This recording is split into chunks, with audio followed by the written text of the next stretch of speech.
Yo, what's up, 皆さん? Hey, everyone. Is the sound OK かな? Sound OK かな? あ、ちゃんと聞こえてる。OK. Yo, yo, yo. Good evening. こんばんは。めっちゃ遅い時間なんですけど、今日も、配信、初めて、レガシーチャレンジですね。しかもこれ今日はショーケースチャレンジなので、それを今日配信していきたいと思います。Hey, hey, what's up? So, I took a little bit of a nap. I'm now fully awake. Otter lady, what's up, my friend? Moin. Yeah, first comment for today. Hey, name's on Twitch. Hi Kai. Hey, thanks back. And how you doing? Razor, good evening. How's it going, my friends? It is a couple of minutes before midnight, and today we're gonna do it. We're gonna do it for the first time, everyone. We're gonna be streaming a Legacy Showcase Challenge. That's a massive event. Very, very competitive. I'm so hyped. Fingers crossed, dude. I crossed all my fingers already. And yeah, let's do it, right? Like, so it starts at midnight, which means that in Japan it'll probably be over at like 8 a.m. on Monday. Decent. I can dig it. I hope you guys are all with me. And today we're gonna be playing some probably, well, I mean the deck we have the most preps with. So we're gonna be playing Doomsday, and in between rounds, I promised it on Twitter already, I'm gonna do some live alterations. I quickly wanna show you guys what I'm gonna alter today. It's gonna be, oops, this island and this beautiful swamp, both from Mirage. They're also both German. Insel and Sumpf. Yo, TX Moin, well, how's it going, my friend? Hey, little boy. Yeah, man. Good to be live at the same time. Yeah.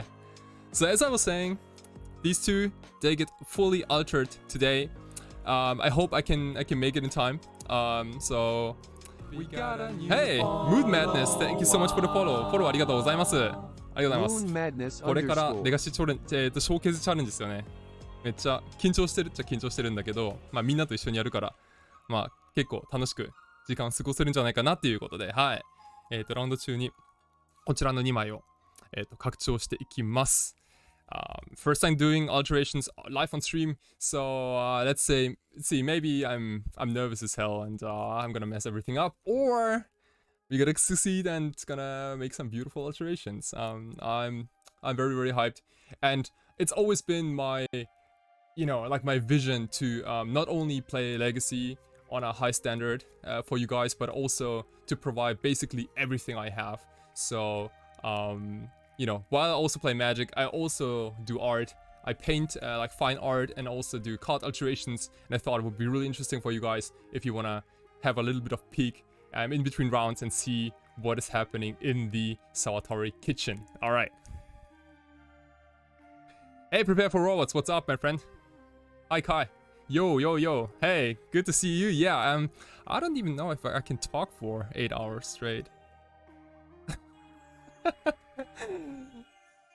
Yes, you can either send me your cards if you have some specifically, or I can also buy them here in Japan, alter them, and then ship them for you, like to your house. That's totally fine.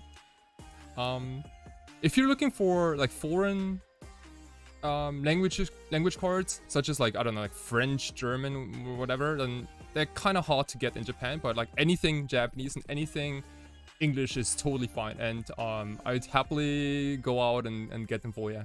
I've done it a couple of times already. Oh, most of the decks Japanese. That's so cool. Yeah. Oh, like no problem at all. Can easily get them. Also, here's my morning coffee. もうコーヒー飲んでいかないと多分ね今日やっていけないと思う。Oh, it's cold. Oh. Yeah, I made the coffee like 30 minutes ago, and then I was too nervous, and I had so many things to prepare, so... Morgen, servus! Na, wie geht's? Es ist, im Grunde ist es, Mitternacht. Oh. And let's quickly hop over to the deck itself. Let's first of all let me check if you're still. I am joined. Yes, I am. Okay, we have 219 players so far. It's starting in almost in 4 minutes. Okay, so just very quickly about the deck. It's really nothing new. Thanks for your donation. Hey, thank you for your $10 donation. Oh my gosh, thank you so much, Seratius. Awesome, thank you so much. All right, okay, I already got the prize money for today, so I guess now I can leave, right? Can I leave now, Mom? Please. No. I'm gonna play extra tight today. I hope I can play extra tight today on stream. It's not always easy. And no, I don't have to. No, dude, we gotta battle hard today. Let's see what the metagame looks like. I expect a little more Blue-Red Delver, which is, well, it's not a good matchup. But in the last Legacy Challenge, we faced it 3 times and we beat it 3 times. So there's that, Maybe I was also lucky as hell, but yeah, no, you never know. Okay. So the deck list hasn't changed from my past leagues, and past leagues on stream were like 5-0, 5-0, and 4-1. So that's, what is it? I'm bad at math. 14-1. That's not too bad. That's a GP top 8, I dig it. Alright, yeah, so we still have the Pact of Negation, we have 6 Cyclists, we have 2 Thoughtseizes main, 1 Duress. The Thoughtseizes is a little important because of things like Endurance and also like cards like Thalia. Hey Marcus, what up my friend? I know, I saw your list, dude. You are a control player by heart. I saw those Teferis and like Monastery Mentor sideboard. Crazy. Like if that works out against Delver, I'd be thrilled. Yeah. We also hopefully gonna Sherlock Isle Emrakul some people today.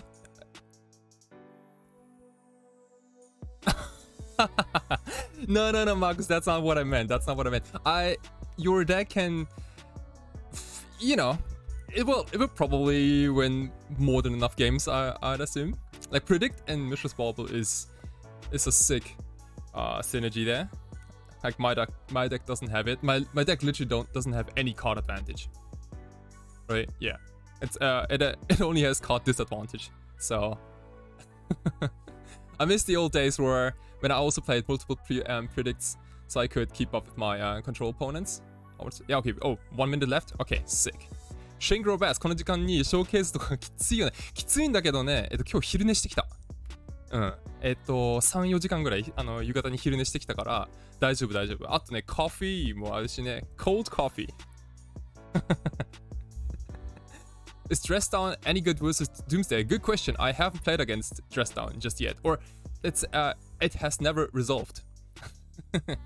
It's always it's a good target for Pyroblast, right? And Force of Will and Pact of Negation. So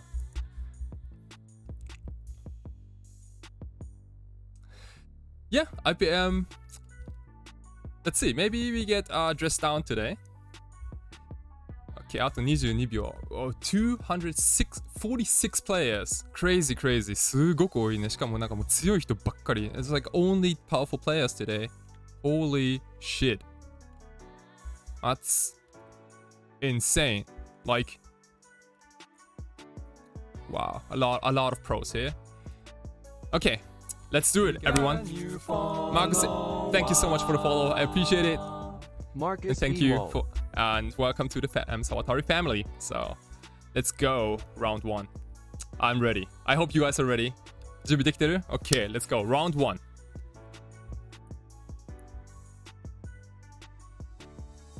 Okay. I want to die roll. And yes, that's a card. That's a hand I'd like to keep.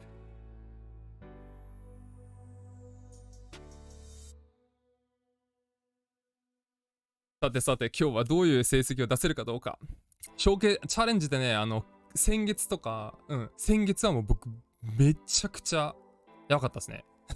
まあ結構ラッキーだっていうのもいろいろあるんですけど、もうトップ8、ほとんど毎週トップ8に入ってしまって、こう、ポロって。Hey, Strato6, thank you so much for the follow and welcome to the Summer Party family. Good timing, we are on our very first turn. Scalding Town go.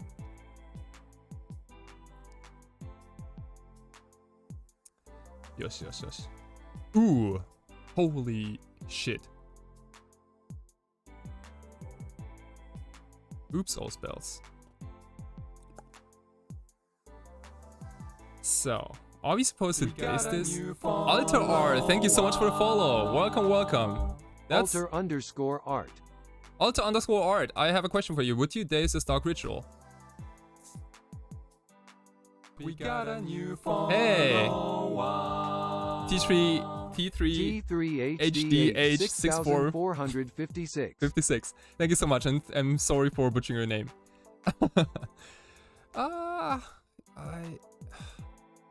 The problem is, like, if we don't daze the Dark Ritual, we might be dead. Yeah, if they have Siemens Brigade, then there's almost nothing we can do about it.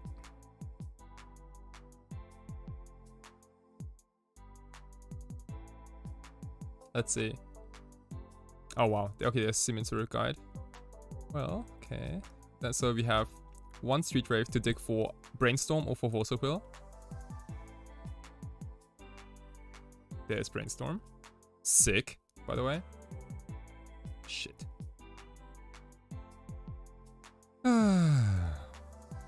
Okay. Well, that's that. Yikes. こうやって始まるんかよ、今日。Oh my gosh, seriously? もう死ぬのYep. Let's take a peek at that deck. Okay, so. Oops. They have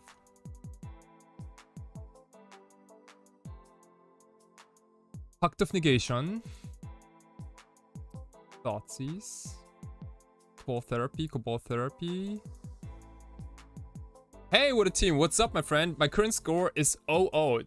The showcase challenge started 3 minutes ago, and this is round 1, game 1. Okay, so Pact of Negations and Hand Disruption, but pretty much stock list, right? This is pretty much a normal Oops All Spell deck list, I would say. Oh, it plays 2 Thoughtseize, 2 Cobalt Therapies. Oh, 3 Cobalt Therapies. Ooh, jeez. Okay. 3 Cobalt Therapies, 2 Thoughtseize, and 4 Pact of Negation. Jeez, that's a lot of disruption for a turn 1 deck. And they did have the Thassa's Oracle, I assume. Where is it? The Thassa's Oracle, and there's also the Dread Return. Alright, okay. Well.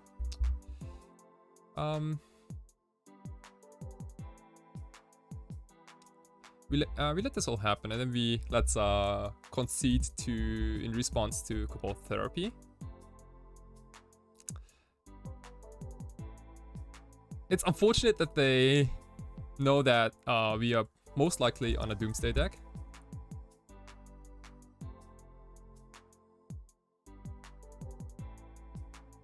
Cypher Plan is crazy against Oops All Spells. So we bring in 4 Force of Negation, we bring in 2 Duress, we bring in all Pyroblasts, and the Pyroblast は結構珍しいんだよね。Pyroblast is really, a little interesting, but Pyroblast is only there to counter Pact of Negation. Yep. And we basically take out everything which has, like, anything that supports our combo, basically. So in post-output games, we are trying to be a hardcore control deck. We don't need LED, we don't need Lotus Petals. We also probably don't need Ideas Unbound. No Pact of Negation. We also don't need the full set of Dark Rituals. And we also don't need Edge of Autumns. Okay. I think something like this, yeah. Looks smooth. So we bring in 9 counters / discard and we take out. We got a new follow. Hey, Snoopy Magic, what's up, my friend? Welcome to the Salvatore family and welcome to the stream. Snoopy_magic. This is round 1, game 1 in the Legacy Showcase Challenge, my friend. We are battling here. It is midnight in Tokyo. I'm super thrilled. I got my coffee. I got my cold coffee, and we are about here to hopefully take down the next 2 games against Oops All Spells. All right, let's grind this. Yeah, we keep in personal tutors because they run Thoughtseize, and they're also blue, so we can pitch them. Alright, okay. Submit. It doesn't get a counter, but they might, like, we need to close out the game at some point, right? Like we can't like only drawing counters doesn't do it against them, because they also have Thoughtseize, Cobalt Therapy, and Pact of Negation, so we can definitely have enough counters, but we eventually need to find a way to win the game too. Yeah, well, maybe, yeah. We can try that out. I'm not too worried about it. Like, the thing is, like, I don't want to draw Dark Ritual all that much in this matchup, if possible. I'd like to be on the play. Okay, well, we got... Hey, Bookish Matt, what's up, my friend? Welcome to the stream. And welcome to round 1, game 2 in the Legacy Showcase Challenge. This is me, Kai Salvatore, battling with Doomsday against our opponent on Oops All Spells. So, this hand is a turn 1 Doomsday, but it loses horribly to a turn 1 Spy. And Ponder is not a guaranteed counter. So as crazy as it sounds, I think I wanna mulligan this. Is that crazy? Hey, what? Oh, yeah. I watched Duke's stream too. He's such a cool dude, you know, like Duke's on Twitch. Like, he's one of the reasons why I really want to start streaming, because I think what he does is really cool. NIVSHM. Yeah. Hey, Nivjm, what's up, my friend? Sorry for butchering your name and welcome to the stream. That... yeah, dude, he's... You know, it's just really chill to watch him. Hey, Oxides, what's up, my friend? Welcome to the stream. Welcome to game 2 against Oops All Spells. We are here with Doomsday, and I think we want to mulligan this. I don't know Doomsday at all, but this looks like a keep. This is usually a fine keep. This is actually a pretty fine keep. However, our opponent is on a turn 1 deck, and we don't have a Force of Will. We don't have any interaction, so you might want to mulligan this. This is so much better. Check this out. This is gas. Yeah, perfect. Cause like think about all the bad cards they run, like what is it, Summoner's Pact and Chromox and blah blah blah. You know. Get rid of the rest here. Hey, was Schlumpf im Sumpf. Schlumpf im Sumpf. So oh shit, what's that? Creature spells can't be countered. Ah. Am I dead? Oh shit, I might be dead. Now I wish I had the turn 1 Doomsday. Hopefully... Okay, well, everyone, we're gonna focus all our counter spells on Dark Rituals then. Oh, we can still counter the Dread of Night. Yes. Right. Yeah. Okay, we counter their Cobalt Therapies, and then we counter their Dread Return. Okay. Let's see. You also need to... Well, Personal Tutor is kind of stinky. But at least it's another pitch card. I think we want to accumulate as many blue cards, because we have literally 4 Force of Wills in our hand. So this game is probably about not losing instead of winning. But I dig it. That's a legit plan against Ubisoft belts. And they might, you know, think they have everything and just go for it. I seriously also dig... What? Oh, no play at all? Okay. Well, I'll take it.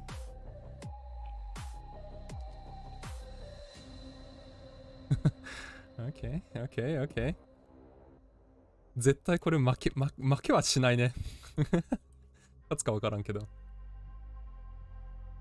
Chromox, that's cool. Yes, please.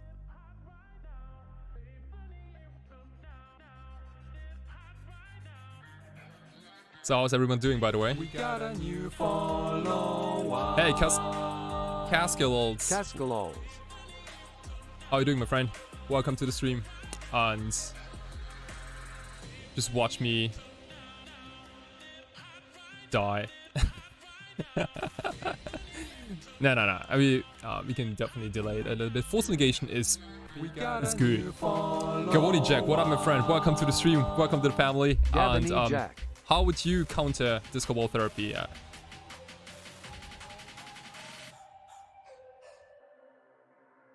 Oh, thank you so much. I'm definitely not the number one, but yeah, thank you so much. I seriously appreciate it. Yeah, I like that too. They can't flashback it, so yeah, font. Oh, I think yeah, font pitch, personal tutorials, fine. Okay, it looks like we're also getting close to hard cost force negation, and if we do, then we look decent. So that's very interesting, right? Like green leyline doesn't stop everything. Yeah, I just never thought about it. It is like, I mean, those balustrade spies, they resolve, but everything after that is like all non-creature spells. So oh, dude, Doomsday is on fire, dude. Yeah, deck is just out of control. It's so powerful. Okay, Exile, Alpha Spirit Guide, Cabal Ritual. I think we can let this resolve. Right? Yeah. Yeah. What's funny is that, oh, Summoner's Pact. Oh my gosh, okay. He's doing it. Yeah. You can have Summoner's Pact.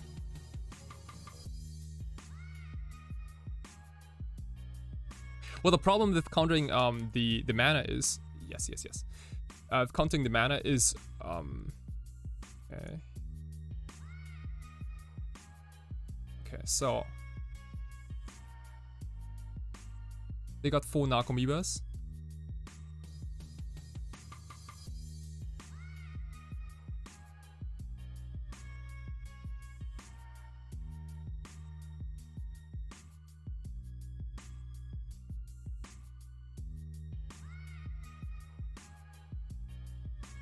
Oh, were we supposed to counter Cabal Ritual?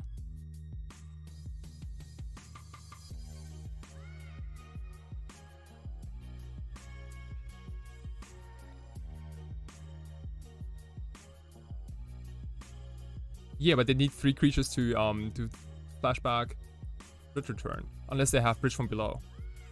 Oh shoot, there is Bridge from Below. Ah, shit. Oh, did I throw this game away? Was I supposed to counter Cabal? Man, that's so weak though. Like, it doesn't accomplish anything. Like imagine if I counter Cabal Ritual. Yeah, I mean, like now I'm definitely like, yeah, it definitely should have countered Cabal Ritual. The problem is though, like, what does that accomplish? Yeah, then. Wait, so this is a Cabal Therapy, right? And this is the graveyard, and I do see. Is there another Cabal Therapy?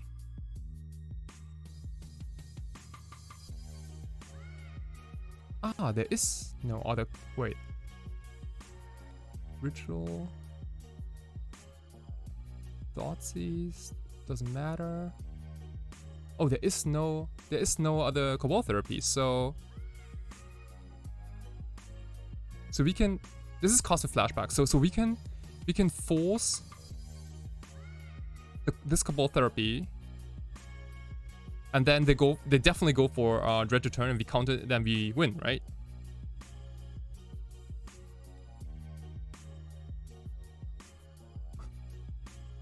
Right? Yeah, the other therapy is already exiled. He has 2 cards in hand though. But Pact of Negations are all in exile. All milled. And Green Leyline only says creature. Wait. Damn it. Ugh. It says creature spells can't be countered. Okay, so I can certainly counter Cabal Therapy, and I can certainly counter the return. Hey, Carlos Moral, what's up, my friend? Welcome to the stream. Carlos Moral _ Okay, so do you wanna Force of Negation, pitch Force of Will then?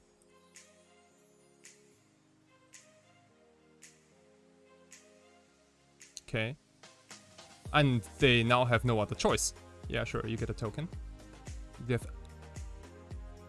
now count. Yeah, that. I mean, right? Please. let me chill for a moment here.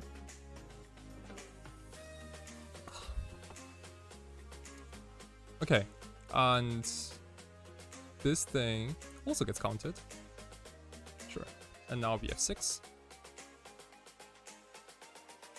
Okay, draw card. Sweet. Okay, sick. We got game 2. Okay, so you're correct. Yeah. I felt kind of bad.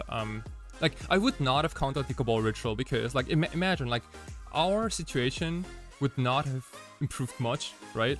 We would have then have like 1 Force of Negation, 1 Force of Will, and 2 lands against an opponent who still has like 4 cards in hand. Yeah, Osias, easy, you know. Oh wow, you know what? Do you wanna side out all copies of Doomsday? And hard troll our opponent? Like, we never win. We never win, but we also never lose. That kind of thing, you know? That'd be so sick though. That's probably a little too much. Yeah. Oh, we go to the super long game and then we naturally Shelldock Isle into Emrakul. Or we hardcast Status Oracle and, you know. Because it doesn't matter, right? I mean, they can't really grind all that well because so many of the cards are quote unquote bad. Yeah, all you need is survive. Right, that's what I was saying, right? Like, there was no point in keeping the 7 card hand in even though it was a turn 1 Doomsday. Not losing is win. Yeah, dude. That's a true... You are a true control magician. Sick. But yeah, honestly though, I don't think we wanna change anything here. Or do we?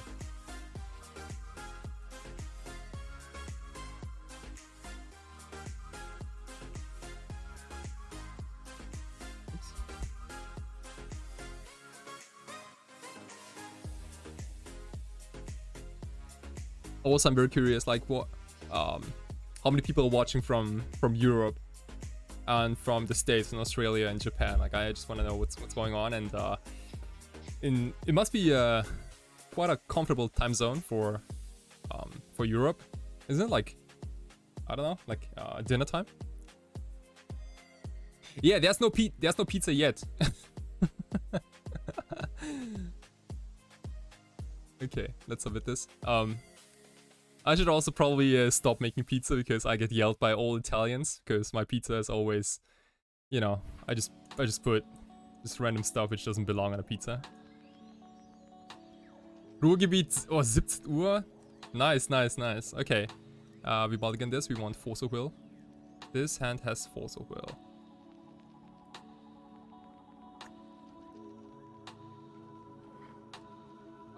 Yes. Do we keep this? US here, mid-morning? Damn, you guys have a Probably this is Sunday, right? For you guys, like Sunday mid-morning. That's awesome. That's like the best time ever. Yeah, I guess I keep this. Hey, Techno Mage, what's up, my friend? Welcome to the stream. Still hungover? Like, what did you do yesterday? Bottom pyro, yeah, sounds good. I'm almost looking for. Oh, opponents molding into 5 cards, by the way. We definitely keep, and we bottom, as you said, one of the pyroblast. And if we cycle into another Force Will, we have Oracle as a pitch card, no problem. We don't need to cast Doomsday this game. Italy is, oh man, best time for Italy, right? Isn't it like crazy? Like you start a 8-round tournament in like late afternoon, and then you finish at midnight. That's so perfect on a Sunday, and then you can still go to work tomorrow. Romario, hey, what's up, my friend? You guys have a comfortable time zone for Magic Online. I think Magic Online kind of hates Asia because starting an 8-round tournament literally at midnight is, that's cancer, dude. Opponent is on, okay, Dark Ritual. I think he's going all in here. Seems like this is a turn 1. It's a turn 1 spy. He has 0 cards left in hand. Let's cycle first and see what we get. Okay, Daze is also powerful. So question is, do we wanna force pitch Daze or force pitch Brainstorm? YOLO, dude. The problem is, like if we force Baluster Spy, they probably don't concede because they still have 2 mana sources. Like they can easily find another spy a few lanes. Pitch Oracle to send a message. Man, I don't know. Like they seems kind of important. Maybe a Brainstorm is also there to fix a lot. Like Vatis and Pyroblast seem very dead at this point. I'm definitely forcing. I just don't know what spell to pitch. I'm kind of leaning towards Brainstorm. Is that crazy though?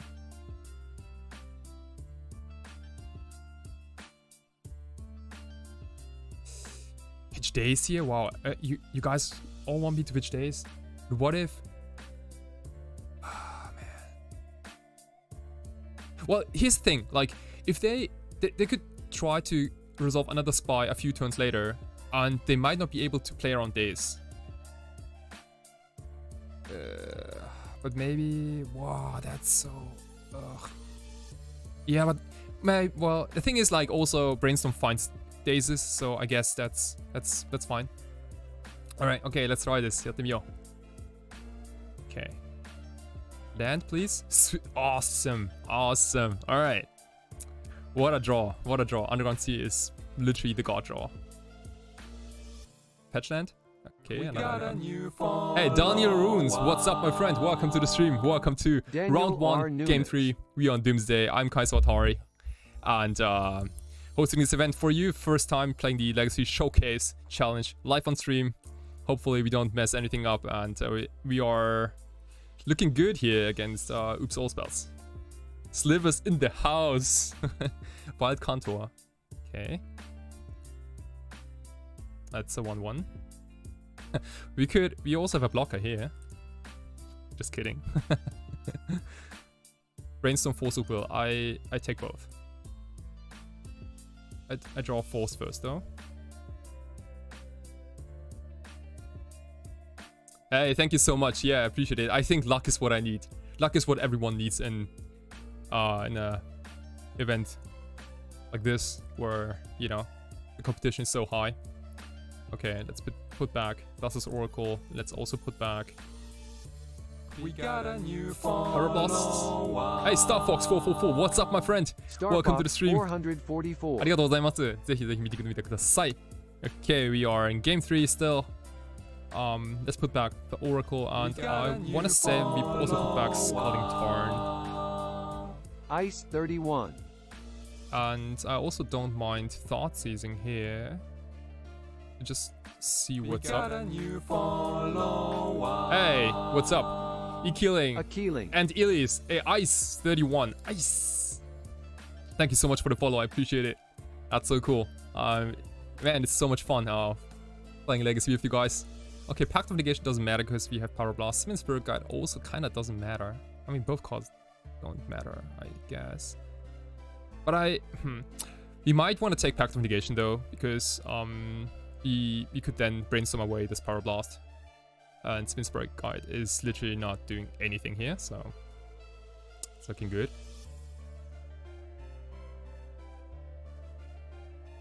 Yeah, Thoughtseize next turn could have also been decent, for sure.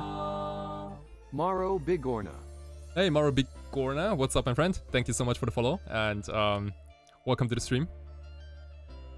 Okay, so we have a couple more turns, but let's not be too worried about this 1-1 for now.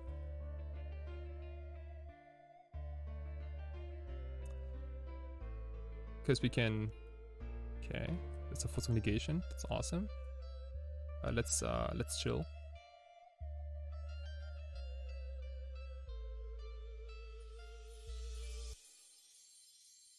Okay.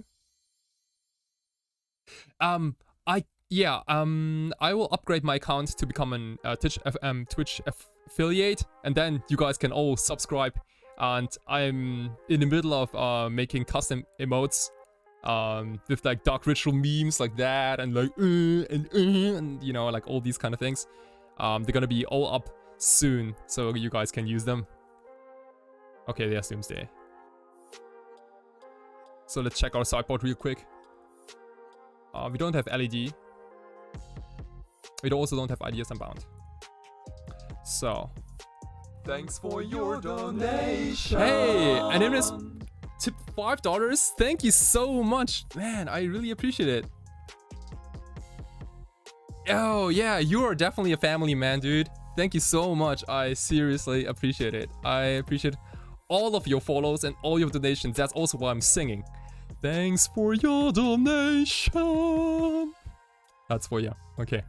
I hope my voice was not too fucked up here. Okay. So.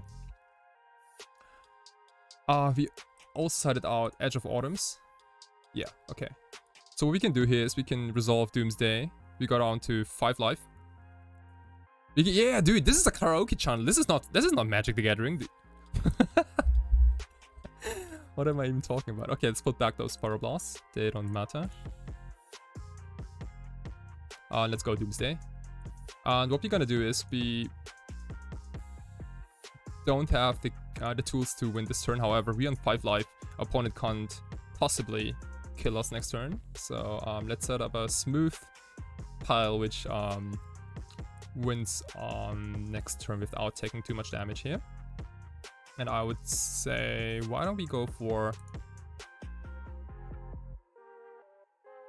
something like this. Volcanic Island, Thassa, Ponder. So we draw. So what we do is we draw the Volcanic Island, we Wraith into Ponder, and then we cast 2 cantrips, Ponder and Preordain, and find Thassa's Oracle. Cycler, Brainstorm, Tio, Pedal.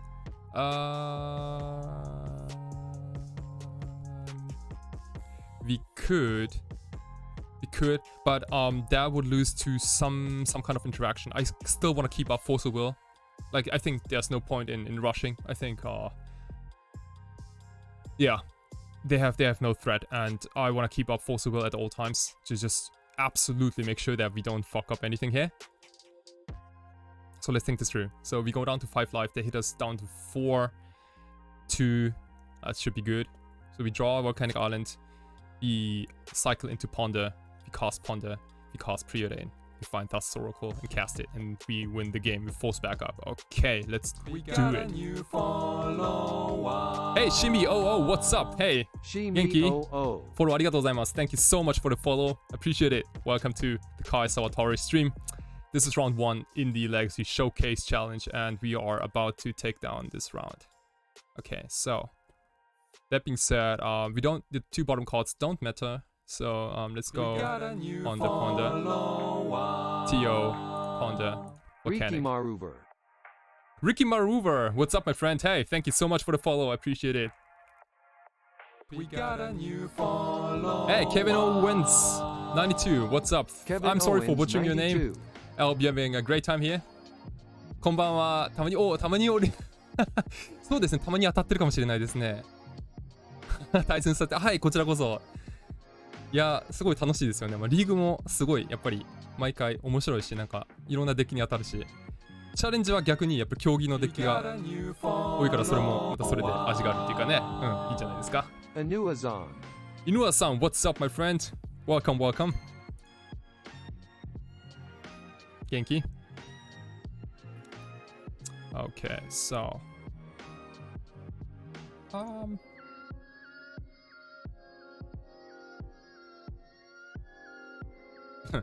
well, good news, we don't even have to cost this Ponder.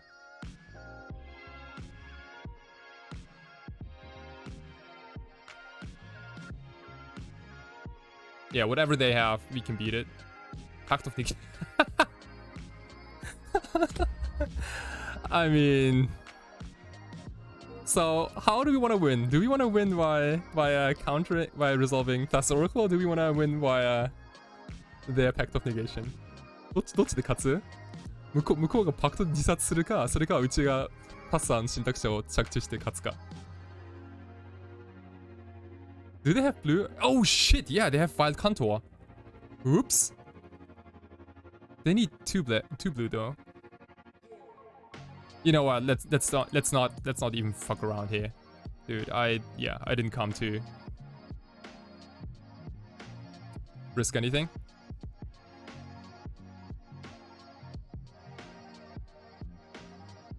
Easy clap. All right, that will do it for round 1. We are 1-0. GG, my friends. Thank you so much. All right, we have okay, we have probably like 20 minutes left. So why?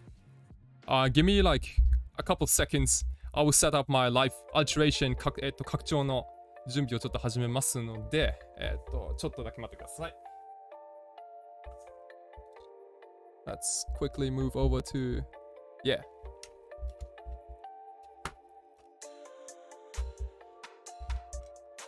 Okay. As the camera, I'm using my phone with an NDI camera. It is fairly smooth, and also like most cameras, like phone cameras, do have a nice resolution. So let's set it up like that. Okay.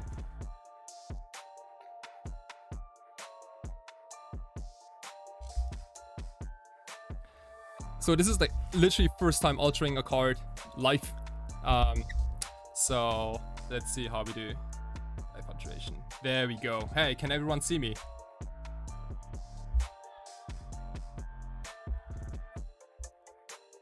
My background in art.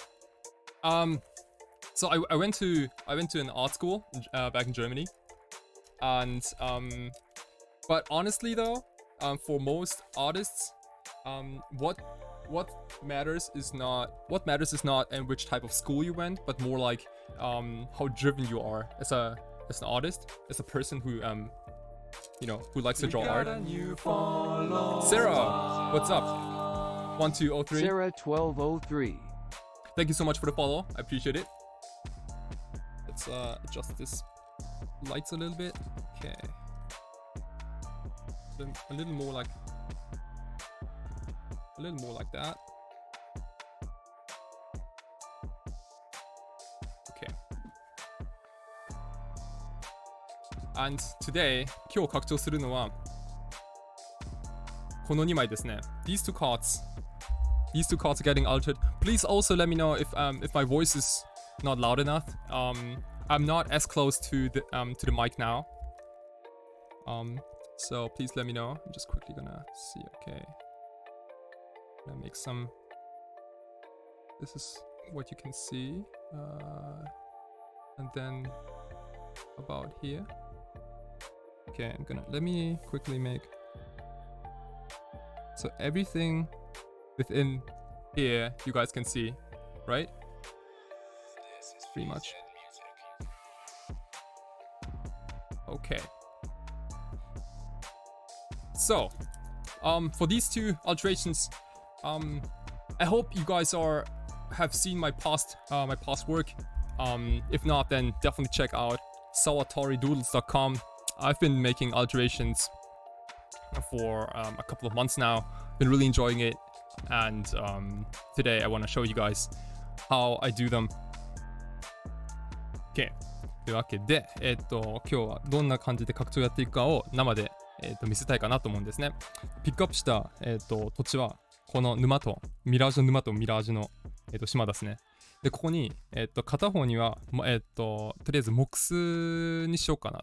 多分モックスジェットを書こうかなと思って。で、こっちにはね、多分僕がよく書いてる、なんかクラーケンみたいなね、こうタコみたいなやつを、化け物をこう書こうかなっていう形で。Okay, so I was thinking for my first alterations life, I picked something I'm a little familiar with, and because I've heard from many people who do live paintings that they sometimes get a little distracted. The results are not as good as, you know, like offline. And it's I will show you everything now. I'm not using acrylics. Or I'm actually not using like brushes, or I'm using pens.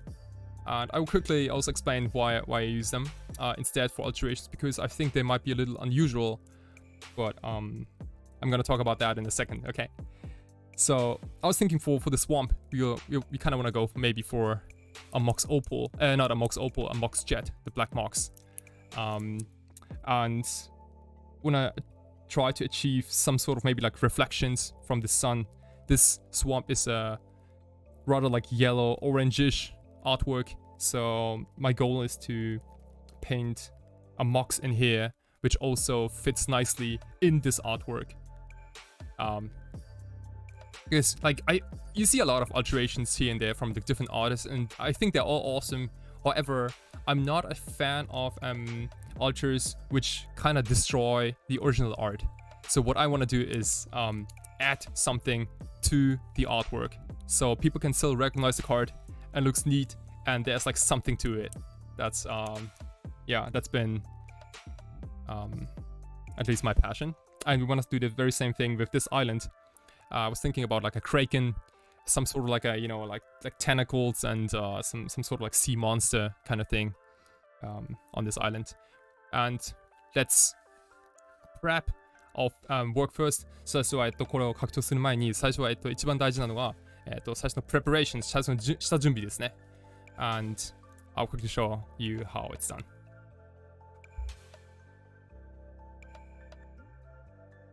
We got a new follower. Hey, Spyman, what's up, my friend? SPYM. Thank you so much for the follow. Yeah, appreciate it. We actually beat Spy in round 1 in the challenge, so that was kind of exciting. Greetings from Brazil, greetings from Tokyo. What time is it in your time zone? It's literally, yeah, it's past midnight in Tokyo. Still awake, or like already awake. So we take an eraser, keshigomu. Okay. Well, that's not too bad. That's a reasonable time. Yeah. Welcome.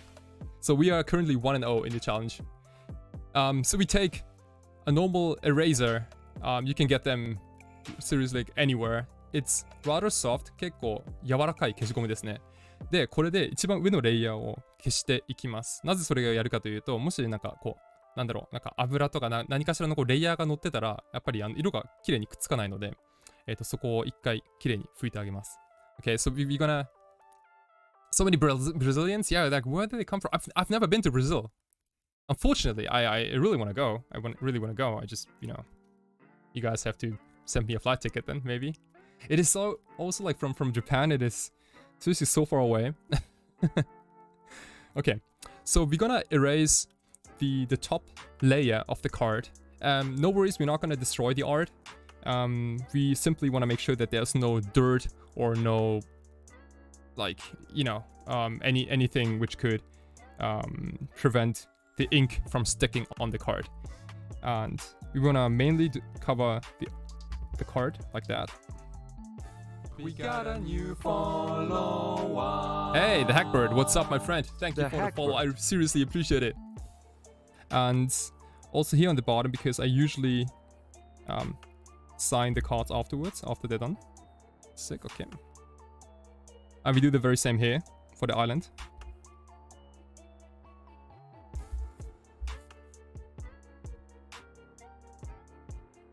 Okay, that's about it.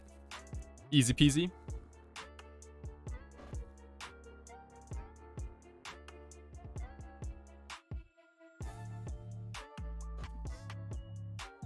Okay, so let's this the absolute very first thing I always do for any alteration. Okay, and let's go with the Mox Jet first. Okay, we put a Mox Jet on this swamp, and the next thing we do is I take a white marker and I basically block all the space for the alteration. So imagine like you have a dark background and then you want to paint something in, let's say, like yellow. It doesn't stick, right? Like imagine you have a black piece of paper and you want to put yellow paint on it. You have to, unless it's oil or acrylics, you have to make sure that the surface under it is lighter, so the colors are all visible. I have two different sizes. I hope you can see them. Yeah, 0.8 millimeters and 1.2 millimeters, and I'm gonna quickly show you how it's done. So okay, this is literally like a white paint marker. Okay, let's put this over here. And let's quickly gonna check if the ink's all, if the ink is coming out. Sometimes you have to shake it a bit and make sure that the ink comes out. Let's see. Okay, and let's also keep. And I was thinking like, what if the Mox Jet is kind of like floating in this tomb, or like not, yeah, in the swamp. That'd be kind of cool, right? So let's go ahead and do that. I'd say you can nope.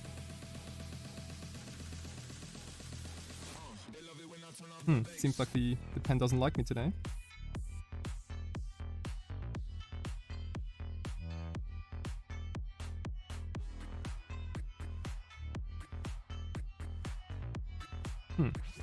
Let me quickly see if I have another pen.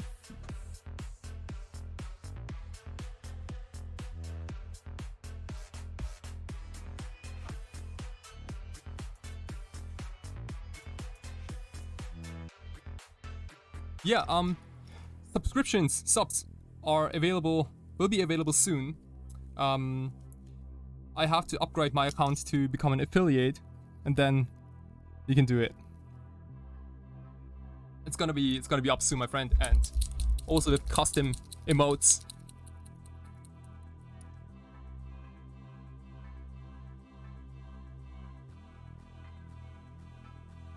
Yeah, and I seriously can't wait to have everything set up properly.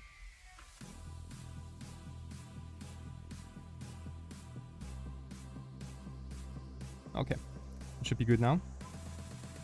Oh yeah, sweet, awesome, there we go. You see it? Okay, there's black ink on here. We got a new follower. Hey, thank you so much, I really appreciate it. Jeez, yeah, dude, Hey, like Drew. art and magic, it's been so great. Idru, what's up, my friend? Thank you for the follow, and we are in the middle of we're waiting for the pairings for round 2.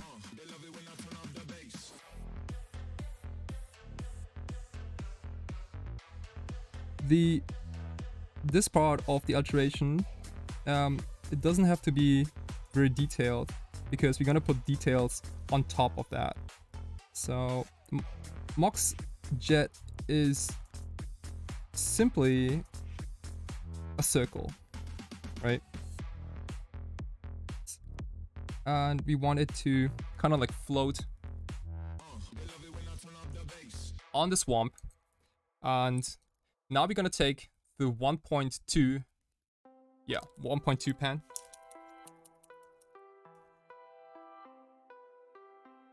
Check if the ink's fine. Okay. And basically fill out this area.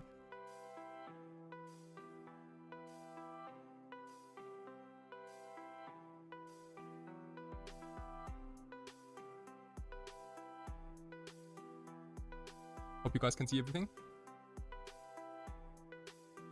This is a Japanese pen. It's a permanent marker.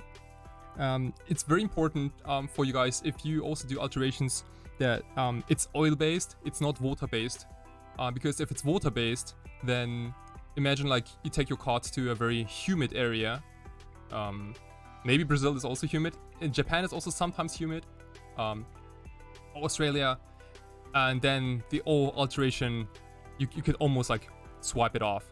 And we don't want to do that. So permanent markers to make sure that the color sticks properly, and then also oil-based. And with oil markers, you can put one layer on top of the other ones, and it's gonna be fine. One thing though, with this kind of technique, we have to work from light to dark. So we have to paint the lightest parts first, and then we have to paint the darker ones on top. That's exactly the opposite of like oil paint, for example. Like if you paint an actual oil painting or acrylic painting, because there I prefer to go from dark to light, because usually the highlights are light. So that's the only difference here, but you can definitely get used to it. Yeah. So it doesn't look like much, but we will let this dry for now, and because this white color does take a little bit of time to dry. And after the next round or so, we will keep drawing on this swamp. I'm gonna put this swamp aside for now. We're gonna take a look at this island. Yes, right. Oil-based and permanent markers only, and work light to dark. You will see as we progress in those alterations, then you will see exactly what I meant. I do want to make a kraken. I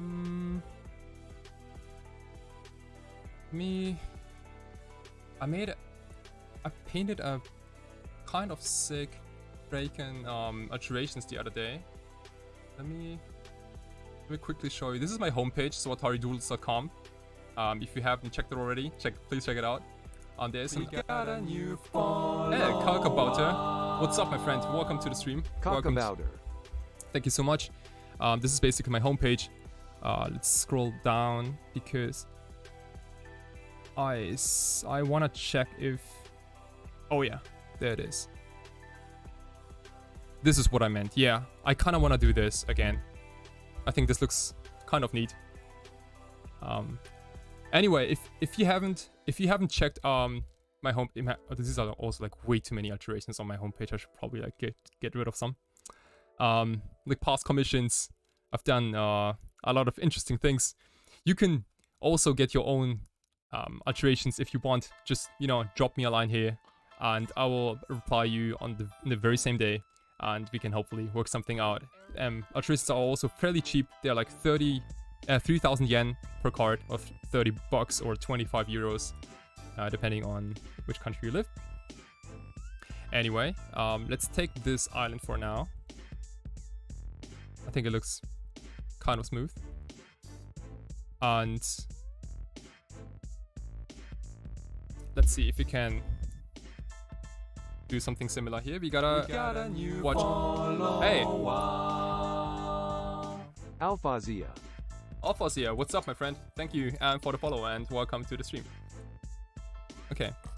Ooh, I just saw that. Okay, we're gonna pause this for a second because Deep.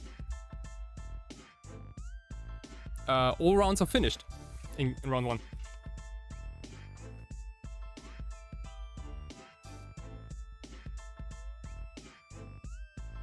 Okay, so all rounds are finished. Round 2 will start in just a couple of seconds. Let me quickly go to the bathroom. I'll be right back with more content.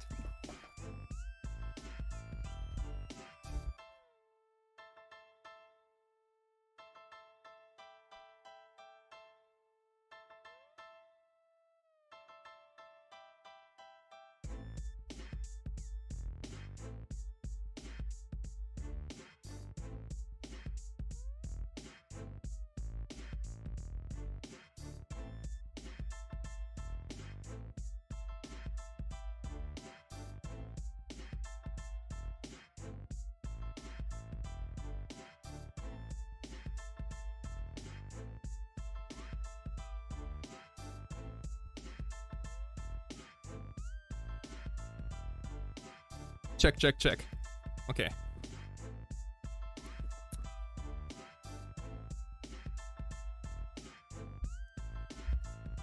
Alright. In real life, what island swarm do you use in your Doomsday deck? Ooh, I don't play island on swarm in my Doomsday deck.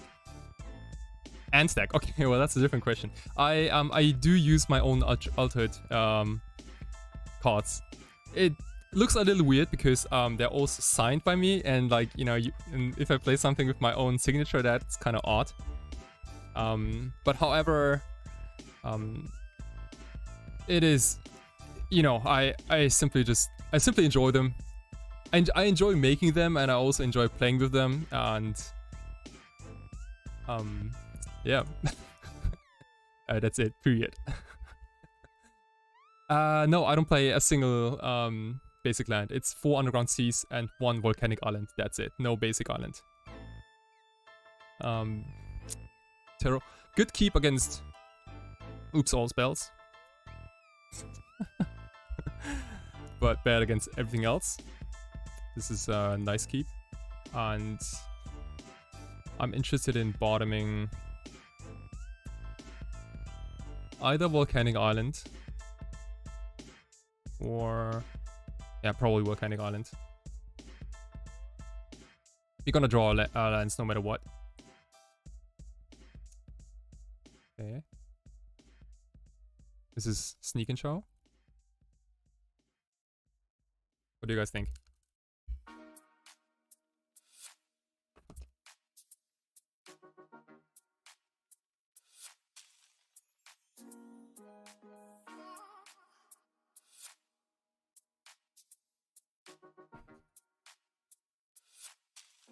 Ooh, interesting deck, yeah, in Doomsday. Unfortunately, I have never played it.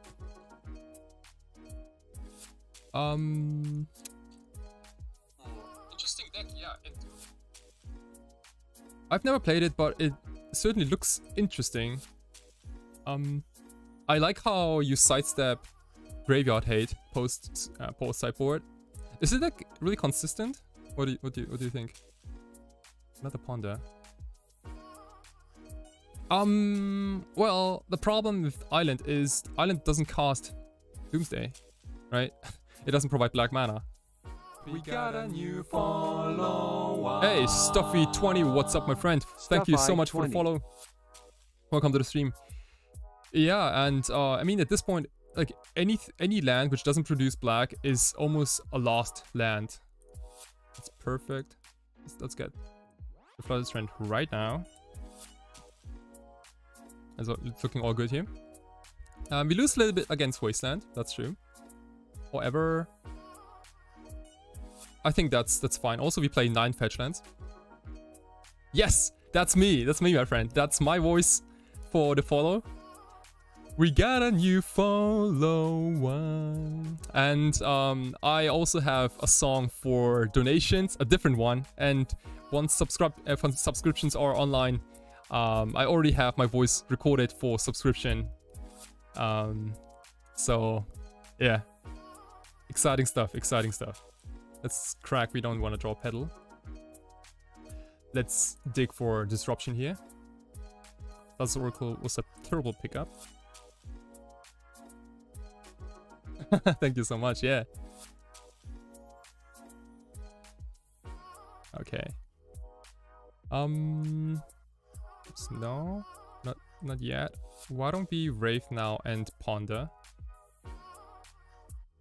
I wanna simply get through my deck and nope, none of these. I wanna get Thought Seizes, I wanna get Force of Wills, stuff like that. Thank you so much. Yeah, it's a lot of hype on my channel. Hopefully. I mean, I wanna make it as hype as possible for you guys, so. Oh, interesting. Sherlock and okay. Yeah, Sherlock Isle Emrakul is indeed very powerful, old and powerful magic. Ancient magic, potent. Okay, miracles. That's fine. Sherlock Isle Emrakul also straight up beats bad miracles, so let's don't be too concerned here. In game 1, we don't have it though. So we have to beat Endurance and Counter Magic. Perfect. Force of Will is a nice pickup. Why don't we... You could go for Doomsday here. Oh, we could also wait. Oh, 2010 cards are considered ancient now. Yeah, well, kind of, right? I mean, you can't say, yeah, you know, did you see this? Like, it just got spoiled. Sherlock Isle from Robin. Let's see. We could either brainstorm here and try to find more stuff. We could also Dark Rid Doomsday. And if they hard cast Force of Negation, we can easily daze it. Is that a good plan though?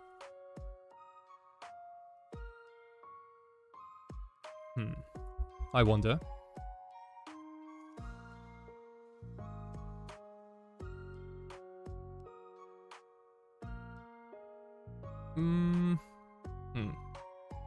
I'm a little bit leaning towards... I'd wait. Yeah, I kind of want to fire off this brainstorm first. They can have... Oh, yeah, but I'm not afraid of hardcast Fawn. Like, I can daze it. Easy. And the thing is, like, if you wait, they might be able to have more mana, so our daze doesn't do anything. So maybe... Maybe this is good. And we can still brainstorm in response to, like, a second Force of Will, for example, if they have it. Spell Pierce. Ah, interesting. Okay. Yeah,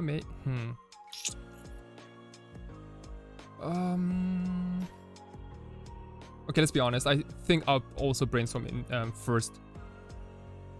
Sure. Okay, well, see, this is so much better. So let's check this out. Okay, so we got... If you put back Dark Ritual and Thassa's Oracle, we can Duress now and Doomsday. We can't go off this on the same turn, which is a little unfortunate, but fine nonetheless. We got a new follower. Hey, we're the Venom. We are MTG. Venom_MTG. Thank you so much for the follow. Oh, okay, they have Force of Negation, Force of Will, Ponder, Soul's Approaches, Endurance. Okay, that's a lot of cards. They don't have 2 green for Endurance. They also don't have a pitch for Endurance.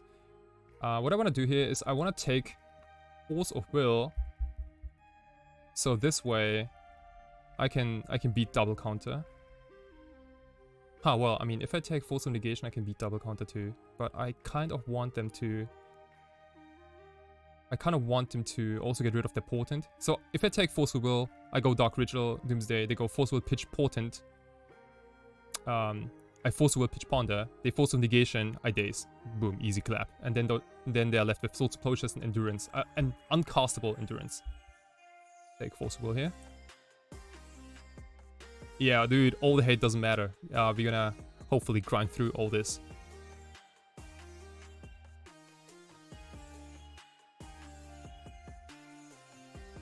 Okay.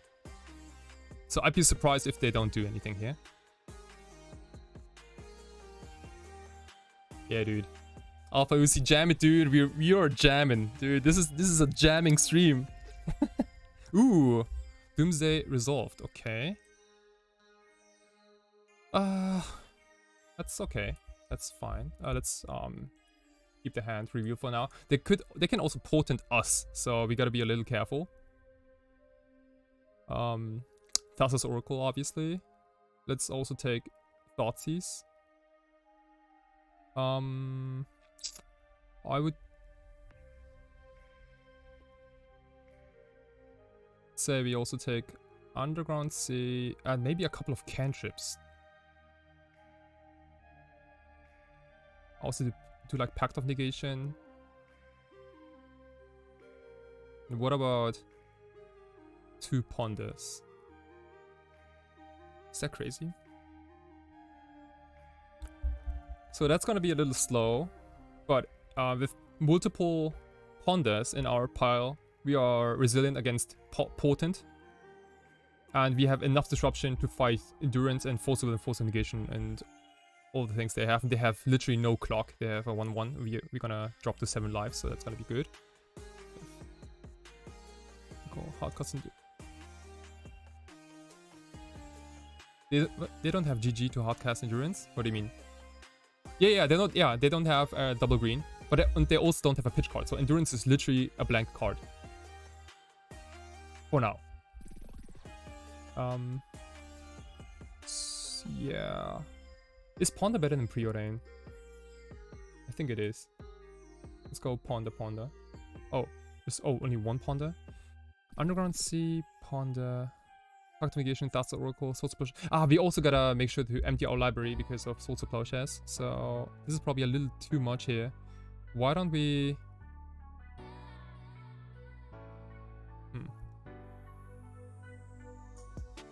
It's Portent. Yeah, he could also Portent himself. That's fine play.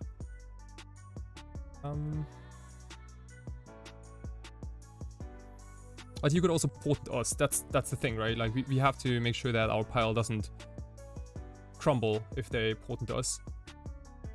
So we have to. It has to be resilient to a shuffle effect. We might not. Yeah. Why is this Underground Sea in here? We might not need Underground Sea. Let's go Ponder and another Ponder. Check this out. Okay, Pact of Negation, Thoughtseize, double Ponder. I think that's cool. Negation, Thoughtseize, double Ponder, Thoughts Oracle. Yeah, let's do it.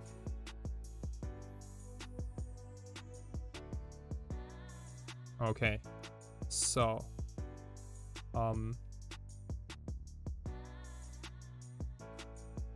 Pack bottom, Thoughts Oracle.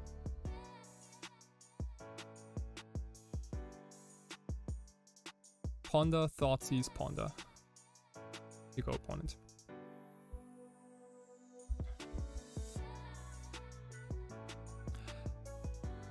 Yeah, yeah, we gotta see. This is not a guaranteed. Ooh, okay, well there's green mana. This is not a guaranteed win by any means. Okay, Portent on us. Sure. But remember, we do have Thoughtseize in our pile. We also have Pact of Negation in our pile. Okay, they shuffled our library. That's fine, though. We even have another Ponder in our hand, so shouldn't be too bad. Thassa. Let's Ponder now. Ideally, okay. Why don't we?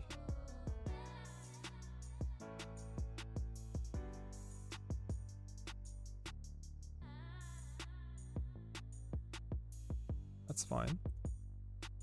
We Ponder again, and now we see the whole library. Perfect. Which means we can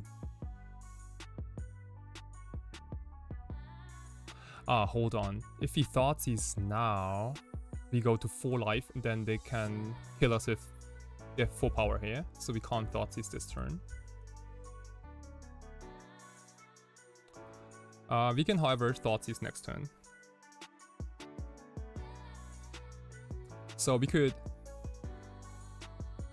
No, the pile is fine. The pile is fine. You're gonna be fine here. I think we are supposed to take the Ponder then. You're supposed to take the Ponder, cast this Ponder, draw Pact, pass, and next turn we go Thoughtseize, Thassa's Oracle with empty library.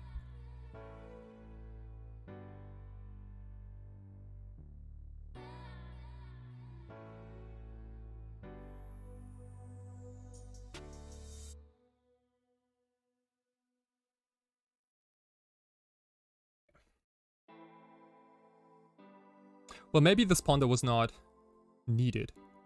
Endurance.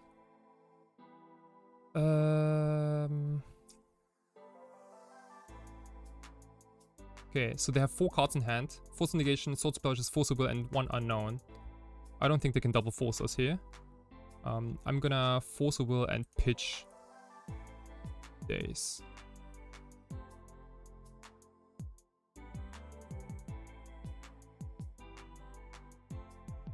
Okay.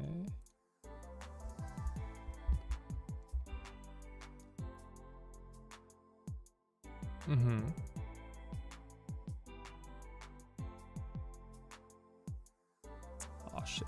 Okay. Is there a way we can empty our library? Probably not.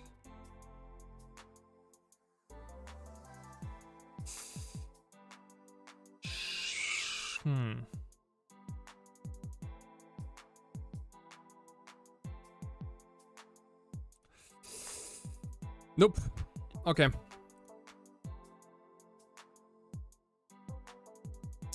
That was rough. I think them having Potent was the game changer here. Because otherwise, we could have made an Ideas Unbound pile, which wins on the same turn, and also gives us Pact and Thassa's Oracle. That would have been a lot better. But given that they could also like fuck around with our library, it made it kind of awkward.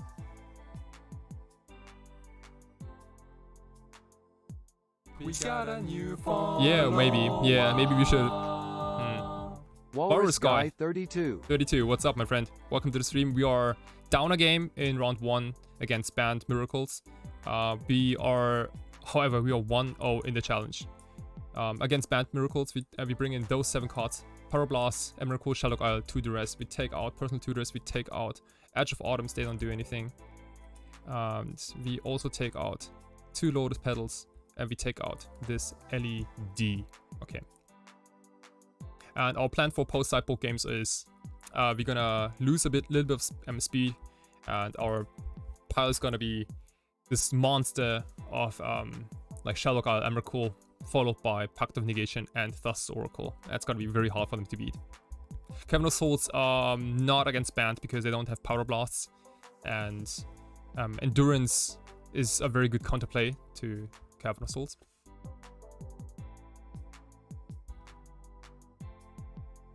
So I think for now we wanna stick with this.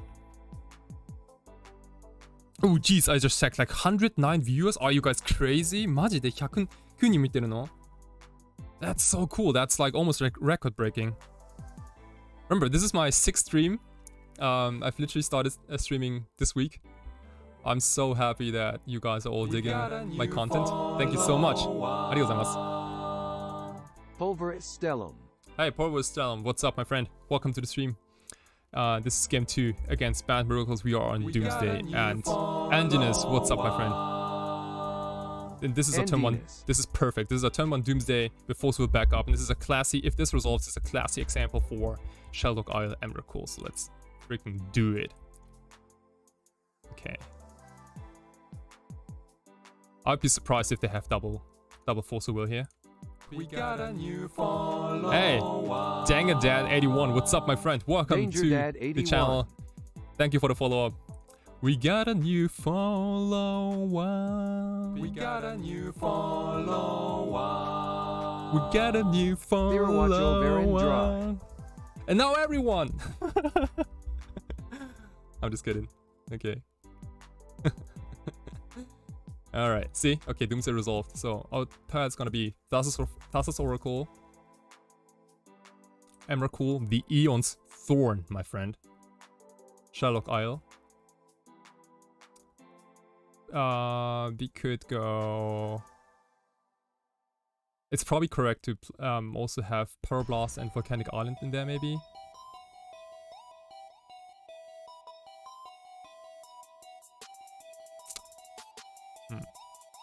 Or you know what? Who gives a fuck anyway?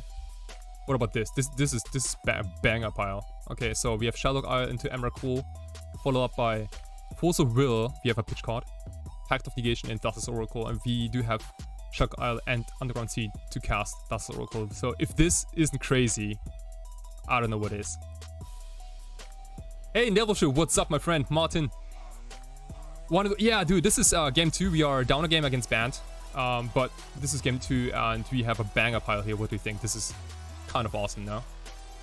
Let's go. Gotta keep a little bit of attention to my clock here. Pact of Negation bottom.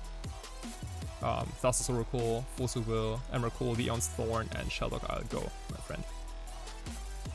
I'd be surprised if they can beat it. They need so many things to beat this pile. Is Ice Fang a problem for Emmy? I mean, it's a block. Oh, yeah, it has Death Touch. But I don't think it has Death Touch this early. Polisser der Kaiser. Hey, Polisser der Kaiser. What up, my friend? Thank you so much for the follow. Welcome to my tiny little cozy stream for the Legacy Challenge. It is 1 AM in the morning. We are grinding this, probably this 8-9 round tournament. We take Emrakul in the bottom and then the rest. So we want to draw Force of Will first, then Thassa's Oracle, and the last card's gonna be Pact of Negation. Let's go. And the cool thing is we can even brainstorm now into Force of Will plus pitch card. Okay.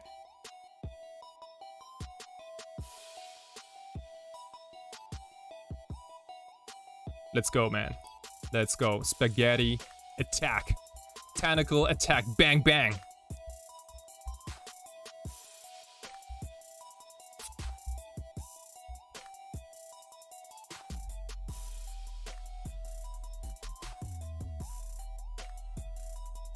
Okay, what have you? Ice Fang Waddle.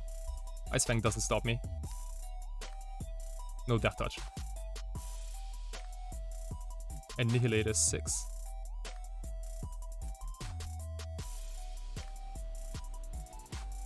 Sure.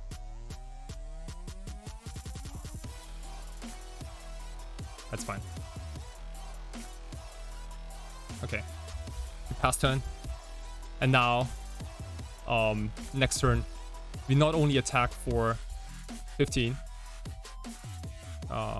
You also have Thassa's Oracle with double counter up, back up. And again, Endurance doesn't do anything. We have only caught one card in hand, in the graveyard.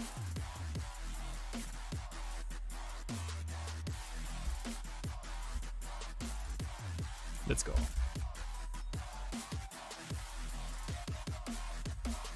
Sick. Okay.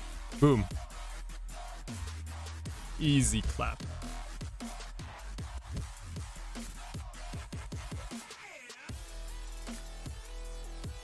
So that's the actual coolest thing you can ever do in Legacy, right? Like freaking Emrakul them and then follow up by Thassa's Oracle. This is kind of like a stinky hand, but it has Brainstorm. So to fix it, I'm down. Emrakul should be 15 Devotion. That'd be so sick though. I would take it. Yeah, I would take it. Damn, if Emrakul was like 15 blue mana, that'd be so sick.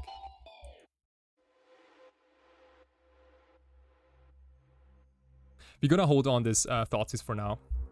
We can literally counter anything they have. I mean, like meddling mages and things like that. Let's go ahead and a part of me kind of wants to brainstorm already. Or maybe not. Maybe I'm supposed. No, I think I wanna brainstorm now. I have this useless Emrakul, and I'm also okay. Let's see here. What if we get rid of Emrakul, and we also get rid of Either Dark Ritual or Volcanic Island. It's a tough question.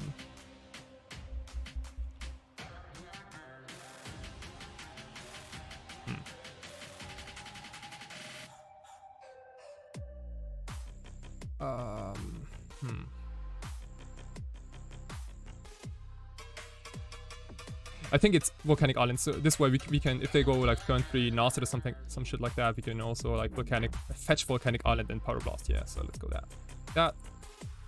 So we've double counter up for whatever turn 3 play they have. Yeah. Oh, totally. Yeah, Volcanic back. Okay, wow. No play at all. Okay, defetch. Now we have Dark Ritual. Let's get Volcanic Island now. There's no reason to wait. Ponder. Sure. Wow. We have 7 cards. Given that we have 7 cards, we're gonna draw the 8th card. Let's try and make more land drops here.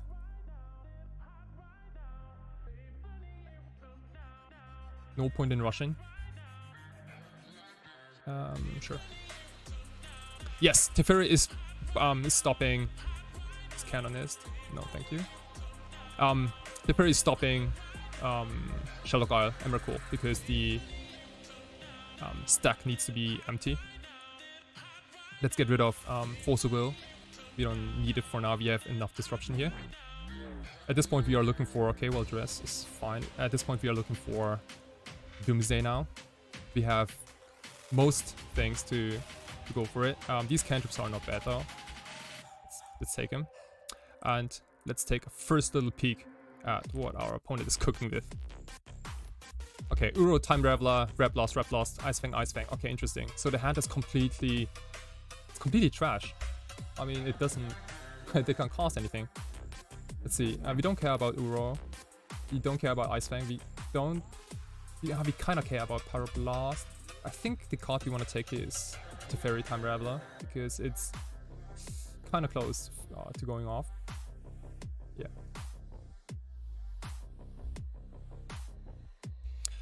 Yeah, the hand is kind of useless. However, okay. They're also all they need is like another fetch land, and then they can do whatever they want. But let's try to use all these cantrips before they find red mana. Wow, sick. Okay. There's Dark Ritual Doomsday, and I mean, this looks very Gucci to me, eh? Doomsday, what have you? Bloodster Storm! Oh my fuck. Oh shit. Oh. Ooh. What a rip. Yeah, what a top deck opponent. Not bad, not bad. Okay. Right. Well, let's keep digging for the next Doomsday then.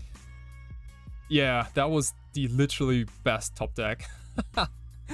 What a draw. Okay, let's keep digging. It's definitely not over yet. Sherlock is useless. Dark Ritual is useless.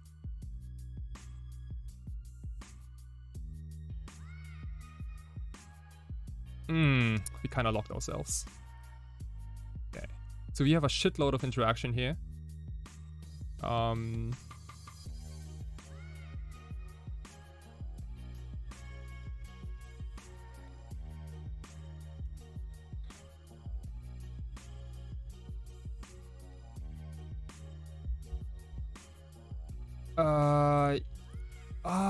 I kind of wanna counter this Brainstorm, if I'm being completely honest. Yeah.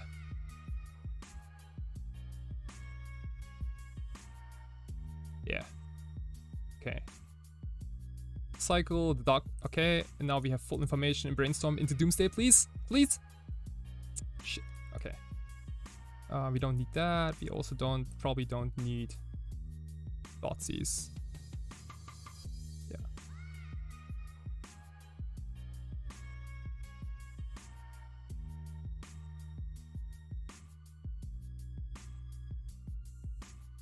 Okay, we might need a little bit of help here. We've cast tons and tons of cantrips already. We need to find another Doomsday very soon. Ideas Abound is not terrible though. We're gonna cast it. Days is looking kind of bad. Wow. Okay. Yeah, discard the very same 3 cards. Let's say. Oh shit, okay, there's Fetch Land. So Red Blasts are active, Ice Fang is active. And we have to be careful because we are at 8 life, so yeah. Ice Fang might even be able to close out the game.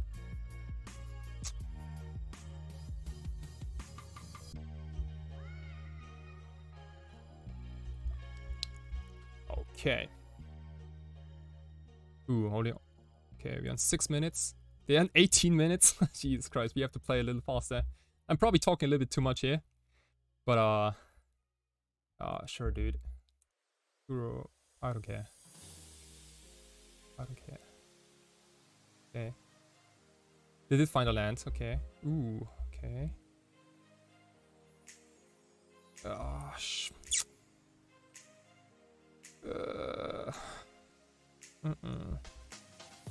I mean, fortunately, we can Red Blast the Uro next turn, and which means we can't counter this Ice Fang.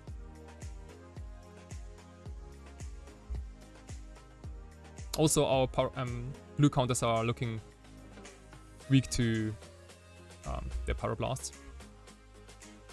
Yeah, we need. Oh, dude. Yeah, we need. Oh, okay. They've double red now. Yeah, we need to find Doomsday absolutely ASAP. Okay, let's buy a little bit of time here. They are a little far away from casting it, escaping it again. Preordain is good, but that being said, they have two blasts at least. Damn, that Flusterstorm was so good though. Ice Fang Force of Will. Okay, we're gonna take one blast for sure. And see if this Preordain sticks.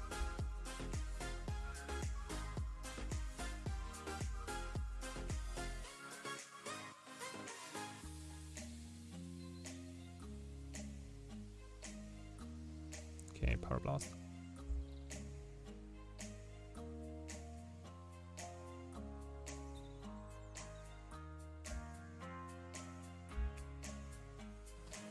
What kind of sucks now is that, so if they oh, that's Doomsday. Okay, well, shit, we can't resolve it because we go down to 2 life and they have lethal. Okay, so we have to.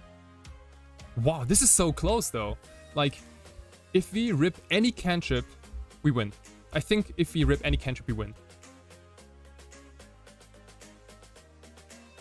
We have to draw. Sure. We have to draw Ponder or Preordain or Brainstorm or Ideas Unbound. Then we win. Because we can pack their Force of Will. We go down to 1 life.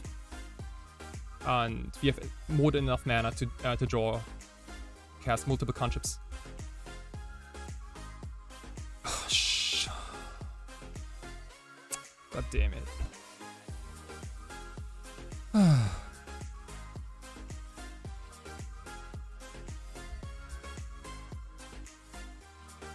Oh, man.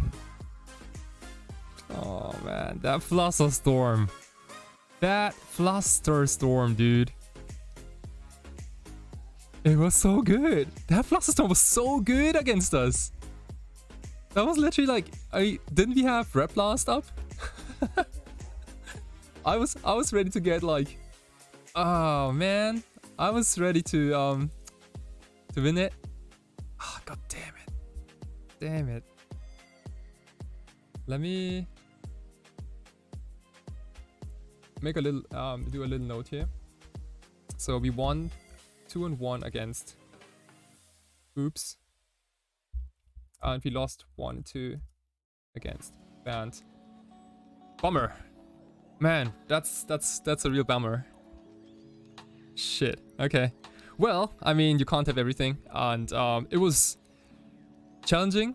Game 1 could have been definitely improved, I feel.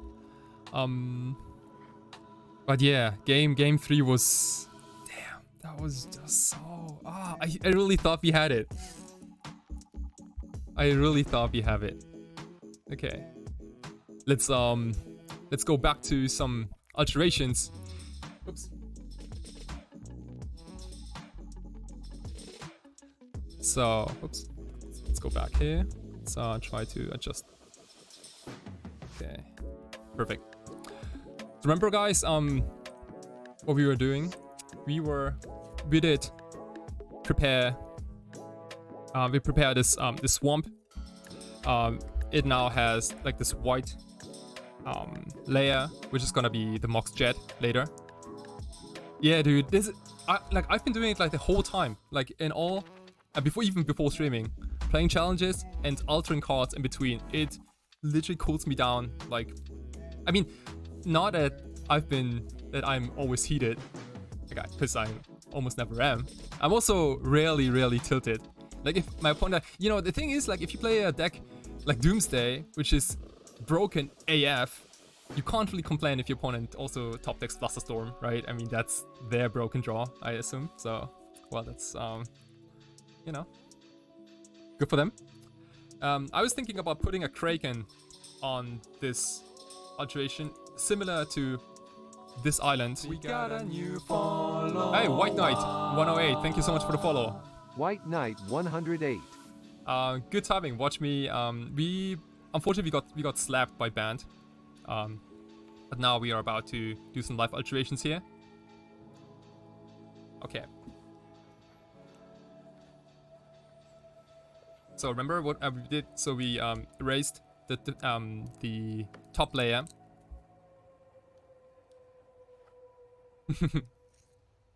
What we made switch from Storm is that, so like Doomsday is a compact deck.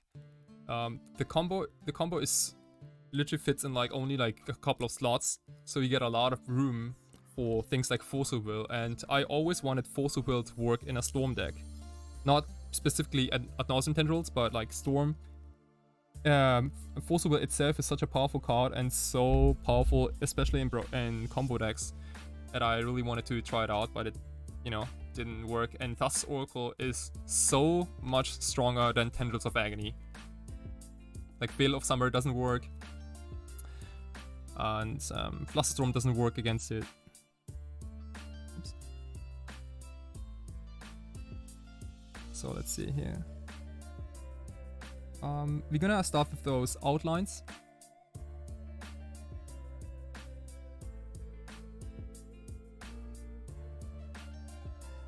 And we're aiming for like a big body here.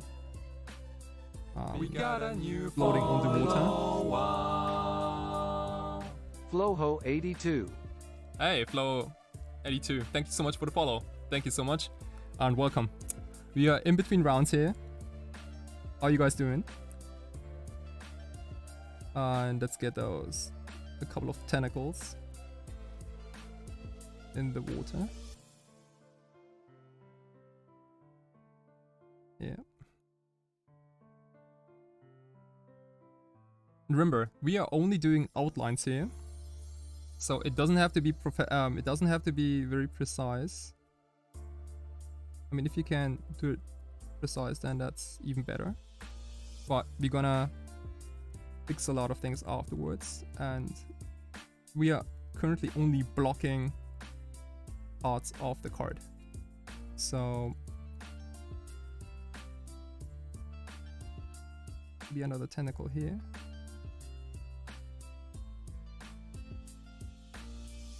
Okay. The third person to the main deck may... Wait?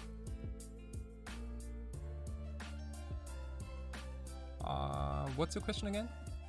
I didn't... I cut the third person tutor to make room for another Preordain.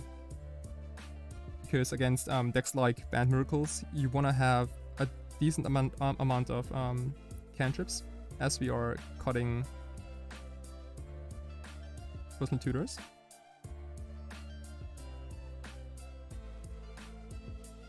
Okay.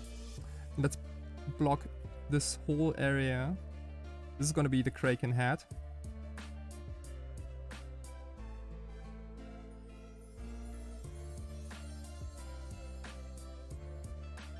Hope you guys can see it.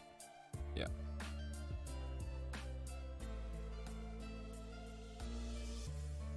I guess this is the question.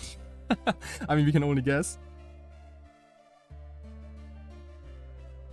I mean, personal tutor is kind of a stinker sometimes. In fact, I can definitely say that we were a little slow on personal tutor. I completely underestimated the card. I thought for a very long time, both Martin, Nielsen, and Ivy thought that Limdul's Vault is so much better than personal tutor, because you can cast it at instant speed. Okay. So, oops. Take a look at this. So, it currently doesn't look like much, but I guess you guys can already guess it's gonna be put on top. Also, Albino's Kraken, yeah. For now, every one of my alterations starts as an albino. You see that in this area here, you can still see the back of the mountain underneath the white paint, and that's fine because we can either go over with another white layer, or we can go over with another like lighter color. I've yet to decide which color this Kraken is gonna be. It can be as pink as the previous one. It can also be a different color. And whatever that color is, we have to make sure that we start from a very light base color and then slowly work ourselves up to the details, and they're gonna be mostly dark. So exactly the opposite of what people do for fine art. Yeah. So we let this island dry now. We go back to the swamp. Orange is not a bad idea. Okay. I was thinking about orange or yellowish for this Mox, because you see like this beautiful sunset and everything is so like orangey. It's a super like chilled vibe, I think, the swamp.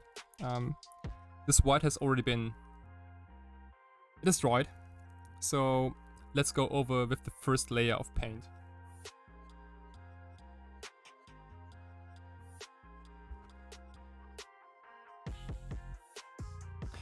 Doesn't matter how smooth the pen comes. The smoother the better, usually.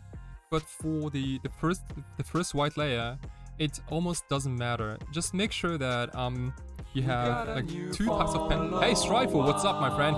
Thank you so much for the follow, and seriously appreciate the follow. We are 1-1 in the challenge. We unfortunately just lost against Band Miracles. It's very powerful, and we are taking the time in between rounds, so I can show you guys what I always do during challenge rounds, which is altering magic cards. You see them always on my Twitter account. Hey Stefan, what's up? 84. Thank you so much for the follow. Stefan_84. And welcome to the Sawatari family, and welcome to my magic and also alteration thing. Okay, let me quickly show you the pens I'm working with. Boom. The camera is like a little bit of like closed up, but I have so many different colors here. Also, like, you know, a lot of blues, a lot of like pinks, purples, and like reds, and like the whole color family. And they're also all permanent markers. Hey, SO63. What's up, my friend? SO63. フォローありがとうございます。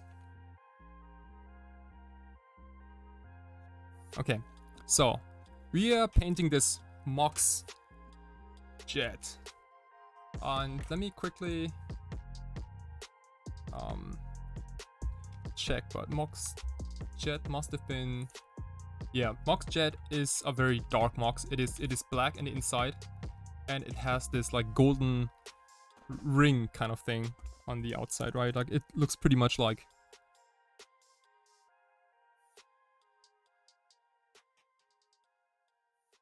It's really like real rough thing, but...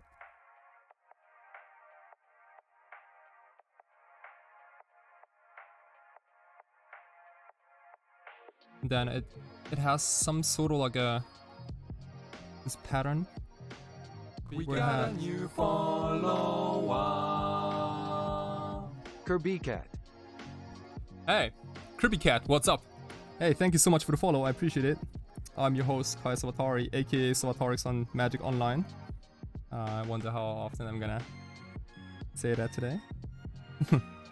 And then it has like a couple of like chains like that, right? Cast Haven. So this is roughly how a Mox Jet looks like. And what I want to do here is, hey, Cast Haven, what's up, my friend? Thank you for the follow. And what I want to do here is I want to paint the Mox Jet as if it is floating on this swamp. Okay, so a part of the Mox Jet is not visible because it's underwater. And I also want to put some pieces of the chain, maybe. It can either hang from like from a tree, or the chains can also go all the way down to the swamp. We can be really flexible on that.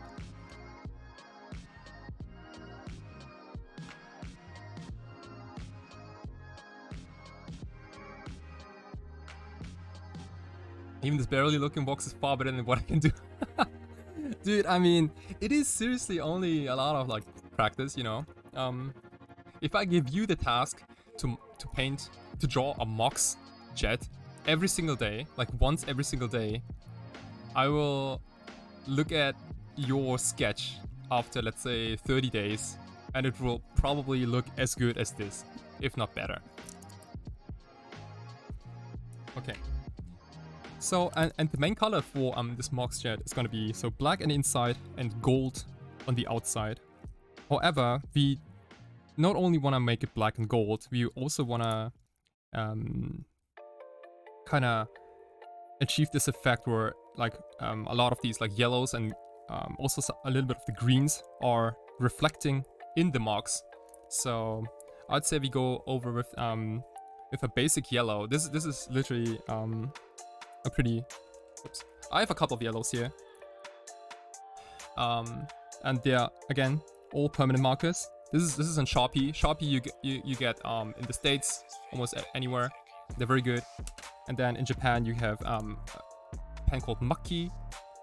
Pretty common. And then this is Magic Ink. I'll go with Magic Ink for now. It has a top like that. You have probably seen it already, and yeah, you can get this kind of pen anywhere. Okay. And let's go over and cover this Mox entirely with yellow, because yellow is gonna be the brightest color on this Mox.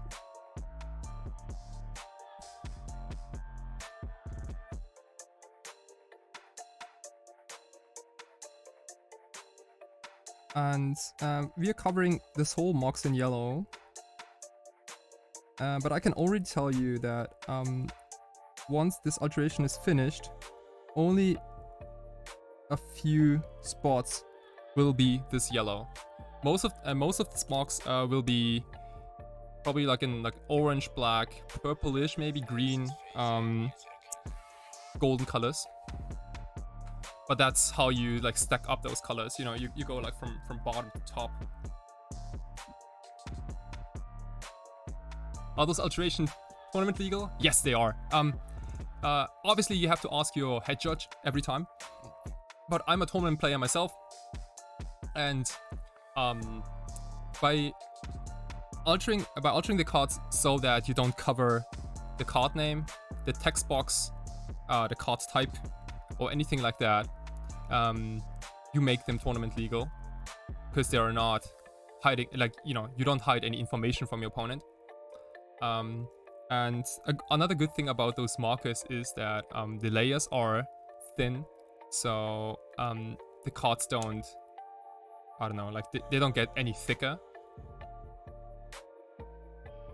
The original borders also need to be mostly intact. Yeah, that's yeah. I believe so.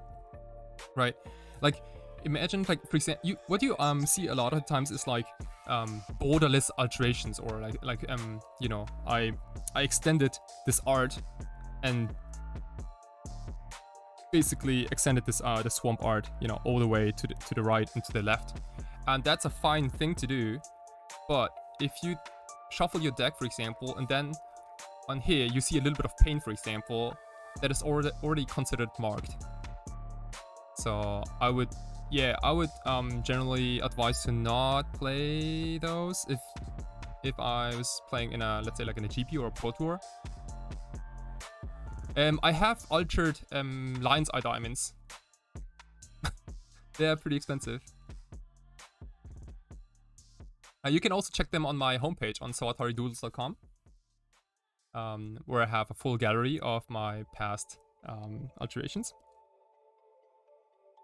And I will not paint anything over this yellow just yet. We will again wait. So see, like this is so perfect for a legacy challenge plus alterations, because I can let the ink dry while I'm playing, and then I come back later and do the next layer, and so on and so forth. It's perfect. This is literally the best combination you can do.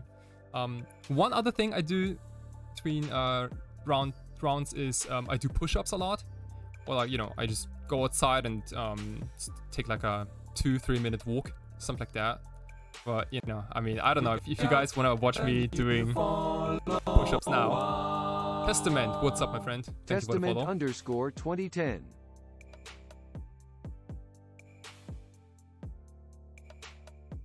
Oh. And yeah, but about expensive cards. そうね、高いカードね。If you want me to alter your expensive cards, I can definitely do it. But I try to keep my alterations the same, no matter what the card is. So I would have done these very same steps, even if this was, let's say, like an Underground Sea, for example. I haven't gotten an Underground Sea yet.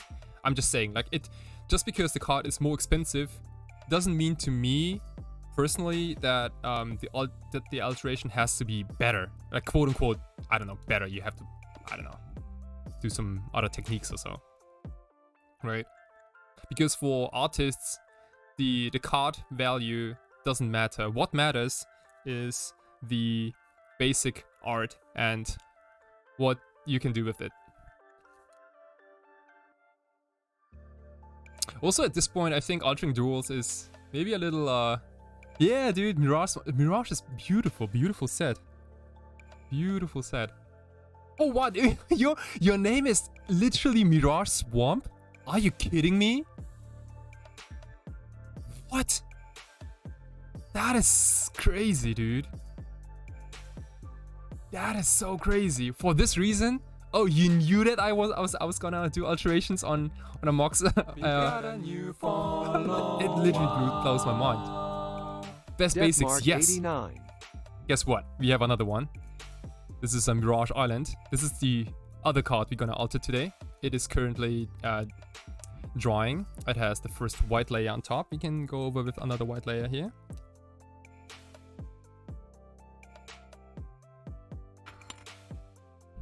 Hey, Deathmark, what's up, my friend? Thank you for your follow.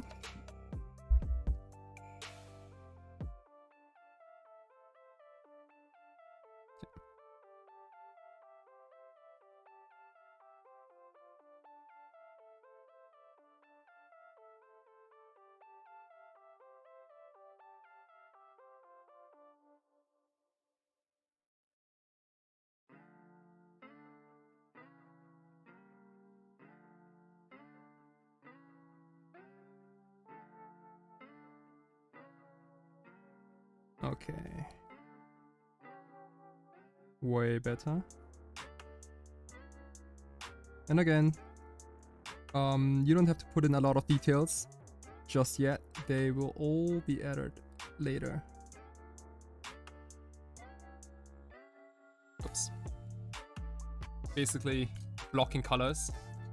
So it's gonna be easier later on to put the Kraken on top, okay? So this, Dr. Doom, this is gonna be 631. very, very exciting, because later on you will see how we can turn this into this, okay? So you see it has almost the same shape, a little different, but it all started with the same steps. This was all an albino, I was gonna say shark, tentacle monster like a kraken, and then I slowly added those layers of like almost like bright pinks, and then some purples here and there, some blue also you see on the bottom a little bit, like reflections from the water, a little bit of like shades, and a little bit of like, you know, tentacle shadows in the water, and yeah, just really making sure that the artwork finds its right place in the original artwork.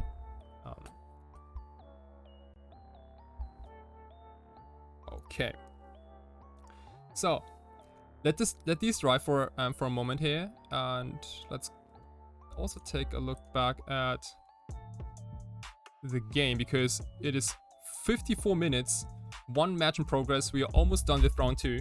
I'm gonna quickly just get rid of my hydration stuff.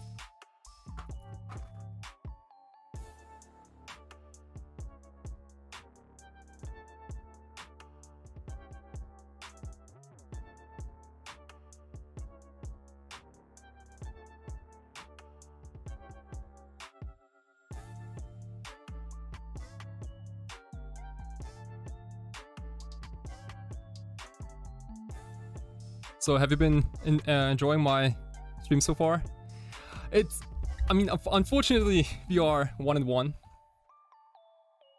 But your top 3 legacy decks, good question. Okay, top 3 is out of my head. I would say Doomsday, Blue-Red Delver, and Jeskai Monkey still. I think tops, the 3 decks after that would be Band Miracles, Green-White Depths is very powerful, and wow, what's gonna be number 6? Hogak is also very powerful. Was I off? Is that unrealistic? What do you guys think? Was that a bad guess?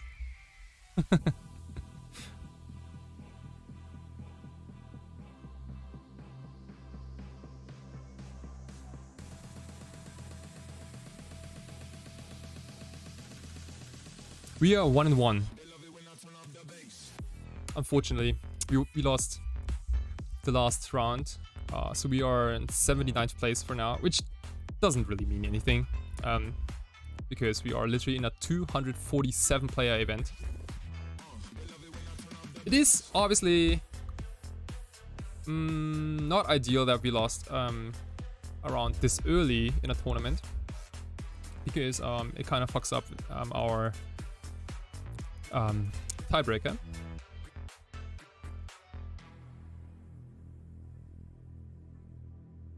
Let's look at those, like 2-0. Tony Scaponi, for example, like isn't he playing like Ruby Storm? What a madman! Very cool. A lot of Japanese, like Zurior is also a Japanese, I think. Theo Young is probably playing Delver. Gul Dukat, most likely Delver. He's also, like, Donny Gutschel is also doing a podcast, Elo Pontus.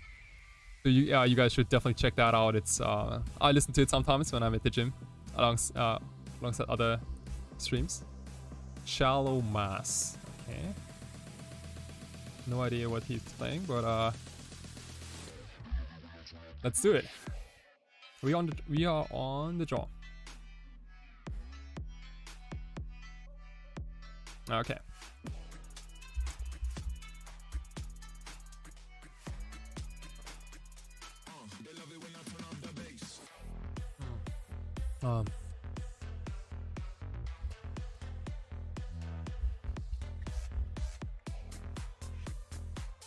Yeah, let's go, dude.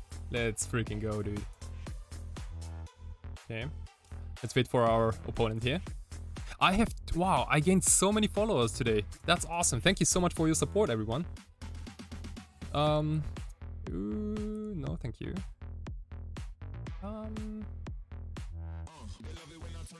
Yeah. Yeah.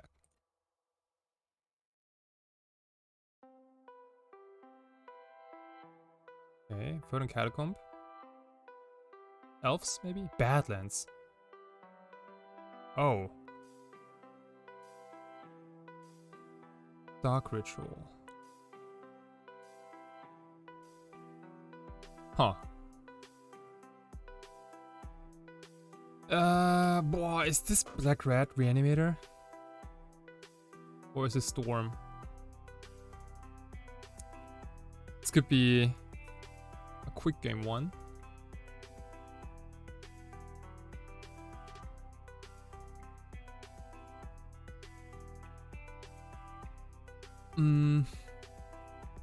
Excuse me. Yep.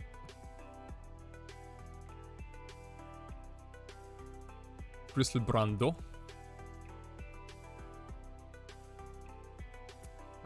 Yep. Oh, okay. Let's if they cast a discard spell, let's concede. Yeah.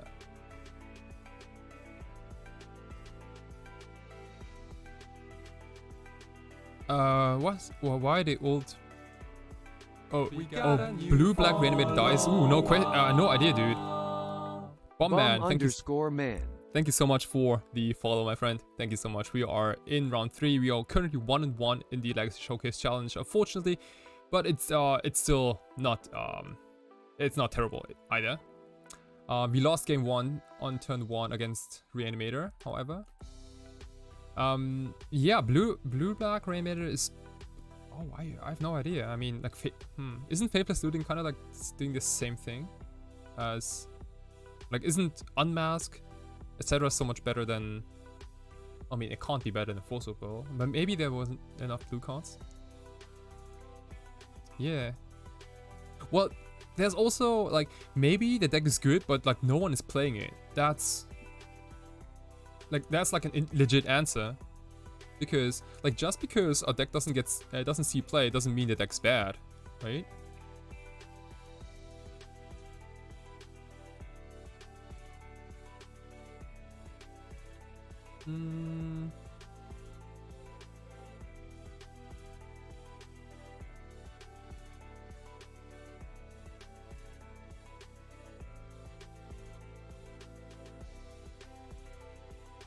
So, what about this? What about this? We bring in 4 copies of Force of Negation. And we take out Pact of Negation, 2 Edge of Autumns, and 1 Duress. So we have 12 free counters. And we have 2 Thoughtseize. This is 14. And we still keep all the fast pieces for a fast Doomsday. To play a game naked? I mean, so you're saying that decks like Hogak and Elves are playing naked?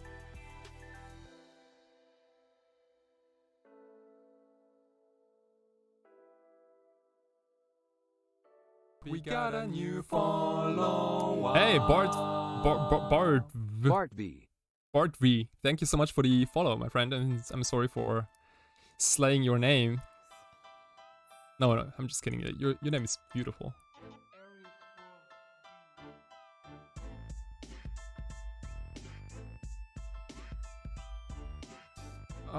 Brainstorm is powerful. Force of Will, not as much. Do we want to take both? Maybe. Yeah, they don't have Cabal Therapy, right? So let's draw Force of Will first, because this way, if they play the Hand Disruption, we don't lose our Brainstorm. Guten Morgen, hey, was geht? Was geht? Alles klar? It's 2 Uhr morgens. No play whatsoever. Okay, clean up. Bristlebrand. Tide Spout Tyrant. Okay, that doesn't do anything, right? It bounces stuff. Okay, well, I mean, I wanna say we don't care. Let's. We got a new follow. Let's bring some here. Budroni, thank you so much for the follow. Wow, and you are just joining us in the best moment ever because that is the God Brainstorm. Check this out. Dark Ritual Doomsday. Are you kidding me? And we have like double force up. That's so good. So I would say we put back Bloodstrand and Street Wraith. When we simply Doomsday and we have double force will. Yep. Opponent is on black red reanimator. We got wrecked in game 1. This is game 2. Hey Jack, what's up, my friend? I'm not gonna read out the whole number, but that's probably your birthday. Please tell me that's your birthday. Deck list. I'm gonna show you the deck list after this game. Then you can see it during the sideboardings. But it is well tuned, I wanna say. Decklist is fairly smooth. We have 19 life. They don't attack our life total. So let's go Quattro Street Wraith and Thassa's Oracle. We are not gonna use all of them. We're gonna do cycle. We're gonna do a Thassa Oracle sandwich. Okay, we're gonna do 2 Wraiths, bacon in the middle, and then top it up with some more Street Wraiths. Is that cool? Yeah. Let's go real sandwich style here. We can even use our days. Sexy pile, dude. I know. I mean, sometimes you gotta be creative with those piles, right? I mean, there were literally like a million different piles you could have made. And do we want a force or do we want a daze? Did it play Simian Spirit Guide? I don't think so, right?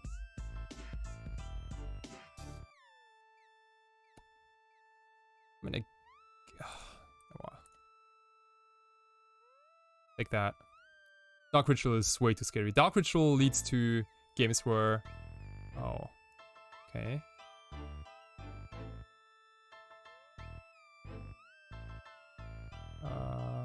No, thank you. Right? Like, if Tyrant resolves and they play another petal, then we can't win anymore. So let's counter that. We sided out all Edge of Autumns. They all sided out. We only have Street Wraiths.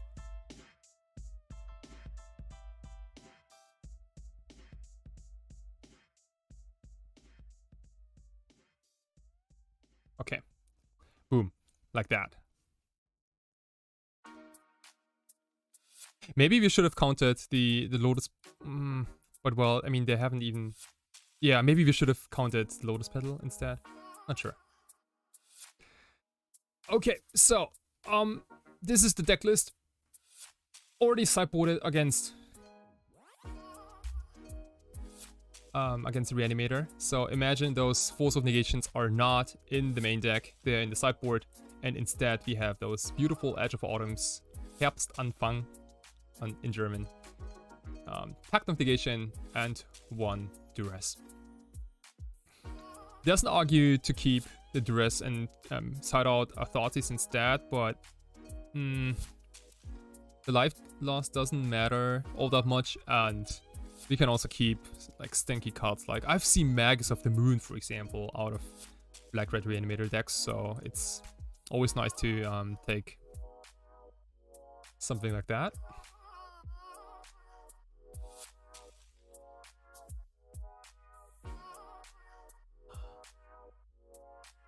Argument is that you can't be forced to bin your fatties.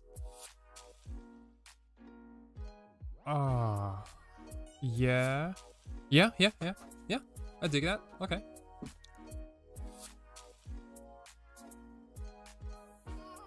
Right. But that must be a terrible hand then, right?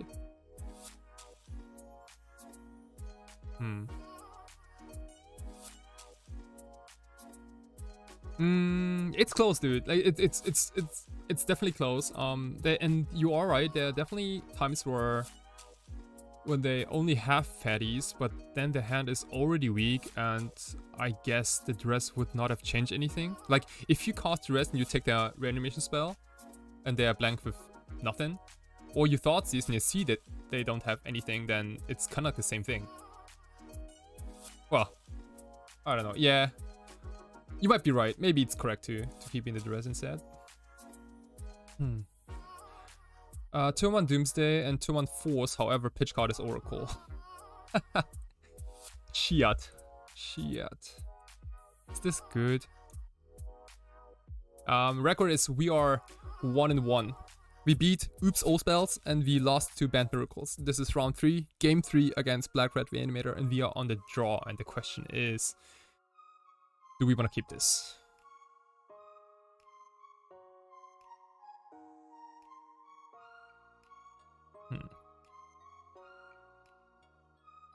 This is good.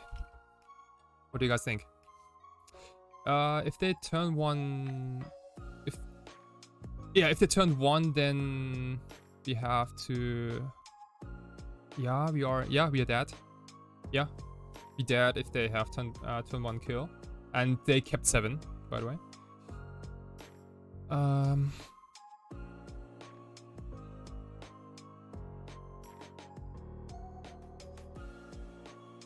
Oh, what is the MTG bot? Or can I enable it? Maybe someone has to tell me how to enable MTG bot. Because I'm fairly new to Twitch. This is literally my 6th session. My Twitch account was born this week. And yeah, maybe you guys can help me out. Let's mulligan. Ooh, yikes. We got a new follow. Hey, Blub Blub 11, what's up, my friend? Thank you so much for the follow. Blub welcome Blub to 11. game 3 against Black Red Reanimator. So this is Force.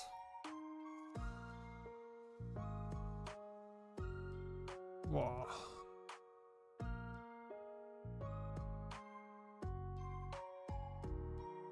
I suppose we are...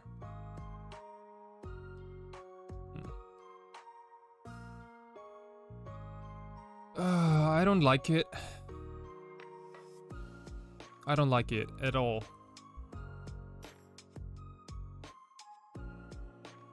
But do we have a better chance if we go down to 5? This is close to 5. This is indeed 5.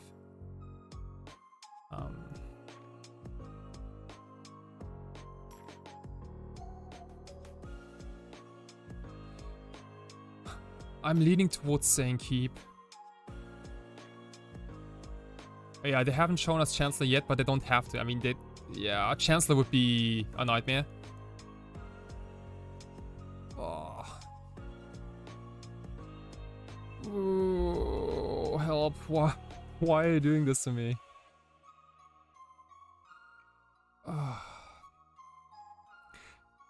Like, the games are... I'd mull. You would mull this. Like, what if we... Yeah, like, the thing is, like, we have 8 Force of Wills, right? We have 4 Force of Will, 4 Force Negation. And... You would also mull. I mean, if I keep this, I would definitely bottom one of the Dark Rituals, right?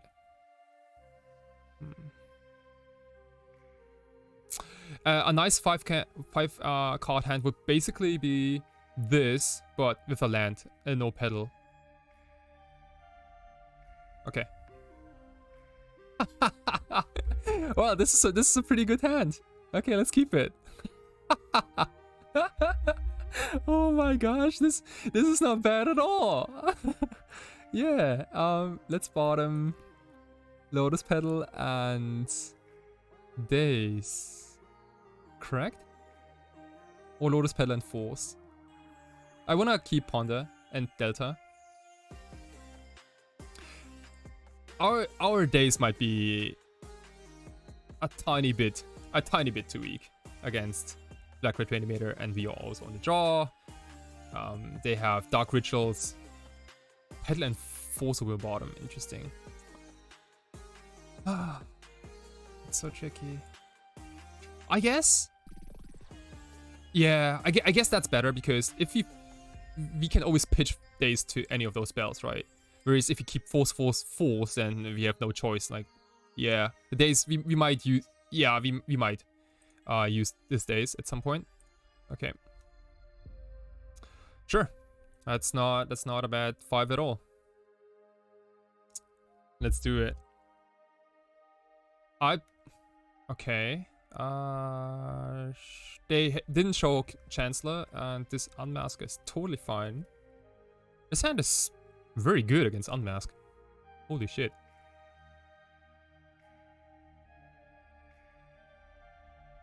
Man, I wish it wasn't as this dark in my room so I could light up my camera a little bit. I think my face is somewhat dark today, unfortunately. I put all the light sources on my head already. But maybe we can switch it up a bit. This would probably be the best.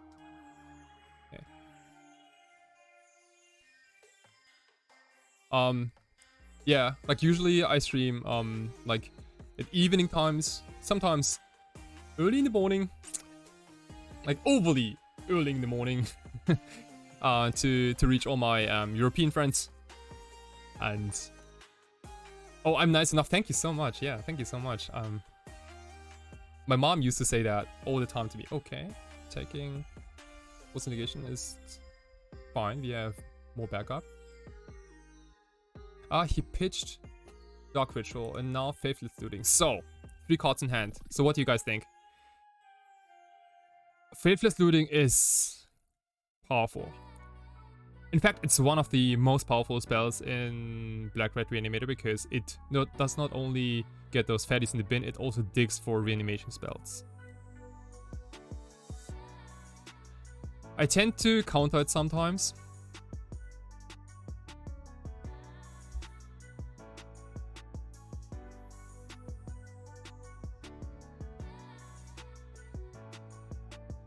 Like, they need to first get a fatty in the bin, and then second retrieve it.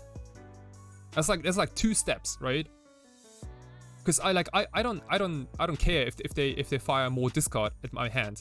I don't care. That's fine. Like discarding stuff from my hand is fine. I think as long as they don't start casting exhumes and reanimates, we are in fine shape. But this Faithless Looting might be. Yeah, this Faithless Looting, I think it's force pitch days is what I want to do here.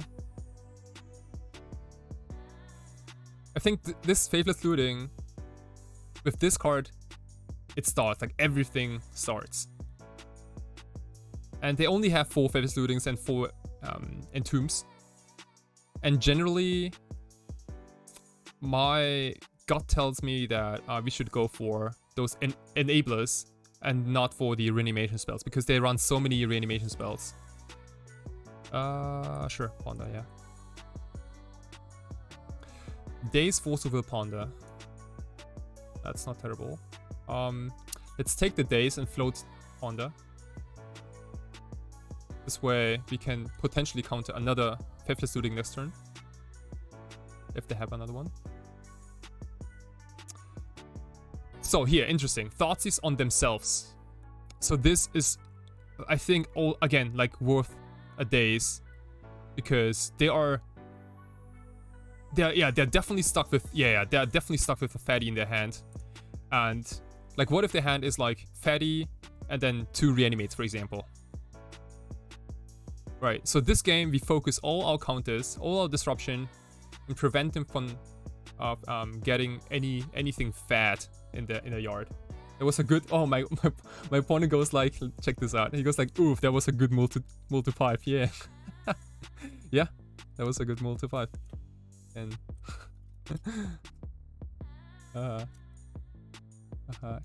yeah, dude, that was freaking sick. And he's damn right. He's damn right.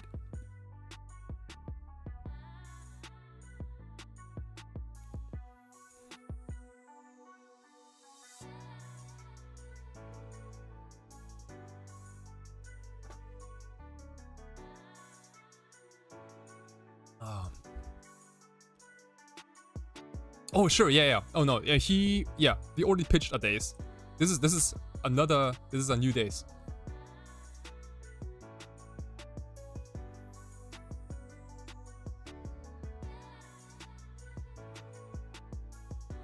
Man. Yeah, I don't know about you guys, but I'm fairly enjoying myself here. Having a good time. Even though we are not undefeated anymore. This is just really, this is sick. 2 a.m. Tokyo is sleeping. But we are not. We are casting spells here. Powerful magic. Very dark and powerful magic.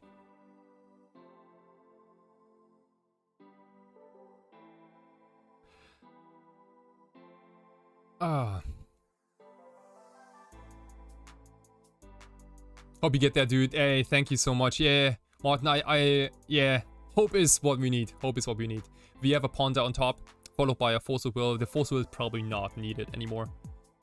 Or it might be, but we need to delay our opponent and eventually find Doomsday, because like we can't keep countering forever, right? How are you doing, Martin? You're also in the event, right? Are you 2-1? Please tell me you're 2-1. Or tell me you were 1-1 before, so please tell me you were 2-1. That'd be sick. Putrid M, yeah.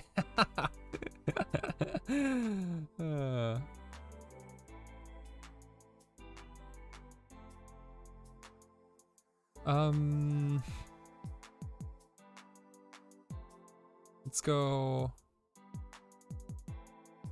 Underground Sea Go. I want to Ponder next turn. With Delta up. Perfect. Okay, yeah, so the hand is probably garbage. Rave 2 lands is not powerful enough. Doomsday is, however, a real card here. Close to, okay. Kind of close to, damn it. Kind of close to resolving it. Oh, you just lost to Red Delver. Yeah, dude, we are also on a multi 5 in game 3. Well, at least this is a counter. Now we have Force Will up. It's not looking bad. Yeah. All we need is Lotus Petal or another land. Okay, opponent is again not doing anything. Sick. Okay, let's go.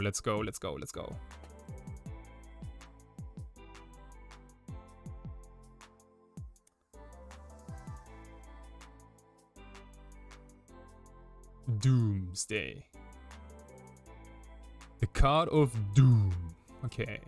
So, Oracle, and again, nothing crazy. Question, why me? What do you mean? So, let's go 4 Street Race and Thassa's Oracle. Same as last game, there's absolutely no reason to go fancy. My hand was so good on the play with this multi 5. Well, that's magic.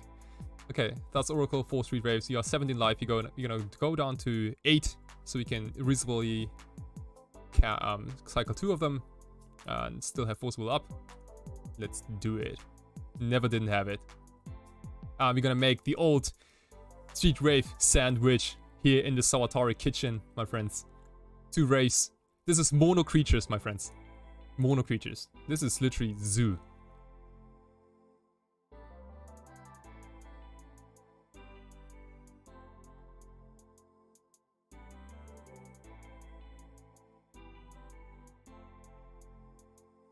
Oh, what do you mean no?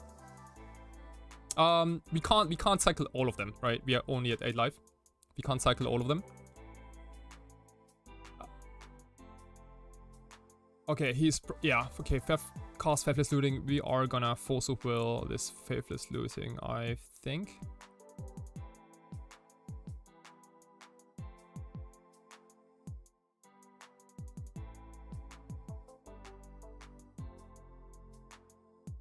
The reason why we did this quote-unquote sandwich is that it's somewhat resilient against surgical extraction. Like if they shuffle our library.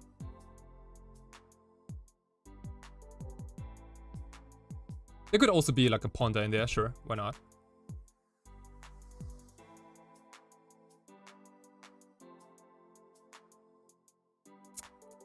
And we are 2-1 on a mulligan to 5 on the draw against Black Red Reanimator. You'll love to see it. You'll love to see it. That's so sick, dude. We got a new follow. Hey, MTG Beers Punts. What's up, my friend? Thank you for the follow. MTG Thank you so much. Beers _ punts.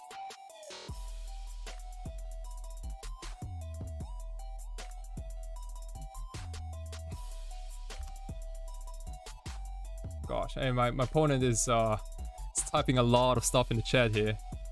What is he writing? Like, why am I losing? GG, double force, double blue card, hand of 5, having stays somewhere on top as well, and I don't draw anything for a million turns. And in suck an important tournament after I'm already 1-1. Sucks so bad. What am I supposed to type here? Probably nothing. Okay. Okay. Yeah. Well, I mean, what can I say, right? I mean, it's like, yeah. I mean, that's also what people sometimes get for playing decks like that, I guess. Good luck in the rest. Thank you so much.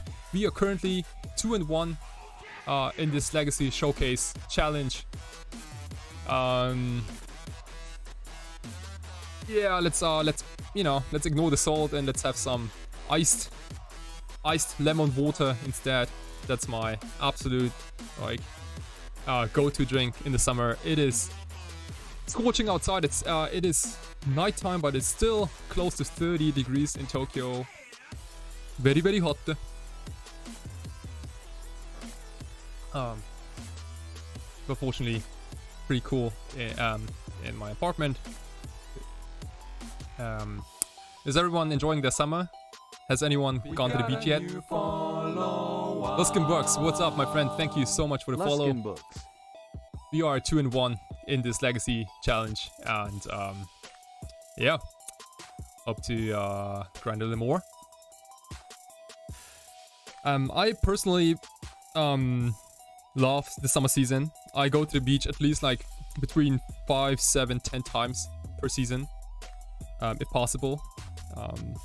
So I think on Wednesday and on Friday I'll go to the beach, probably like the whole day, and I'm back tanned and burned. So in one of my following streams you will probably see chocolate brown Sawatari sitting here. Yeah, thank you so much for catching up, Mr. Brooks. Seriously, yeah. Olympics 2 weeks from now, yeah, I think so. But again, there are no, like, I think it's all gonna be on display, right? So no one can actually visit. I think it kind of takes away the appeal of events like Olympics, but if that's what they want to do. Okay. So let's get back to the alterations, Kai's alteration. Again, Sawatari Doodles, check out my homepage. I've done many alterations so far, a couple of commissions here and there. You can always hit me up on Twitter or on my homepage, sawataridoodles.com, if you want any of your cards altered. And I'm not gonna say no. I'm not gonna say no. I literally altered my least favorite creature of all time last week. I got a playset of Thalia, Guardian of Thraben. And I was like, yeah, alright, okay. I'm gonna make him. Oh yeah, sure. I can let me pull up my list just now. Oops. This is the list. I hope that I charge it extra, the custom extra. Like, I mean, what am I supposed to say? Like, I'm gonna say like, hey, you know, generally I hate Thalia, so you gotta pay like like double the amount. That's a good, well, what ends up happening is probably that people are only gonna send me their Dark Rituals and Doomsdays and Thassa's Oracles for altering then. And I don't know if I wanna... I don't know if I wanna do that. I mean, I definitely want to, but altering Thalia's was actually a cool experience.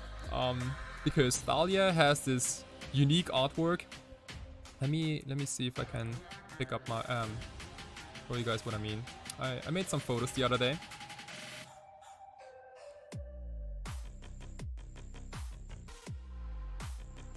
We got a new. Yeah. Those Thalias were not. Basically, they were gone for. Hey, Ordaka, what's up, my friend? It's just quickly my.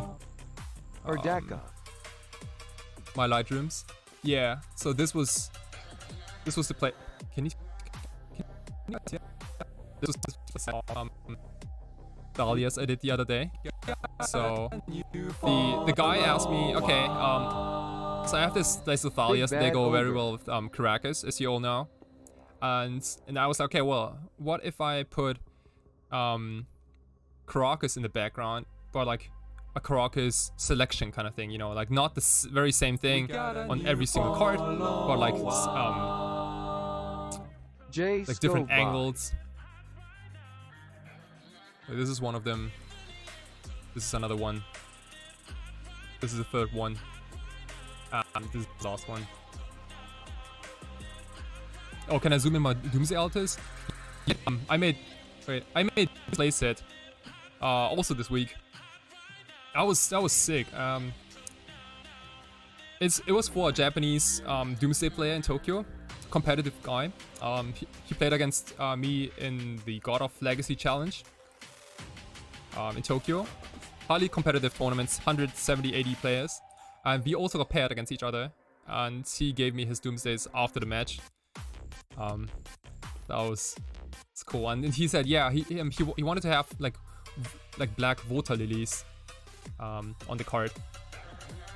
And these are the Doomsday I made. This one I dig specifically. I think it's kind of like a neat idea. So those demons, those Doomsday demons, are part of the water lily. Isn't that kind of cool? Like for this, I was really thinking like, okay, how can I implement the Doomsday artwork in a flower like that? We got a new. The top left one. This one. Hey, thank you so much for the follow, Kaizong. And this is like this is number 3, number 4. Yeah, and then but these are not the first Doomsday I altered. There should be some more Doomsday somewhere. Let me quickly check. There should be in somewhere. Oh, this is another one I made.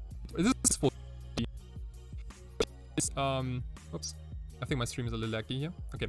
Doshi was is in the Doomsday Discord. Shout out to Doshi. Very cool dude. He's like the bread and butter of the Discord. Because like, he keeps everything together.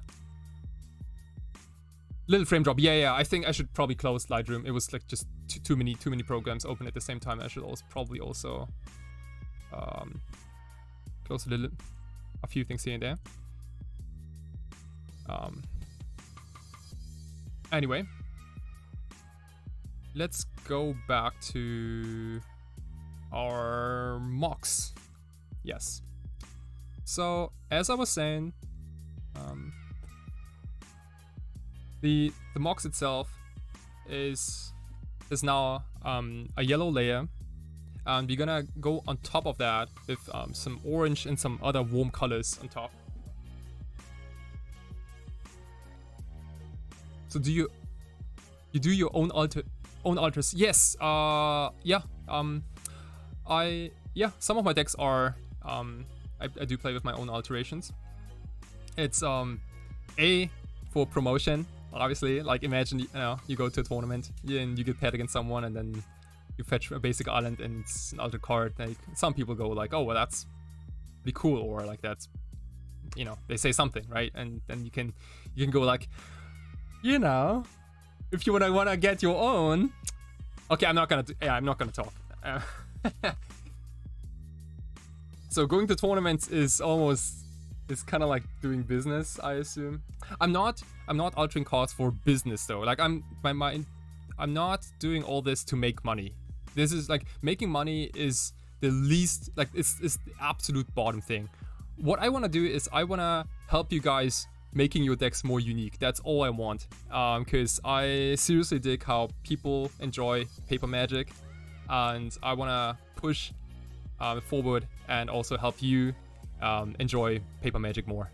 And that's what I've been trying with altering cards.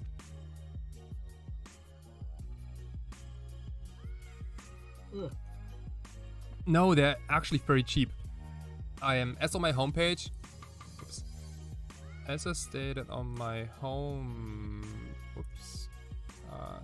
homepage, they are, yeah, you should definitely check it out, salvataredoodles.com. One card is 3,000 yen or 30 bucks or 25 euros, which is fairly cheap. And that's like another reason, right? Like I want to make them reasonable for you guys so you can afford them. Because like again, like my goal is to make it more enjoyable for paper Magic players to play their decks, and it doesn't work if the alterations are too expensive. Then everyone's gonna be like, yeah, I mean that's cool that you're doing it, but I can't afford it anyway. But what about 30 bucks per card? 30 bucks per card is fairly cheap. Like if I think about like the time I spend for doing those alters, blah blah blah blah blah, yalla yalla yalla. That's a good deal for you. So, anyway. Okay, so we have this Mox here, and oops, get a little closer here. Okay, oops, like that. Okay, and I would say.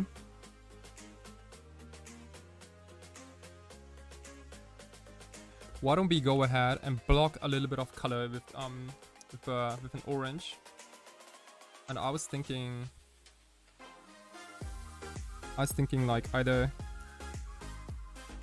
let's do some color checks. This is a very light orange. This is a little darker, as you can see. Hope you can see it on camera. What's that? Oh, that okay, that's almost brown. Yellow is only gonna be the highlight. So why don't we go ahead and block a little bit of these parts here.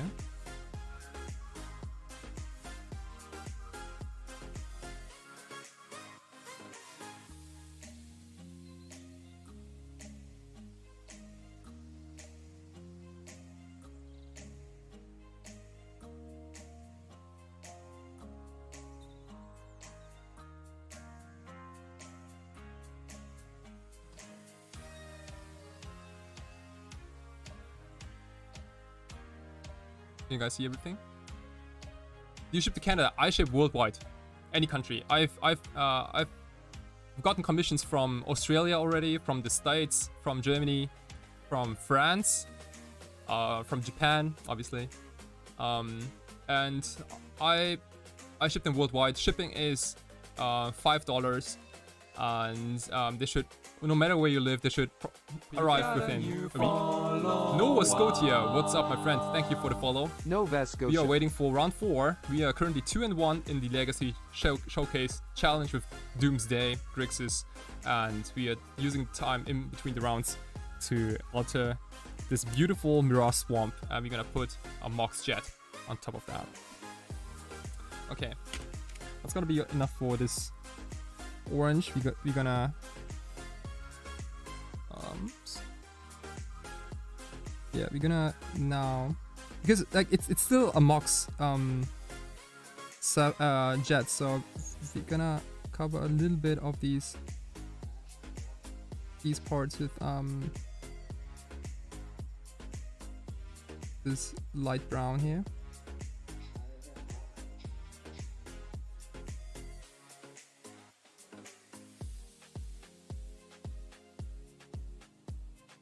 And we're also gonna take use this part here to right bottom,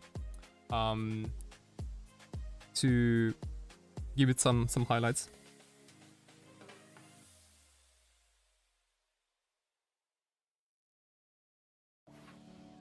And with markers, you can do a lot of different techniques. You can either like paint like that, or you can also put in like little dots, so it gets like a different texture.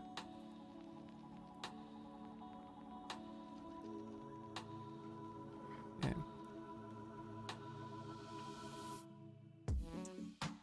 And especially here on the bottom, because like imagine like if something is sitting or like partially in a swamp, the swamp is gonna reflect its light on the marks. So we definitely wanna catch that too.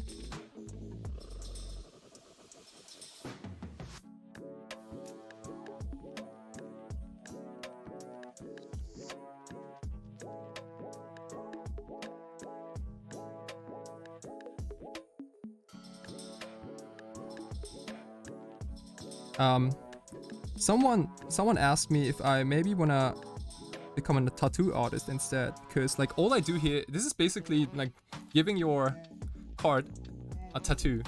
is that too far off?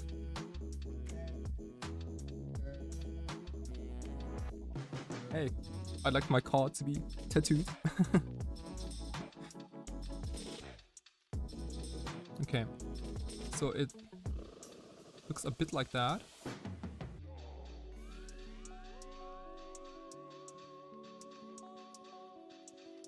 Okay.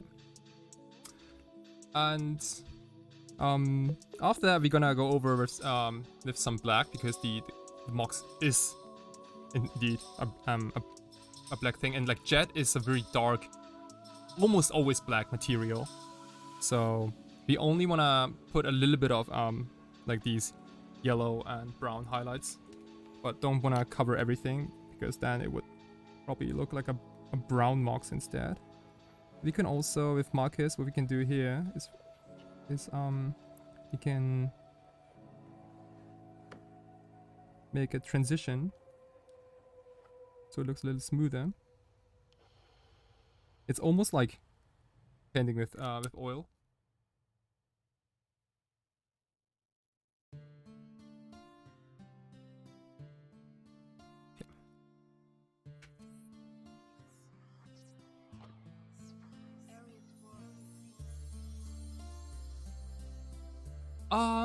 Oh, good question. True black or then the dark purple, dark blue. Yeah, and generally, like when you paint art, like actual art, you should avoid black under any circumstances, because you can because nothing in the world is black. Like even if you hold something black in your hand, let's say you have a black plushie, right? And that is never entirely black. That's usually like very dark grays, dark purples, dark browns, dark reds, but almost never actual black, because you have a lot of lights hitting it. And you could say the same thing about alterations. However, you don't want to overdo it, because after all, it's a small object. Like a magic card is literally, you know, a couple of centimeters big. So you should not get too artistic. Like if your opponent plays this swamp, you should easily recognize that it's supposed to be a mox jet, right? And if you go a little too fancy with your colors, you might it might look beautiful, but you might not get what it is. If that makes any sense. Oh, thank you so much. Yeah. I'm always open for like comments, like critique, or you know, anything. Okay. Let's see here. Okay, it has not entirely dried just yet.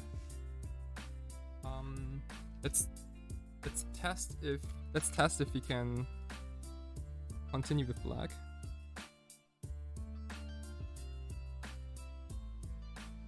Okay. So these are by far my absolute favorite markers. These are blacks. This is 0.1 millimeter, and this is 0.5 millimeter, and I even have 0.05 millimeter. Oh, it doesn't get in focus. Anyway, these are perfect. They are like, to simply show you, they have it's almost invisible, the top part, because it, yeah, you can do detailed lines, and you need those details because the card is so small, and you want to know what's going on, right? So you're gonna, however, for this Mox, we're gonna now block some colors with black. And I was thinking, since it's a round object, I'm gonna take this example right here, like this Mox. Everything, this needs to be black.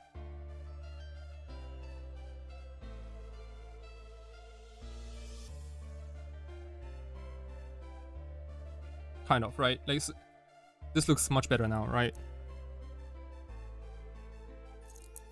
So you have, so I want to leave some oranges in this area, some yellows in here, and maybe a little bit of orange here too. I blocked it out, but feel good.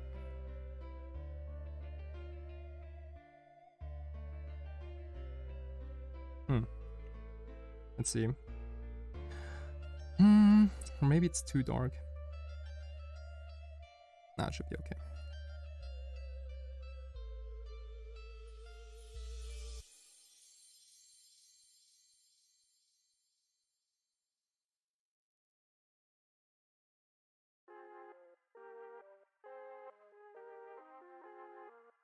Okay.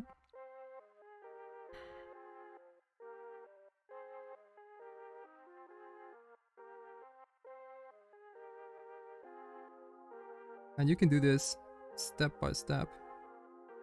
No need to rush anything.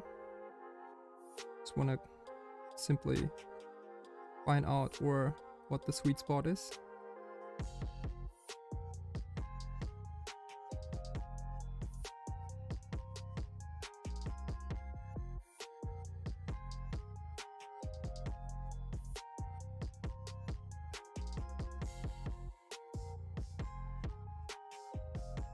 Well, we will get Moxes at the emoji channel.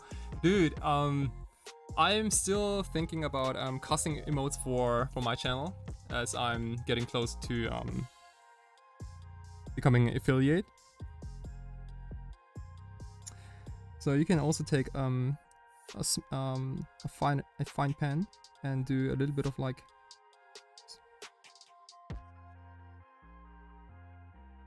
textures.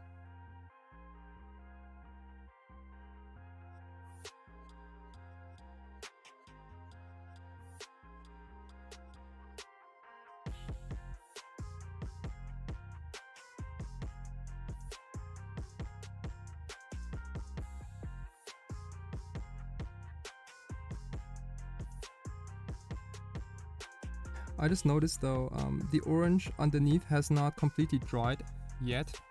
So maybe we wanna pause this for a sec and come back at a later point, which is totally fine.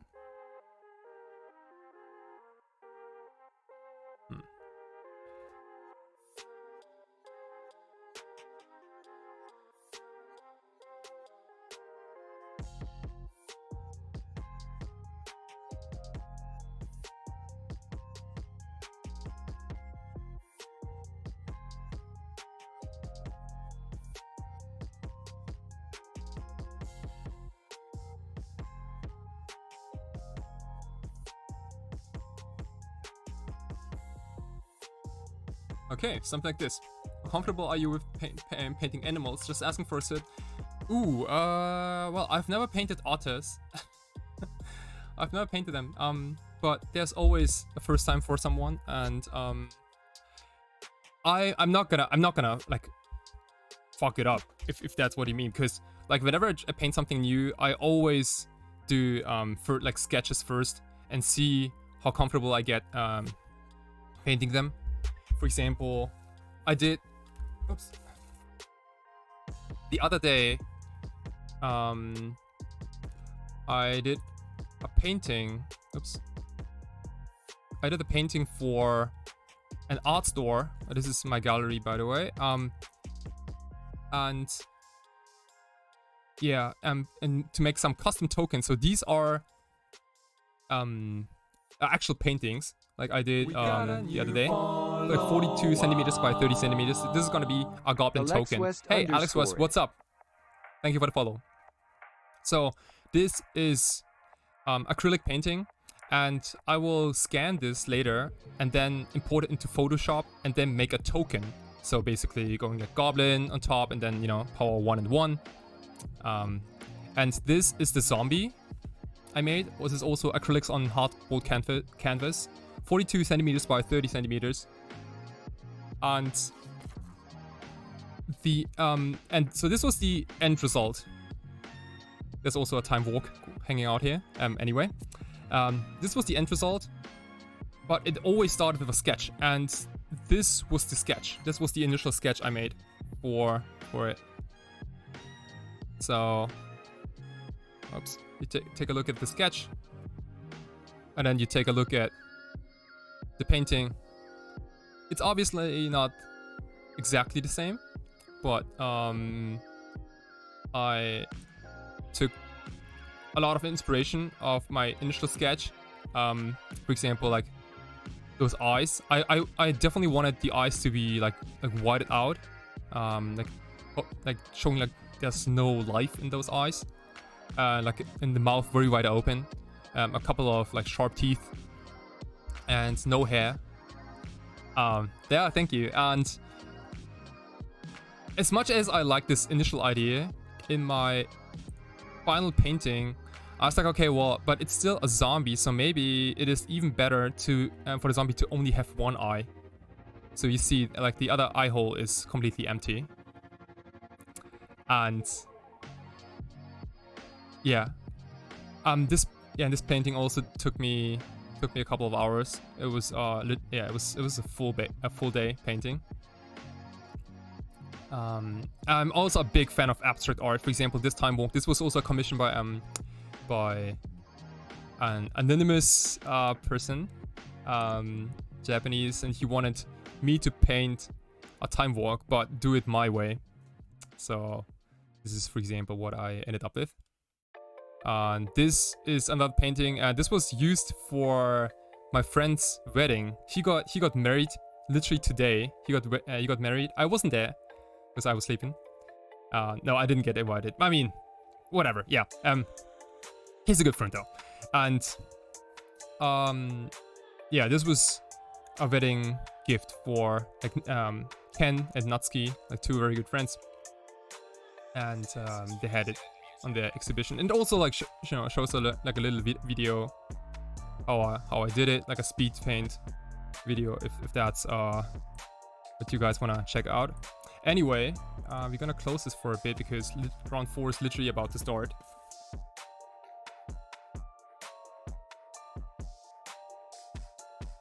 Let me clean up my stuff real quick, and also let me hit the bathroom. I'll be right back.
Okay.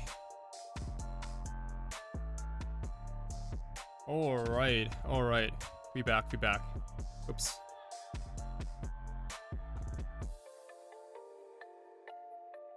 Okay, this looks good now. So, we are on the play against Volkswagen. Volkswagen. He kept 7. This is a keep 7 keep. Yeah. Let's go. Let's go. We are currently 2 and we're currently 2 and 1 in Legacy Challenge.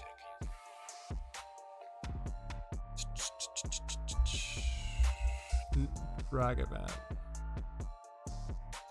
You know what really sucks?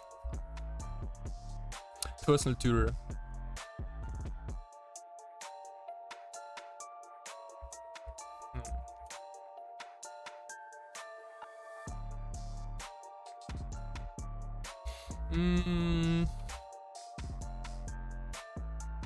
So I usually don't force Ragavan, especially if they can back it up with days.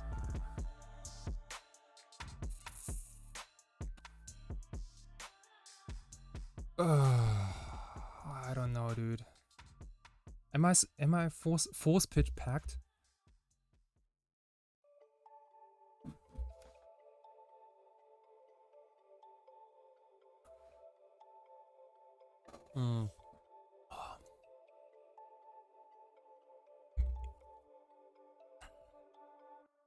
If they have days, that's so bad though. But imagine if Ragavan connects like 2-3 times, and it might connect 2-3 times. That's also very bad for me.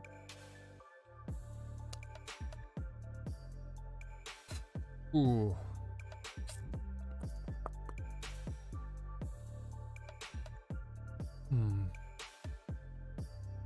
Like the deck has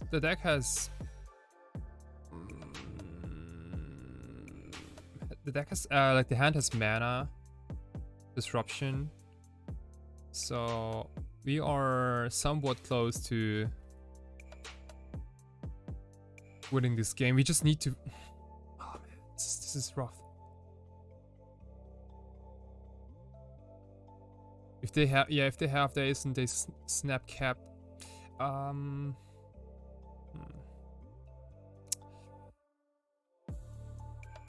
mean, they could also dash another Ragavan next turn if he forced this. Tricky.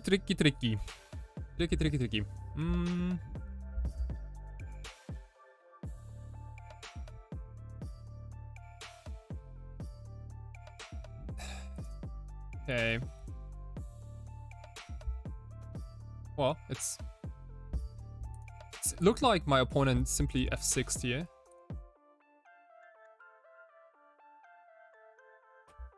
We're gonna go for personal tutor, as I don't expect my opponent to have any counter magic, right? Like if you have counter magic, we would never F6.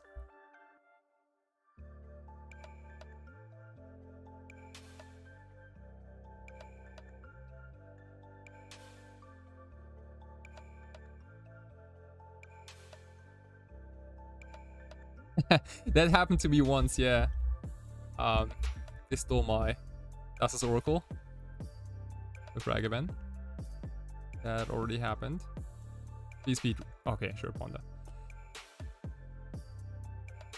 By the way, the first Ponder was not a shuffle. Pokemoki too. What up, my friend? Thank you so much for the follow. How are you doing, my friend? Thank you so much. Just started out streaming. That's my 6th stream today. Yeah. How likely is it that they have a Force of Will? So both Ponders were no shuffles. Both of them.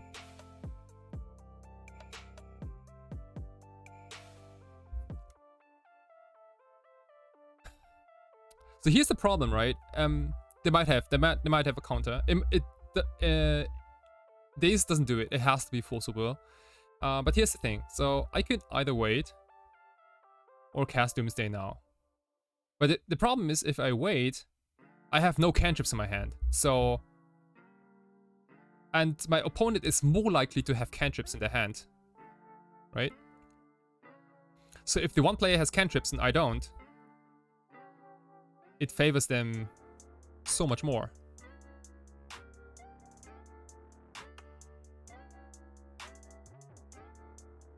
Oh, I'm no Pokimoki. I'm not a Doomsday master. I'm just a douche, you know, playing some cards here and there and getting lucky. I'm not a master by any means. You should call Martin Nielsen a master. He is truly. He literally played Doomsday when you know, old days like Burning Wish and Tendrils of Agony, when I was a coward and played Awesome Tendrils instead. Yeah, both ponders. Opponent didn't shuffle twice, so maybe. Yeah, I kind of want to say it's go time, right? Like imagine imagine my opponent we go like Misty Go, and my opponent goes like Expressive Iteration, play a creature or something like that, go, or like Wasteland plus Brainstorm or something like that and go, and then we top deck another non-duress, non-daze, and even Force Will doesn't do it because we don't have a blue card. Like we are absolute naked.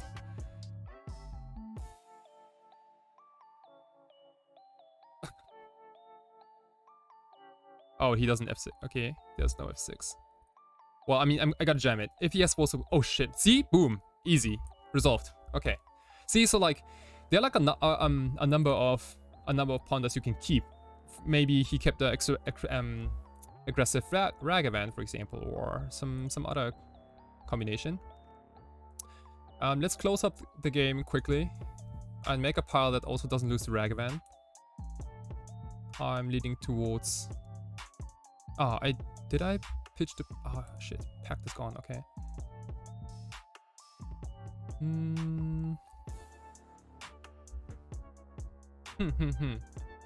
So I definitely want Underground Sea in my pile. I also do want to have Thassa's Oracle, Ideas Unbound, and Edge of Autumn, and I was really hoping for Pact of Negation to be still in my deck.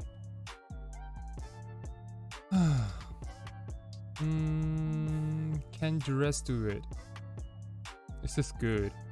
Let's see.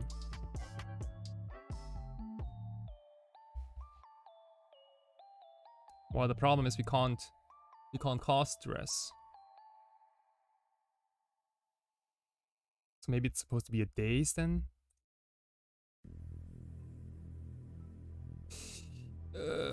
Sure. I mean, Wasteland. Yeah. Waste.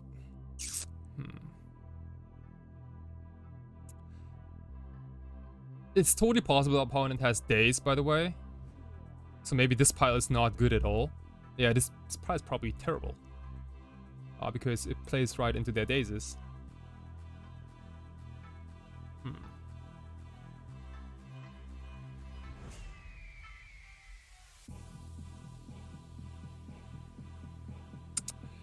What to do here? It is rough when passing turn against Delva because there's so many things they could have. They have 5 cards. Patch TO land X. TO land. Okay, but doesn't that lose to Lightning Bolt then? I don't run common in the main. Kevin is in the sideboard. So there's like so many non-blue opponents in game 1. And there are also no Pyroblast in game 1.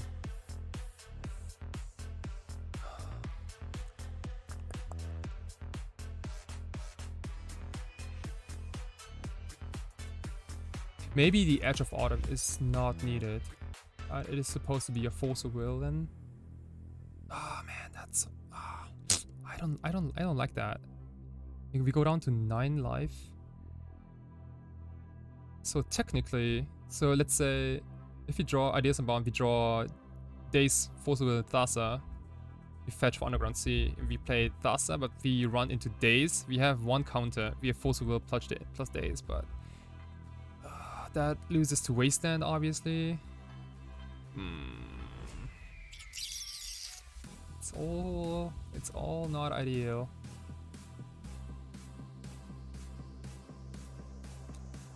But like passing twice is so bad by that.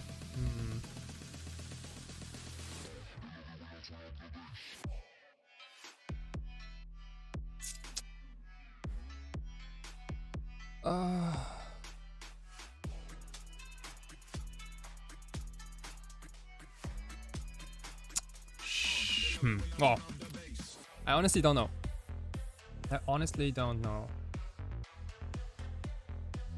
Maybe we are supposed to not go for it next turn, but go a little slower. Days plus pact. We don't have pact. Pact is exiled. Double days. Double days. Okay. But again, like we lose to Wasteland will literally time walk us. And I don't know if I wanna. Oh, isn't then the Days Lotus Petal better? Because then when Wasteland doesn't matter and it also plays around their days. Yeah, I think that's probably better. Okay. So let's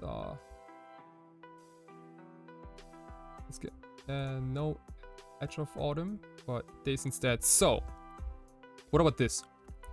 We draw Ideas Unbound, we draw Days, Lotus Petal, and Thassa. We fetch. We have 5 mana, so he can wasteland us, no problem. Or we can pay for one of their Dazes. Because it seems like they clearly don't have a Force of Will, right? And it also doesn't give them too much time. We lose Ideas Unbound to Ragavan though, if they have it, but that's, I guess, that's, well, can't do anything about it. I'm gonna put Thassa's Oracle the next card so we can win the next turn anyway. I think this is the best we can do here. Okay, Underground Sea, bottom. Petal, Days, Thassa's Oracle, and DS. Go. Okay. It took way too long for this pile. Literally like 14 minutes here. And this is game 1. So let's don't waste too much time here. Expressive duration, that's fine. There's also no Wasteland, they already played their land.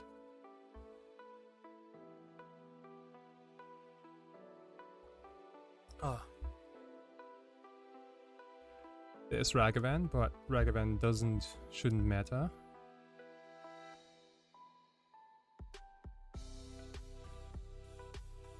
Please, this needs to resolve.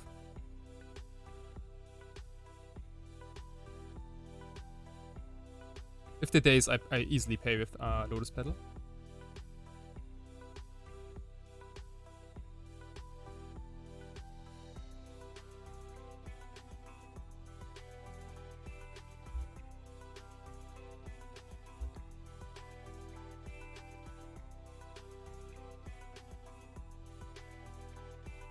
Okay.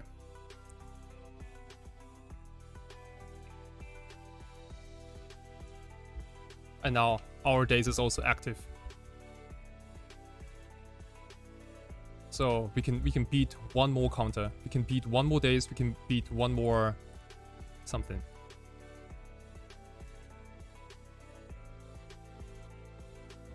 Damn, was this the perfect pile?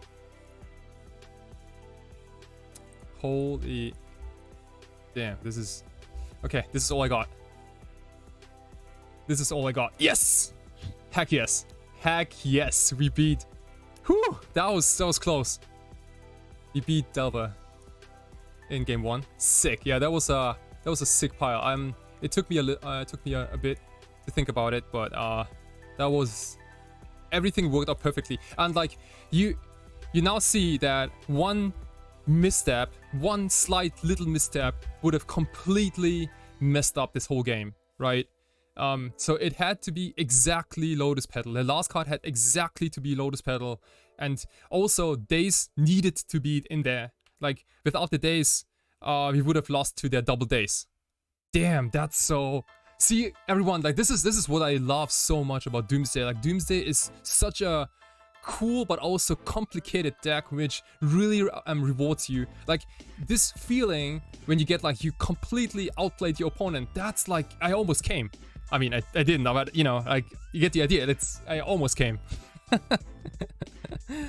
That's so sick, though. That's so sick. Okay.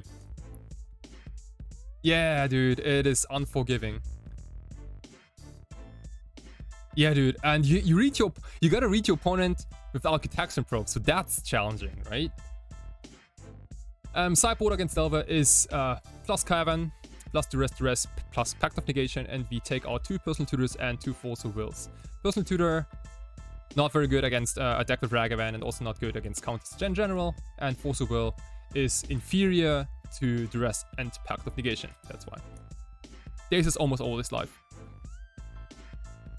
Yeah, Personal Tutor is a fine card to have against any combo matchup and any non-blue matchup, like Hogak, Elves, Death and Taxes. You want to almost have the full set because it's so fast. Do you think my opponent misplayed? He could have, dude. He could have double dazed the Ideas Unbound, then I would have been dead. Yeah, he could have double dazed the Ideas Unbound, and then I would have died. See? So, you gotta build the perfect pile, and you need your opponent to slightly misstep here and there.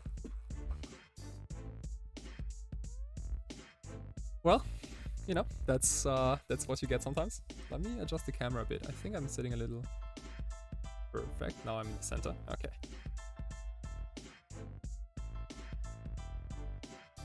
Okay. So now, this hand... This hand is a keep.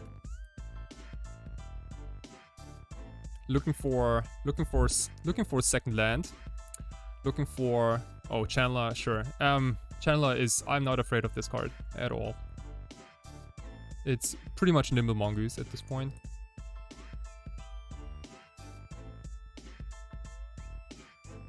Digging 4 lands only now. If they daze, that would stink. Okay. But I also don't think I don't think I can force this daze. We gotta just... Yeah. We just gotta hope they don't have a wasteland. But because if I force this daze, then there's no way I can resolve Doomsday. Like, Cavern of Souls. Oh, gosh. I really gotta make sure that my mana works out by itself, so I can focus my counter magic on the actual combo. Okay, Pyroblasts. Not gonna fight over that. I'm also not gonna play a Cavern of Souls. I wanna get rid of Cavern with Brainstorm. Okay. My opponent is getting a little bit of value here. Of Dragon Rage Channeler.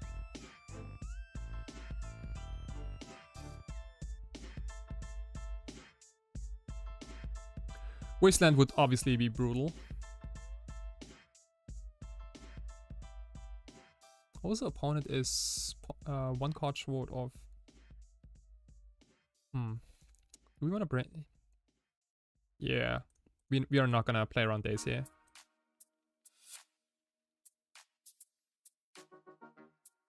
You already played one. And, well, there's the second one. Okay. Like, the Brainstorm would have been so bad if you played Volcanic Island before, right? Like, it doesn't... It's just not very good. Like, you play Volcanic Island, and then you Brainstorm, and then you're gonna redraw your cards anyway. So... even though they had days... Well... it's not the end of the world. Also, Ideas Unbound might look odd, but it's a pseudo Brainstorm. Can get rid of all this nonsense here.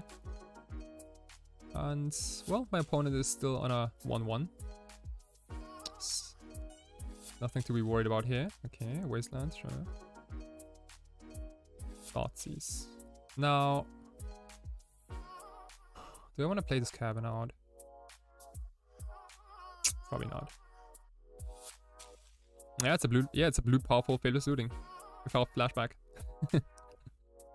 In fact, I'm so happy that Ideas Unbound is blue, so we can pitch it to Force of Will. Like, imagine if Ideas Unbound was like a red card, for example. That would stink. Murktide Regerino. So that guy is gonna be 1, 2, 3, 4. It's a 7/7. I think we can force that, right? Yeah. We might have to. Okay. Well. To pay for days here. Yeah. Well, yeah. I mean, I can still play Cavern. Like, it hasn't changed the outcome of the last couple of turns so far. So we are good for now. There's Delva. Okay. We got a new follower. Munich Casual, what's up, my friend? Schönen guten Tag, Munich guten Abend, underscore guten Morgen. casual. Was geht? So if Munich Casual is not German, then yeah. Okay. We played 2 days already. Okay, see. This is a lock though.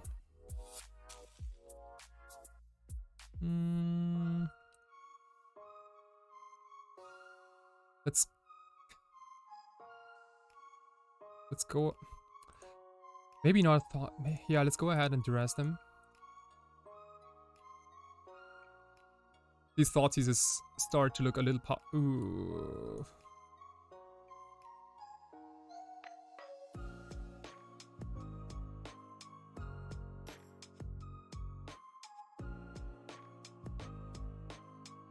It has to be Power Blast. Yeah. I can take care of Force Negation later.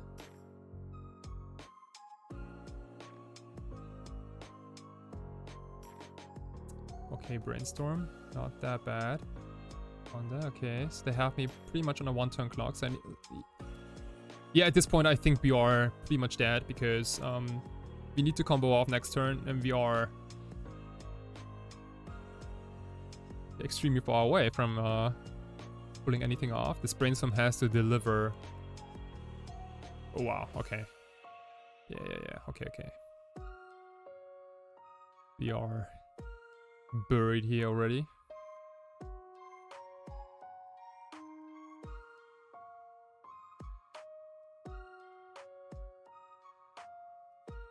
Arigatou gozaimasu. Okay, game 3.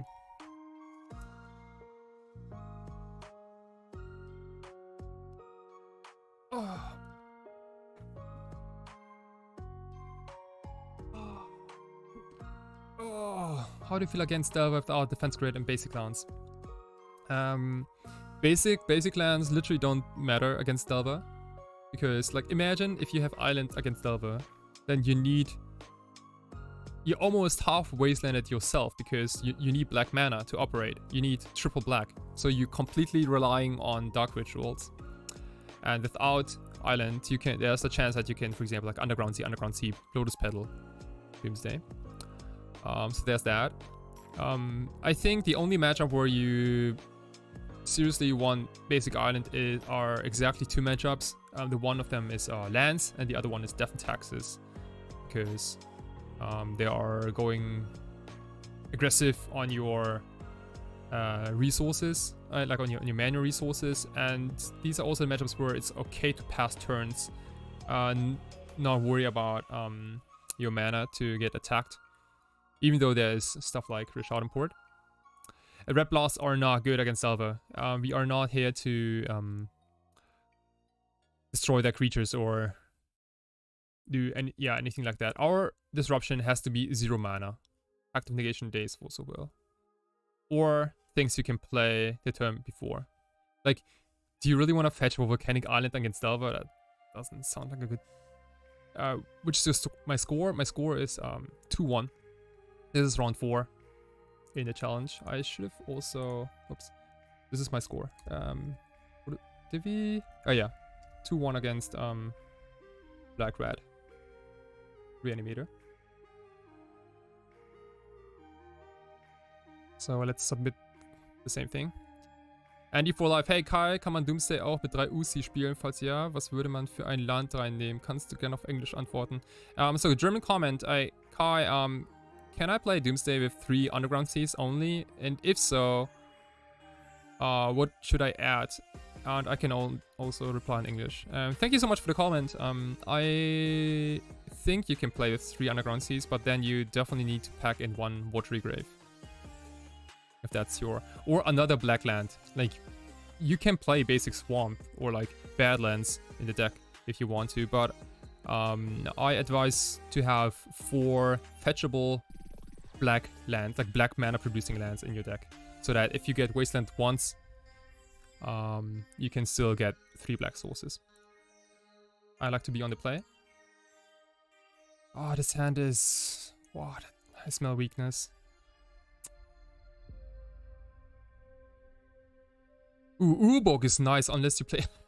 Urborg is cool. Yeah, listen to Marcus. Marcus is... Dude, Marcus is so smart. Damn, yeah, I completely forgot about cards like Urborg. That's so cool though. Yeah, what if you go like 4 Urborg and like mono islands? This looks like a mulligan to me. Wow.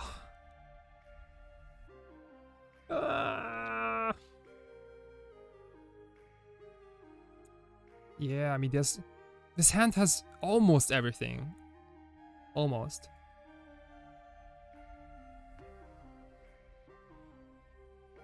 Better.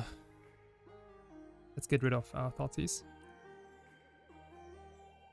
And I wonder if it's correct to Thoughtseize or to Preordain. I might be Preordain. Which means that a turn 1 Ragavan is gonna resolve. The rest bottom for sure. Do I like Underground Sea?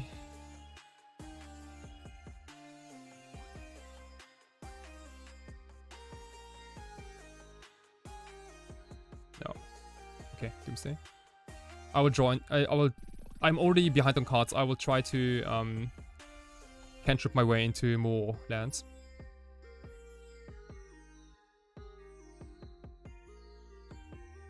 Dragon Rage Channeler. Fine. Honda is nice pickup. Okay, that's a decent Ponder, by the way. So now, do I want to duress here?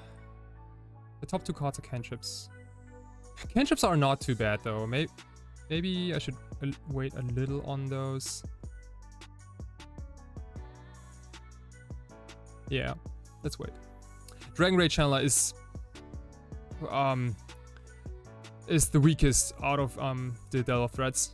I would be terrified of things like Ragavan or Delver because they are so aggressive or generate card advantage, but Dragon Rage Channeler literally doesn't do anything. Like he can surveil, but it's a 1/1. Pondorino.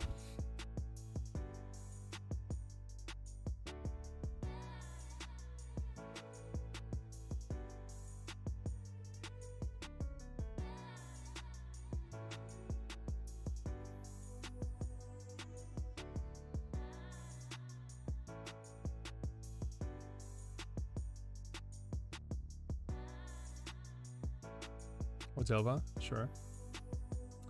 Question, do I want to draw this Ponder off the top? Oh yeah, I think I want to. Oh, Brainstorm, excuse me.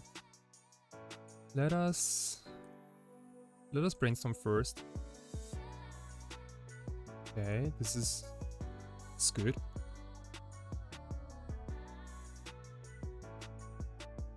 So now, since we have so much disruption, I'm getting rid of Force of Will, and I should probably also get rid of the Brainstorm and Thoughtseize this turn.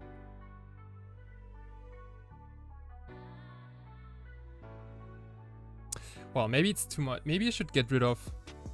So I have Duress, Thoughtseize, and Pact of Negation. I'm definitely gonna get rid of Force of Will. Maybe, are we supposed to get rid of the second Brainstorm, or are we supposed to get rid of the Thoughtseize?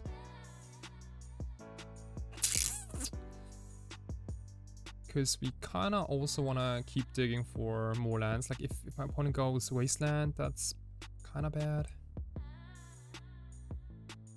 Yeah, in like this is asking for double Force of Will. Like They only have 5 cards, so maybe it's correct to get rid of Thoughtseize and just keep digging.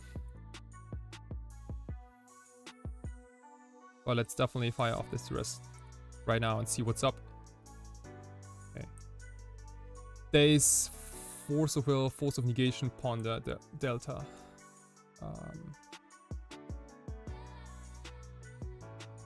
Let's take Force of Negation. Okay. Yeah, pack beats Force of Will. Yeah, they might, like, if they cantrip their way into a wasteland, for example. Oh wow, they didn't flip, so oh, it's okay, it's another channeler, that's fine. If they find another wasteland, we definitely need this brainstorm to dig for more mana. Okay, oh, this is a Ponder. Okay, so they have literally Days Force of Will in their hand, and now they're resolving Ponder. How is the showcase going so far? Dude, we are 2-1 right now, and this is round 4. We got a new follow. Hey Slot, what's up? 1989. Thank you for your follow. Appreciate it. Thank you so much for hanging out with us. Welcome to the Sawatori family. We are here in the Legacy Showcase Challenge. Round 4, we are on Doomsday against Blue-Red Delver. This is game 3. Close one. He put put Wasteland on the in the bin. Interesting. Okay. So he doesn't think that card's necessary. He didn't shuffle though. He didn't shuffle. So I'm guessing. Oh wow, bro. LED's good. It's very good. So we can go for it here. Like, well, maybe we can't. If they, yeah, if they have blue card, they didn't shuffle. So if we go Dark Ritual Doomsday, they force, we packed, but then they daze, and then we can't go off the same turn, and then we lose to our pact. So that's bad. Okay, I expect their last card to be blue. Okay, these cards are powerful. Let's put back. Force of Will is, we definitely don't need. Thoughtseize is, I would only cast if I have no other choice. That's the rest here. It's probably gonna get dazed, but that's fine with me. Because we can beat the Force of Will with Pact of Negation, sure. They get a couple of Surveils here, which sucks, but... Okay, oh wow, they bought them both, okay. Sure. No. Okay, next turn we attempt to win the game with Pact of Negation backup. That's at least the plan. Double of Secrets. Doesn't flip. Good news, good news. Please no Wasteland. Please no Wasteland. Okay, good. No Wasteland. Good. We got a new follow. Hey! Louiscar666, what's up, my friend? Thank you so much for the follow. 666. And welcome to the Sawatori stream. We are here game 3 against Delta. And my opponent probably has... Oops. Shit. Okay, it resolved. I didn't want it to see that. Because now the LED doesn't... Ook. He has Force of Will and 2 unknowns. It's so unlikely that he has blue card, right? He got on to 6 life. Oh, man. We are almost dead. Let's assume Delver flips, that's 5 points of damage. We could go for it this turn, but maybe we are supposed to, and imagine and hope that they don't have a blue card, because I also think like if they force point, yeah, like they're only 1 card away from transforming those channelers, and it's possible that we die anyway next turn, so why don't we go for it?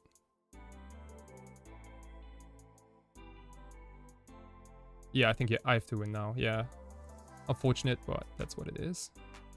We got a new follow. Hey, Fado10, what's up, my friend? Thank you for this for Fado10. the follow. So what about this? So we go, we draw into RDS Unbound.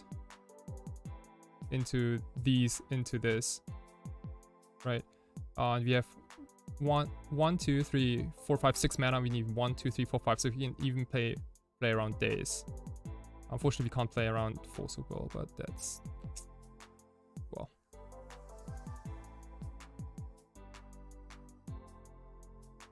What if they counter your Brainstorm, you pawn and put Seas back if they don't. What?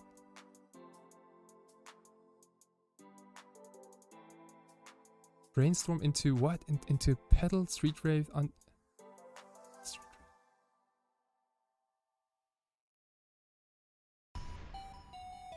I don't get it. What?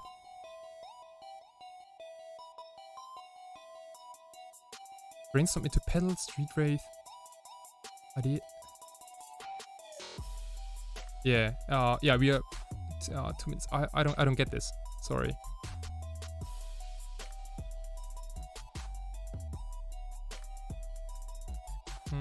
But maybe I'm also not smart enough. Into. Okay. Well. Yeah. I'm sorry. I would love to take a little bit more time to think about this, but you're literally about to time out here, so.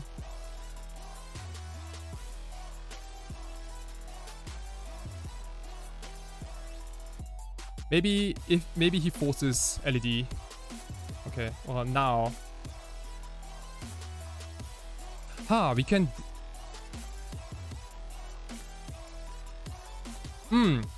Yeah. Oh, we can definitely brainstorm here without cracking the LED because, right? Yeah, because Edge of Autumn is also in there. Yeah.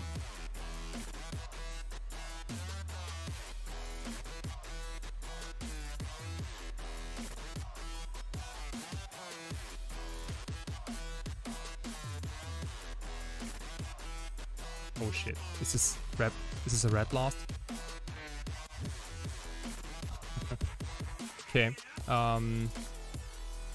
Fine. Okay, so I need the only. Okay, they have 2 cards left. Also a plus blank card. The last card cannot be blue. Thus and Ideas Unbound. Control.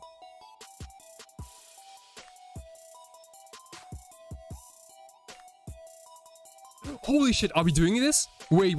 Oh, I think my opponent F6.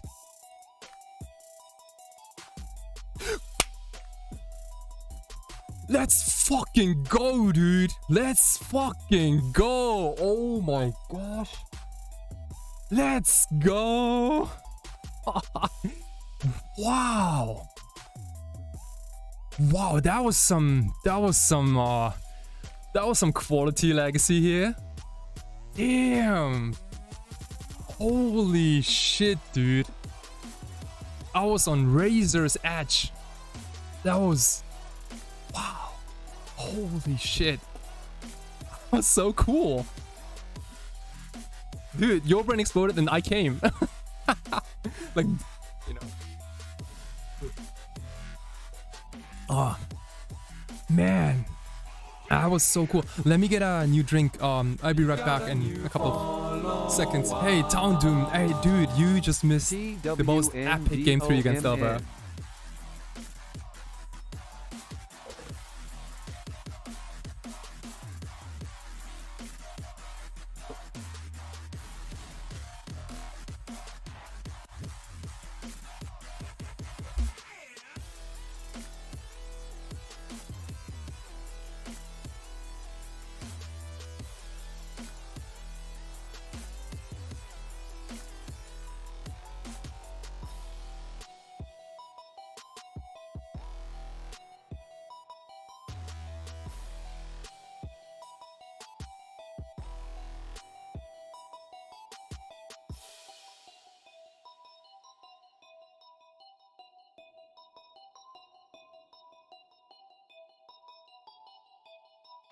Oops.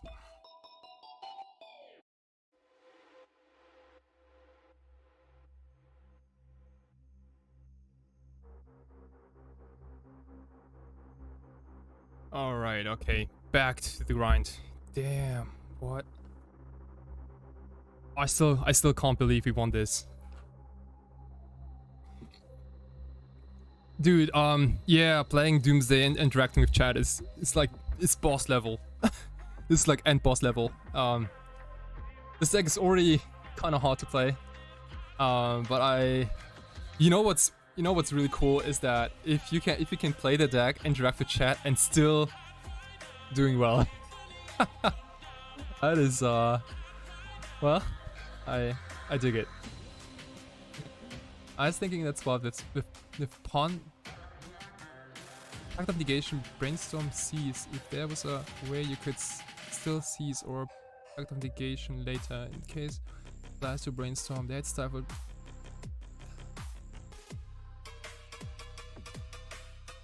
Ah, right. Oh yeah. That would have been that would have been definitely better. Hey Skiz 85, what's up, my friend? Thank you so much for the follow, my friend. I seriously appreciate your follow. I appreciate all your follows, and as an appreciation, that's also me singing for you. We got a new follower. And how many packs are you playing? I'm playing a 1-in-1 split. Main in the sideboard. Card's been insane. And like Pact of Negation is like another one of those. Hey, this card is literally like 10 years old. But the metagame in 2021, it requires a card this old. Nice voice. Thank you so much. Yeah, dude. I used to sing in a choir back when I lived in Germany, like in middle school. I used to go to church every Sunday, even though I was not a Christian. My mom just, signed the contract and said that I was Christian. I was okay, well, whatever. We got a new yeah. I also played 2 instruments. Janosh 1234. Violin and piano. I quit piano, but I've been playing violin for 16 years now. I don't take any lessons though, and I also don't play like in an orchestra anymore. But I do go to the park sometimes with a good friend of mine who also plays a lot of vintage and old school. And what we usually do is like we go in the park, he plays the guitar, I sing, I play the violin, and we just sit there in the corner, like somewhere in the grass, have a couple of beers, and play music. And some people stop by to listen to our music. Some people just pass, that's fine too. Some people stop and start sort of conversation, or like stay for one beer. That's so cool. I really miss it. And usually after that we go to a bar or like his house or wherever, and then we play paper and Magic, usually vintage and old school. That's so cool. How many languages did you know? So if you take a look at my above my head, there are those 3 icons. You see them? So I'm not American. Eternal Walker, thank you so much for your follow. Arigatou gozaimasu. S3RNAL Walk 3R. Yeah, my mom's Japanese from Tokyo, and my dad's from former East Germany when there was a war. And I've never lived in an English-speaking country, but I do have enough. Like I used to work at a Magic the Gathering retailer here in Tokyo called Tokyo MTG. I don't work there anymore, but that was also the most international store. Hey, Thingstar, thank you so much for your support and follow. So I used to work as the like head of design basically, and in this company, which was like kind of like 50-50 split. Like half of the employees were Japanese and the other half were from the States, Australia. I was the weird German dude. From England too. Just like a bunch of people, right? And so some of those meetings needed to get held in English. And I started to work at Tokyo MTG as, just doing card sortings and like doing like small stuff, right? Judging a little bit. But then I was like, well, judging is not really my cup of tea because I like grinding, and I don't want to watch people play Magic. I want to do it myself. And yeah, and I slowly then, you know, became the shipping manager. Took care of all the international shipping. So if you ever had a problem with shipping from Tokyo MTG, like international shipping, that was probably on me. I hope I don't get too much hate, because it was, I mean, it was mostly smooth. What's the hardest language to learn?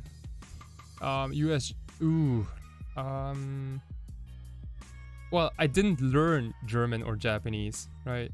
Like, I spoke both languages at home. I had to learn English.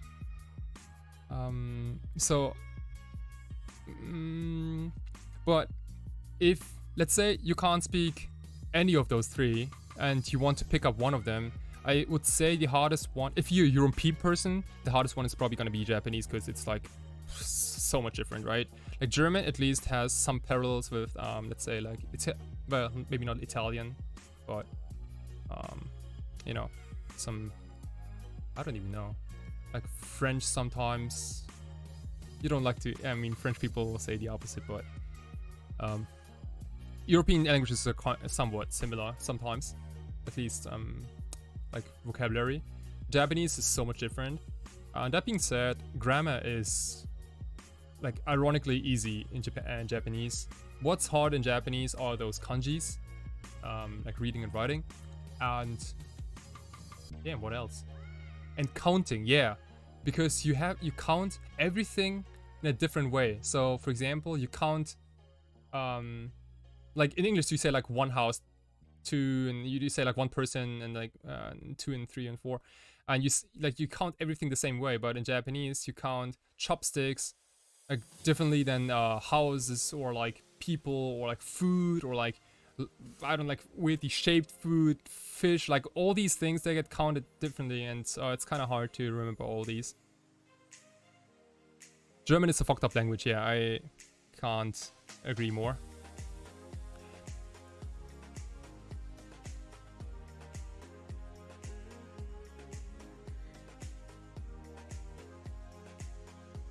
Oh, thank you so much. Yeah, I appreciate it. Man, I mean, like, when we met at Tokyo MTG, like, wasn't it like 3, 4, 5 years ago at this point? By the way, I haven't changed at all. I'm still that douchey man. Since we are on 47 minutes, we're not gonna alter those cards further, even though I kind of start liking this. Oops. The swamp with the Mox Jet. It's we're gonna get there soon. Yeah, you 4 years now, man, that's so crazy.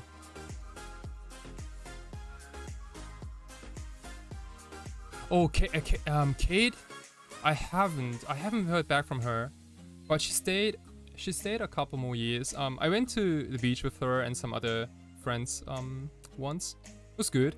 I mean, Kate was interesting girl. She always came to our store, to MTG, and she didn't play Legacy, but she did play, what did she play? Commander, I think. How long are you in Japan now? So I was born in Japan, and I went to a Japanese kindergarten until I was 5, and then my whole family, we moved to Germany, and I stayed there for 20 years. So I went to a German school, like elementary school, high school, and so forth, and so on and so forth. And I came back to Japan 6 years ago. Started to work at Tokyo MTG immediately, and worked there for 5 years, and now I've been self-employed as an artist, as a you know, like doing card alterations, and now also doing streams. And I just think, you know, I wanna take a break from working at a company and just, you know, see if I can succeed by doing what I really like, and that's magic and painting art. That's literally like the 2 things I enjoy the most. The third thing I mean, there are also a couple of other things I like. Like playing music is also one of them, and cooking. Cooking is probably like number 3. After altering, I literally cook every single day. Today I made, what did I make? today? Oh yeah, today I made some it was Italian. I made some how they even called? Not pasta, but those like super like chewy they're not noodles, but oh man, how do you call them? They are like pasta. Yeah.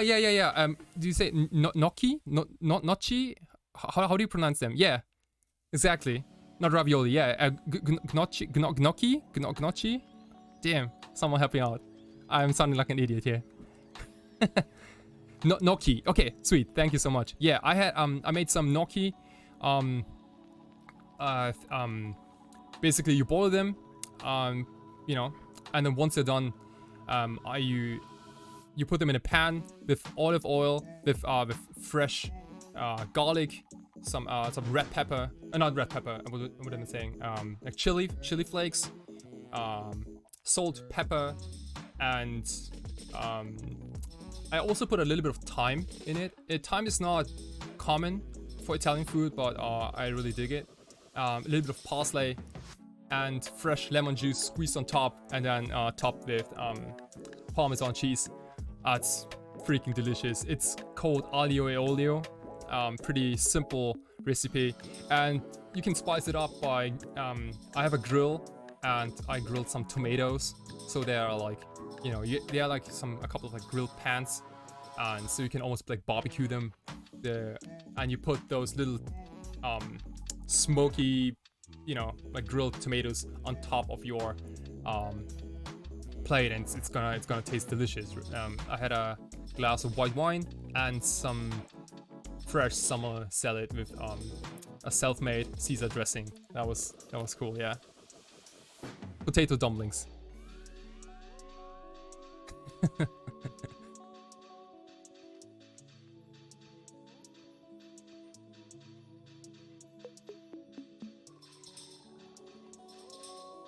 Oh right, yeah, K played Affinity at the Modern GP.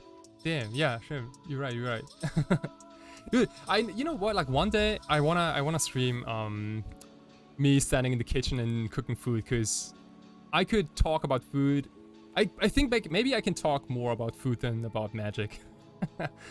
I'm just so passionate about it, and but whenever I cook, rule number one: music, loud music. I've been enjoying.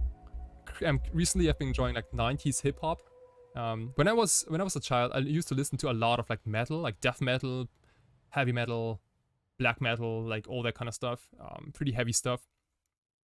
Used to go to a lot of concerts, but these days I'm kind of digging those like 1990, I don't know, like super old school hip hop things, and yeah, I don't know, it's just like all coming back. I feel like I've missed a lot of good music from back then. Oh, jazz is also good, yeah, but like, yeah, no, jazz is perfect. Jazz is perfect. All like any music which goes like really upbeat, like like you can't stop standing still, you know. You just gotta get the ball rolling, you know. And this is rule number one. And rule number two is I need some sort of alcoholic beverage to drink while Dude! Sean! What's your record, dude? You wanna know, dude? Let me...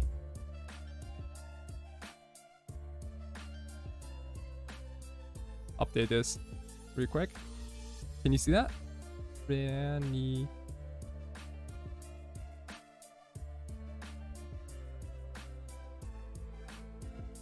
So we beat Oops, we lost to Band, we beat Black Red Reanimator, and we now beat Blue Red Alpha 3-1. Those games were crazy. Lost Chat Baker? Yeah, dude.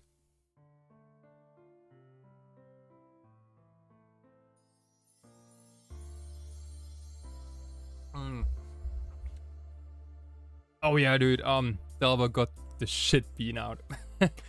No, it's a razor sharp edge match in all three games, I want to say. Like game 2 was not even close, but you saw the Band game. Yeah, dude, that Flusterstorm, did you see that? That was that was the best Flusterstorm I've seen in weeks. Not in months, but in weeks. Sigh of Sanity, love you.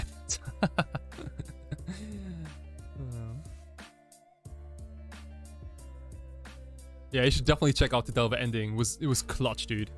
It was so like it felt like we sidestepped everything our opponent had. It was good. It's good. Also, it's 3:40 a.m. in Tokyo, and I'm still awake. I'm excited. This is, by the way, this is obviously like the first Legacy challenge, like first also challenge, showcase challenge I do on stream. So this is naturally also the longest stream I've ever had. Hey, Klopster, what's up, my friend? Thank you so much. All my previous streams, all my 5 previous streams were all about 2 hours and a couple of minutes. But here we are almost 4 hours deep in talking. So I'm a little worried I will lose my voice at some point. What do you mean? Is it like 5 match or more? What do you mean? What do you mean? Keep drinking tea? Yeah, there is no tea. Ah, I should have. You know, let me make some coffee, okay? I'll be right in like a minute. Boah, I don't know, like 247 players. Like how many rounds is that? Oh shit. Okay, next round. It's about to start. Okay, I guess no coffee then.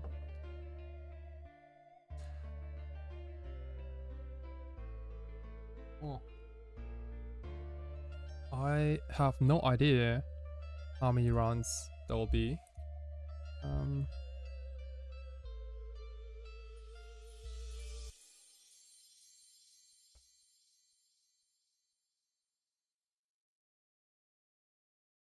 So we are on. Wow, is this 9? Oh shit, this is 9 rounds, dude. Yeah. Holy fuck.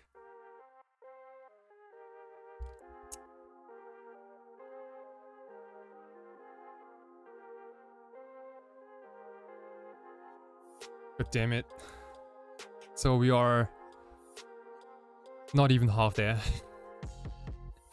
Okay, so let's see. So no sleep at night for you then. Yeah, there's I'm part of the no sleep gang. So we have Vivarus, Alex on the Epic Storm probably. It's 4-0. That's pretty cool. We got a new follow. Hey, Rob Fighting. What up, my friends? Thank you so much for the follow. We are about to enter the pit here again. Round 5. Hopefully we can keep the grind rolling and win a couple more.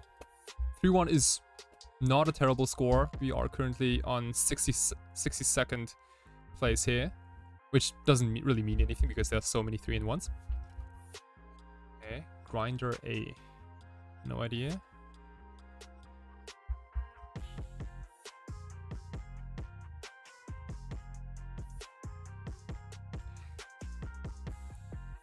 いやーでも今日多分ほとんど日本語話してないね。多分なぜかというと多分日本人はみんな寝てるよねこんな時間だと。Saying like probably like most Japanese are probably.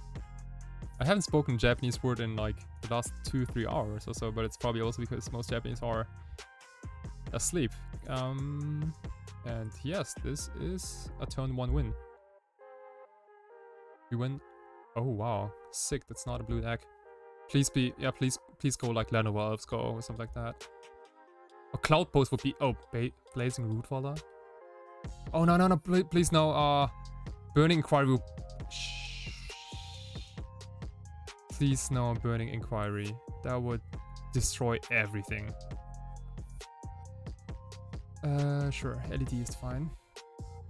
Anything is fine except Burning Inquiry. Faithless Looting, I don't care. Wow. Okay. Okay. Madness. Uh-huh. Yeah. Okay.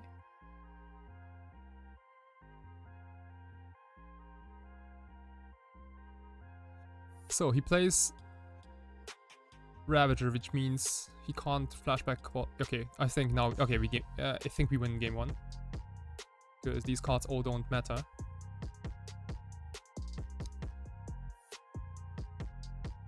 So why don't we start talking about? You guys can already comment what you think is a good sideboard against this deck.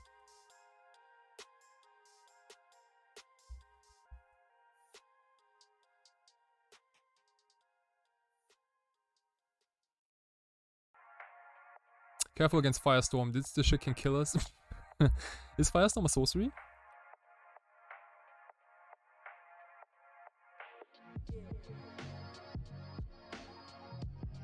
Almost crypt, lol. It's an instant. Interesting. Okay. Rest in peace. Yeah. I mean, rest in peace for my opponent, I assume. Boom, chakalaka. Oh, man, you know, sometimes it's so good to be on a combo deck. Because, like, imagine if you were, like, on...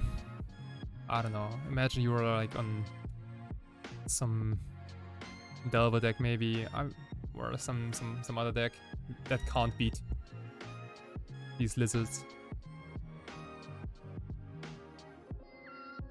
Okay. So, we're gonna say Pom Pom to our opponent Reno.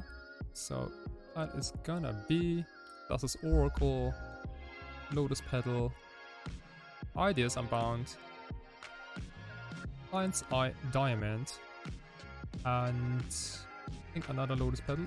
Is that correct? Let's see here. So we Rave into LED, we Edge into Ideas Unbound, and then cast, yeah, 1, 2, 3, 4, 5 mana, 4 mana needed. Sounds Gucci to me.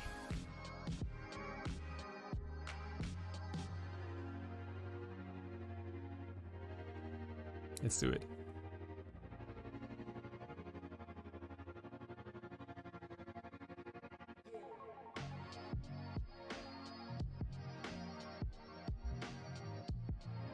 Hold on, control. Don't fuck this up here.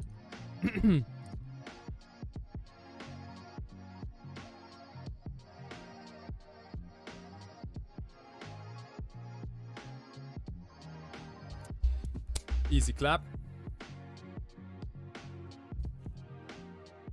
Oops. Excuse me. So my gut's telling me... Oh my god, yeah. Turn 1 boys, dude. I mean, we didn't come here to not turn 1 people, right?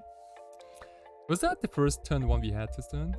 Today? Like the actual turn 1 kill? Yeah.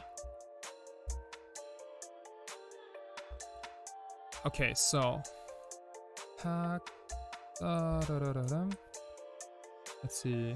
I feel like these are kind of bad. Force Negation is good against LED, Faithless Looting, and Burning Inquiry. We want to keep Tutor in. Daze. Maybe Daze is bad.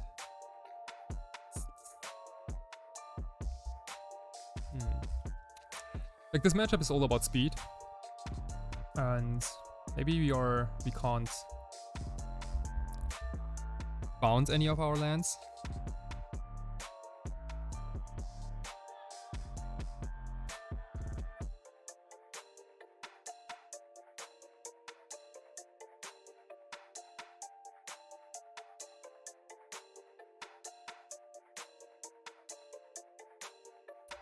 So it's just chatting with Martin Nielsen. Hope he's still alive in the challenge. I haven't looked.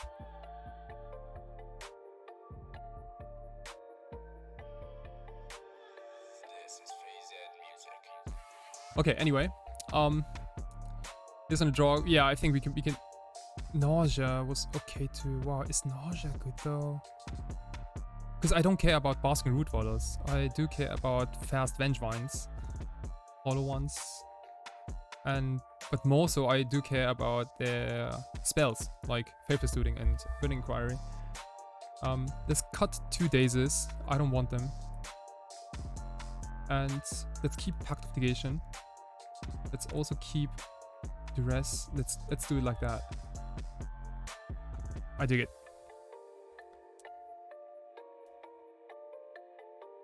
And let's try to have a Force in our opener, so we can get rid of their broken turn 1 starts.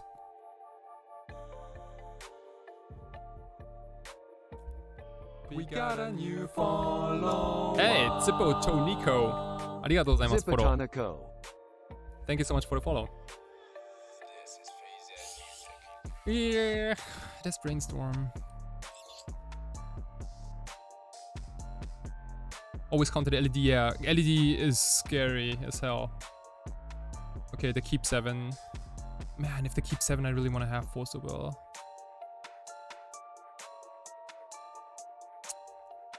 Okay, this I have to keep. This is a very good proactive thing. So as long as they don't have any disruption, this is another turn 1 kill. So let's get rid of Yoden. We can't mulligan this. This is just, you know, let's just hope that they don't fuck with our hand, and we should be good here. And that they don't play something ridiculous like Chalice of the Void X0.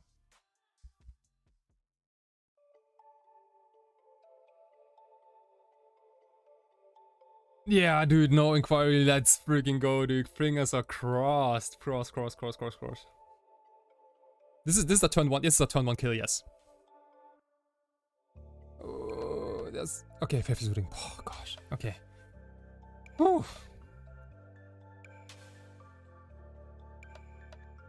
Oh wow. Are you serious?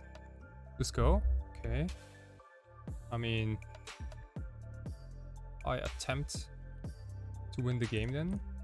That's okay.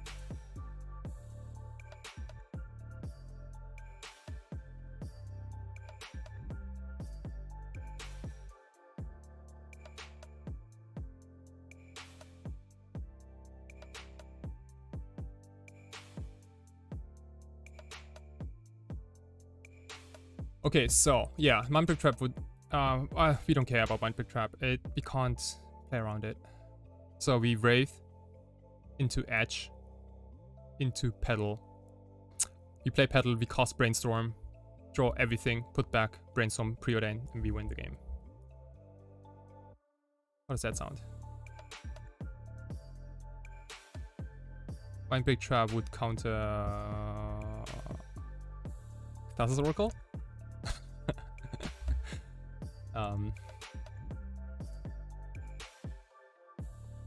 Right?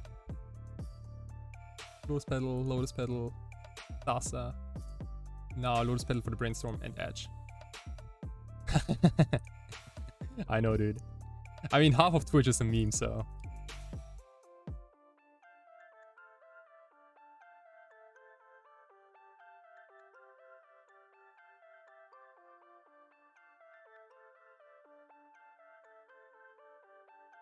Let's go, dude. Let's fucking go, dude. Turn 1 twice. Turn 1 twice. That's so sick, dude. Like, which combo deck can reasonably pull out two turn 1 kills? That's so sick. That is so powerful, ladies and gents. This is beyond ridiculous. Like, this deck can reasonably grind against any control deck. It has so good play against combo, especially if they're on blue. This deck beats Delver sometimes, you know. I mean, we beat it. It's not good, but it's all... Yeah, it's negative, but, you know, it's still beatable. And now we have this. We literally killed our opponent on... Everything he did didn't matter. Like, every single thing they did didn't matter. Their root walls didn't matter. Their LED didn't matter. This is just beyond broken. I wish Ad Nauseam Tendrils could have do the same thing, but my videos will be uploaded on YouTube. So please check out my YouTube channel. At this way. Sawatarix. And please like and subscribe if you haven't already. Take a look at my Instagram account. It's Sawatari Doodles. It's usually my art homepage, sawataridoodles.com. And I'm also on Twitter, obviously, at Sawatarix. I'm your host, Kai Sawatari, bringing you the Doomsday vibe, a Doomsday lifestyle. And I gotta say, it's dark. These are dark times, there's no denying. I'm a huge Harry Potter fan too. Anyway. So let's update this a little bit. So we go freaking 2-0 madness within like how many minutes? Didn't we I think we closed the game within 10 minutes or so. Wait, Twitter, this account doesn't exist? What? Come on, dude. I mean, I should. Yeah, there was probably a typo. Able to give some thoughts on this Doomsday list.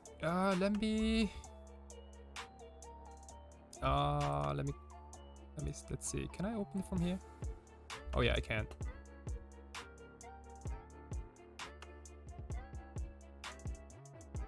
Fast wind gives you nice breakers. Thank you. Children of Horde is Emerald Cool Grissom brand.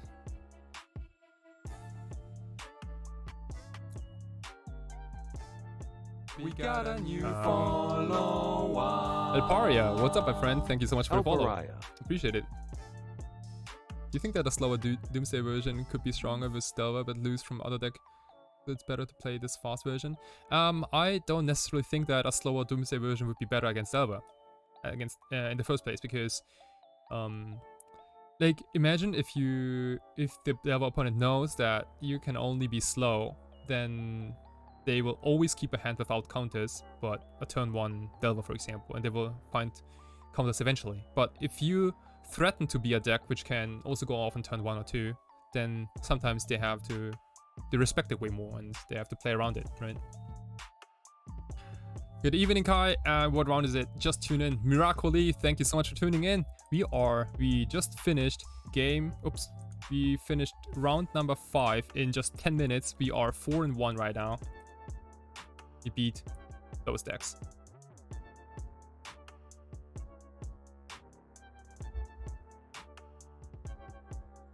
Oh, is my Twitter still Twitter?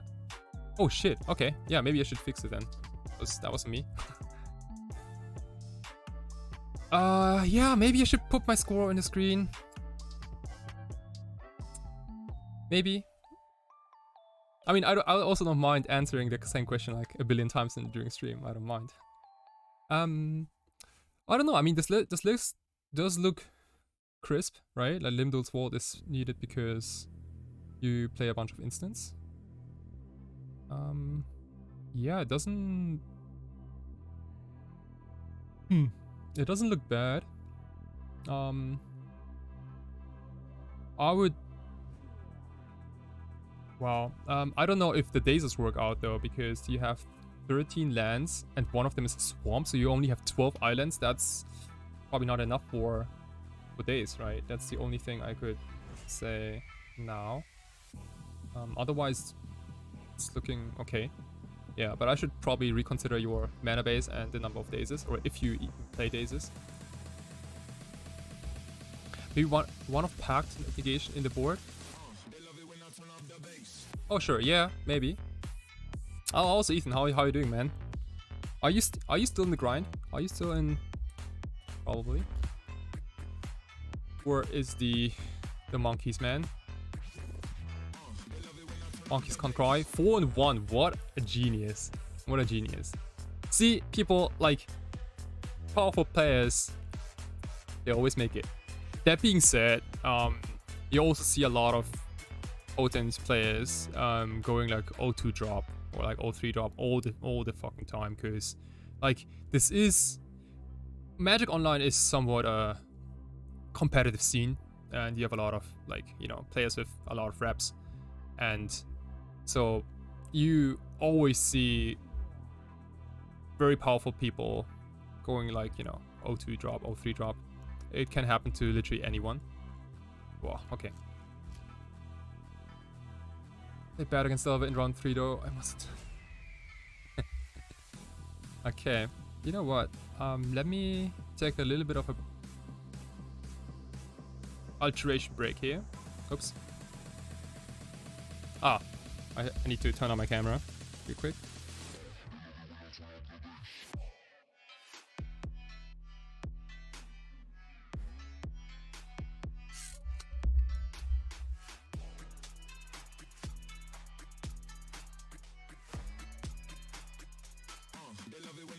Okay.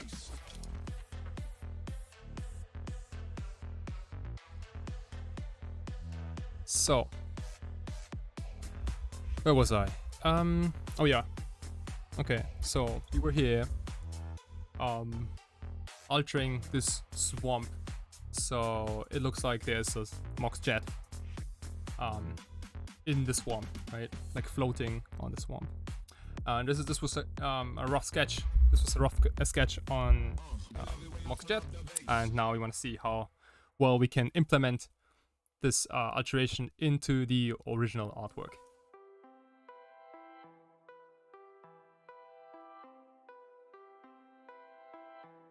And as I was saying earlier,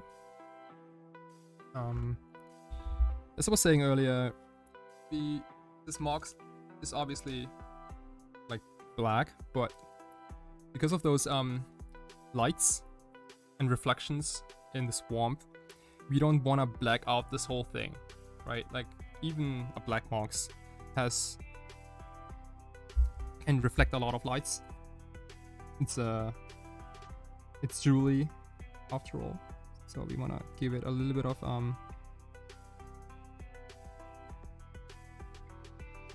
shadows here.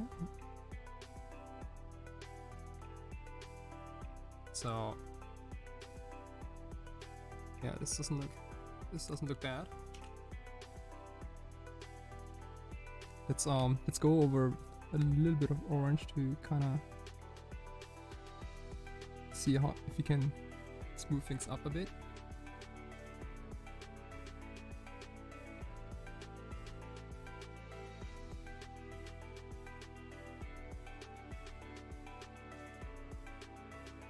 Quick what? Start off topic question. Does TokenMTG do an ID verification like how to do? Yeah.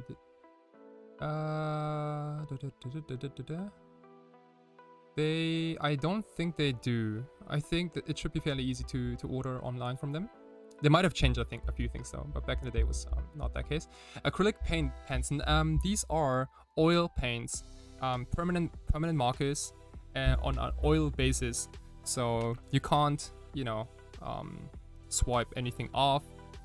It's gonna stick there, and yeah, just good to go. And also you can put layer over layer, and those colors will appear like very beautifully on top of each other without disturbing the lower layers. Yeah. We got a new follower. Hey, Blazing Pandora, what up, my friend? Thank you so much for the follow. Thank you so much for the follow, and welcome to the Salvatore stream. We are 4-1 currently in the challenge and are taking a short alteration break as we have 30 minutes left until the next round.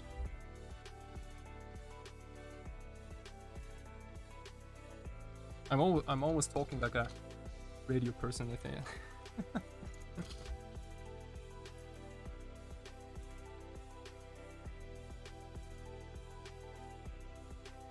So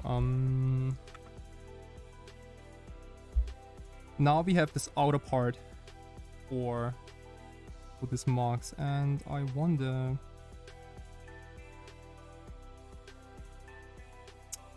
if we wanna go with the outlines first and then add some. I also have a gold pen here.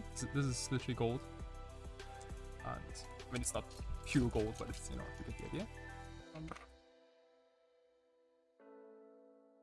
Or I can apply the gold first. Let me try if I can mimic those orange spots a little more.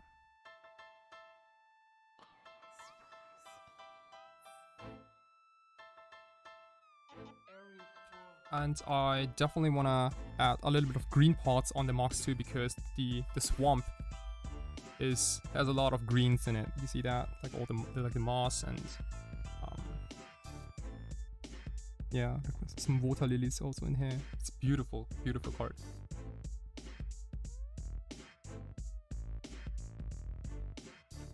So I have 3 different greens here. I also have a couple more, but we're gonna stick with them for now.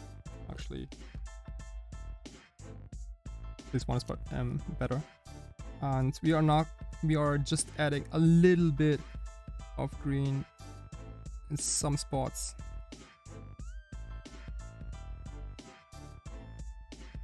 So that it looks more realistic to the viewer's eye. Also, this green can use as a shadow, like the shadow cast by the smocks. See? Because again, like it's not only placing an object onto the card, it's also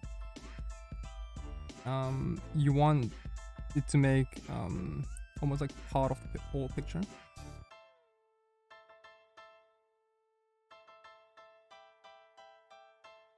Beautiful. Okay. Can you see that? Oh, I hope you guys can see it. Maybe I should adjust my light sources a bit. But basically, I added some greens here on the bottom part, which is gonna be like green reflections, and then those reflections also like cast on the water.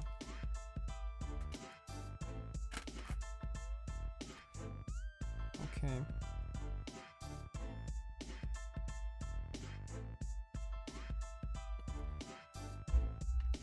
All right.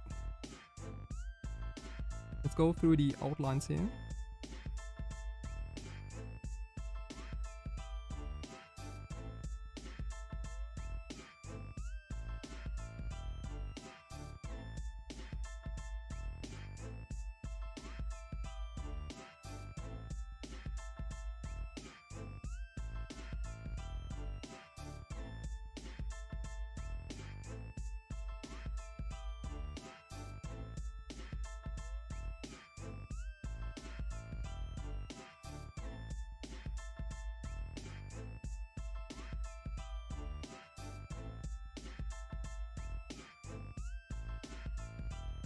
Oh, damn. I'm also kind of curious, like, who is watching this stream now and is also drinking a beer? I wonder, like, how many people are drinking while watching the stream? And how many people are sipping their morning coffee or their afternoon coffee? I want honest answers.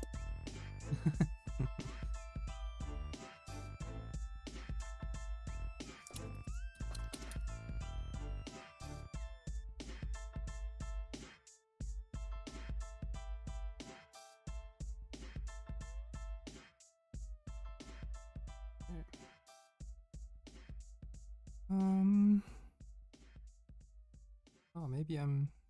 No, that's fine.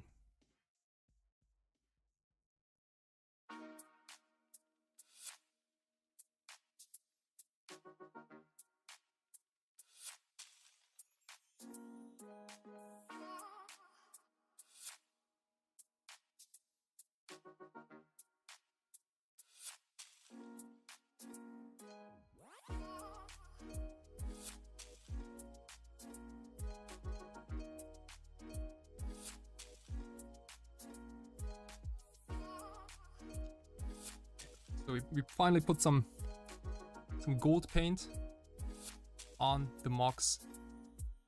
Look a little bit like that. It's better. I hope. Yeah, I think the camera takes it always in focus. Okay, that's good. And we will refine those fine lines later once the color has fully dried. And now imagine we're gonna now have these chains, right? And the chains are probably So this Mox is either hanging from like a tree, or the Mox is floating on the water, like in the swamp. And I wonder what's cooler.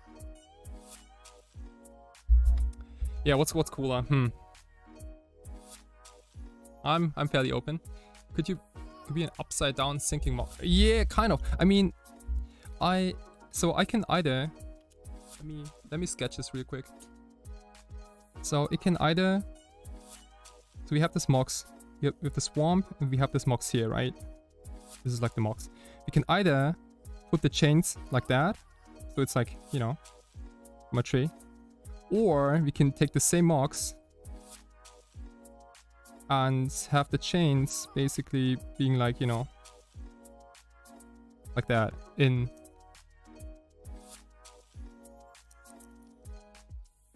I wonder what's cooler. Because I can definitely do both. I mean, I have to pick one of them, but either one could look very nice. I like seeing the chains floating in the water more. Okay, but yeah, no. Yeah, that's cool. You know, I was almost like hoping that someone would say it. Let's do that. Okay. So chains are fairly easy because chains only require a background color, which is black for now, and we're gonna put gold ink on top of that, and it can be detailed, but you also don't have to be crazy, because all you want to do in a painting or an alteration is to give to make the viewer think and also understand what is supposed to be on the card, right? For example, like if you take this sketch, for example, this is not a very detailed sketch of a chain, but everyone knows instantly that it's supposed to be a chain, right? That's exactly what I mean. The choice of colors make it really well integrated in the original. Yes, that's the number one goal. That's what I want to achieve with all my alterations. I want my alters to smoothly fit into the original artwork, and sometimes it's fairly doable. In some cases it's a little harder, especially when I get commissioned sometimes from people and they're like, yeah, hey, I want this art, like I want, I don't know, like this thing specifically on this card. I'm like, okay, well, I can do it, but it's probably not gonna look very good. I mean, I can make it look good, but I would have picked a different card instead, for example, or something like that, just rather than represent it. Yeah, definitely. So let's see. This Mox jet it's connected on these two spots here. So we want to find the same spots also on this card. It's probably gonna be here, and I'd say since the shape is probably gonna be here.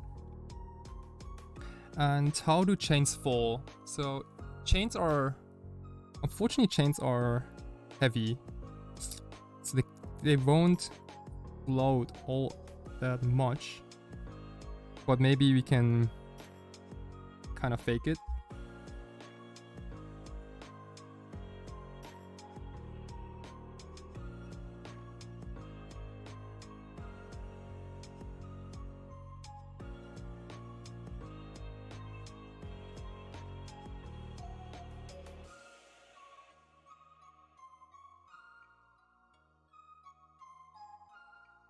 Check this out.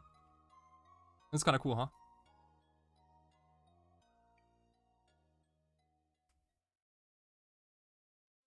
Wait. Magic Online just crashed?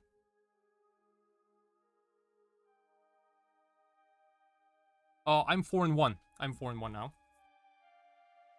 Do I need to? Yeah, I can restart Magic Online, no problem. Hide event.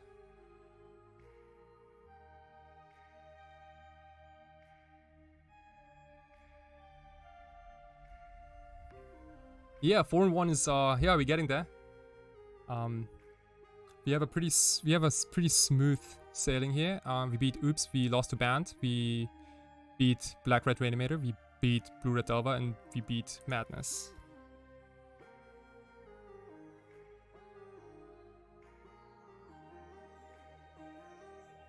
A bit of moss on the chains might look cool. Yeah, oh no, that's yeah, that's perfect. I was gonna say stuff like that. Damn, not bad, sensei.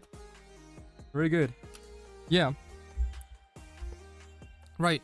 So, man, at the end of the day, hopefully we gain 10 more artists, and that'd be so sick. Then my work is almost done.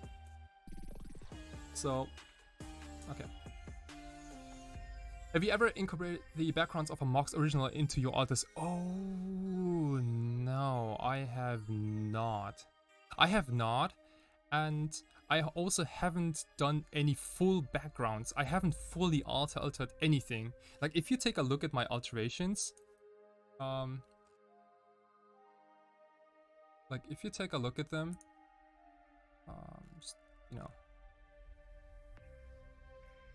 they are. I make those alterations basically. Start somewhere. I don't know. I always add objects on those cards, as you see. I never repaint anything. So all these alterations are basically objects we know from games, or like, I don't know, buildings. Or this was like a Mox Sapphire, but I made it like mirrored in style, so a little edgy, curved. Stuff like that, like a melted Mox there. This is also a cool project. This is literally like a wizard's tower and some krakens. Hey, oh, whoa, Wally, what's up, man? I used to do Altis back in high school. Oh, that's a good way to get expensive cards. Was geht ab bei dir, Brudi? Yeah, Alter, alles cool, alles schick. Was geht bei dir, Digga? This is like Sylvan Library, for example. I have those like 3 dudes standing in front of it. I thought it was a really cool, interesting forest for band. Things like that, you know.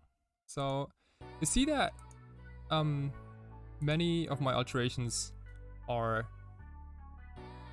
do kind of go hand in hand with original paintings. This was also like a interesting commission. A friend of mine, a Japanese friend, he went to India once. He was really impressed by Taj Mahal, and he was like, okay, well, I kind of want to have that on one of my forests.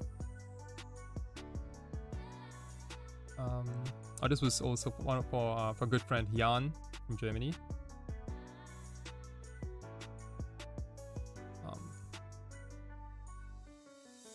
Yeah, things like that, right? Subscribe, yes, it will be available soon. I'll have to do a couple of changes, but I'm almost ready to become an Twitch affiliate. Oh, this was also like such a cool island. I made this for my buddy Sean Fitzpatrick, super cool dude. We used to hang in 2015 when he was playing Miracles. I was playing Storm. He came to Japan last year, 2 years ago. It's pretty cool. And he commissioned this whole set. So this island, this two, this swamp. Bald, my point, bald. Like some evil altars. I also kind of dig this island. It's like very dark things going on here.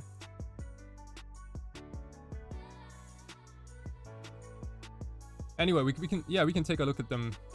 Take a look at them later.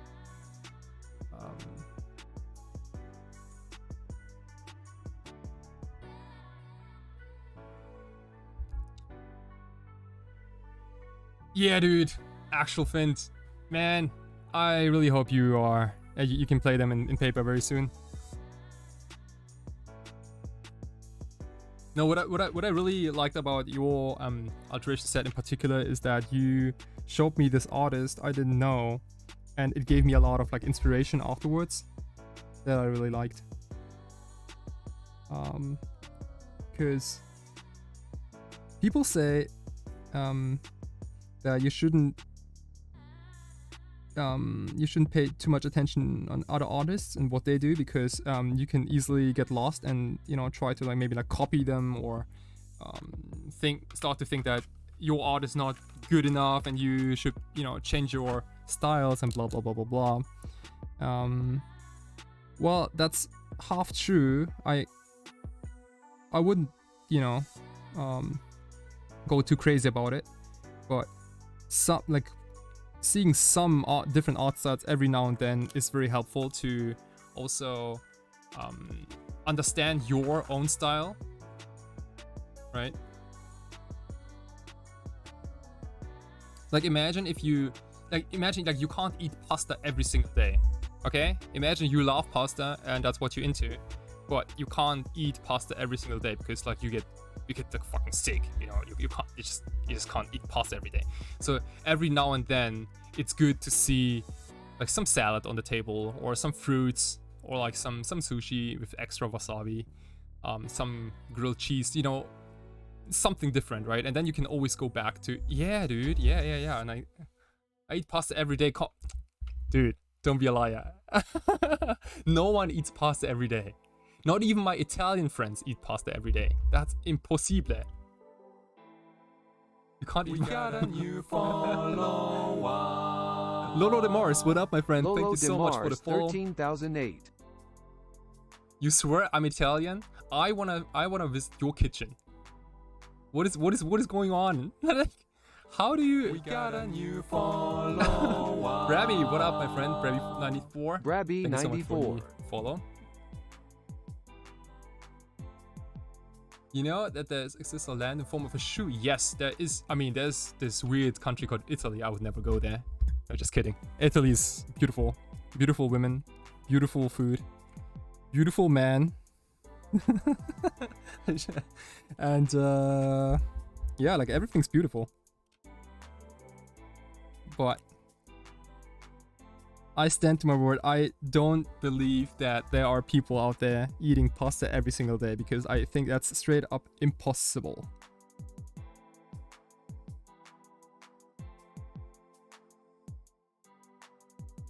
And if there's anyone who says they eat pasta every day, I want proof. I want them to send me a picture first of the kitchen, and I also wanna see a selfie. Maybe not your face. Your face doesn't matter. Probably only your stomach. Yeah, your belly, your pasta belly.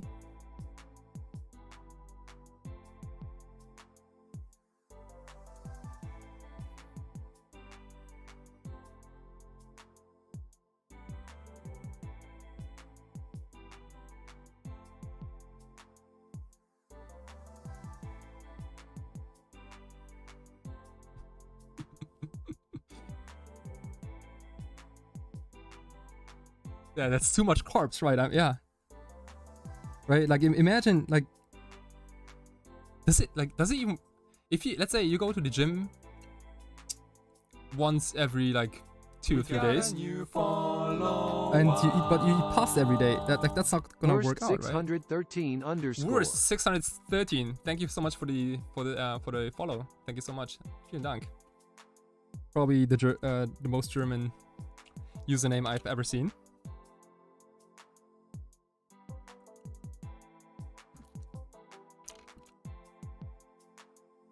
Okay, so let's get those chain details. Got a new follower. Tiola, what up, my friend? Thank you so much for the follow, and thank you for your support. We are here in round 5 has finished. We are 4-1 in the Legacy Showcase Challenge with, of course, Grix's Doomsday deck.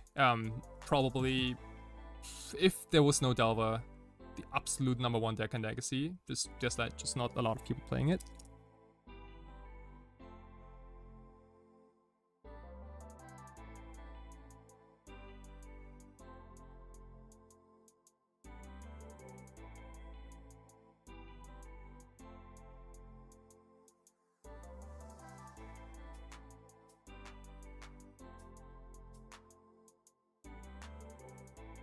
Man, this looks beautiful. I like it. I seriously dig it, yeah. Okay. Probably slow down. Okay, so let's finally add a little bit. So you see the light is coming from the center, and we have the reflection here on the top part of the box. And now we want to make sure that we also have a couple of shadows on the right side of the box, right?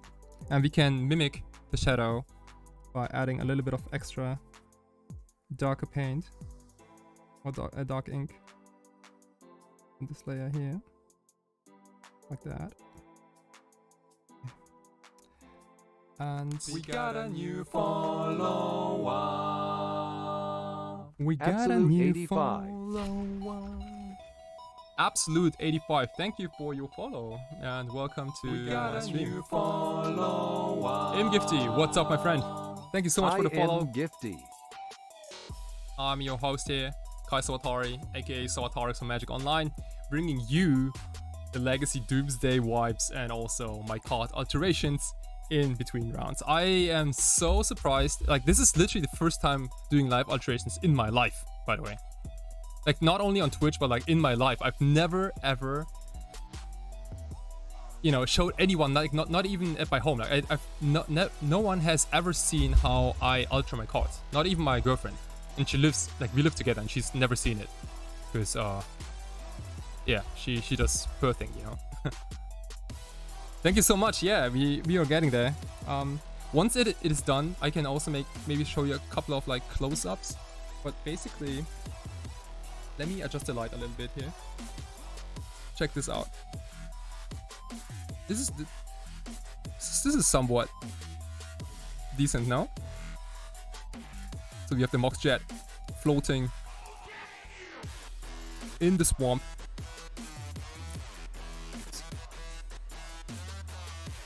Yeah, those lights are kind of messed up. Oh, this is way better. Okay, yeah, way better. Thank you so much, Limbs on Twitch. Yeah, thank you so much.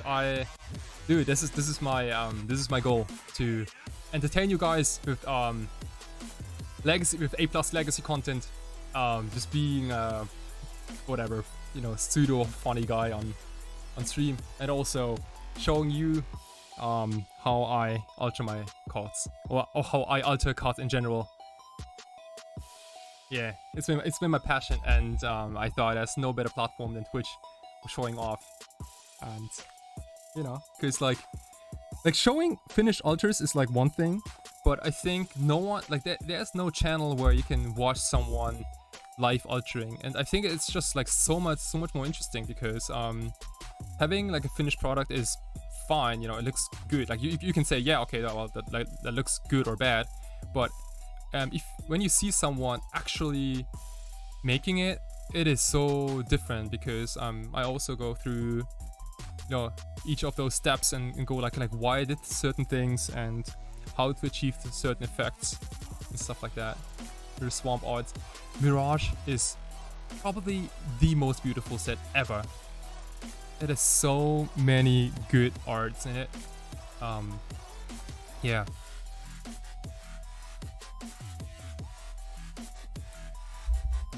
Oh, what other sets do you guys like?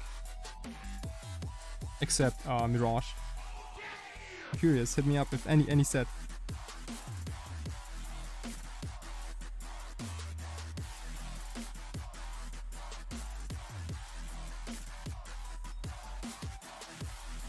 Ooh, Tempest. Yeah, Tempest planes are beautiful. Painted by Therese Nielsen. They're absolutely gorgeous. I also do dig those islands. Battleful. Ooh, yeah, Battleful Zendika full arts. I could also alter those. Yeah, I haven't really tried them, I think. No, I don't think I have. Yeah. Maybe they're good. Like, I personally, I'm also a fan of old border cards. So I tend to like those a little more. But if you go through past sets, there's so many different beautiful basic lands out there.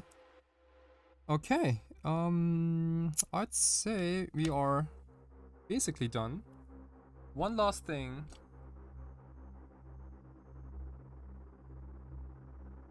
Yeah, so we go back to this. This is again like pure white, and usually you should avoid pure white, but I'm gonna just make one little dot here on the very highlight. That's gonna be like the brightest part of this painting. And since this light source, the sun, is also almost white, it is okay to have this almost identical color here to really represent those reflections. So let's do that. Okay, that's it. Like the lightning planes? Oh, what's that though? What do you mean? Like, what is a lightning planes? Maybe someone can help out.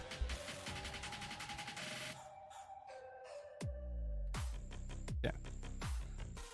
All right. Oh, they say Tempest ones? Yeah. What are lightning planes?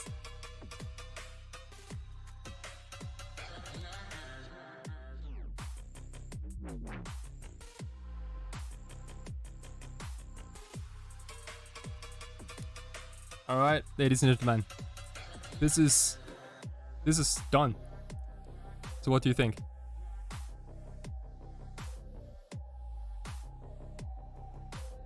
Hey, Skillside.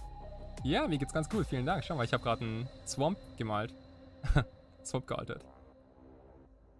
Is this cool? Thank you so much. Yeah, I dig it. This is a nice looking swamp. Also, it doesn't tell. It also doesn't tell your opponent what deck you're on, right? Like, imagine like your opponent plays this swamp on turn 1. It can literally be anything. It can be Black Red Reanimator. It can also be some sort of bug deck. It can be Pox, but probably Pox would probably play something more like dirtier than this. But this can be played in any deck. So.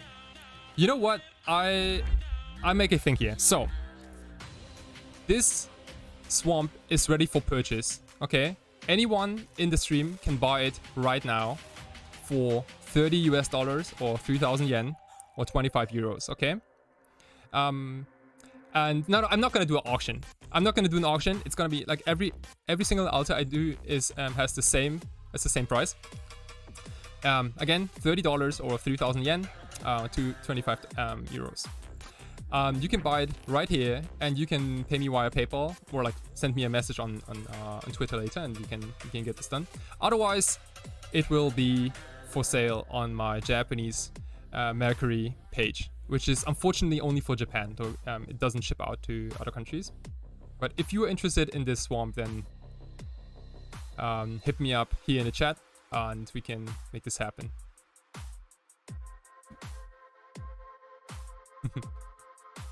Of course, I can alter any card. I just happen to have a German Mirage Swamp here. I can literally alter any card. I can also alter foil cards. So, have you done any mountains? Yes, I have done plenty of mountains in the past. You can probably find them all in on my homepage, sawataridoodles.com. We got a new follow. Hey, Kihachi-san. フォローありがとうございます。Kihachi. Thank you so much for the follow. Kihachi-san. Thank you so much. 今ちょうど拡張が終わりましたよって。Look at this. This is...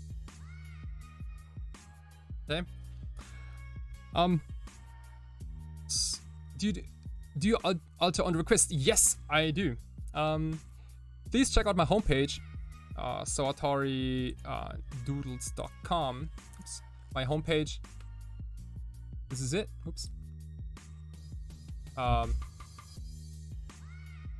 And if you go to Magic Altars here at the top, you see my reference photos. Like I have like tons and tons and tons of altar cards already, and you can take a peek at them. And also I can alter any card for 3,000 yen or $30 US or 25 euros. Sure, any currency is fine. Again, like my goal is to make it possible for any for any player to get their cards altered for a very reasonable price, so they can have fun playing paper Magic. The most valuable card I've ever altered is an Lion's Eye Diamond.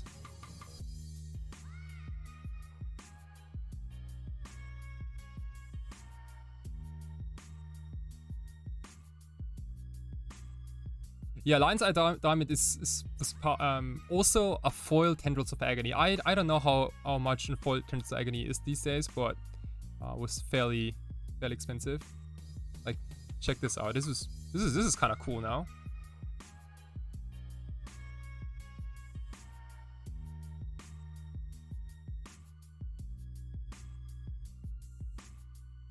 This kind of thing. Can you show us a mountain? Yeah, sure. I can definitely show you a mountain. Oh, this was a cool. Yeah, that was a cool mountain here.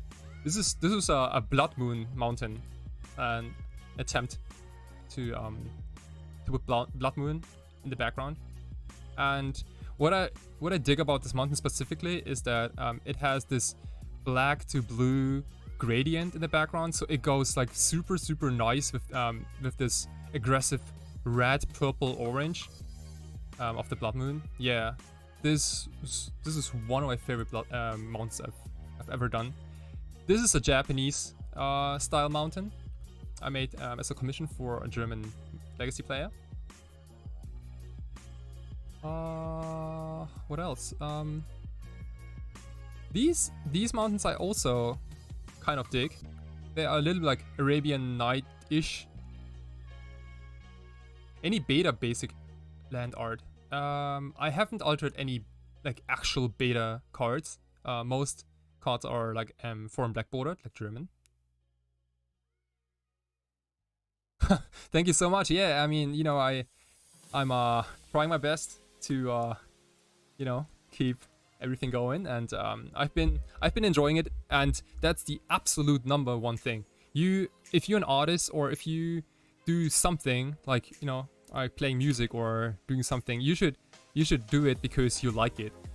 And if then other people also start to like it, then that's of course very good, like the perfect combination. But you shouldn't do something just because other people like it. Okay, let's put this aside. We are about to enter round number 6 here. Row 1 underscore. Thank you so much for your follow, and turn on these lights. And I forgot to make coffee again. I'm an idiot. Let me quickly hit the bathroom. I'll be right back.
Oh damn, good timing. Good timing. Very good timing.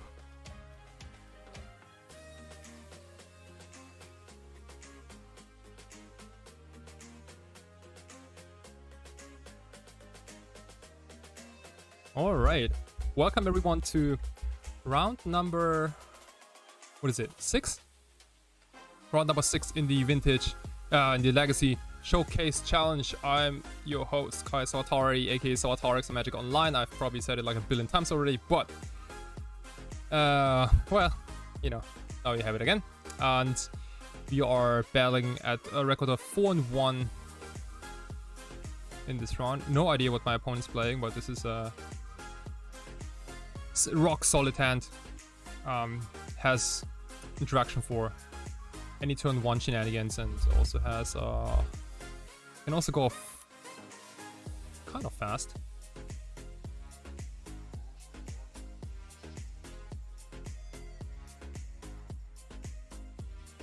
Also, I'm hoping that I don't get ghosted. I was a little worried. I made a poll the other day on Twitter saying, like, you know, like, how often do you think people get ghosted when they stream? And, well, I mean, most people said, okay, well, it happens every now and then. And that's usually what you don't want to hear. Especially because, like, like, doing all this drops my win rate, probably, by a little bit. Which is not ideal, especially if your win is to, if your goal is to win. And I had to think about it for a couple of, like, days if I really want to stream high stake events such as a Legacy Showcase Challenge, because, like, all my opponents, they could technically see what's in my hand and then, you know, mulligan accordingly. Yeah, and I was also thinking about, like, you know, like delaying the stream or like putting a hand hider. But the problem is, like, if I put a hand hider, then my opponent doesn't have any info, but then I have what? I have 100 people watching my stream and they all don't get the... I mean, they can basically just, you know, close off and just leave, and because it's not worth watching, right? So I was like, okay, well, I'd rather have 100 people watching my stream and I lose against my opponent than having, let's say, 30 people watching my stream and I win the round. Does that make any sense? Because like, after all, this game is obviously about winning and losing, sure, but it's also about having fun, right? And I'm having shit ton of fun here with you guys, and I hope you are hopefully also enjoying the stream. And I don't want to let anyone down here, so... Okay, Ragavan. Sure.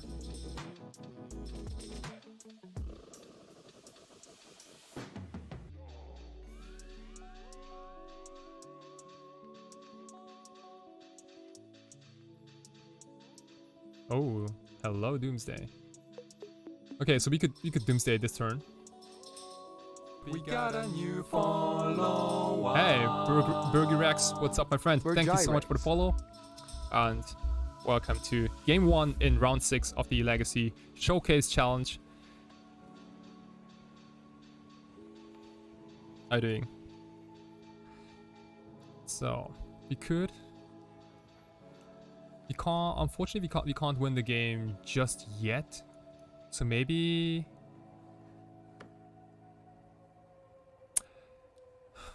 we take Doomsday, we float Flooded Strand, which they can take, I don't care. And we draw Street Wraith. We attempt to win next turn. About to eat pasta, calm down. No.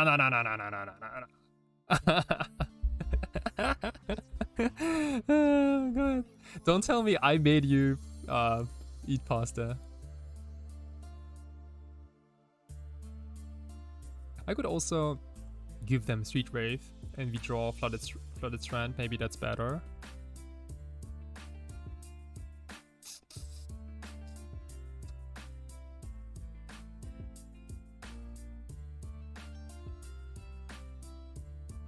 Yeah, dude, I don't know. Like do you like watching someone with a hand hider? Like, honestly?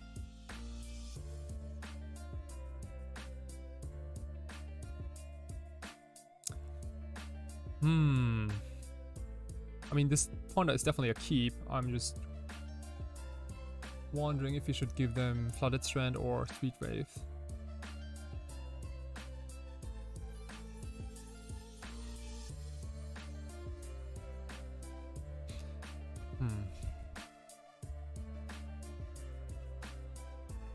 Yeah.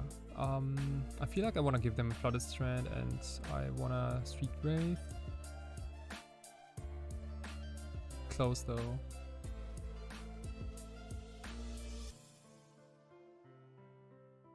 And if you go for Doomsday next turn.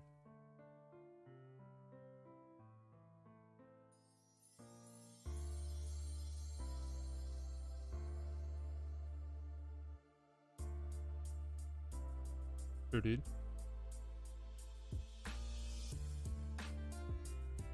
Wasteland would be bad. Oh, okay, well, there's Wasteland.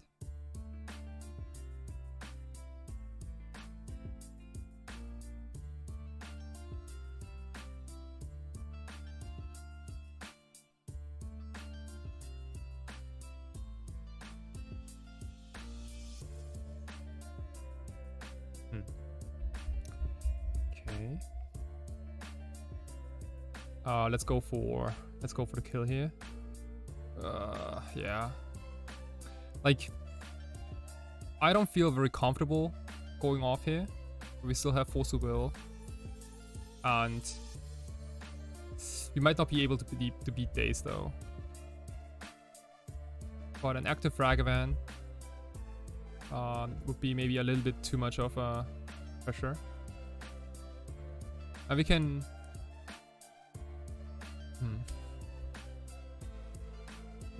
I mean, like, people can figure out this easily, right? Like, if I have a different name on Twitch, then people are just gonna find out. I mean, you know, I think there's only one dude with this, like, stupid face on this planet.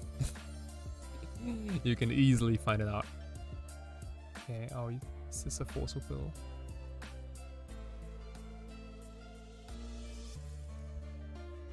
Okay, we have a Force of Will, Pitch Force. We're gonna force back. Pitch Preordain.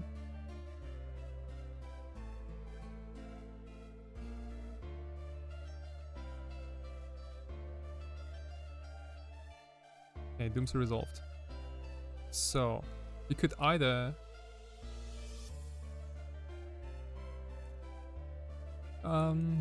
try to win this turn,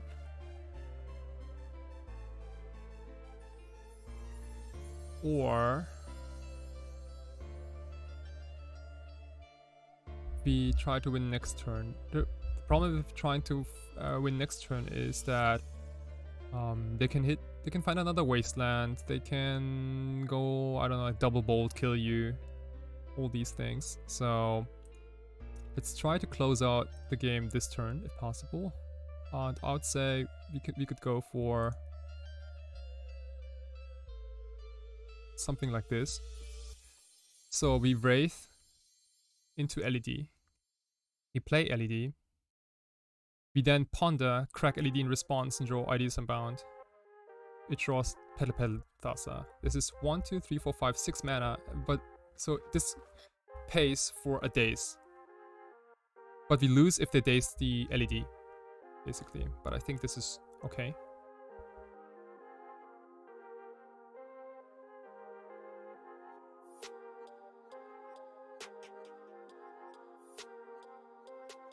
Obviously, if they have double bolt here, then we die no matter what.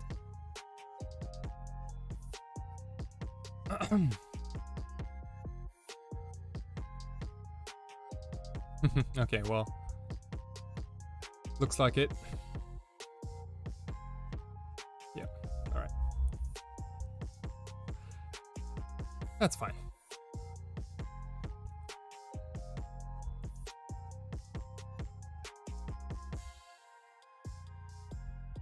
They had exactly, yeah, it also could not have been a chain lightning. It had to be exactly 2 times lightning bolt.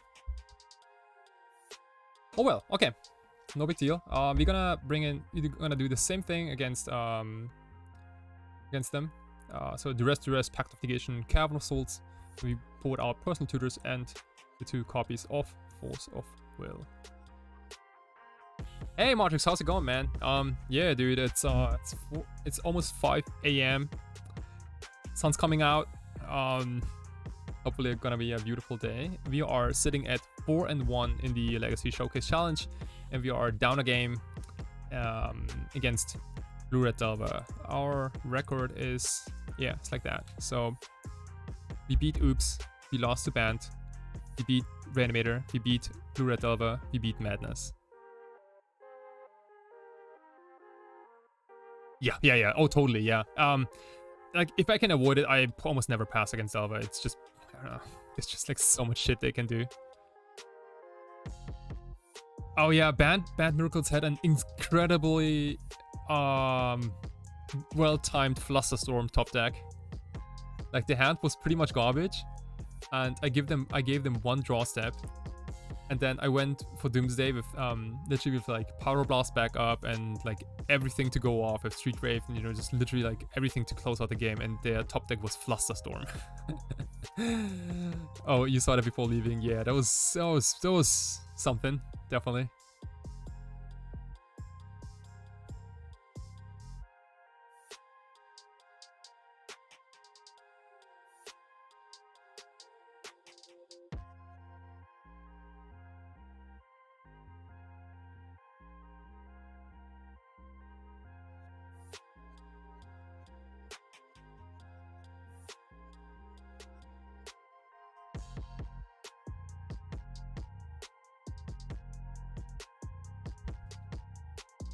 Okay. Anyway, let's submit this and hope for a little more fire. Is this fire? It's not.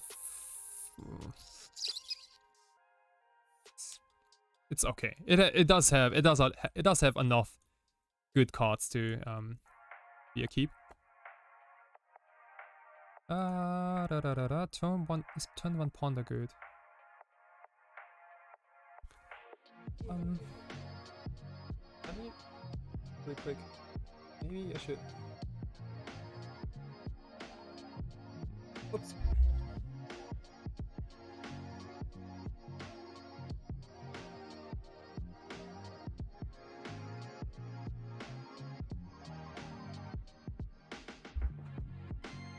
All right. Oh yeah, way better. Okay. Yeah. No.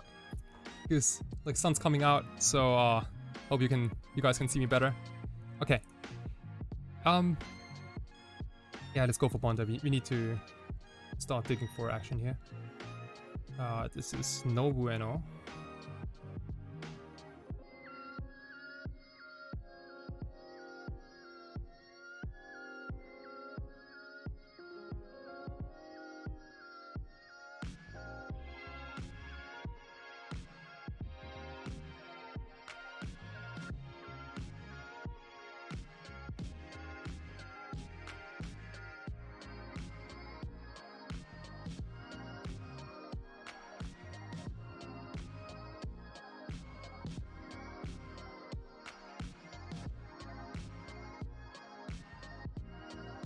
I was supposed to go to the beach this morning, by the way. Like a friend asked me if I wanted to go, and we usually go like about like 10 in the morning, 11. It's like the prime time for getting burned. And I turn really like chocolate brown in the summer. Like this is literally white. Yeah, you see me right now. I haven't been to the beach yet, but the raining season is finally over in Tokyo, or like in Japan. And beach season is on. And okay. Ooh, wasteland. Okay, well, bauble is fine.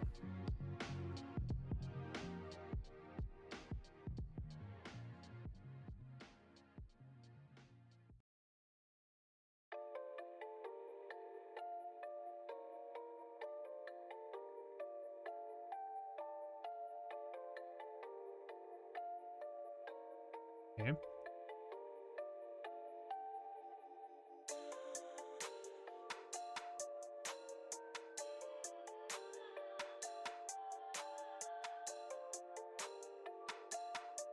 Sure. Vicious Bauble. How do they have so many slots in the deck? Like Bauble and Expressive Iteration and Brainstorm and Ponder. That's so many slots. And like what, like 15 creatures? That's crazy. Do they play like an 80 card deck or what? That's a lot of cards. Ooh, Surgical on Underground Sea. Ooh, that's... well...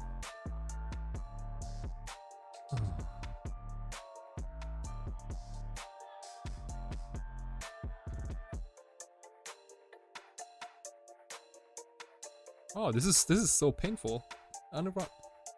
Cause I literally only have Volcanic Island left and I have 2 fetch lands in my hand.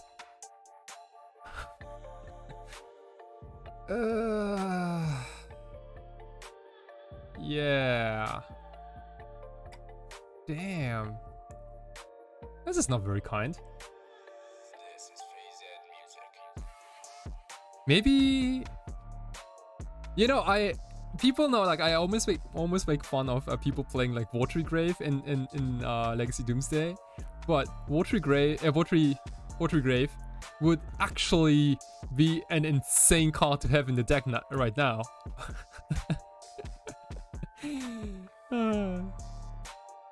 So maybe people are supposed to play one Watery Grave, but the card's so bad, you know? Wow, man, like, do you really wanna? Oh, I don't know. Do you really wanna weaken your deck, but making it a little stronger against Surgical? That's, oh man. Yeah, literally, like, all 4 copies are gone. Okay. Yeah, dude. Oh, hey, hello, Doomsday, huh? Oh no, shit, I can't cast it. I don't have. Shit. Yeah, I can't cast it. Help. I can only get Volcanic Island.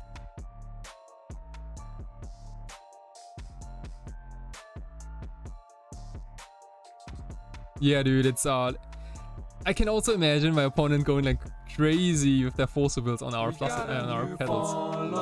Ikiki! What up, my friend? Thank you so much for your follow. I appreciate it. Thank you so much. We are in round 6.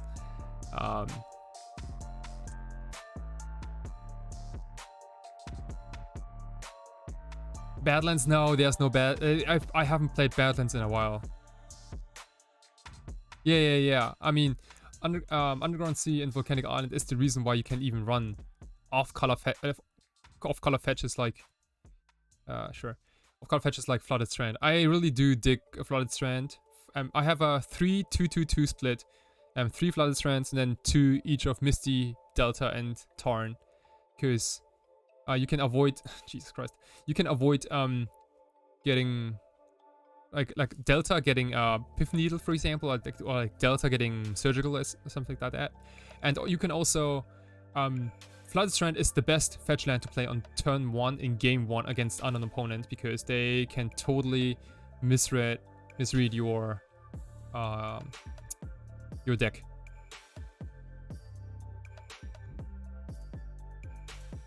Oh no, shit! They stole my Lotus Petal. Oh my, dude, that's unfair. That was supposed to be my top deck. God damn it. That was literally the card I wanted the most. Yeah, that's so stupid. Oh gosh. Now what? Now milk that Regent? Yeah, show me the milk that Regent. Ooh. I need another. I need a pedal, and I need it now.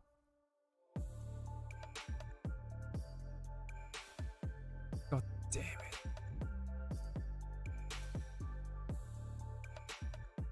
Sure. They might not even have a counter, but that's not even Jesus Christ. That's not even our concern here. Let's go ahead and Merfolk.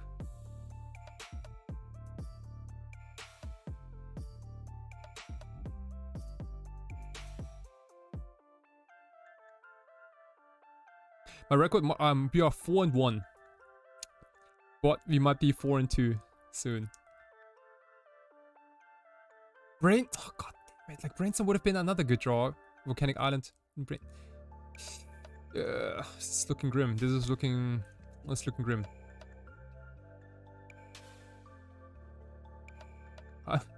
My opponent also goes like, "Yeah, I'm sorry about those games." Dude, don't worry, man. Dude, don't even worry. Don't you worry.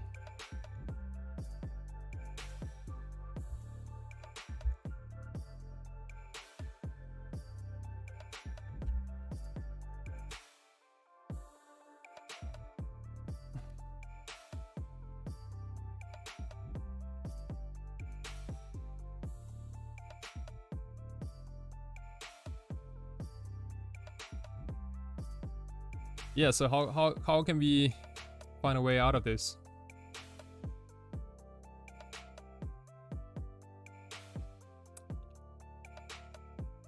I want to say it's Lotus Petal or bust.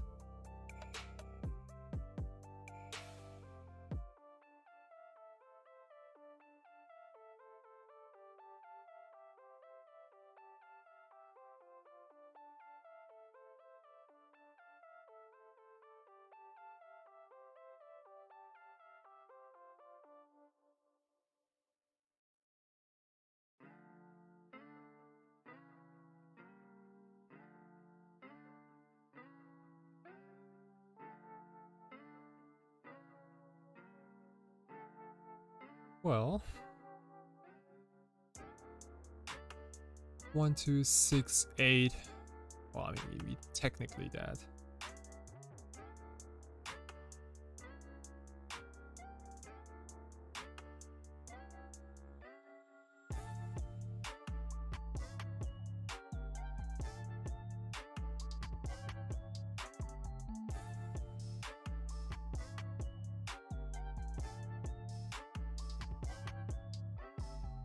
Okay. Okay, so we are in fact dead. Yeah. All right. Okay.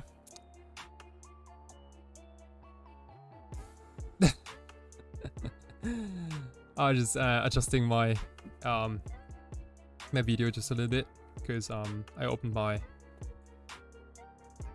window for a second here. Let's go back from the gym. Are we still live? Yeah, well, I mean, we are now we're not live for top 8 anymore. Unfortunately, we are X and 2. We are 4 and 2. But we are very much live for making top 16 for sure. And yeah, so we were in 29th place going in. So yeah, going into round 6. 7-2 can be live, but I doubt it because of those breakers. Because we lost round 2. It's 9 rounds, yeah. So it's 3 more. It's another Friday Night Magic, basically. Let me really quickly. I just think my skin looks kind of off. Oops.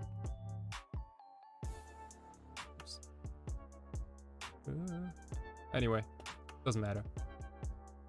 There should be 3 slots for 7-2s, but you need to yeah. I don't think we are getting there. Unholy Seed. Hey, thank you so much for the follow. I appreciate it.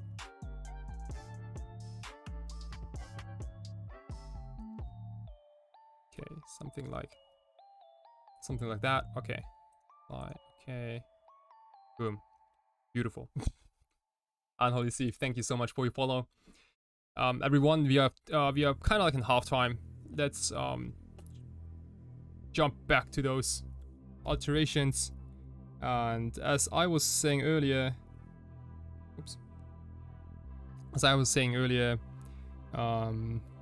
this Mox, this swamp, beautiful Mox swamp from Mirage is done. I can maybe show it again, like in, oh yeah, now I think now you can see way better. I think before, so this way better lightning.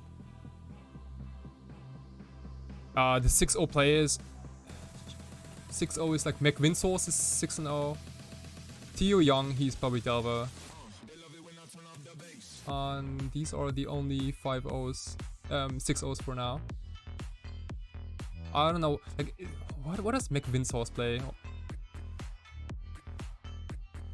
I feel like he plays all sorts of stuff. Yeah, this is kind of cool. Or Delver. Okay, sure, whatever. Okay, so let's take a look at this bad boy. This is obviously only color blocked for now. We made these pieces here. Everything here is white, so we can, yeah, thank you. So we can put a Kraken on top of it, And the idea is to, I was showing off previously, but let me get that picture real quick. Yeah, the idea is to basically paint this on our island, and I'd say let's do it. So you're here again. About that, okay. Oh, you know what? Before I start anything, I should get coffee. Give me 2 minutes. I'll be right back. Okay, don't leave.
All right, back to the business. I say cheers to everyone, wherever you are.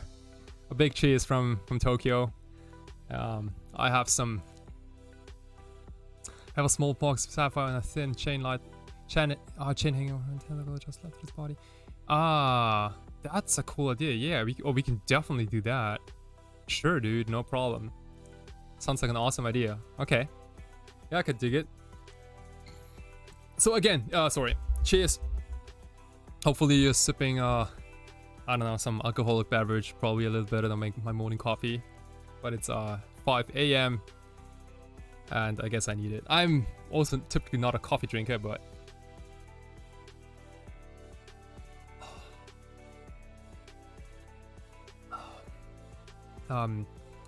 although we are 4-2, which is not the best record ever, we are still live and battling for some serious prizes here. So I'm somewhat happy. Oops. What I'm not happy with is how the camera is displaying. How the camera is displaying my face. It's just like so weird. I should probably like check on my light, on the lights again. Okay. Oh, you know what? It's probably like way too bright in the first place. Yeah.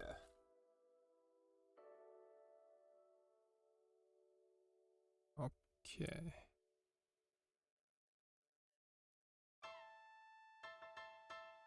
Sure.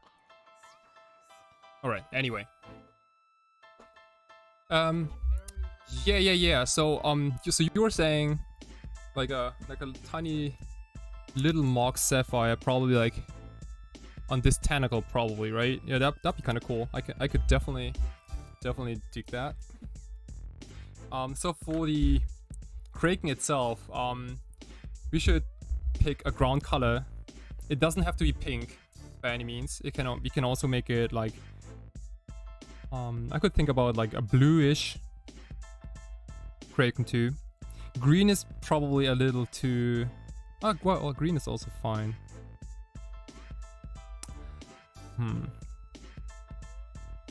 I was thinking bluish, like blue ultramarine, a little bit of purple, something like that, because it looks kind of natural. Obviously you can go with any color, but like for example something like red would be probably a little too exotic. Maybe.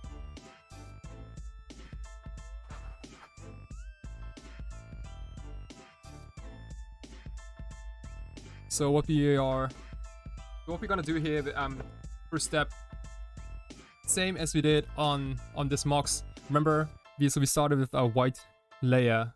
First we have that here, and then we went the whole thing yellow, and we can do the same thing with this too. But instead of yellow, we're gonna pick a different color, and I'm thinking a light blue. This is light blue from Sharpie. Very good maker. There's also like this blue. This is maybe a little better for making this like basic blue tone. Yeah, this is like light ultramarine. This is more of a richer blue. This one is more shifting towards purple, which I like because not only does it blend very nicely between blue and purple, but it also is a little lighter. It has like a lighter value, which makes it easier for other colors to stick better. We got a new follower. Hey, B4L4, what's up, my friend? Thank you for your B4L4 follow. underscore ありがとうございます。フォローありがとうございます。ぜひぜひ見てください。今日はね、あんまり日本語話してないんですよね。なぜか。やっぱり多分日本人みんな寝てるっていうのもあるかもしれないけど。てかもう声めっちゃいかれたな、僕。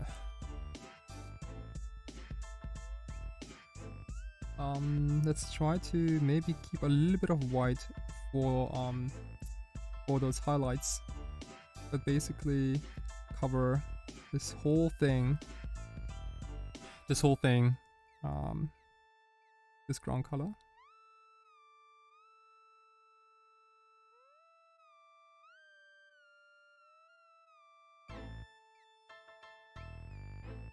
And for doing those initial layers, you don't have to worry about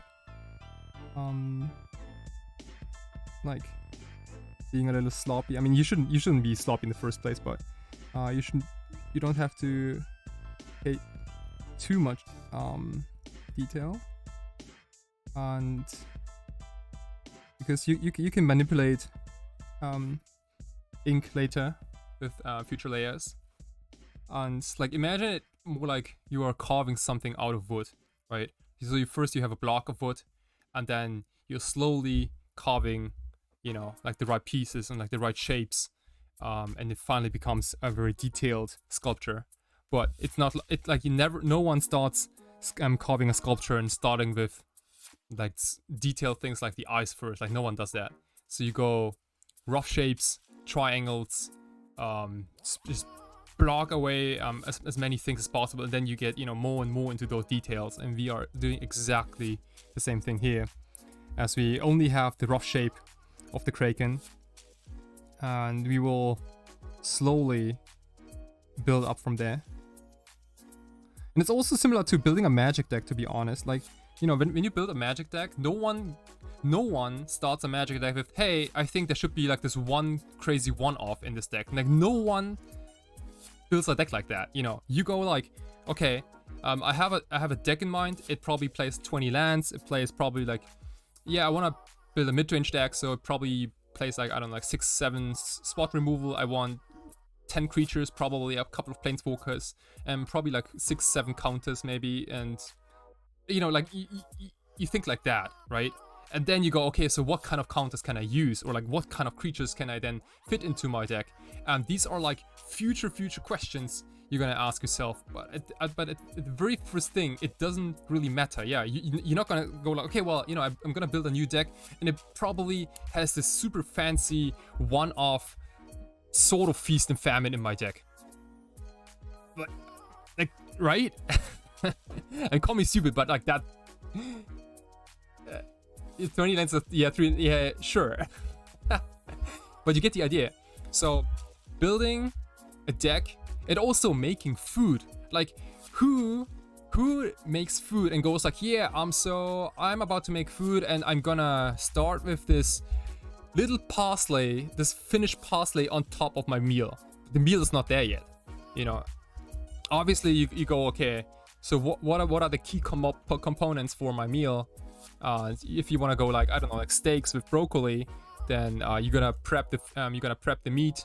You're gonna reasonably season it, and then you're gonna preheat your pan. You know, make it like real hot, so that it, you can almost like see like this, see it like, I don't know, like smoking, and then you know, crispy fry it for like 2 minutes on each side, super hot gas, and like stuff like that, right? And then later on, you can taste and figure out what's missing, especially for like things like broccoli also.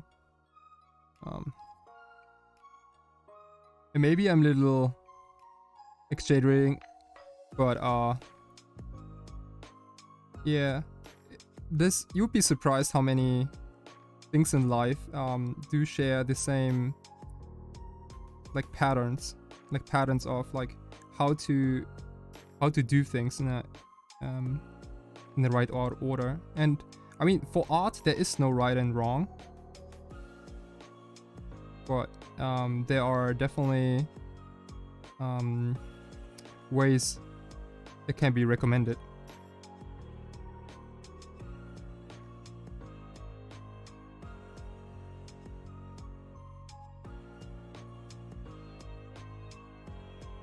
You built my blue-black legacy tainted pack deck almost entirely picking crazy. Well, dude! Ethan, stop! No, that's not what I meant.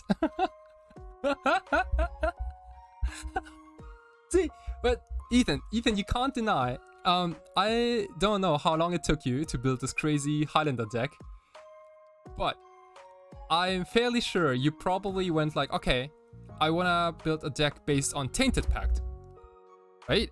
So, okay, so I'm gonna have 2 Tainted Pacts on my deck, and I want the deck to be functional around Tainted Pact. That's probably the first thing that crossed your mind.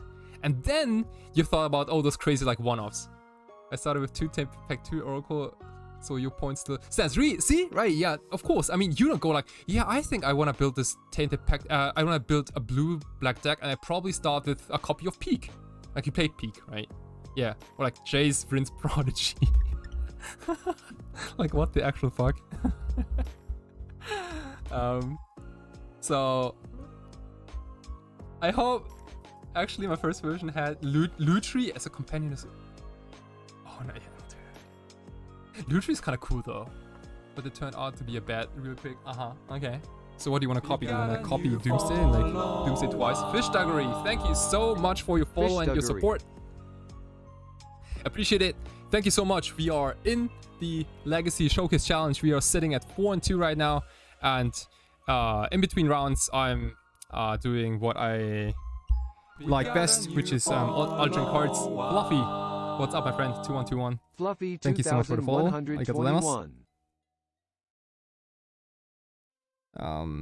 We're currently prepping this this Kraken. This is gonna look a bit like this once it's done, and we have already finished. This is my very first live altered card on camera.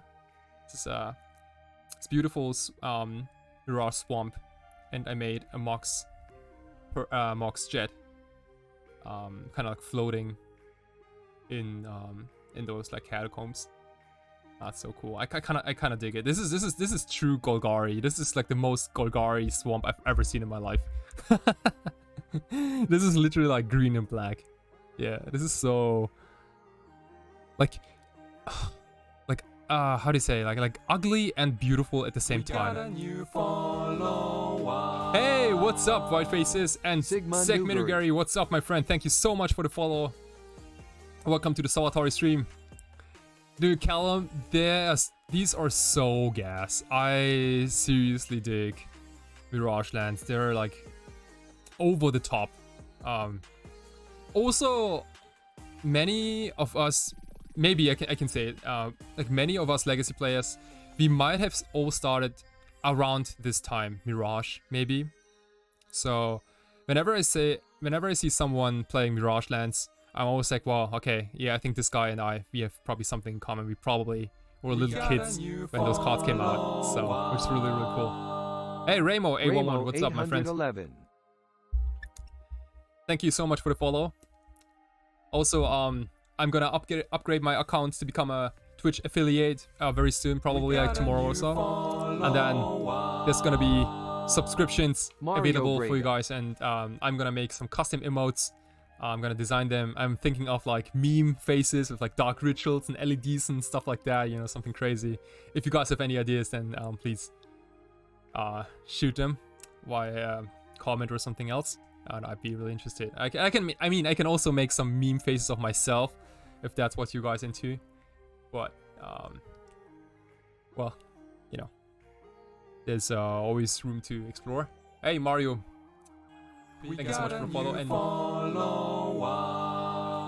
And we got a Legacy new follow. Thank you so much, Legacy Goblins. I seriously appreciate it. As we are getting deeper into the alteration of this Kraken. Okay, in the Legacy chat, how about with a monkey? Hey, Legacy player here. Started in Revised, but true, they played through Mirage. Man, Revised. Dude, this is... Did you literally play like all the time? Like, I mean, must have been like what, like almost 25, 30 years now at this point? 25 probably. Crazy, yeah. Man, I wish I had this much of Legacy experience, because I started a little later. Yeah, dude, this is gonna be hopefully look like this soon enough. Dude, White Faces is an insane person. Callum Smith from the UK, doing a podcast together with Julian Knapp called Everyday Eternal. I got invited as a guest once. I think it must have been at the beginning of the year.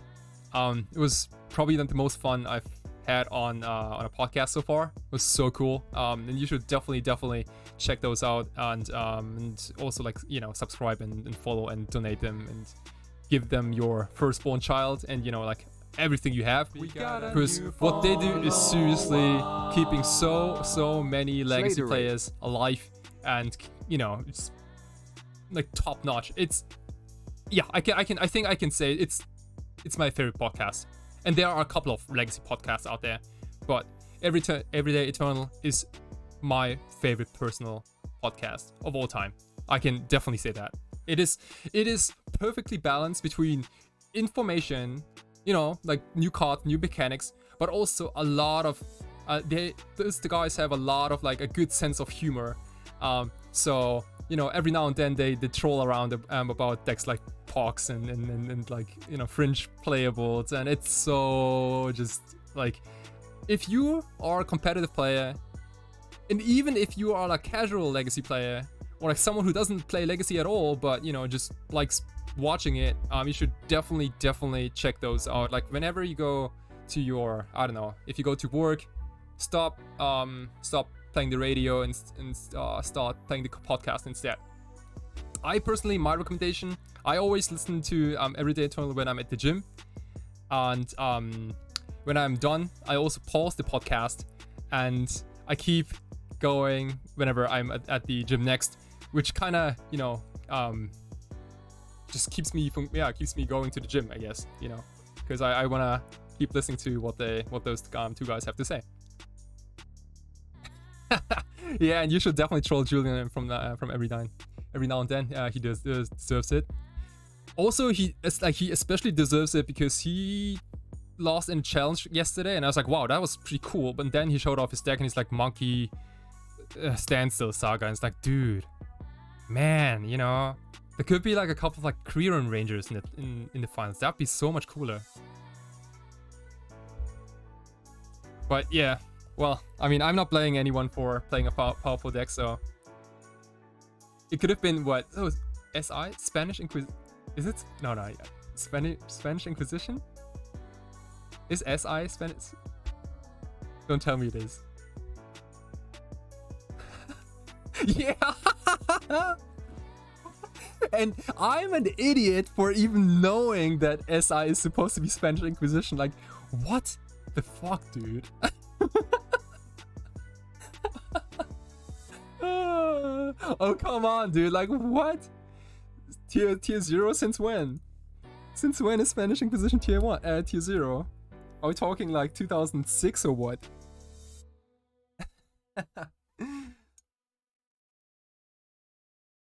Since Ravenous Squirrel? What is Ravenous Squirrel? I don't know what Ravenous Squirrel is. Where can I find a list for Jeskai Landstill? I mean, pretty much everywhere.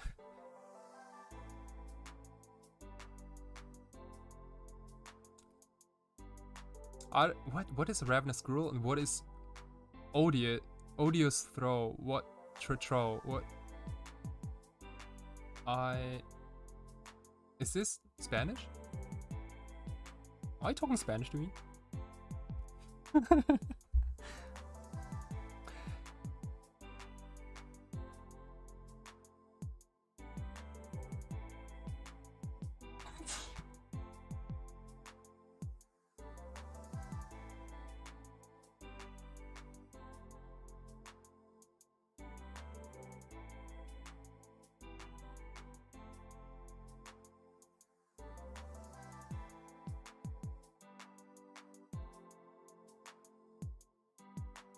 So what? Spanish Inquisition plays a black-green creature to summon its pact for Chromox that can. Oh yes. Yeah. Wasn't it like this crazy comment from Shadowmoor? It's a very important part of the deck. I love Odious. Oh, is Odious Throw that stupid little like 1-mana 1/1?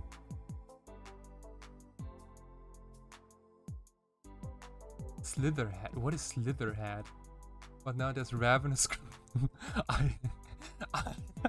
I don't understand the freaking word that's coming out of your mouth. What? It has never been old. You guys go with your.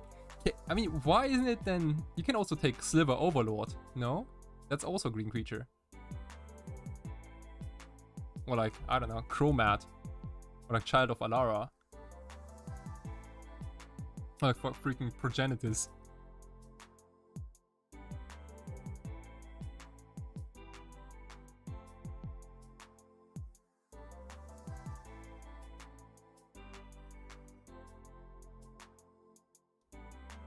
Yeah, we're gonna paint a little bit of those outlines. So one of those tentacles is gonna be here in the back. The eye will probably be placed in this area, and we wanna kind of like, you know, just see where those proportions are, because like value is very correct, and you also need to make sure where to place certain elements. Like for example, if you paint a face, then you gotta somewhat keep the proportions, like, you know, the eyes, the nose, the mouth, and so on.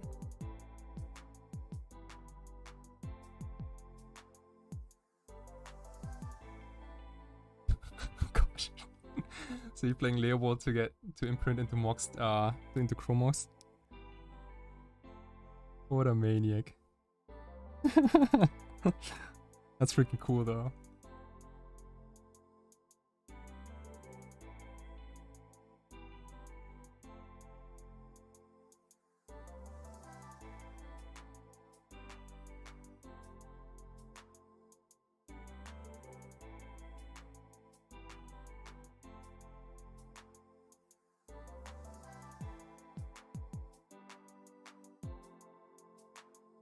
Yeah.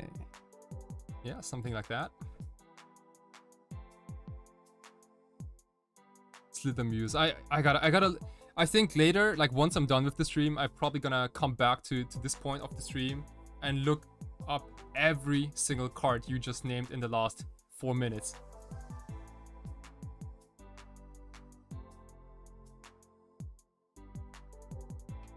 Oh, it's kind of bright. Let me change some slides.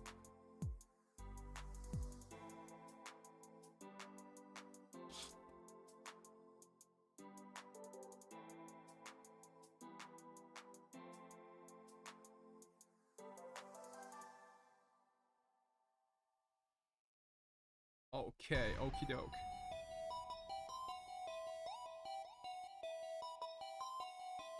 Oh, what? Spanish Inquisition was my first Legacy deck I got back and... You didn't even have a sideboard? Oh, Tube of Uramis. That... Wasn't that the... Tomb which could spit out some demons every now and then? Is that what the card does? Playing on the Sunrise and still not finished. Dude, it's yeah. Sun's coming out. It's 5:30 a.m. in Tokyo. And I should probably also finish my coffee. Oh. Yeah, dude. It's been crazy. Oh, also, okay, let this tentacle dude dry for a minute. Let's go back to the game because we are in minute 53.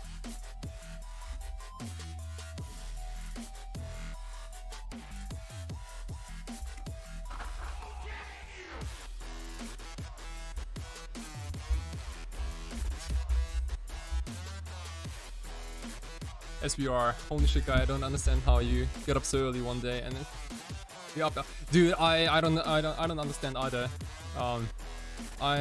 I'm feeling like I'm on a terrible like jet lag the whole time.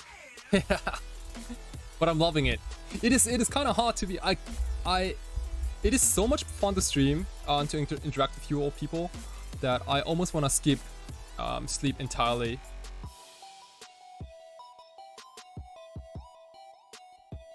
Yeah, kind of jet lag, right? I mean, so once this event is over, it's probably gonna be what, like 8-9 a.m. and then I'm gonna go to sleep, and then I'm gonna wake up when, like in the afternoon, and then I probably won't sleep until the next morning, or like, yeah,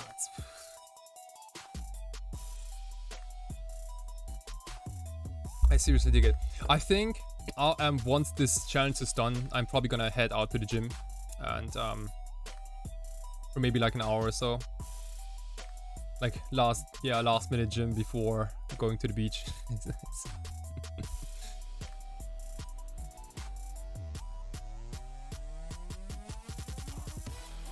Yeah, dude, sleeping is for sleepers. We got a new follower. Hey, yo, what's up, Blink? Thank you so much for the follow. ありがとうございます。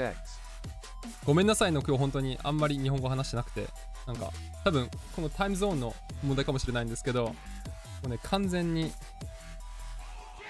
コメントが英語ありすぎちゃって、もうずっと英語で話してます。でももちろん日本語で好きな時にコメントを投げてください。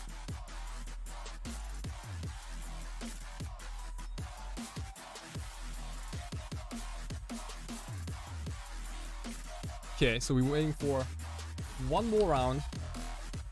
Speaking of jet lag, picked my girlfriend up at the airport today and she's been sleeping all day. Well, you know, that's... yeah. Wait, okay, so... where did she go? Was she on a business trip or like from vacation? What happened?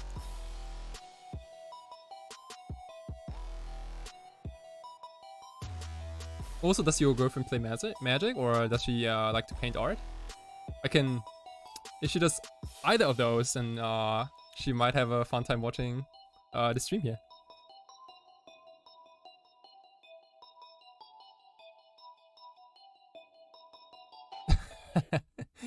Yeah, dude.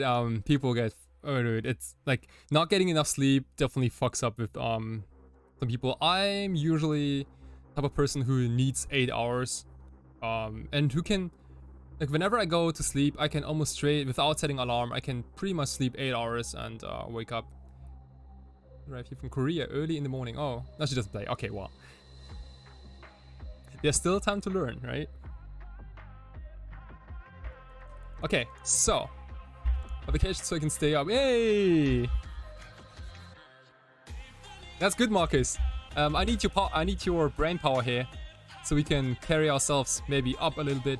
We are currently positioned 39th place among 247, which is, it's not bad.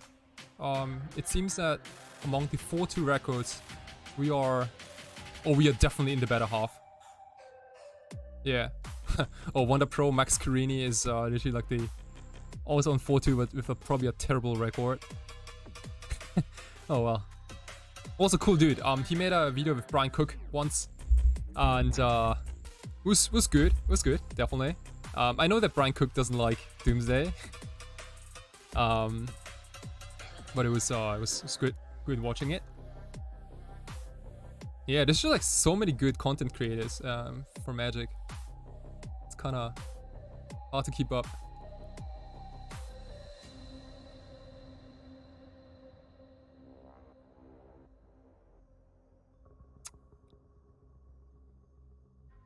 So Marcus, how was your control Doomsday build today? Did you run that deck? Like Esper control Doomsday, was it good? Any comments?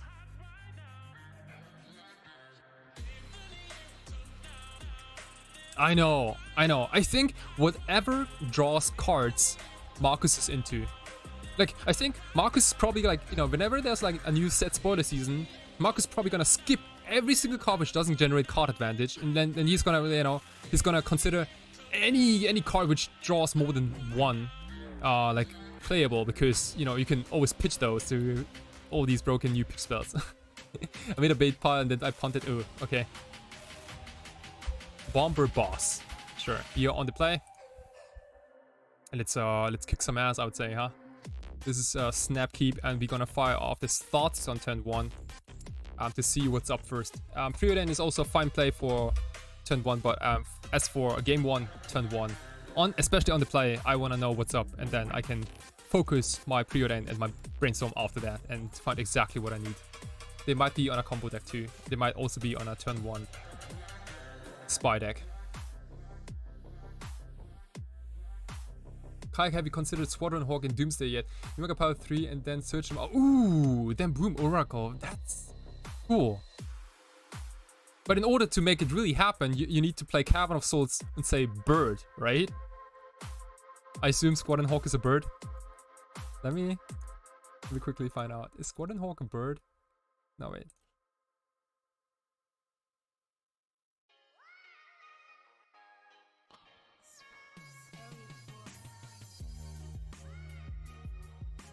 Easy bird, yeah, boom, nailed it.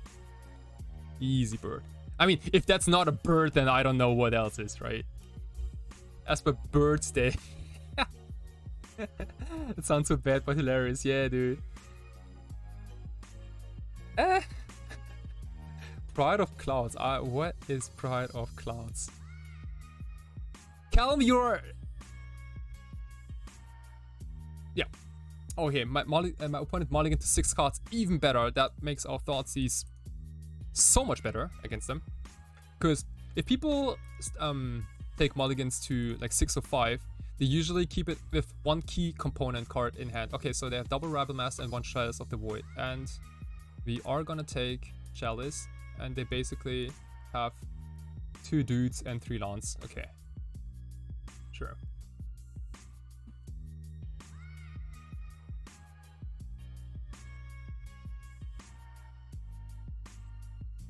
Doomsday maybe?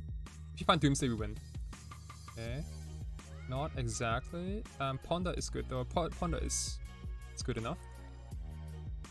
You get another shot at looking at a fresh 3. There is Doomsday. Perfect. We can even keep days. Wow, that's Man. That's literally chef's kiss.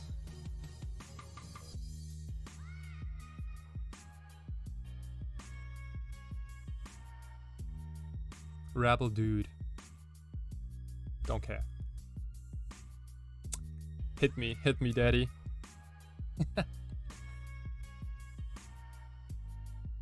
Yeah, dude.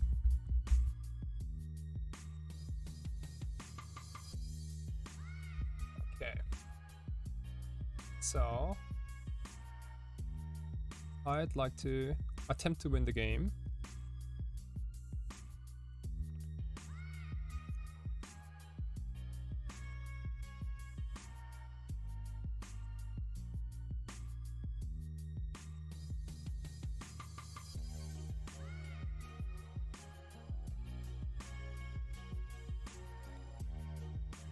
Oh sure, yeah, I can do infinite Mox Rubies on mountains. Anything you like. Anything you like. Obviously I'm not Eric Klug, you know. I'm like, because he's literally like a god.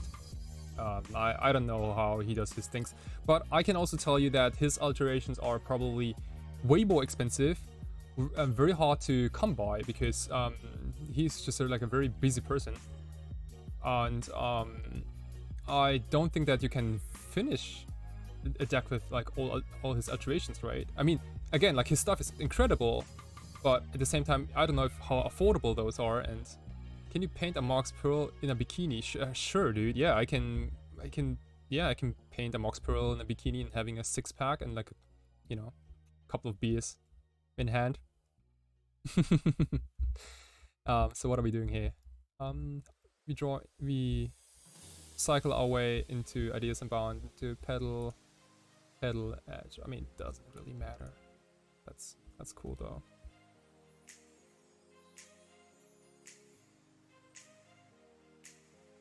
Easy.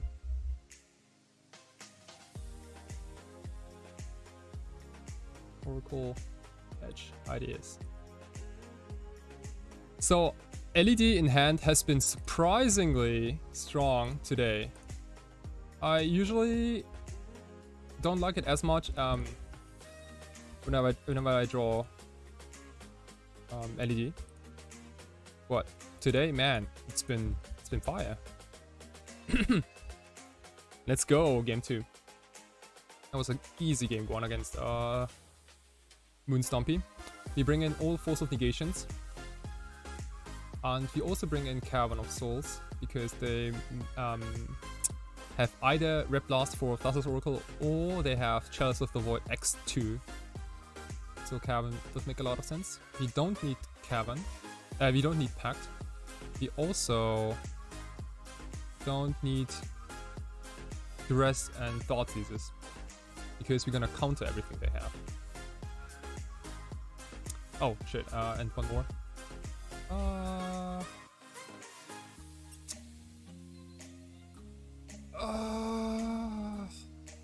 One of pedal. Yeah. Dude, it could have been Pact. Yeah, sure. The thing is, I was too lazy to be honest, and I just didn't think of any card they could possibly have in the main board which could interact with us. But sure, I mean, if you want to go super correct, then yeah, the last battle should have been Pact of Negation or Daze. They were both out Blood Moon. Are you sure? I don't think they... I mean... What? You think so?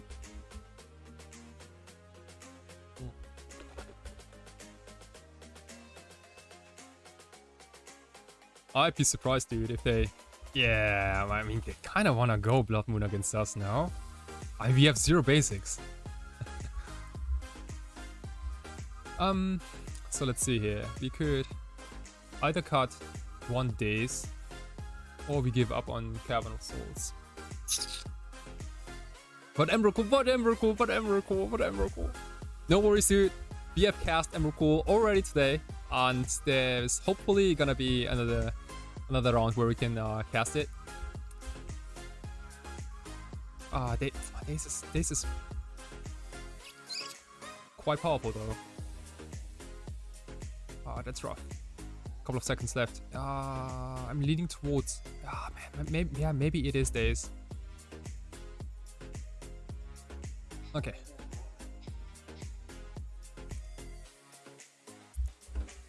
Days is not terrible against them. It's okay. It's like okay to good against them, but it's never terrible. Because again, like they almost never. Oh, they go to 6. Yeah, you have to mulligan too. But yeah, so much for the sending out Dazes. Okay, this hand loses terribly to a turn 1 Chalice of the Void. Are we willing to keep this? This is like a fine keep.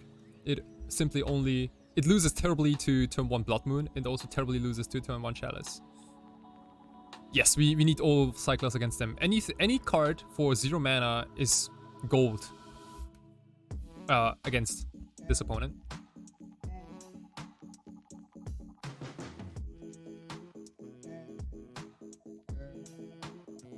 Yeah, Days and Death and Taxes, that'd be scary.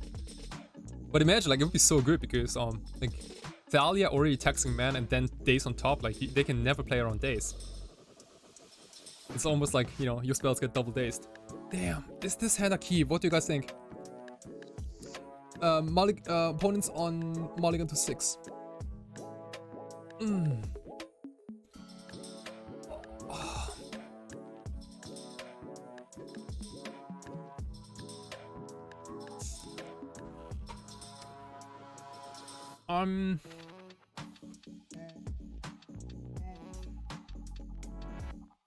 I mean, it was just disruption.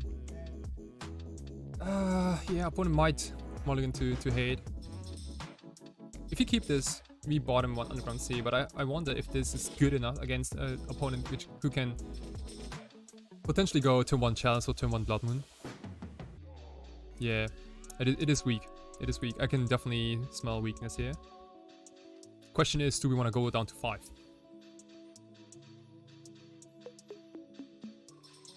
Yeah, I mean, they're kind of forced to mull to something aggressive. And that's the problem, right? Like, that's the problem of the hand we have in front of us.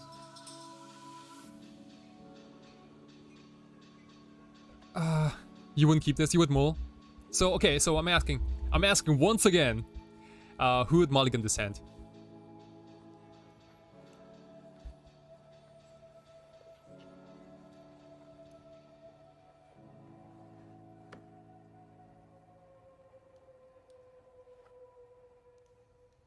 Okay, so literally everyone.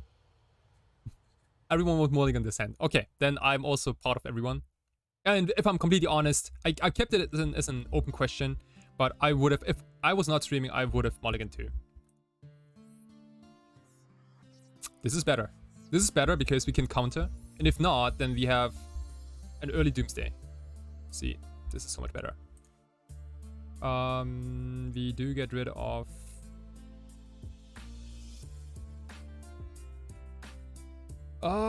do we get rid of Misty or Street Wraith? Or Lotus Petal?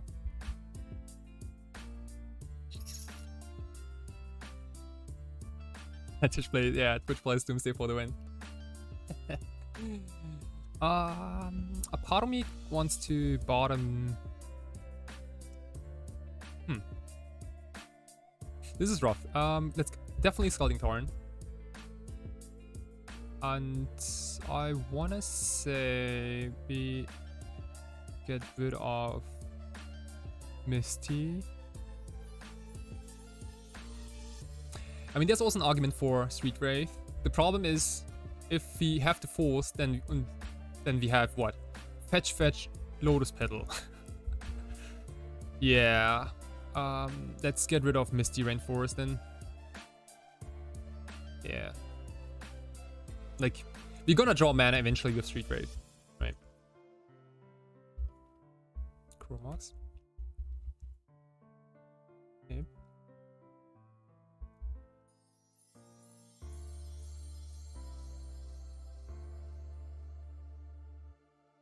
Okay, what have you? Oh, Rebel Master. Rebel Master is fine.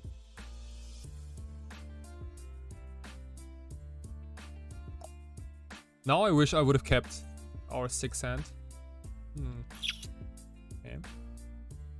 Honda is also a fairly decent pickup. We gotta respect the clock though. But for now, I feel comfortable pondering here. Also negation, preordain, land. Land is good. Land is good, preordain is decent. Also negation, not so much.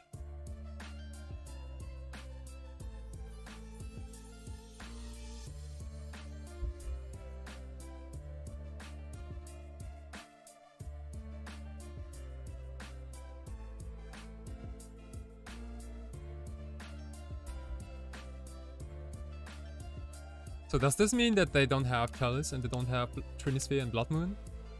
But they have a aggressive Rebel Master. And maybe? Play out Pedal. Pedal could be played out. I wonder if they brought in cards like Abrade maybe? Or like some card I don't know, which could interact with the Pedal. Because at this point, I don't want them to interact with anything we have, because we are so low on cards. Oh wow, what is this? Oh shit, Fireflux Squad, okay. Empty-handed. Yeah, okay. Okay. This is some serious damage here, huh? Oh, he didn't attack with Fireflux Squad? Oh, why wouldn't you? Interesting, okay. It has haste, right? Yeah. Oh. Okay. I mean, I take it. So let's see here. FE tutor for Doomsday. So how much damage is this? This is like 1, 2, 3, 4, 5, 6, 7, 8, 9, 10, 11, 12 that points at. Okay, so they have lethal next turn. Do you feel that Prison is a good matchup? I would say like Red Prison, like Moonstompy, or generally Prison decks.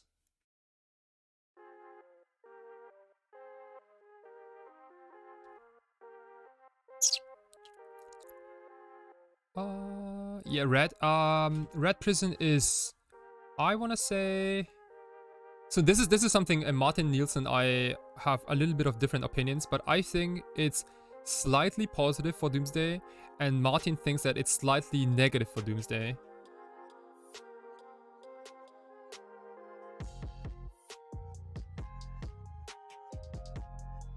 Like we have 12 free counters. We have 4 days, 4 force of negation, and we have a crazy fast potential combo, and a resolved Trinisphere is not the end of the world, and a resolved Chalice of the Void one is also not the end of the world.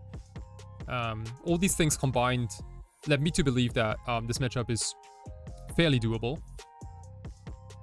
Hey Wiki, what's up, my friend? You have to find Brainstorm and be very lucky. Yes, that's... yeah.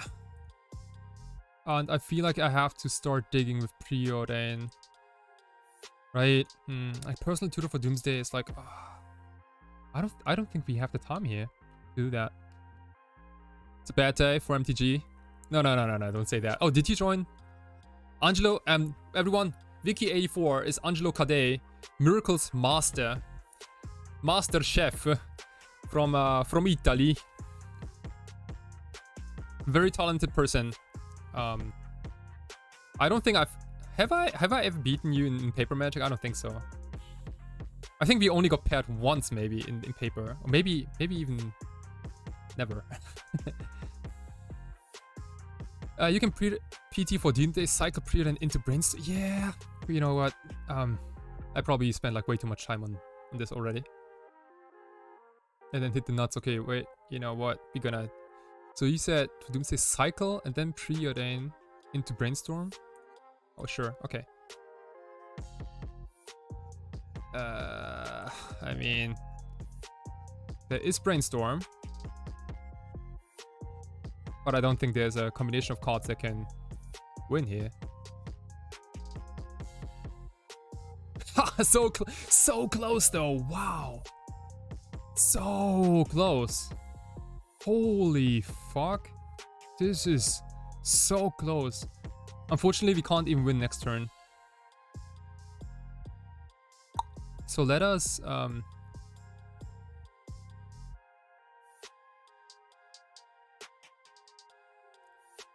yeah, congratulations on Italy for... Okay, well, this time 5 flux squad attacks. That was some crazy football, huh, the other day.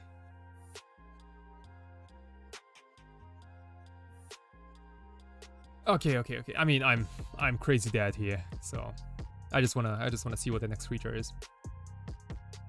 Oh, he doesn't. This is not fun. Okay, not find anything. Okay, well. Okay, now on the play, we keep the days and we board out Cavern of Souls. I don't think Cavern of Souls is what we wanna do here. It's slow. I think we wanna try to raise. Check this out. This is like 12 free counters against whatever they do. And we wanna be as fast and streamlined as possible. Let's look at this.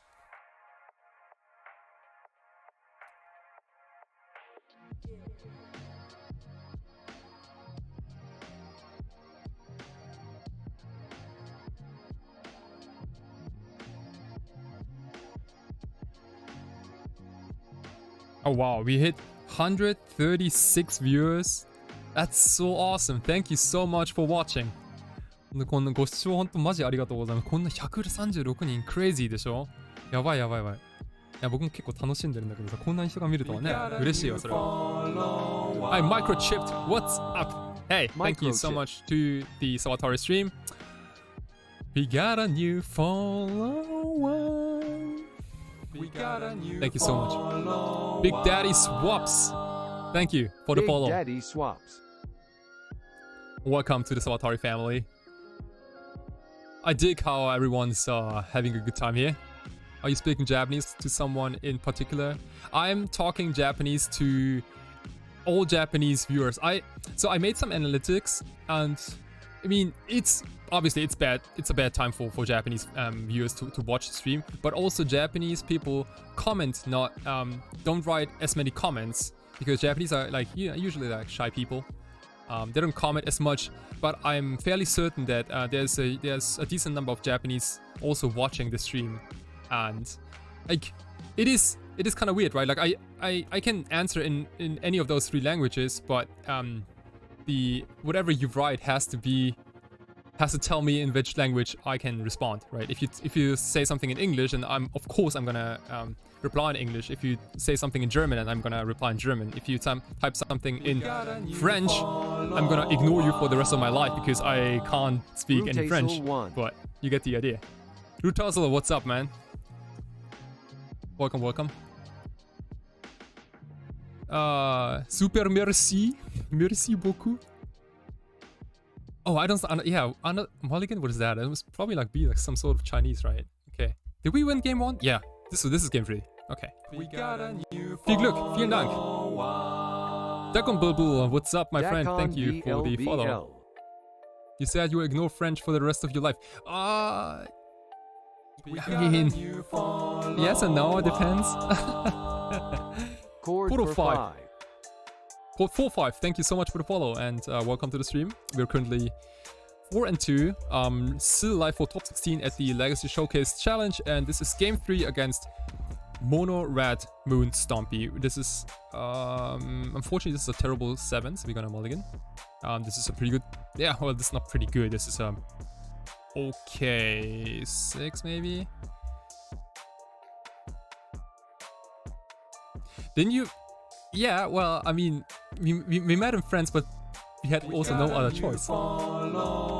Ambrosius, thank you so much for the follow. Arigatou gozaimasu. Wow, we hit almost 150 viewers. That's crazy, man. That's so crazy. So is this hand good enough though? Is this a good hand? We got a new follow. Hey, Miwo MTG, what's up? 86. Thank you to the stream. We got so many followers in the last couple minutes. We got a new follower. Damn, just keep coming in. Young Batori. So this is a tough one. We have Force, we also have Doomsday, we have lands. I'm probably supposed to keep this, and I will put a Doomsday on bottom. This way we can make faster piles. Yeah. So Oracle usually stinks in hand, but if you have Oracle in hand and you go Doomsday, then you can build piles where you can shortcut a couple of things because you already have Oracle in your hand. You don't have to draw it.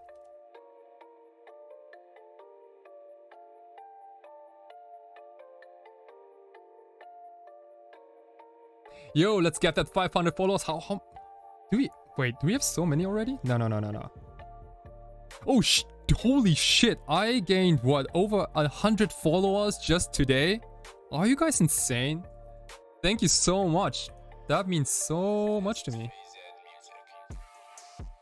Sweet. I love to see the third land. Also, Mountain Go is fairly weak. Montolio Workshop, what's up? Hey, Montolio thank you so much. Workshop. Ach so, das ist sehr geil. Ja, das ist wirklich sehr geil. Chalice of... See? Boom. Prime example. Chalice of the Void X1. Look at my hand. This card literally doesn't do anything. Like, in fact, it is better for me because now I'm sure my opponent can't Power Blast by Thassa's Oracle. Right? This Chalice of the Void doesn't hurt at all. Yep, you can have it. It doesn't do anything. It might have been a top deck Chalice of the Void or a top deck Ancient Tomb. Like, why wouldn't you wanna play this on turn 1? You know what I mean? Or maybe Plotus Petal even better. Holy shit. Everything's coming together, man. Everything is coming together. We play around Mindbreak Trap. And we still have Force of Will up. This is so beautiful. Everything's happening here is beauty. And we already have Thassa's Oracle in hand. I wonder if you want to keep up Misty Rainforest so we can thin out the pile a little more.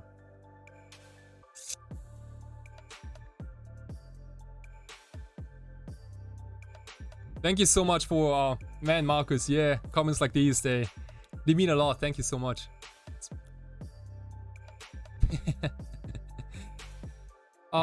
Yeah, it might not make a big difference, but Doomsday.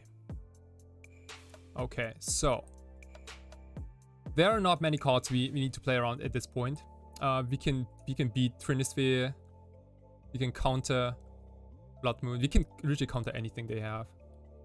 So the only cards I'm gonna put in this pile is another Petal to make sure we have blue. If for whatever reason, if a Blood Moon effect resolves, we need blue. We need Cyclers, and I prefer the Cyclers that doesn't cost life. And I mean that's about it, right? So why don't we go like? What about this? 4 Cyclers in a Petal, and we're gonna make a sandwich. Basically, the bottom 2 cards are gonna be Street Waves, Petal in the middle, and then 2 edges on the top. I don't want to rely on Street Waves because if they go like a super aggressive haste creature, which we for some reason can't counter, then I don't want the Street Waves to be dead. They can't have removal. I mean, if they have removal, we can counter it, but most removal is 1 mana, like Power Blast. What is Bone Crusher Giants doesn't do it. So I think this is also somewhat surgical proof, but again, they can't even play surgical, so what am I even talking about? Playing around Hidegutsu's second ride as well. Yeah, oh, if we ever go down to 10 life, that'd be so sick, right? Can't you cycle +4 +Petal to avoid counted? But yeah. Dude, this is totally fine. Let's do that. Okay, so I still want to go. We go down to 8 life, which is again like more than enough to survive all this. But let's go Raves bottom and make a cycler Sandwich here, and we're gonna play out one pedal so that we don't get Mind Break trapped next turn. Isn't that cool? Isn't this like the coolest deck ever?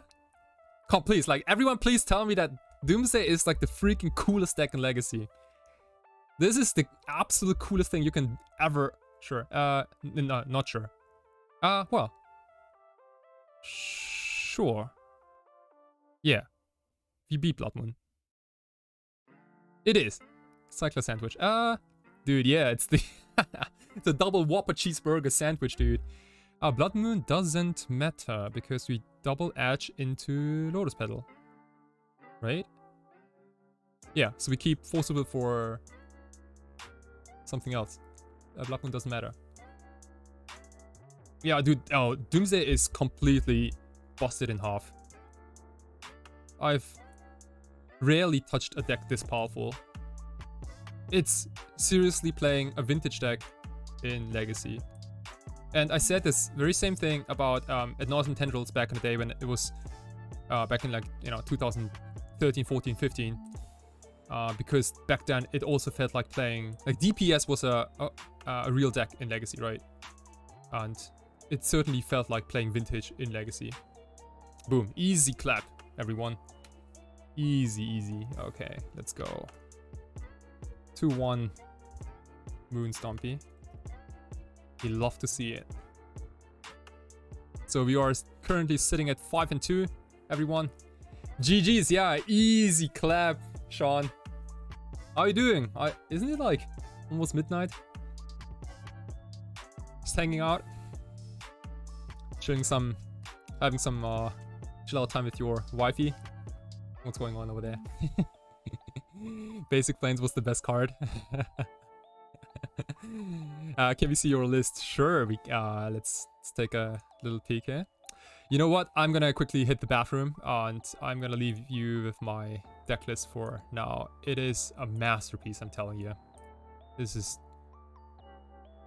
handcrafted. Every single slot has been discussed many, many times. And it all makes sense. All boardings are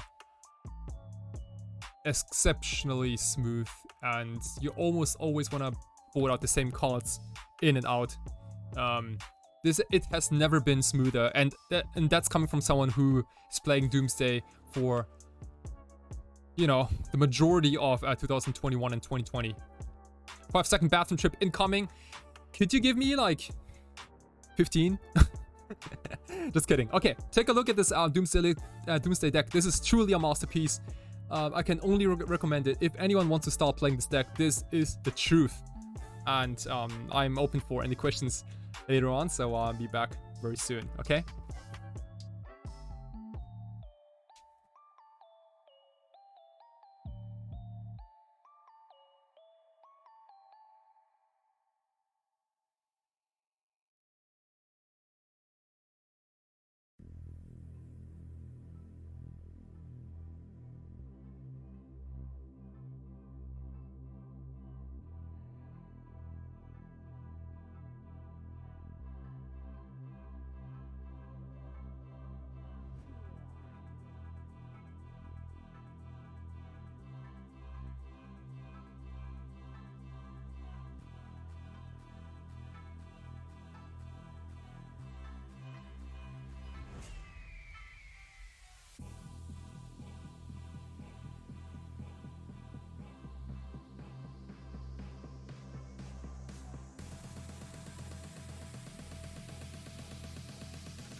Turn off the bass.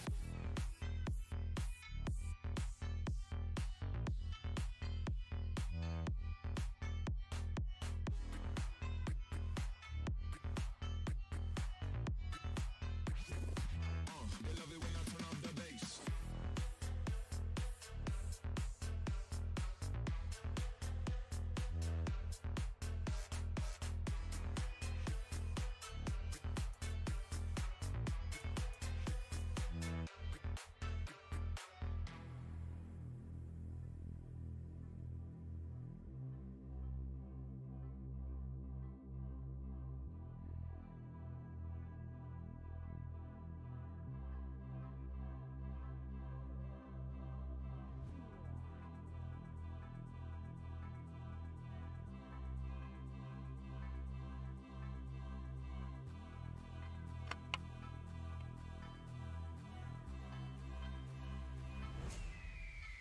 Boom.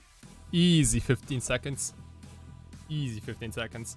I'm just kidding. It was a little more than that, but I was kind of starving, and I looked at my fridge and I was like, you know, I found this little fucked up banana. So not a lot of time here, but I recommend any type of fruits, nuts, vegetables, stuff like that for a Magic tournament, because all you need is, and also like sugar is not, I'm usually against sugar. I don't even have sugar in my kitchen, and I cook every day again. But I try to use like things like honey instead. However, sugar is very, very good for a tournament because you want to be, yeah, you just need to be on like full speed the whole day, right?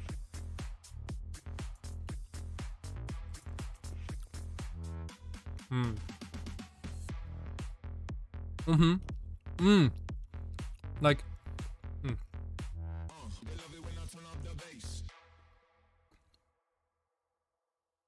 dude, I love fruits. My favorite fruit of all time is mango. Mango just freaking kicks ass. Mango is so delicious. You can do anything with mango. You can even cook it.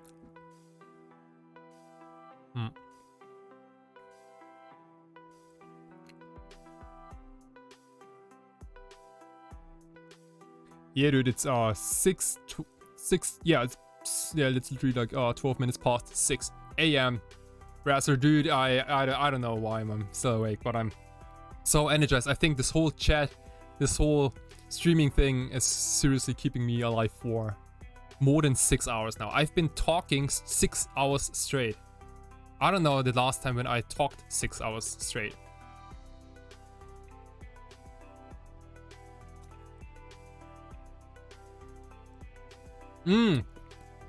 Kiwis are nuts. Yeah, I do like kiwis. I don't like peeling them. Pretty sure pineapple pizza is the best food.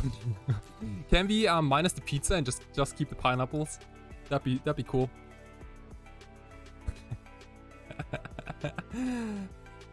I'm missing Underground Sea for this deck. Would be replaced with Watery Grave or Badlands. Hey, we had a similar question a couple of hours ago. Yes, you can definitely run a another black duel instead. Pineapple is the truth.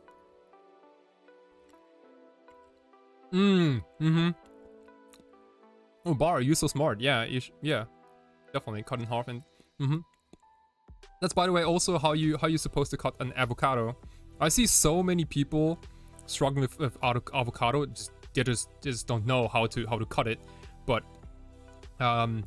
basically, you know, you cut through the middle, and then you have like two halves, right? And what you then do is you take your knife and you do like a little grit, and then you scoop everything out, and then you have little cubes. Easy peasy. Very good for cooking. Oh, you should see people cutting bell peppers. Oh yeah, dude. You see a lot of ridiculous things happening in the kitchen. Lucas, thank you so much for the follow. Let me clean up this mess real quick. Lucas_R_Oliveira.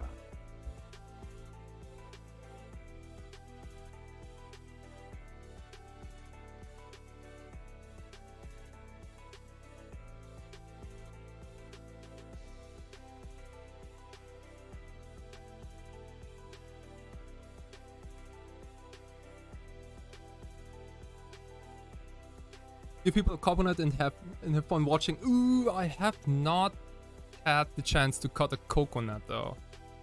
Ooh, like literally like a whole I don't. Aren't you supposed to have like an axe? You have my axe. No. How does it go? Like, no, you have my sword and my bow and my axe. I'm terrible at mimicking Gimli, but I do love Gimli. Gimli is like, you know, he's a douche, but he's an honest person.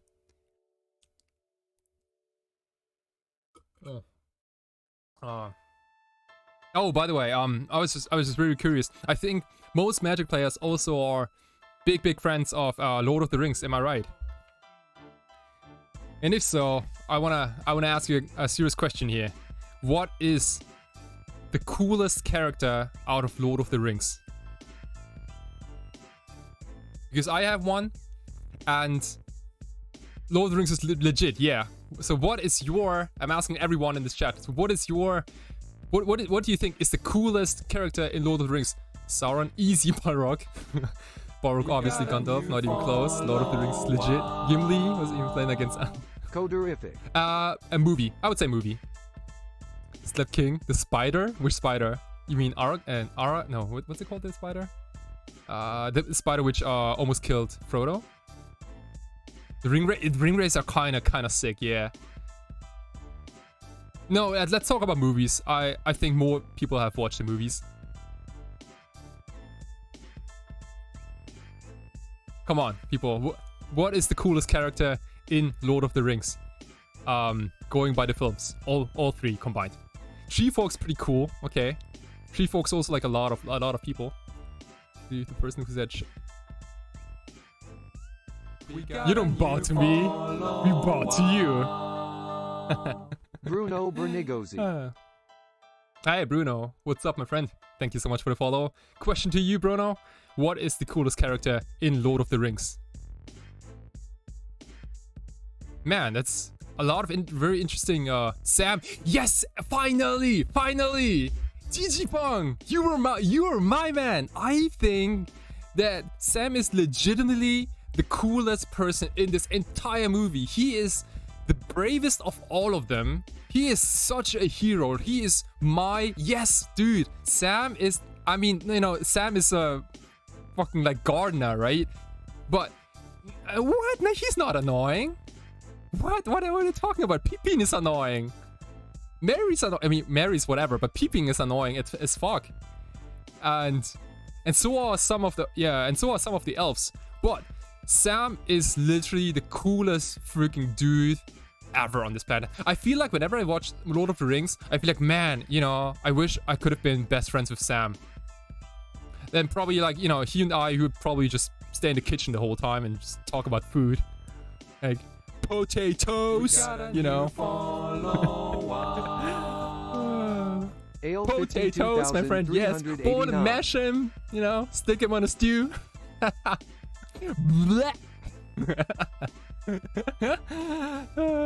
That's so cool though. I guess meat's back on the menu, boys. Oh my gosh. This is so freaking cool though. He's too emotional though. What do you mean? Like Sam too emotional? I think no, Sam is chill, dude. Sam is like always like no matter how bad your situation is and how heated up everyone is, Sam is always this super chill out, laid back dude who's like, yeah, you know, we got this and there's nothing to worry about, and like he's making sure that everything goes right, and he literally fights against like this big giant spider. Sam is definitely chill, dude. Like he's the chillest dude I've ever met. I mean, I haven't met him, but like the chillest dude I've ever seen in a movie. Everything falls apart. Sam changed almost nothing. Could have stayed home and nothing changed. What? No. What are you talking about? Frodo would have died. No. I mean, I would like to. I mean, now this the actor Sam, like whatever his name is like an old dude, you know. I mean, I don't care. But man, no. I wish I would have met him someday. But man, Samwise Gamgee, what a sick person.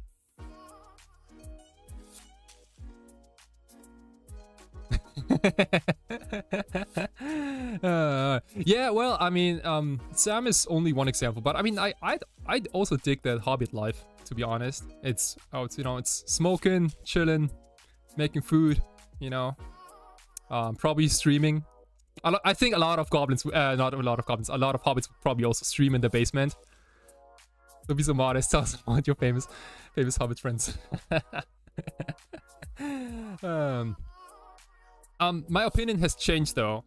Like, now I think that Sam is the biggest hero in the movie. However, when I was 10, 11, and when I watched Lord of the Rings for the absolute first time, I thought, and that's probably the lamest answer ever, I thought that Legolas is the coolest person because he's literally Orlando Bloom and everyone likes him and all the girls, they go like, you know, ha, and I went, ha, and I was like, wow, okay, well, it doesn't matter if you're a boy or a girl, like, you know, you get like, ha.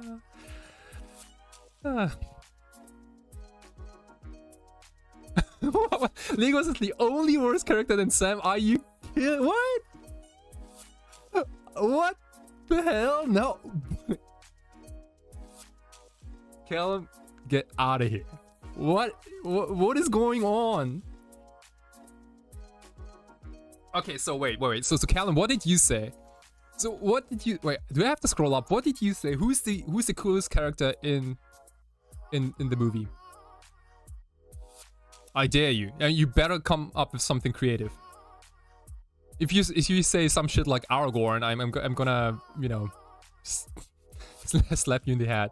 You said Balrog. I mean, oh shit, yeah, Balrog is. First of all, he's not a person. He's just, you know, like a demonic being. Balrog is sick AF. Yeah, I mean, he's not sick. He's kind of like, he's just badass, right? I mean, no one wants to meet him in person. I'm gonna call it what's wrong with Aragorn, dude. I mean, Aragorn is like every single one, and like I answer, everyone says, hey, who's the coolest person? It's like, hey, it's probably the guy with the sword who becomes the king, and it's so like plain and obvious. I mean, I don't have anything against Aragorn. Like he's a cool dude, right? And you can definitely fight, but he's not a very interesting character. That's what I'm saying. Like he is pretty much like a cliche, you know, like I don't know, like back from the woods, gonna be king again and like return to the throne and having a sword and, you know, having all, and also he doesn't have anything interesting to say. I think I don't have anything against humans. That's no that's, or maybe do I? Ewan is low-key amazing.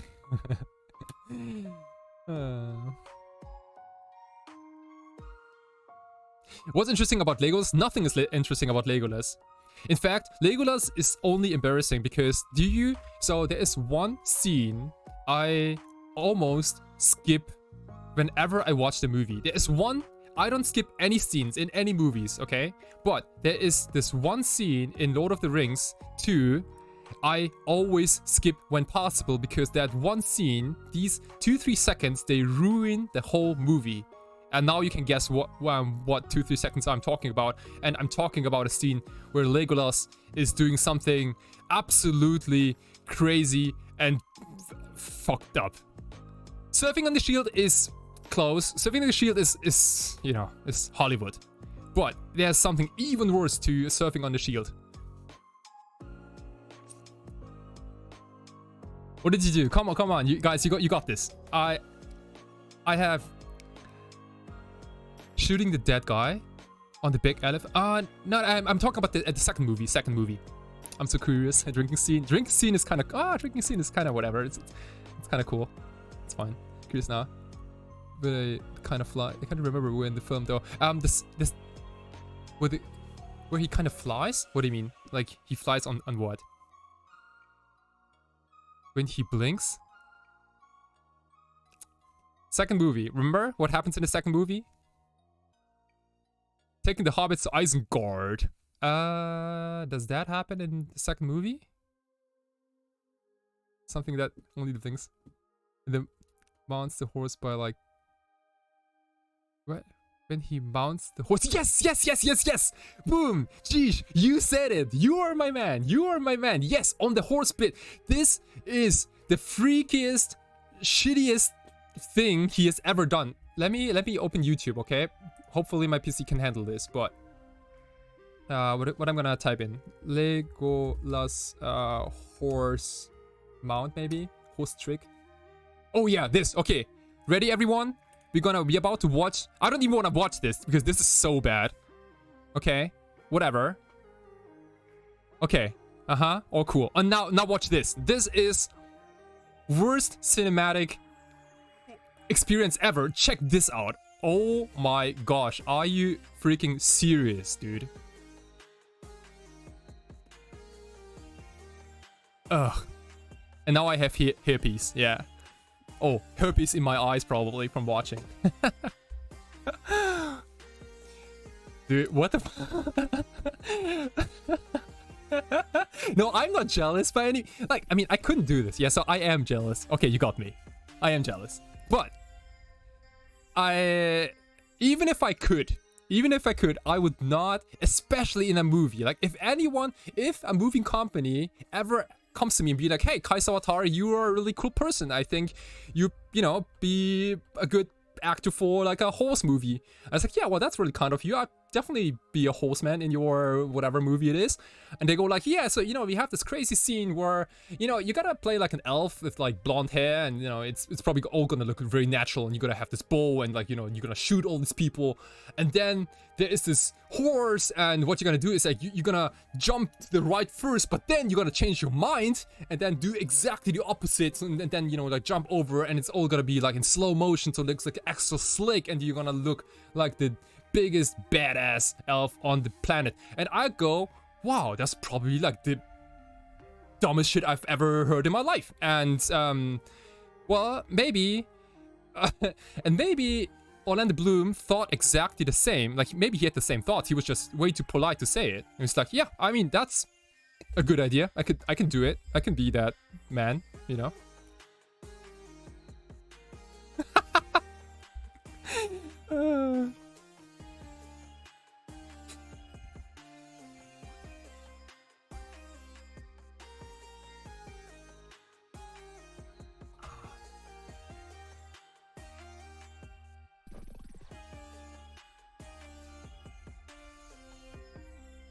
Yeah, man. I mean, I'm still waiting for that how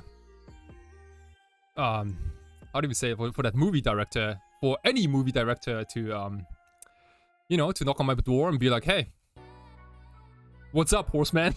Horse boy? I'd be like, hey, what's up, chef? And they go like, hey, you know, could you maybe like come out of your kitchen and stop streaming? And we have this horse out there, and we already have Gimli on top. Can you finish it? What if they pay you like 100 mangoes? So, oh, you're saying like 100 mangoes for that terrible stunt? I would do it for 100 years of free mango.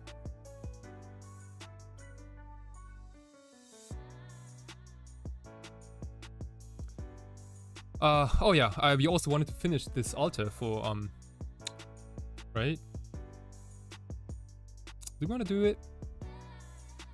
It's, literally like, oh, dude, no time to paint.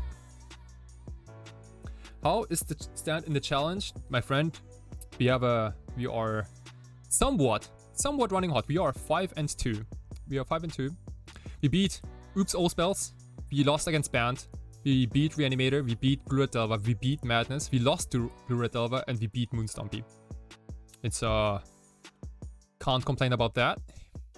And... okay.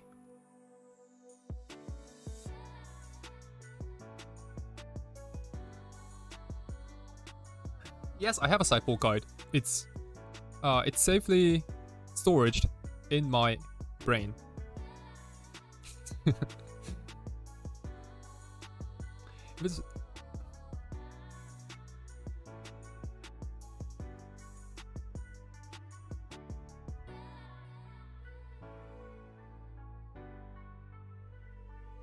Oh, let's cut my head. Yeah, you can cut my head after I've after I dropped off this horse.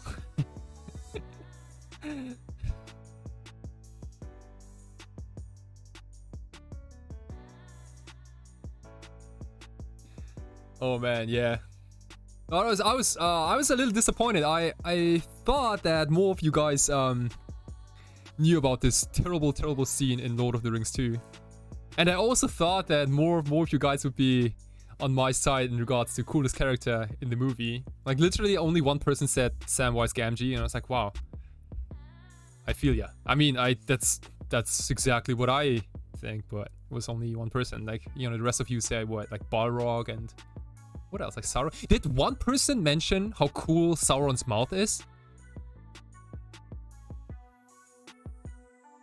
Did someone like because I think so Sauron's mouth is everything he says kind of sucks, right? I mean, it's like cliche bad dude, you know, he talks and like, you know, this hobbit was, I don't even know what he says, like was dear to your heart and blah blah blah blah blah. But he has the best badass costume ever, dude. He looks so badass. Now his fucking teeth, like, and like half of the scene, it's literally a close up on his teeth. You don't even see, almost never see him in full, like in on a how do you say, like a full complete shot. You don't see his whole body. Maybe you see it like once or twice, but half of the time it's literally, you know. What's the worst matchup against DD? You mean what's the worst for DD? That'd be probably blue red. It would be probably a Delver deck with with lightning bolts and also stifles. That'd be the worst matchup. The best matchup is mono green cloud post.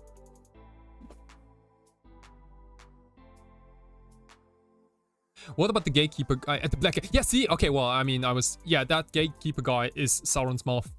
He's only visible in the extended version, and if you haven't watched it already, you guys should definitely check out the Lord of the Rings trilogy extended. They are so much better. Some of those scenes are a little unnecessary, right? Like they don't say anything about the story per se, but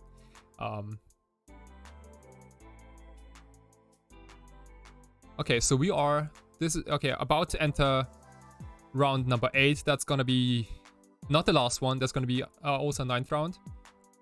But we are on 25th place. So 5-2 goes all the way down to 47th place. So we have somewhat decent breakers. We are in the better half, or like better third of 5-2s. And let's see if we can do it 2 more times. I would be thrilled about a 7-2. 7-2 would be, yeah, I'll be overly happy. It's too bad the Stifle Limber Mongoose Delver isn't around anymore. Man, yeah, that was such a cool deck. Canadian Threshold. Issue, thank you so much for the follow. ありがとうございます。フォローありがとうございます。We got a new follower. We got a new follower. Mongoose is the worst card ever. What? Get out of here. Nibble Mongoose is pretty slick.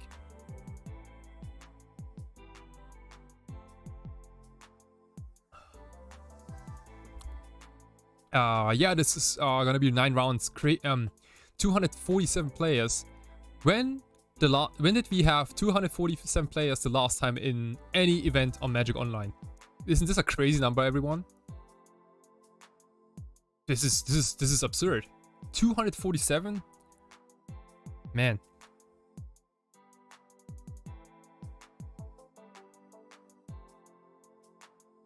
Mongoose blocks Ragavan.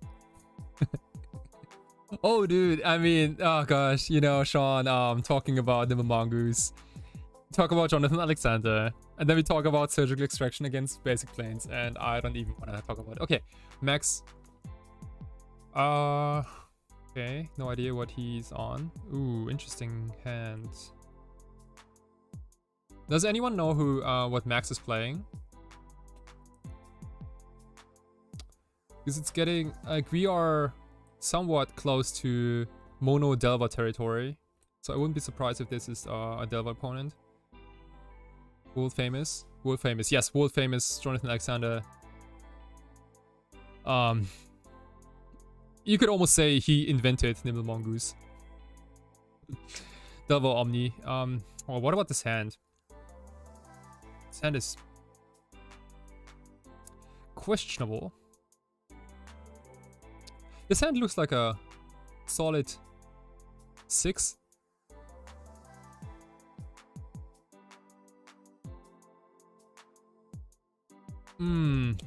What say you guys? Is this a keeper or is this a stinker? Stinky or keepy?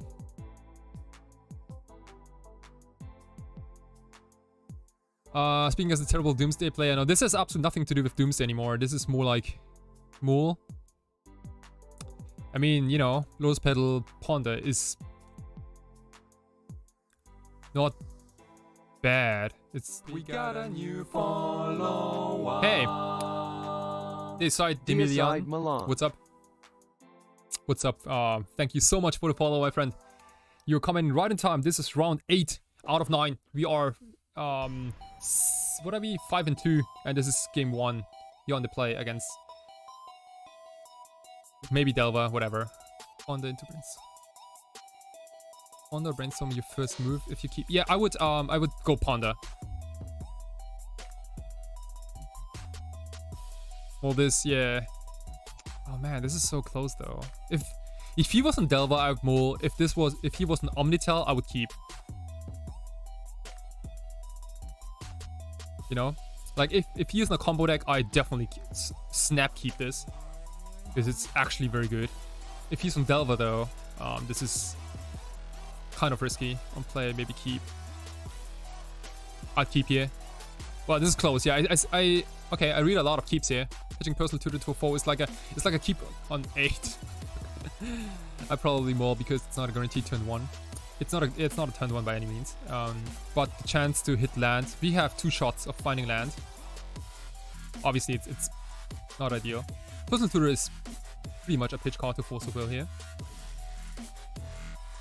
Acting on Delva, to be honest. Okay, well, in which case, oh, that sucks though. Okay, well, this is a turn 1. This is a turn 1 Doomsday with dates back up. Okay, well, let's freaking go, dude. We ditch personal tutor. Easy clap, everyone. You know, I sometimes forget how powerful Doomsday is.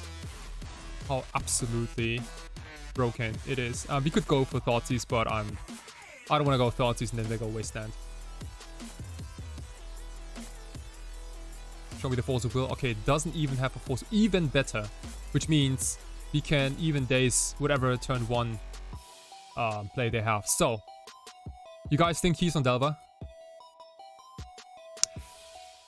No matter what his deck is, we still have Thoughtseize in days to carry us into future turns. All I want to do is making sure that we empty our library in 2 turns, and I want to make sure to play around 1 Wasteland.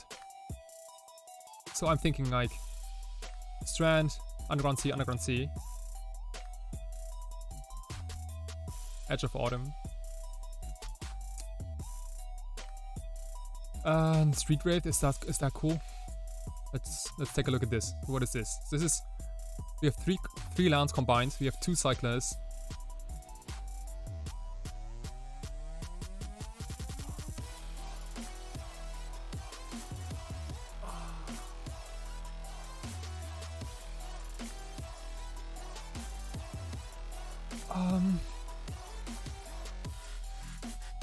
Maybe this is not. Maybe the last land is supposed to be a Lotus Petal because we might bounce our land days.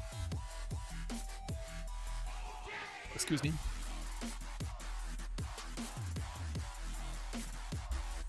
All right, is this cool? Everyone, I take a pedal over second land. Yeah, dude.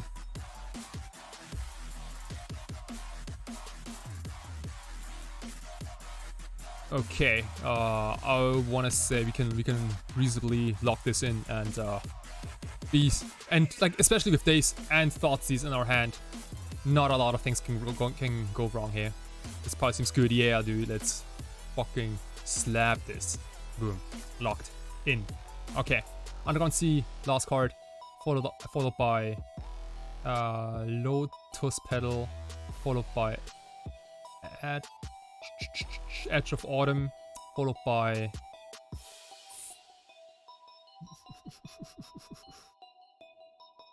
Street Wraith, and then the top card is gonna be Flooded Strand. And here's why.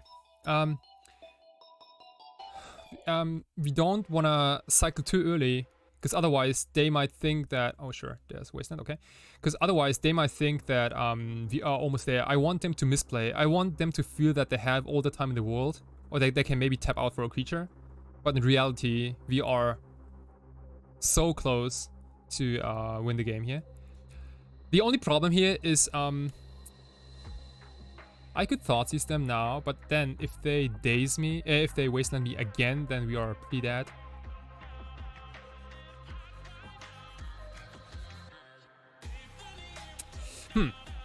Okay, so let's think about this. So the next card is gonna be Street Wraith.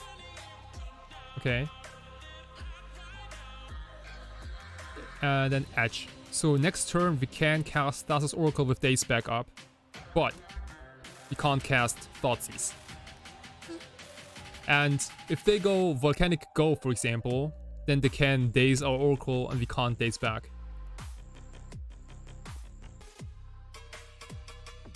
So this is a real trade-off here. So everyone, this is a very interesting decision. So I want you guys to also think about this for a second. So we have two options. We can either pass, okay? They do something, and we take our turn. We cycle twice.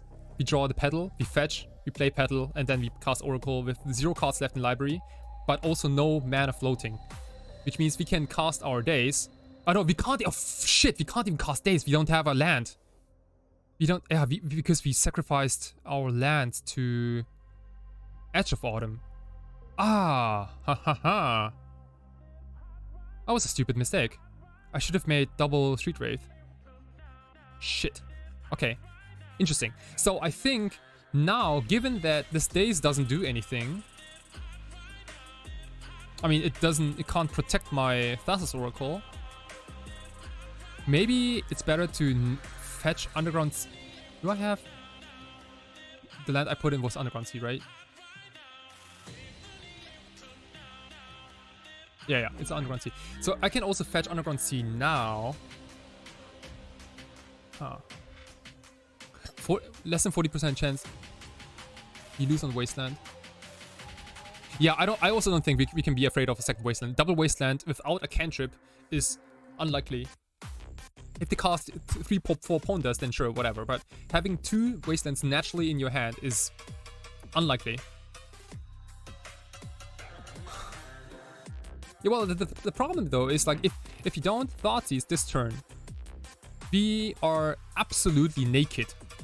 Like they are, if they go Volcanic Go or like Fetchland Go, we cycle twice. But we we Street Wraith into Edge, then we fetch for Underground Sea, we sacrifice the Underground Sea, the only land we have, into Pedal, we cast Thassa's Oracle. But we have 0 lands, so we can't Daze. So we lose to any Force of Will, any Daze. So with that being said,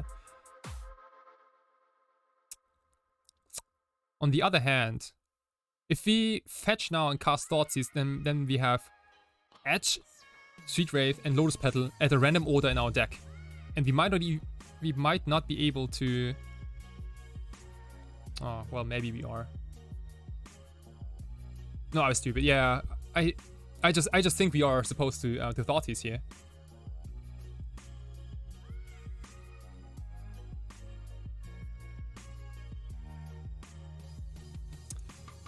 Okay, Ponder, Dragon Rage, Okay, well, their hand is purely garbage. Let's take Ponder. Everything else doesn't do anything. Okay. Good. For the Foothills, and I could see them casting either Brainstorm or Ragavan. Brainstorm, aha, interesting, okay. I don't know if there's need to cast Brainstorm on their main phase, but sure. And I think no matter what we draw, we can draw into the Pedal. Yes. Shit, okay, well that was the one card I didn't want it to see.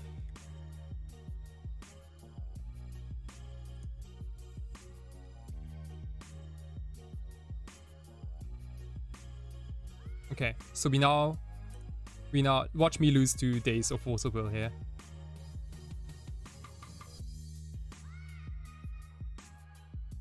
Oh, watch me lose 2 days. Come on. Show me that freaking days, dude. Yes! Okay, whew, we got it. Okay. Sick. Let's go, dude. Okay. Whew, that was something. Oops, on there. I need you. Same boardings. 2 Force of Wills out. 2 personal tutors out. We bring in those 4 slots. God damn it. Okay. Oh yeah, that was married to Days the Brainstorm. Oh my gosh. That's, yeah, you're so right. I should have totally Days the Brainstorm. Oh wow, that was, oh my gosh, yeah, you opened my eyes. That was definitely a punt on my end.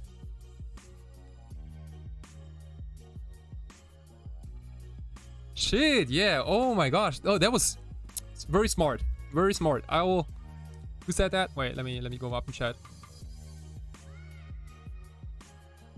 Salty Rutabaga, man, dude, you have some serious playing skill here. Yeah. That was completely unnecessary. We could have died there. Wow, man, very good input. I like it. I really dig it. Oh, man, sucks, huh? Okay, this is a fair keep. I like everything except Underground Sea.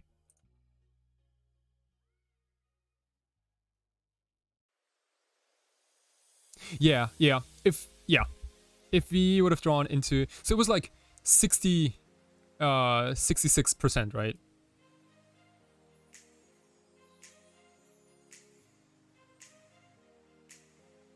Okay. And as long as Ragavan is active, we have to ponder accordingly. Wow, that is a terrible ponder. Ooh, that is a good shuffle. Let's hope our opponent doesn't do anything crazy.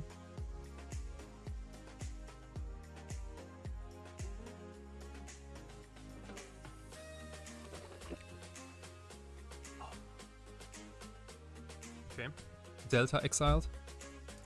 Love to see it.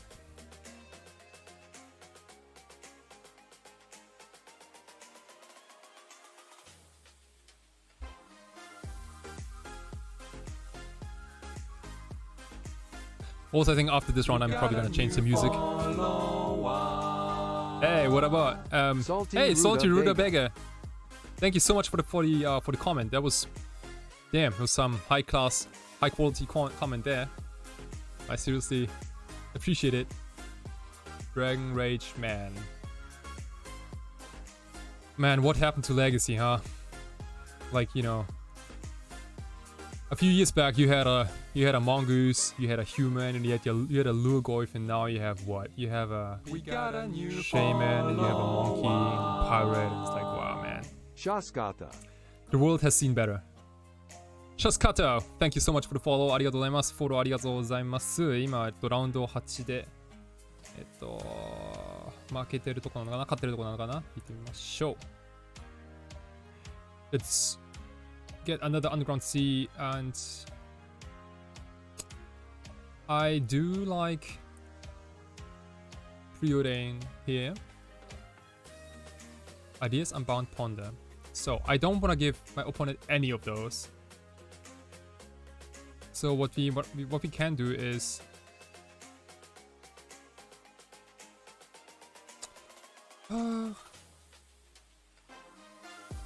well, I mean, Ideas amount is not terrible, but maybe it's a little too much.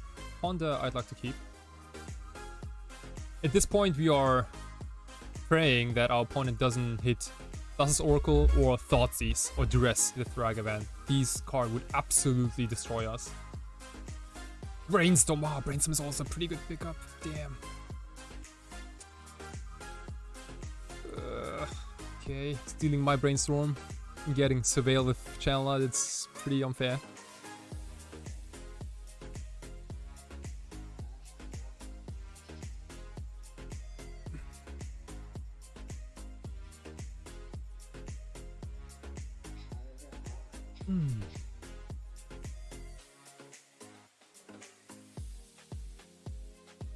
Wow, another wasteland.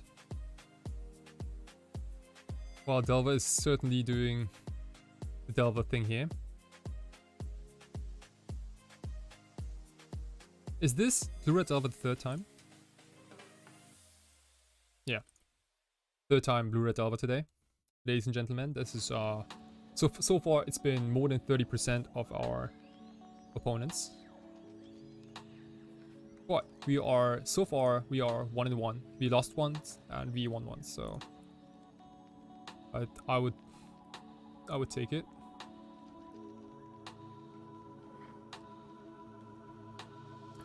Okay, again, opponent can steal something. I make him steal my days.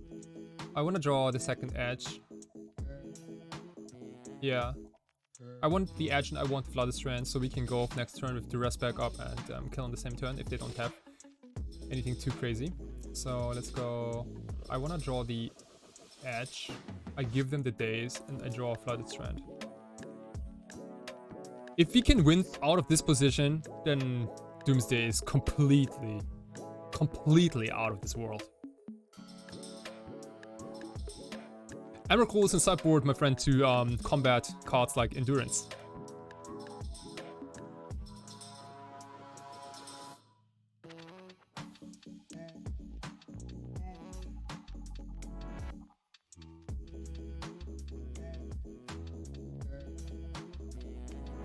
Oh man, it looks like it's gonna be a beautiful day outside today, huh?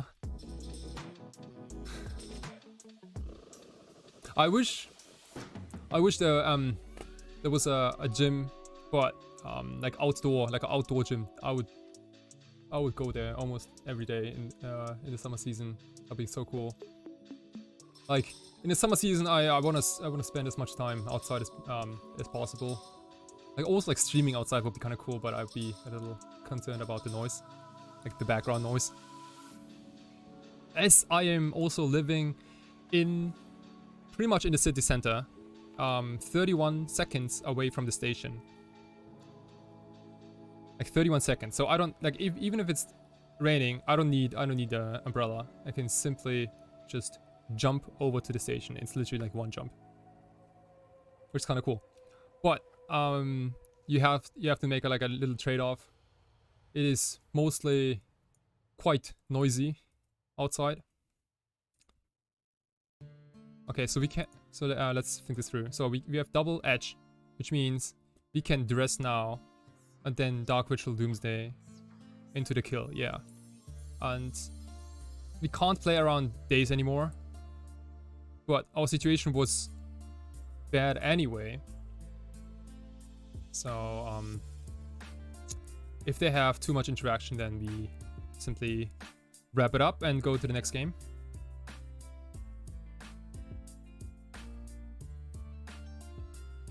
Yacht stream, that'd be cool. Can I take you to my like private boat maybe, and then you know, lightning bolt response. Sure.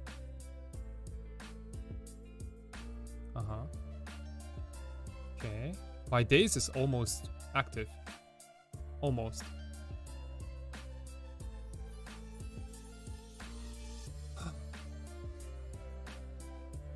Okay.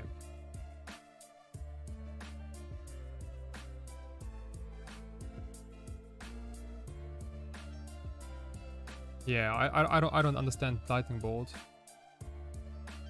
So I mean, okay, now now they have 5 power. We have to go for it.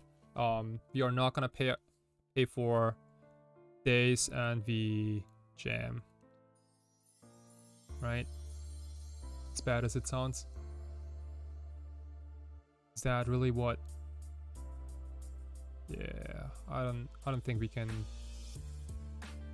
I mean, we could daze their days. Oh no, that was a terrible idea. We played a land this turn, right? Did we play a land this turn? Yeah, we played a land this turn. Okay, I'm gonna fetch, and I will not pay, obviously. Let's go for it. And if he, yeah, one little thing he has, even a Power Blast does it, wins him the game. Okay, well, there's... maybe I daze back and he doesn't pay, please.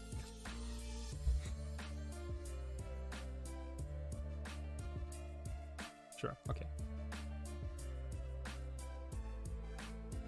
Let's run it back exactly like that. Yeah, that lightning bolt I did not understand. That was interesting. Let me get a new water. I'll be right back.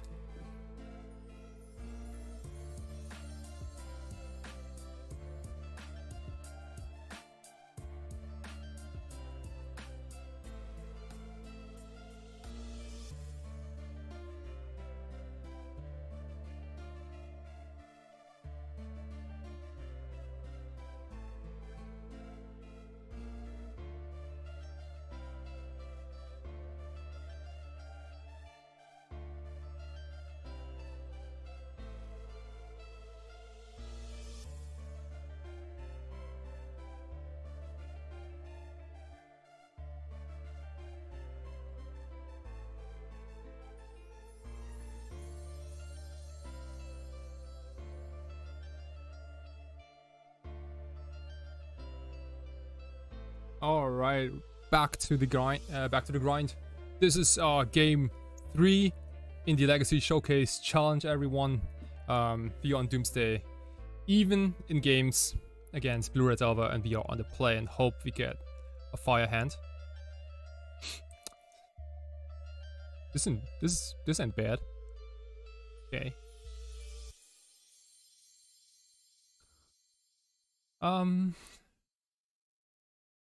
So for this hand, my gut tells me that we want to go Flooded Strand Go, and we could also go Underground Sea or Volcanic Ponder. If they wasteland us, then it kind of sets us back. Both. Excuse me. I stepped out for 6 hours and just got back. How we doing, man? We are doing great. We are 5-2, hopefully 6-2. That'd be sick. With Grixis Doomsday battling our way all the way up. That to top 8. Yeah, man, thanks. But we are certainly live for top 16. And these were our matchups. I might, yeah, let's shuffle this Ponder. I don't like it. Okay, second Doomsday is a little bit of a stinker. You never cast the second Doomsday against Delver, anyway. Okay, this is a fine exchange. We have more lands, and also it makes our days better. Top deck Dark Ritual would be absolutely insane, of course. That's Oracle. No, okay, so now we have 2 cards we wanna put back with Brainstorm.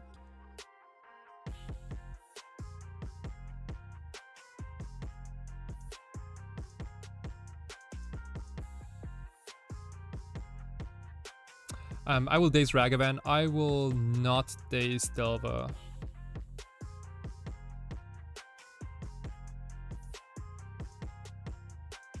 Like, don't get behind on lands against them.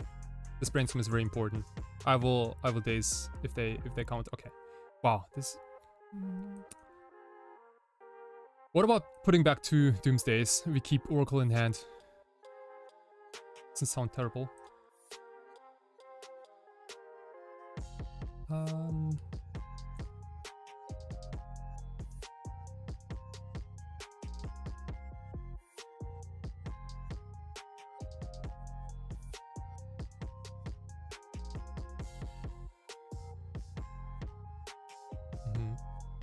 Please don't flip.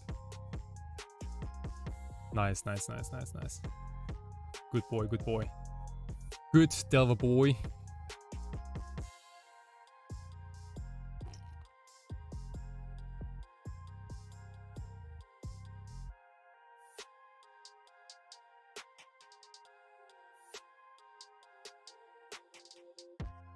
Yeah, that's what I usually do.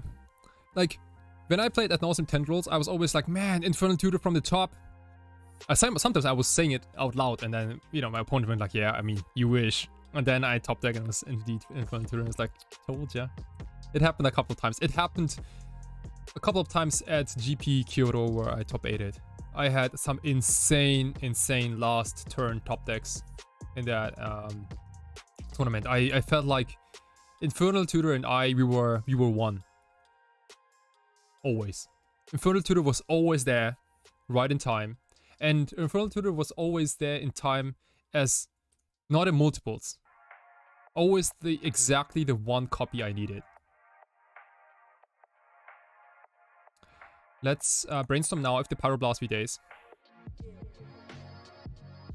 Be an easy days. We can certainly afford to do that. And again, we have this Stinker Oracle still sitting in my hand. I'm now looking for Dark Rituals. Actually one Dark Ritual. And Duress Effects. Okay, we didn't hit any of those. Let's put back Doomsday and Oracle.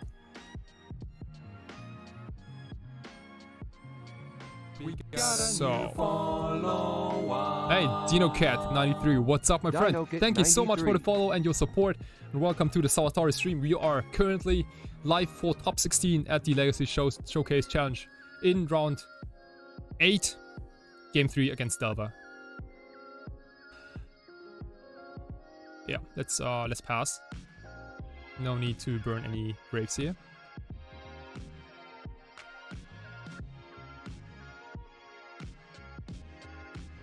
Flip with Lightning Bolt.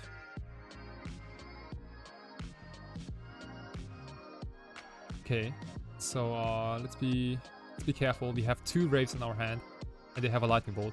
So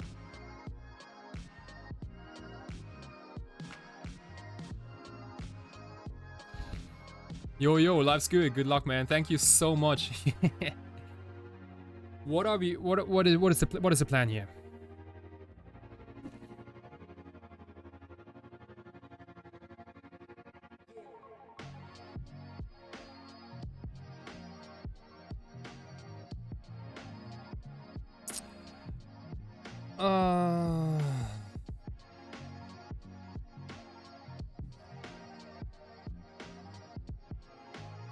Pedal and Jam. So then we have 7 life.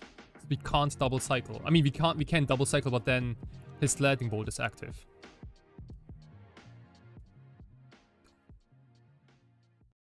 Yeah. Oh, if the hard cost font, I'd be over the moon.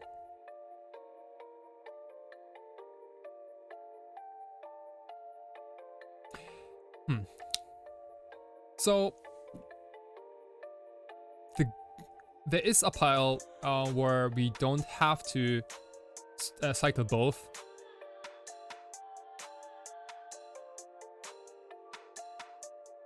We can pop with two edge now. Well, hey, Wamba Combo, what's up? Hey, Wamba Combo on Twitter. Thank you so much. I think we also follow each other on Twitter, right? Thank you so much for the follow, and welcome to the Sawatari channel. Wow, holy shit, we almost hit 160 people watching the stream. That's kind of insane. Thank you so much, everyone. I seriously appreciate that. Okay, so you could either cycle now, which puts us to which then puts us to 6. That means we can't Force of Will and Street Rave anymore, because then their bolt is lethal. So I wouldn't Rave here. But what we can do is we can jam Doomsday and then Street Rave into a Brainstorm pile. So we completely ignore that we have the second Street Rave in our hand, or we wait. But what do we get by waiting? Not much. In fact, Bolt and Street Rave's gonna be even worse. Cavern is boarded in against Delva, post sideboard.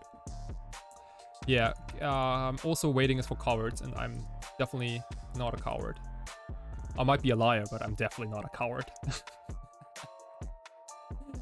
Okay, So let's see what my opponent has to say here. Okay, force pitch Delver. Sure, dude, I can do the same. If he has another counter spell, that would certainly be unfortunate. Four cards left. Yeah. Oh, we're also on 5 minutes. So. Okay. Does it resolve?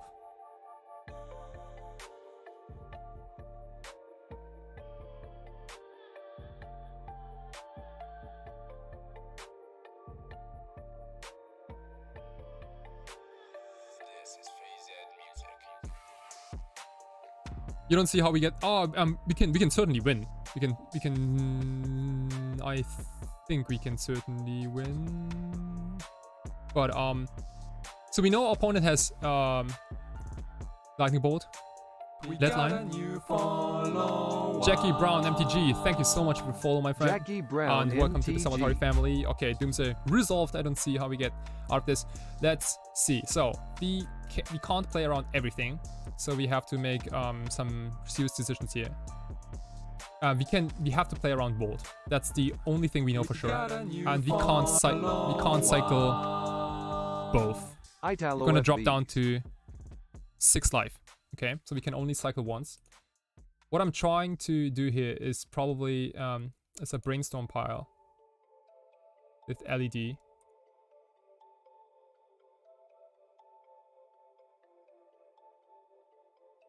What about this? So we wraith into brainstorm. We wraith into brainstorm into edge LED ponder. We put back days. Oh shit! No, that doesn't. Shit, doesn't beat lightning bolt. Fuck's sake. That doesn't do it. Fuck. I don't have time. Pact of Negation is in the deck, but I can't.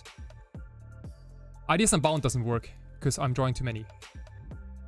Street Wraith into Brainstorm. I think it has to be Brainstorm, right? Into Brainstorm.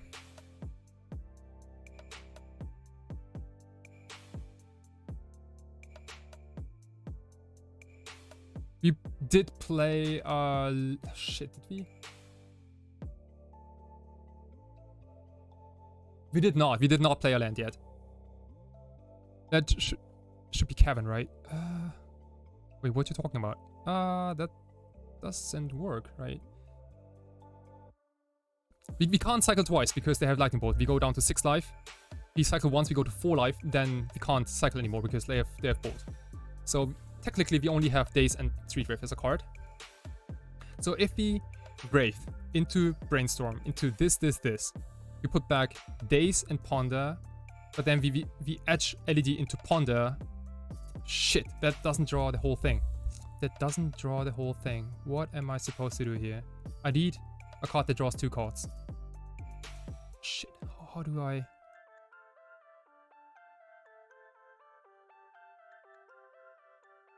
I don't think I can put a counter in here. It's just too...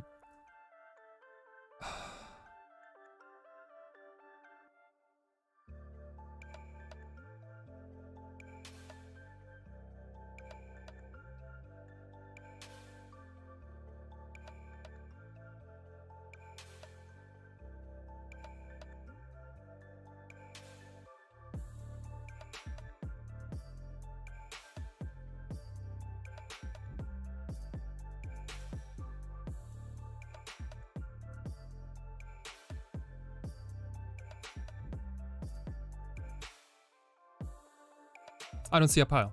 I don't see a pile that beats Lightning Bolt. Double edge pile. Go Pact? How? I can't draw Pact and Oracle because Ideas doesn't work, right?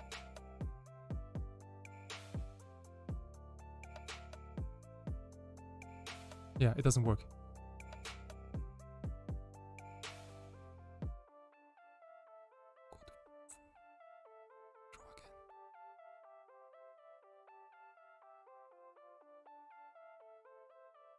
Sorry, I don't get it. What? How am I? Shit, we okay. 1 minute and 30 seconds. I just simply don't see how... I mean, the pawn there should be probably another edge. But that's not the...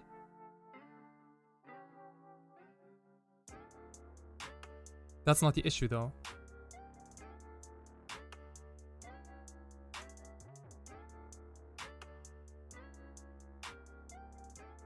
Okay, I have to go for it here and hope that my opponent fucks it up.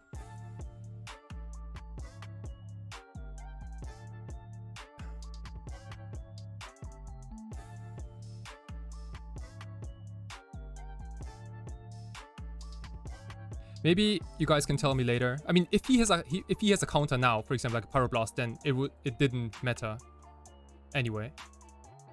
And it looks like he has days. In which case, yeah, okay, well. In which case, rest in peace.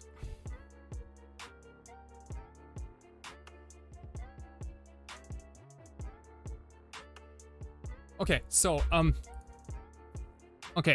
tell me, guys. I didn't read everything the last couple minutes, but was there a pile that could have...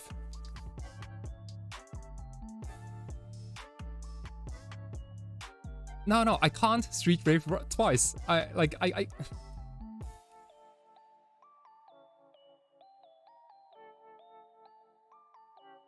There's... Yeah, Jax, thank you. I just think that there is no pile that beats removal with the hand we had, right? There was no packed pile.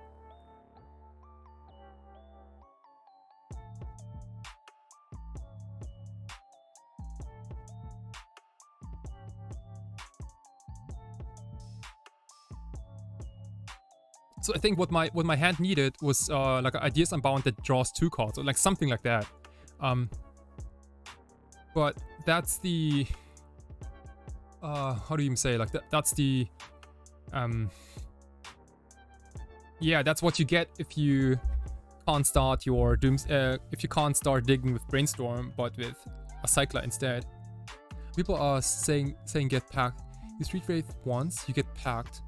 Then Street Wraith again, packed both. But I think you still lose, right? Basically the same as Double Autumn. What would have happened if I made that pile? Okay, no. Now I get it. Okay, so top card is packed. So I Street Wraith packed. I have packed in my hand. Then I Street Wraith again. That's what you guys saying, right? And then they bolt me response because, you know, why wouldn't you? I packed the Lightning Bolt. And the second Street Wraith gets me a Brainstorm. I cast the Brainstorm. I still have days in my hand. I draw Edge of Autumn, LED, Thassa's Oracle, and then I put back Days, Thassa's Oracle. Shit, I could have... Yeah, I could have beaten 1 Lightning Bolt. Man, you guys are very smart. Holy shit, I should... Can we guys switch?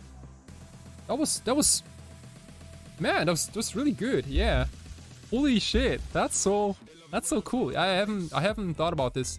I haven't thought about packing a Lightning Bolt. It ended up not mattering at all because they had days for the Brainstorm, but it is an interesting line to think about. Yeah, interesting. Yeah, the days was definitely too much. Oh, you should also write it down in the notes. So 1, 2, the red Delver. Okay. You're way smarter, but it's so much easier to backseat when there's no pressure and not 2,000 people watching the milling. Yeah, well, there's that. I was more concerned about the clock, and if you have to solve a difficult puzzle while being on literally like on 1 minute on the clock, then things are getting a little out of control. But we are fine. Yeah, I think we did what we could. You guys had the better pile, I admit. That's really cool though. I seriously think that, like, you know, you guys, and like most of you guys don't even play Doomsday, I assume, and you guys came up with a better pile. That's impressive. Zeb, what's up, my friend? Zeb, thank you so much for the follow. And you just missed another crazy game. This time unfortunately we lost against Blue Delver, but we had some crazy games. I'm a lowly test player. Callum, could you please shut the F up? No, that was a really simple part, to be honest. Just fucking get out of here, Callum. Go back to your freaking Maverick deck or whatever you play.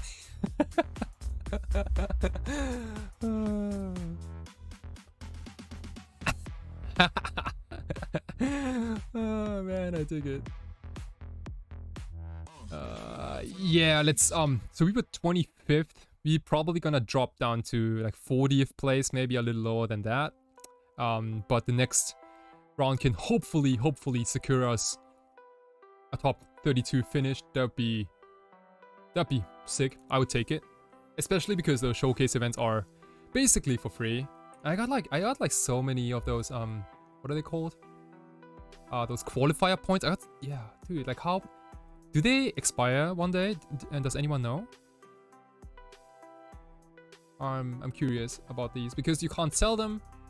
You can't do anything with them, right? So. Oh, at some point they're gonna expire. Well, that's unfortunate.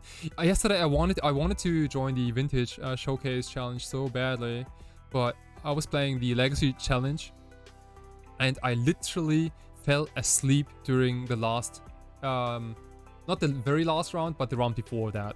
I literally fell asleep. I was like, you know, and then I kind of like woke up after like a minute or two or so. Must have been. My clock time was like almost like halved, and it's just very bad. I also punted, and yeah, it was not a good gaming experience. I should not have done that. And then of course afterwards I was just, you know, I was ready to get buried, and didn't have any time to play the Vintage Showcase Showcase Challenge. It seemed like a cool event though. Wow, damn, a lot of drops already. Jesus Christ. Rest in peace, my friends. Hopefully we can keep it up and do it one more time. That would be seriously insane if you can do it. We are currently, unfortunately, sitting on, what is our record? 5-3. Well, okay, we didn't truly succeed, but we have one more round to prove how sick of a deck Doomsday is, and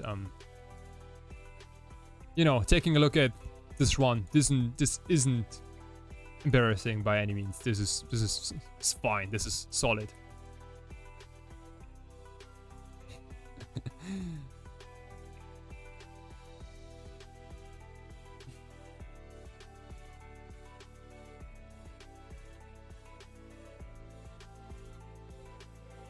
Thanks for your Interesting. donation. Thanks for your donation. Thank you so much. Anonymous tip $10. Are you serious? Thank you so much, whoever you are. I hope you have a good time. I hope you're enjoying the stream. Damn, this is very cool.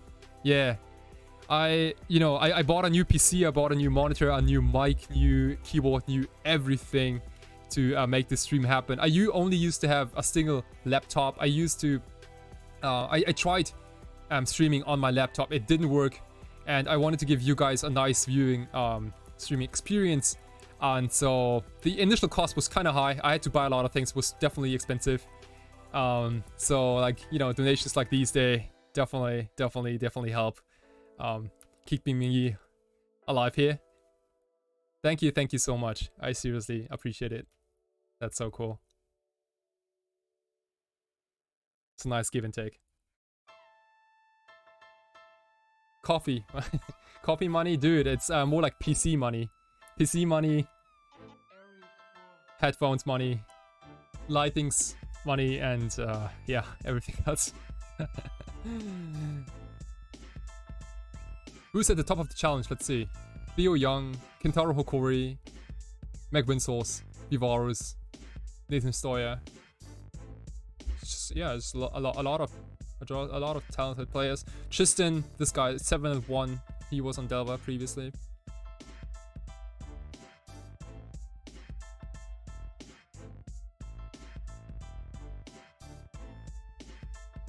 "45-minute queuing." Lord Maverick directly above Kai on a better record. Oh, is Achilles on Maverick? Reaple Chief, hey, what's up? Thank you so much for the follow and welcome to my channel, my small, tiny, little, cozy channel where we all get together, talk magic, talk about alterations. I did some alterations previously. I don't think we're gonna finish it because we are close to round 9. I will finish this alteration maybe at a later point. But let's focus a little more on this event. And again, I have this nice little swamp from Mirage. Can I properly show this in camera? Can I do that? Okay. Can I? Jesus Christ, I'm so bad at... Okay, well, the camera doesn't autofocus, it seems. Anyway, I have it. It's, by the way, it's still for sale. If anyone wants to pick it up now, like, you know, boom, deal, you can have it. 30 bucks, 3,000 yen, or 25 euros, whatever is. Low carb diet. Swamp Mox, yes. Low carb diet. Low carb diet. Can you please tell about a low carb diet to the who was the Italian who said he eats pasta every single day? Yeah, we had some serious discussion 2 hours ago about having pasta every single day. I said that you can probably die from that because that's just not very good for you, right? But maybe I'm wrong and I'm just a stupid little bitch. We got a new follow. Hey Janky B, what's up, my friend? Thank you so much for the follow. We are Janky. This is wow, Kentaro Hokori, what a madman. Holy shit. Okay, so these are the standings after round 8. We are 37th place, which is not that bad. I'm fairly sure if we win the next round, we can reasonably make top 32. That'd be sick. In a 240-70 player event, that's, you know, nothing. It's definitely not shabby.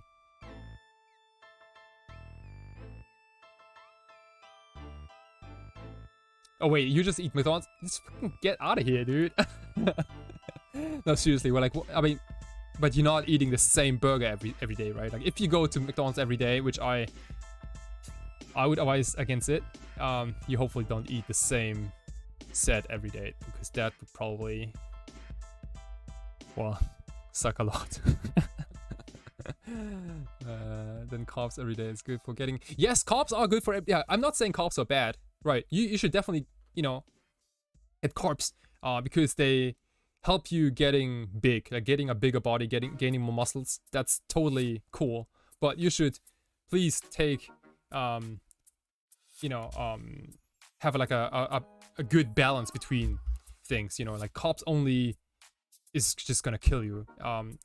You can eat carbs. I do like to eat carbs before I go to the gym, for example, to have enough power. But after that, a lot of protein, and it doesn't have to be shakes, you know. You can also eat like a buttload of broccoli or like steaks. Meat is really good for you. Fish is literally the best thing you can eat. And is this another Lurid Delver? Okay, we have to mulligan no matter what. This is a fun keep. That's a fun keep, and we might want to bottom one of the Lotus Petals here.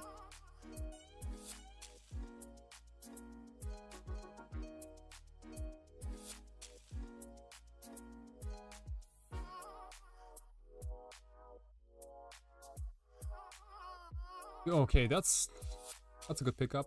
I like all of them. I do like all of them. Let's take all of them. Let's see what my opponent's playing. Blue Volcanic Island. Delver of Secrets. I see, I see. I see, I see. I see, I see. There's also good cheese. It's called Harzarolla, which has much proteins and almost no fat. Damn, that's, yeah, that sounds awesome. Especially for those cheese lovers. I know that cheese is not known for being like healthy by any means. But yeah, if there's like, people are getting real creative these days. Magerquark, it has no fat proteins. Yes, yes, yes. Yeah, that's exactly what I'm talking about, right? Like you don't have to. Ooh, that's a stinker. Let's get rid of. We might have to build a pile, which passes the turn here. Yeah, you don't have to go super crazy and go like, yeah, no, you know, I'm only gonna eat salad every day. Like that's not what we are saying. Like what we're saying is that, do I want days? Maybe, man, I kind of want to bottom both, I think. You can have a reasonable, healthy lifestyle without going too crazy. Yeah, well, yeah, I mean, I'm gonna be a little careful, but there's always a limit.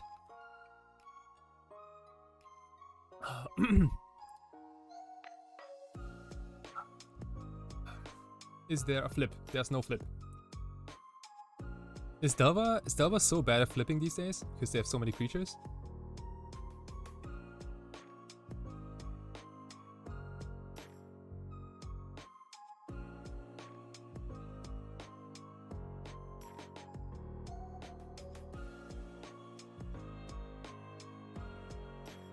I should also maybe make a poll one day, like how many people play Magic the Gathering and also work out.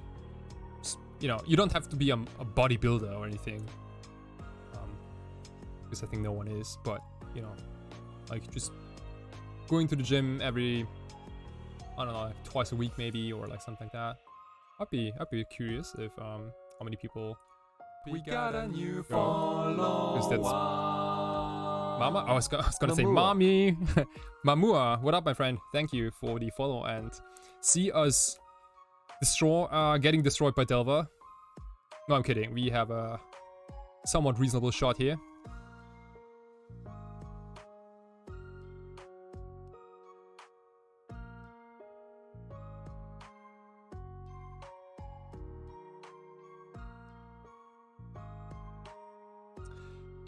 Yeah, Daze is not as good as you might think against Delva, mostly. It's good in turn 1 to 2, but they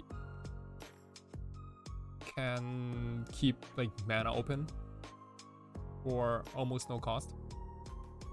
Hey, thank you. Yeah, thank you. You are tuning in just in time to see me in the last round of Swiss in this big giant 247 player event. What a massive event it is, and I wish I could talk to, you know, a lot of people like in person between rounds. I think it's always kind of cool. Like most people go about like bad punt stories and things like that. What was the top card again? Shit, I forgot. Oh, I think personal tutor, right? Yeah. Okay, so let's wait one more turn. Because then we have personal tutor as a pitch card and we can brainstorm our way into the pile.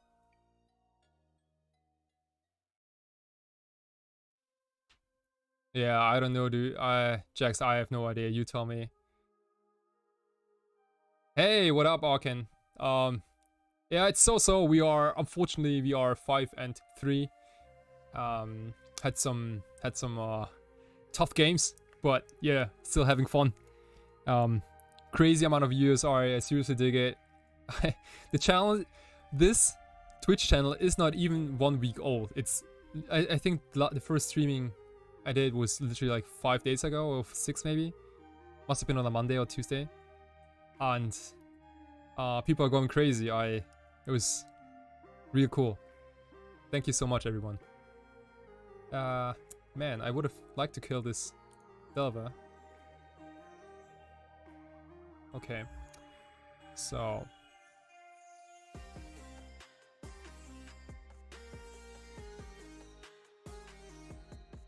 You guys know what's bad?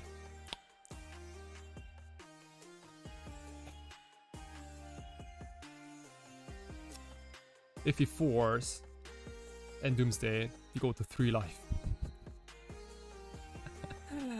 Oh gosh, brainstorm first? Really?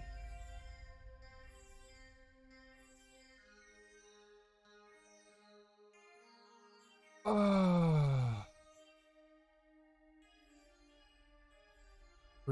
If you go brainstorm now, like what are we expect to find?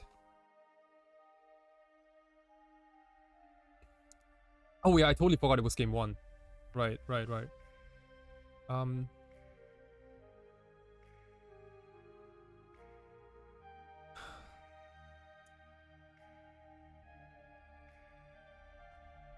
But like brainstorm first is probably, honestly, go for it, hoping we don't need to force. Yeah, that's also what we're gonna keep the Lotus Petal because we need a card to put back with brainstorm.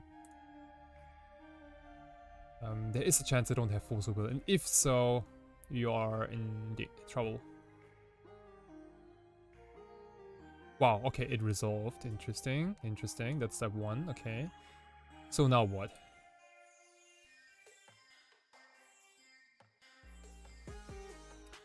I assume they could have like days, maybe even double days. With tons of counter in hand for he has tons of counter hand. I mean, if they have tons of counters, then there's no point of making a pile anyway. Yeah.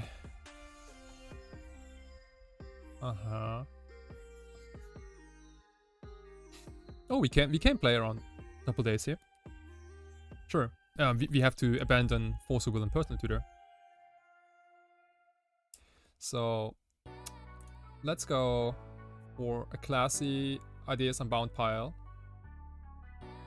We can even put Pact of Negation in the pile, just in case, if they, you know, for some reason wanna also build the Oracle. What about this?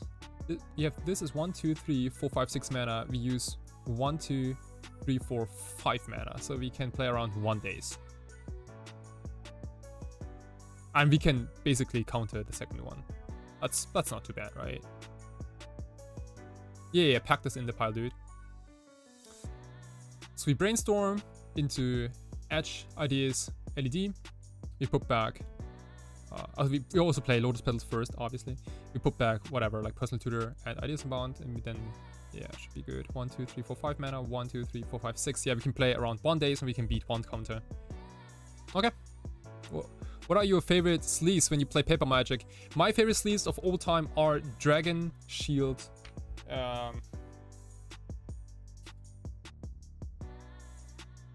This is my favorite sleeves of all time. Dragon Shield, Crimson Matte. They're awesome. They are no, not green. Crimson. Crimson is a beautiful red. It's almost like fire red. They're beautiful. I can only recommend them. All other sleeves, like Japanese sleeves, are also pretty good. I do have inner sleeves. I can show you in a second. I have inner sleeves. They are thicker than my outer sleeves, and it's just very addictive to shuffle those cards in your hand. Pact of Negation, bottom, Dazzle's Oracle, and then these 3 cards.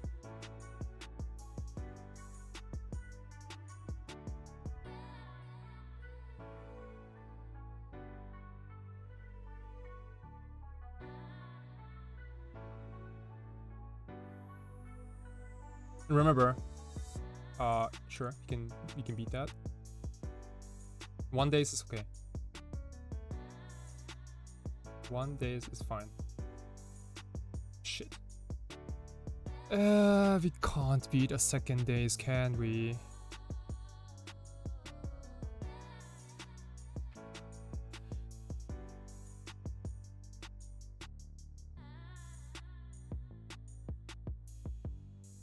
We should have put another Lotus Petal in the pile instead of the Pact of Negation.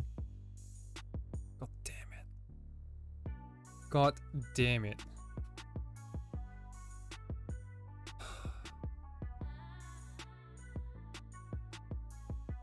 Let's think for a second here.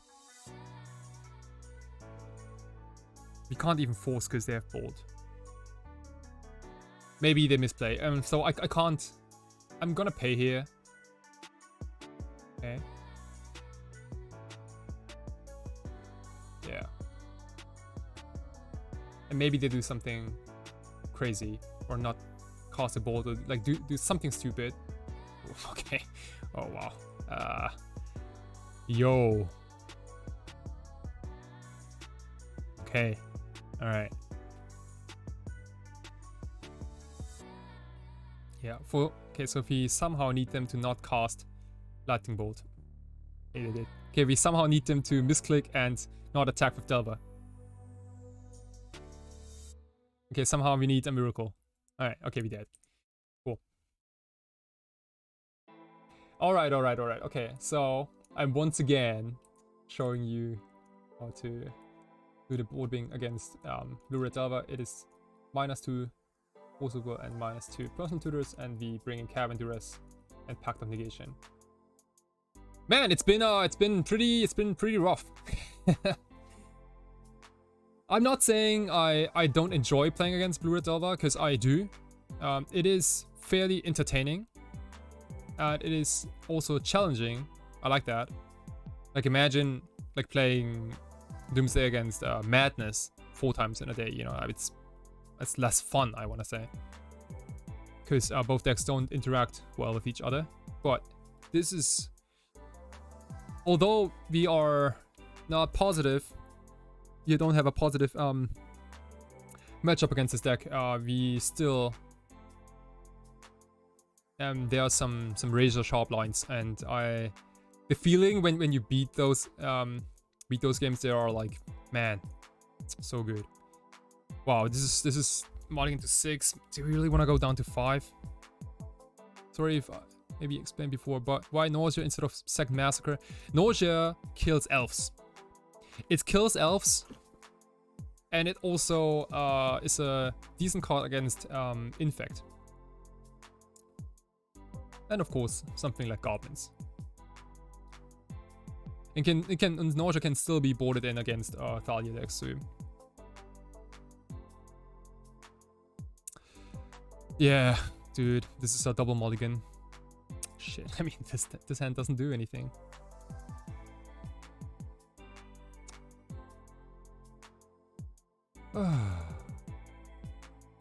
Okay, opponent keeps 7. I mean, I have to keep this and hope for a turn 1 Doomsday or something like that. Let's get rid of those.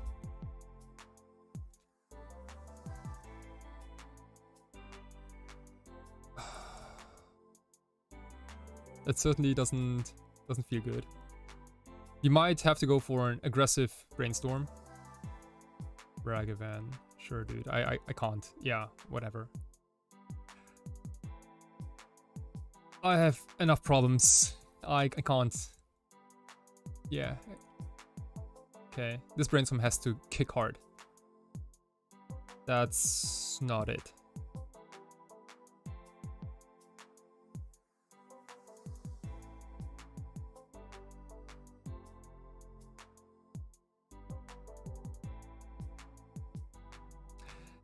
Oh well, oh well, well. Is this really how I'm gonna die? Is this how I'm gonna die? Come on, dude. Oh, okay, Flooded Strand got exiled. Delva, sure. Doomsday. Doomsday is what I need. Doomsday and Cycler. Help! Help me! Ah!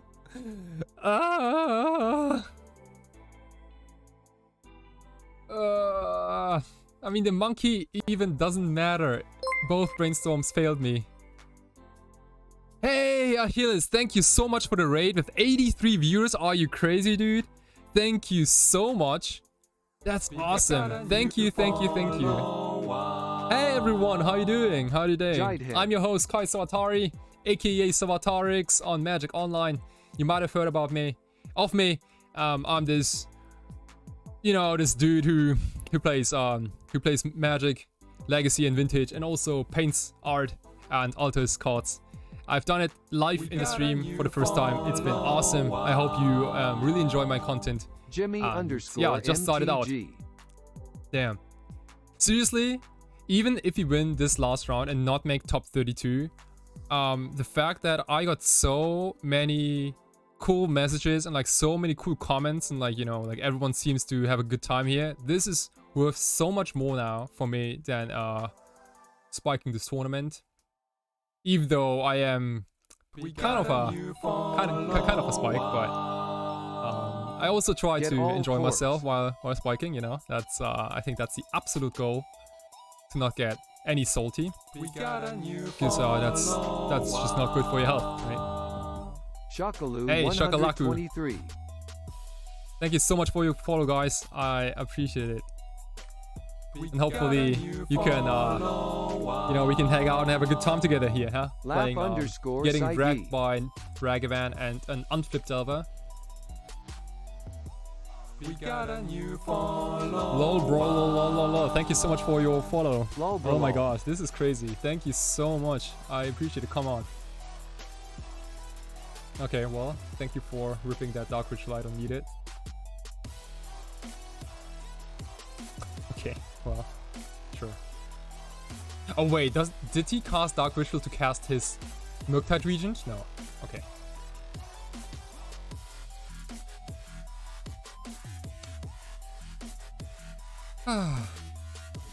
And well, this, ladies and gentlemen, this is unfortunately how Kai Sawatari is gonna get smashed and knocked to the ground.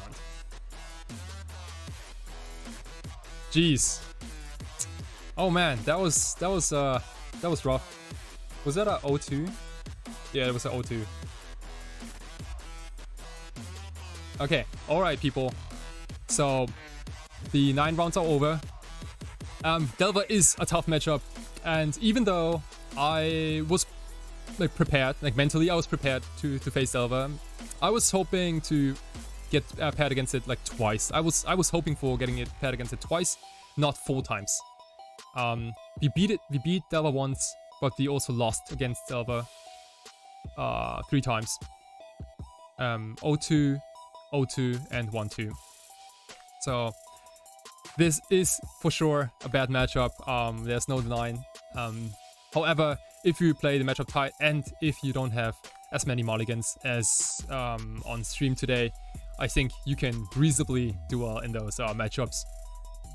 Maybe Grid is better than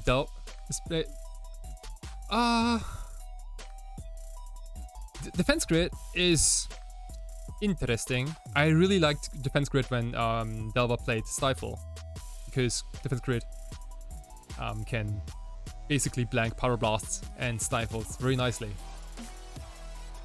Yeah, man. And Monkey making treasures, not very good, you know?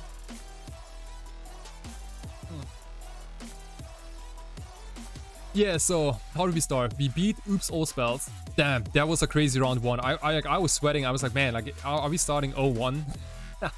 So we beat Oops All Spells by simply keeping all Force of Will hands. We didn't even cast Doomsday. In game 2 at least. We lost to Banned Miracles to a crazy Flusterstorm in game 2. Which what is it, game 2, game 3? Crazy Flusterstorm. It completely annihilated our plan. And oh shit, Martin Nielsen just sent me a message. Like, he went like 6-3. Is he? Wait. Where is he? Where's my man? Is he alive? Is Neville Shoot 6-3? Am I blind? I can't see him. Neville Shoot 6-3. Congrats, dude. Holy shit. Man, he started out like 1-2, and then he just, you know, just slapped the shit out of everyone. That's impressive. GG's, my friend. Well done. Daddy loves you. No. I mean, he's a sensei. I'm the student, so student loves you. Anyway, we beat Black Red Reanimator on an insane mulligan to 5. You guys remember That was a crazy game 3. They kept 7. We moved to 5 cards, and their 7 was not bad at all. Their hand was pretty good. But with your help, we managed our way to beat Reanimator on the mulligan to 5. That was crazy. I almost lost it. Yeah. We beat Blue Red Delver, and then we beat Madness. So at this point, after round 5, we were 4-1. Which was fairly decent. And then we lost to Blue Red Delver, and I was like, okay, well, I mean, that can happen, sure. I'm heading to sleep now, and I'm sure you are too, latest, dude. Hey, Colin, I know that you have a very unpopular opinion about Lord of the Rings. In fact, everything you said about Lord of the Rings, I almost want to disagree with, except Balrog. But hey, you're still a cool dude, and Daddy still loves you. So, have a good night, man. And I'm looking forward, I'm looking forward to the next Eternal Glory. Everyday Eternal. Oh, pardon my French.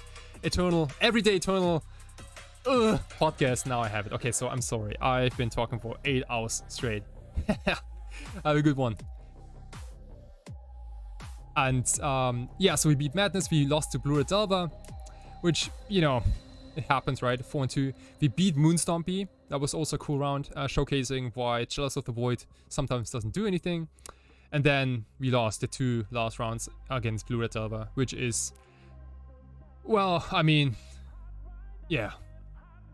I can't even comment on these. I mean, we did what we did, but I also think like we had a couple of mulligans here and there, a couple of unfortunate things here.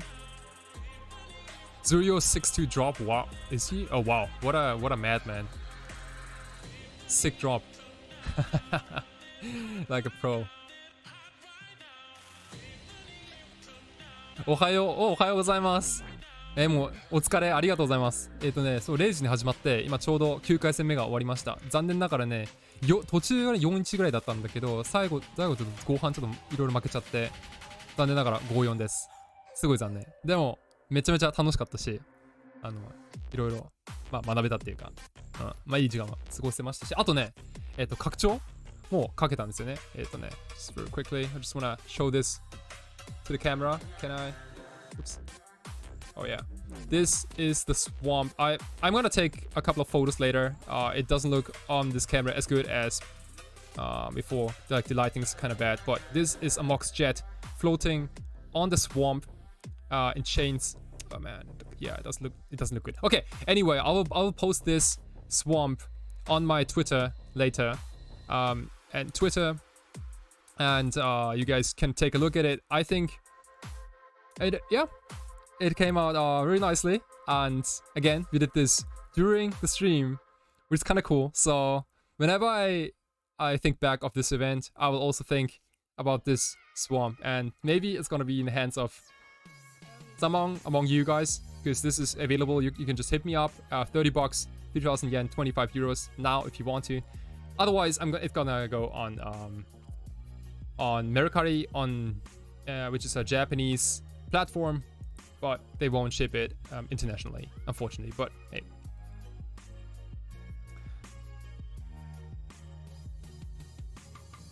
Oh yeah, Shingro is probably heading out to work. Yeah, most people are.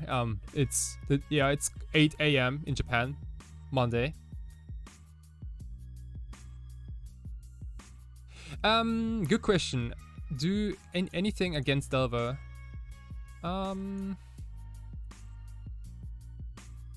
mean, good cards in general against Delver. Isn't Asian probably super late for them? Yeah, Zurio is Japanese. Which deck won the challenge? I don't know. This is still Swiss. I know that Kentaro Hokori is on Delver. I know that Tristan is on Delver. He beat me. Tio Young is probably also on Delver. Buraron is probably also on Delver. Max is also on Delver. Guldukat is also on Delver. Jeez, is this like mono Delver top 8? That would kind of stink.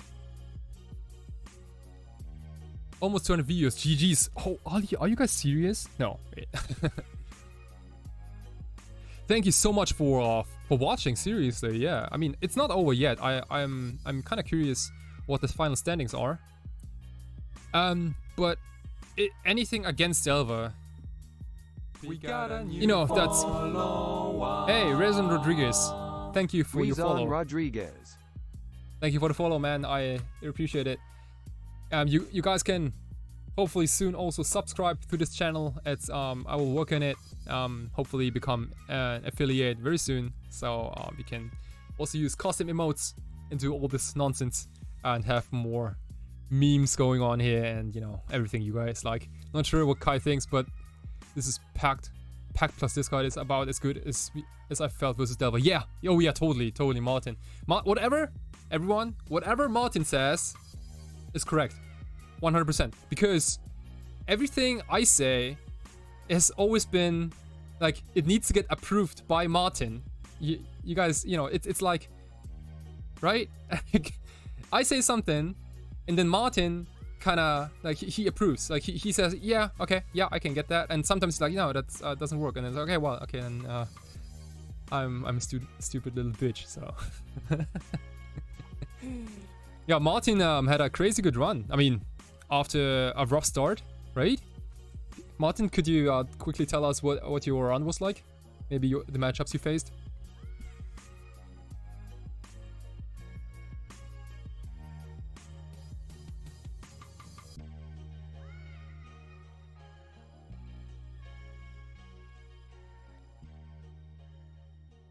Just very curious. I mean, at this point, I'm curious about anyone who didn't play Delver, how they did in the challenge. Maybe more duress and thoughts, so you don't burn yourself off. Yeah, that is a consideration. But I wouldn't cut the second thought seize. I would maybe add a fourth duress. So what I could reasonably see doing is we add another duress in the sideboard, and we cut Nausea probably. Like, Nausea is the weakest card in the sideboard. It's more like a luxury slot. I mean, first of all, the card is pretty badass. Like, look at it. You know, it's like freaking. Oops. Look at Nausea, right? Like, Nausea is this freaking like goblins card. Like, you know, the little pink nonsense fairy. It's so cute. And like this guy literally like being like, you know, that's like Friday night vibes. You know, that's me after having a couple of too many cocktails. No, but like, Nausea is a luxury slot. It is decent against decks you want to have it against, but you can mostly beat those decks even without Nausea. Another duress would be good. So that would be, we add a third duress, and then we bring in two duress. So then we would bring Cavern of Souls, duress. Imagine this is also a duress, okay? So we treat Nausea as a duress. And Pact of Negation, 5 cards, and we take out Personal Tutor, and now 3 Force of Wills. Losses were to Ant, Blue Red Delver, and Cascade deck, Cascading Footfalls. Wins were Band Miracles twice, Sneak and Show, Bomberman, Blue Red Delver, and sick. Did you get paired against Ant twice? What on earth?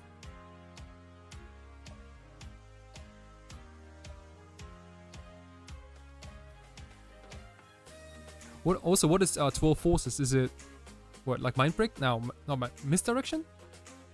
Misdirection, Force of Negation, Force of Will?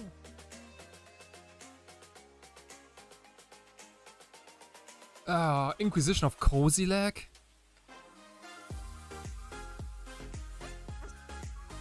I'd rather play Cabal Therapy.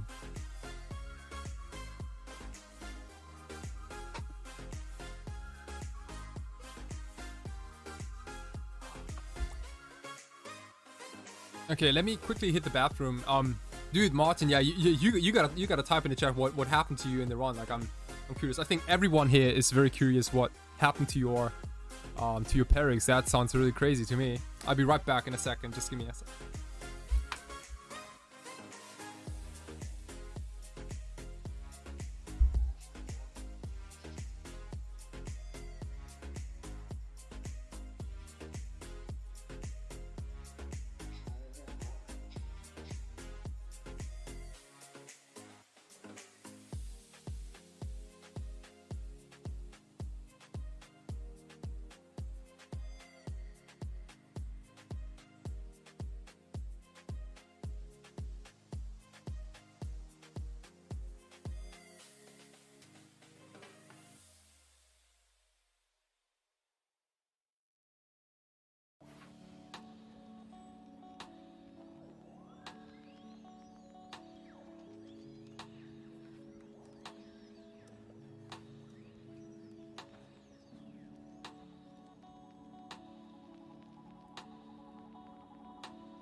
So what happens? So I'm back to the grinderino.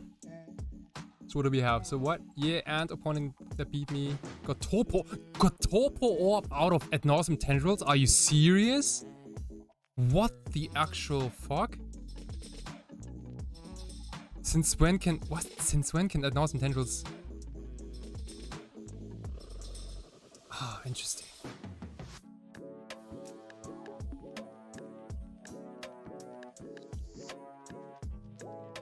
Wow. Okay. Interesting. Yeah. Wasn't there like back in the day? Do you guys remember? Like, wasn't there like a deck 2013, 14, like a Hyper Genesis deck? Do you guys remember? And I believe that deck also played a lot of counters, a lot of free counters back in the day.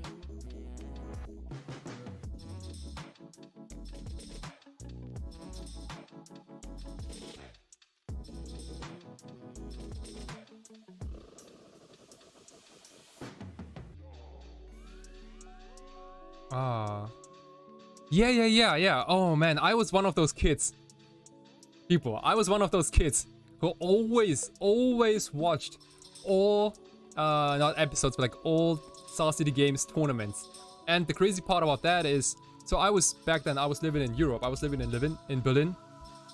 That's also when I started to play Legacy. Hey, Hovercraft 11, what's up, my friend? Thank you to the Savatari stream and to the Savatari family. 11.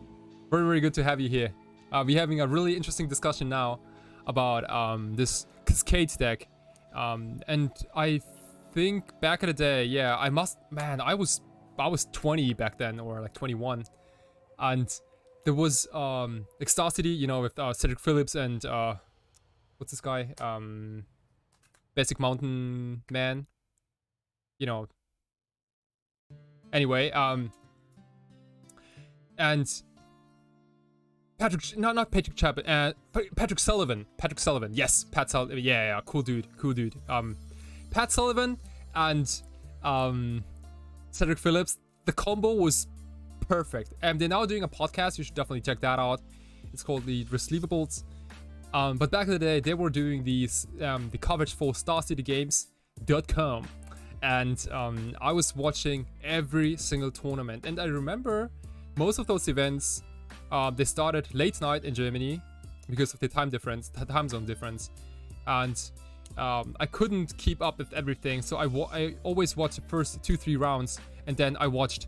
And sometimes I set my alarm like super early, and then I, catched up on the quarterfinals, semifinals, finals. It was so cool. And back in the day, there were a couple of people from from the Star City Game circuit who played this Cascade deck. For sure, I saw it a couple of times. I just never thought it was broken or anything. I was just like, okay, well, I mean, that must be a thing then. Oh, Yamato S. Yeah, that's a good friend of mine, Yamato Shota. He used to play Ad Nauseam Tendrils in Tokyo. We both used to play Ad Nauseam Tendrils side by side in preparations for GP Kyoto 2015. Unfortunately, he didn't make that day 2. But the deck still carried at least myself all the way up to the top 8. That was a crazy time. So Yamato Shota, yeah, he's been playing a lot of wonky decks these days. I don't know what happened. He's probably just getting old. But in paper, he also had everything foiled out. Beautiful Storm deck, and I think he sold most of his paper stuff, or he downgraded to normal, and now he bought a beta Black Lotus, which is absolutely insane. But that's what some people are into. So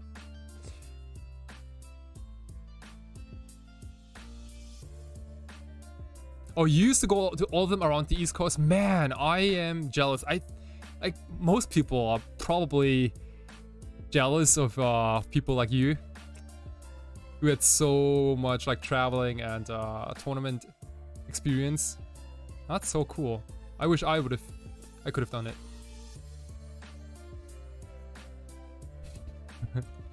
Well, what is it's just to watch Greg Hatch deck tech with artificial intuition if you like Sassy Game. You know the best deck? So this Gregory Hatch dude, he and in one I think like it's the feature match I enjoy the most. I've been enjoying the most until today, where he plays. This is around 2, and he plays. I think it's around 2 or around 3. He plays a mono blue Meteor of what's it called? Like a blue Meteor of Sands or something deck with Sky Hussars and Curse Catcher, and he plays Force of Will, but he also plays what is it? Disrupting Shoal. Is it Myrtle of Sands? Yeah, I'm talking about the blue one. The blue one, yeah. Nifmagus, yes, Nifmagus Elemental. Force of Will, Flusterstorm's Main, and Sky Hussars, like freaking Sky Hussars, you know. Disrupting Shoal. What on earth, dude? And like 12 lands. Myrtle of Frost, thank you, yes. That was the deck.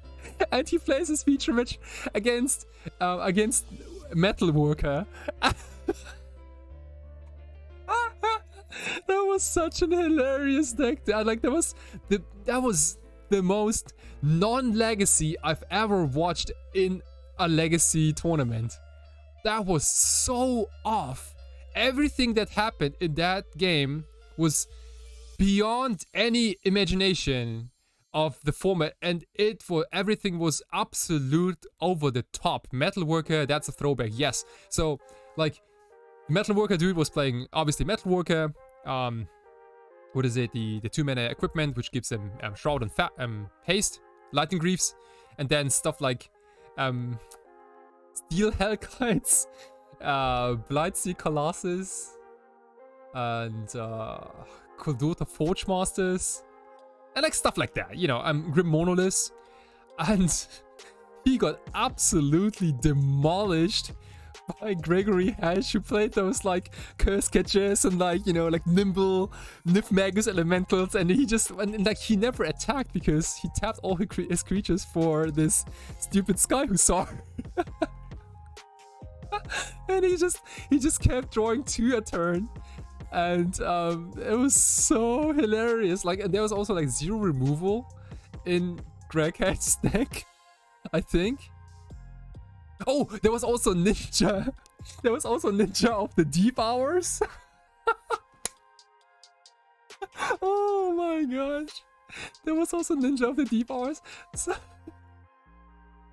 Oh my gosh, I'm dying. That was such a... Maybe I can... Let me find it real quick.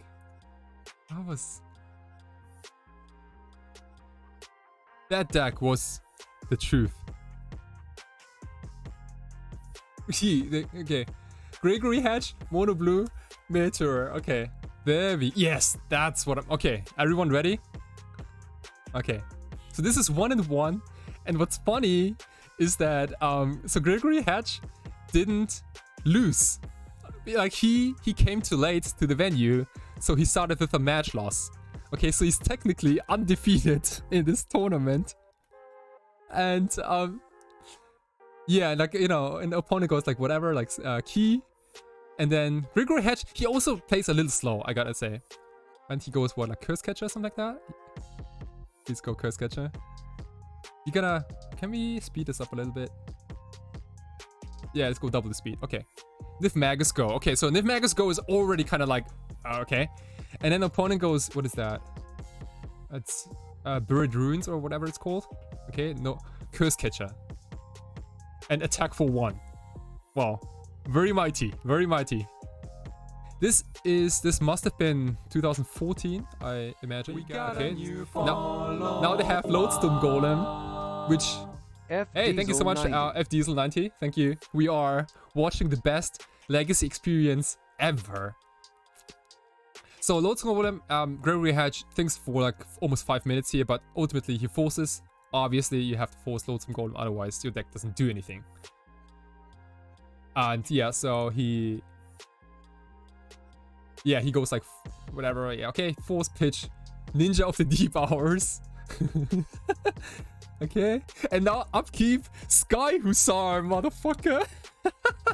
Oh my gosh, I saw this and I was like, what the hell? What the hell? And he goes, what is that? That's like another curse catcher, right? I mean, kind of like the old version. And like Chris, like the guy on Mud, he's gotta be like what the actual fuck is happening here? He has a Blightsea Colossus in hand, and I do see a Cavern of Souls. Yeah. This is premium content, everyone. Yeah, and now he... Oh, it's a Meta... Okay, he has a Meta Wolf in hand. Man, you also don't see Phyrexian Meta Wolf these days in Legacy, huh? Do you? Okay, inside like no play. Okay, well. And then he goes like Sky Hussar, you know, draw an extra card. And... and like... Oh, what's the next? Okay, Meteor of Frost, there we go. So, 2 reveal X blue cards and then you counter something. And he hits for 1. Like this is already turn 3 and there's like there's almost no action going on. Okay, so Metalworker does hit the battlefield. Okay, there's some Sky Hussar action again.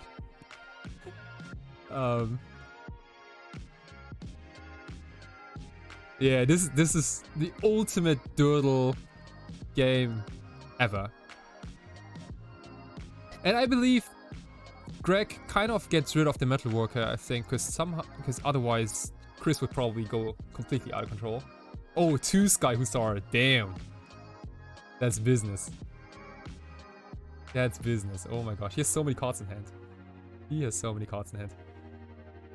And oh, like yeah. No, he like all he needs is like 2 mana, and then he can activate Meteor of Frost. Oh yeah, snap back. What a card, dude. You can pitch a blue card and then unsummon. Like, what the actual fuck?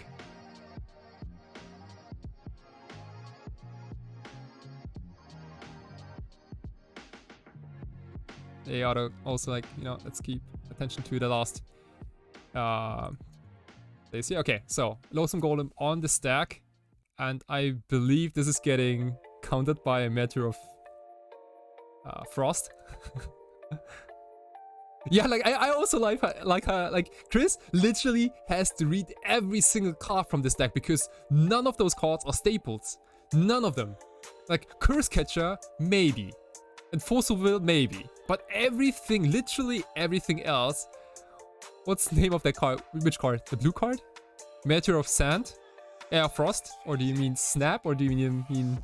There are like so many. Mono blue Meteor, yeah. Of Frost, yes. That, dude, that's the truth. That's the 1 mana. That's the most broken 1-drop they could come up with. Ah.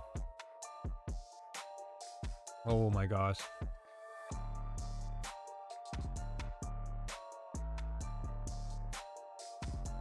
Okay, so now there's Phyrexian Meta Wolf. Like, okay, this is probably gonna get... I mean, this needs to get countered, right? Yeah. Hey, I like to pay like 2 mana, sack my Frost, Meteor of Frost, and reveal like 10 blue cards. And can you please pay 20? Legacy wasn't that good place, I gotta say. Hey, Dark Saga 07, thank you for the follow. Dark Thank Saga you. 07. Follow, arigatou gozaimasu. Legacy was, I don't want to say it was better back then because I don't want to sound like an old fuck, but I feel like... So, Legacy has always been the format where you can go like, okay, yeah, it's a format where you can play anything you like, and that's cool. But those printings recently, they've led to less variance, maybe. I don't know if you can even pick up a deck from like 2 years ago and do reasonably well. Oh man, yeah. Miracle's Top. It was a good deck. Yeah, it was definitely not as streamlined. It was more variants, more interesting game interactions because like there were more things you can easily resolve. and they will maybe impact the game, but not as much as the newer cards from these days. Like, so many cards these days are absolutely must force of will cards, otherwise you simply lose the game, and they start literally at 1 mana, yeah, for Ragavan. I bet several people in the stream are currently getting close and convincing themselves that making an updated version of the Gregory Hedge. Like, dude, this is... Please. Can we maybe... Okay, so here's an idea. Can we maybe all try to make the best 2021 version of Gregory Hedge's Mono Blue Meteor deck and just, you know, show it off and play it at the next big event? It can also be a league. I don't care. But... how sick it would be if we can take this Mono Blue Meteor deck and maybe tune it to 2021 version. You know, talking about Force of Negation, obviously. Has to be foiled out now. Oh my gosh, take it. Gonna make some show and eat. Hey, thank you so much, Ish. I seriously appreciate it. Thank you so much. It was really fun painting, like altering the card and also playing Magic. It was super cool having you on my stream for the day. Have a good night and take care. So what's happening here? Oh yeah, so Steel Hellkite resolved. So it's like Steel Hellkite literally blows up the entire field here. No, it has no monkeys, no blue. It's Mono Blue, my friend. We gotta stick to the name, so it has to be Mono Blue Meteor, okay? It must contain Commandeer then. Ooh, Commandeer, Force of Will, Force of Negation, anyone?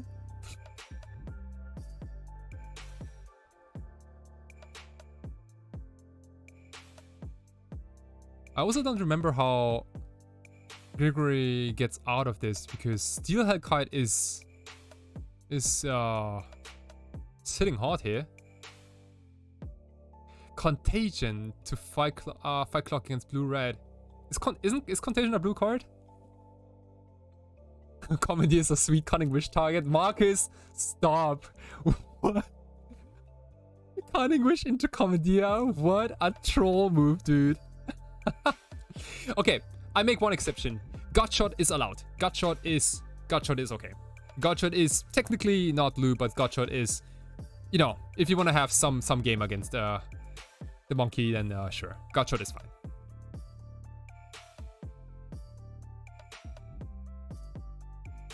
Yeah, also, yeah, in this deck there's no... I don't think there's white mana, so you can't cast Sky Hussar.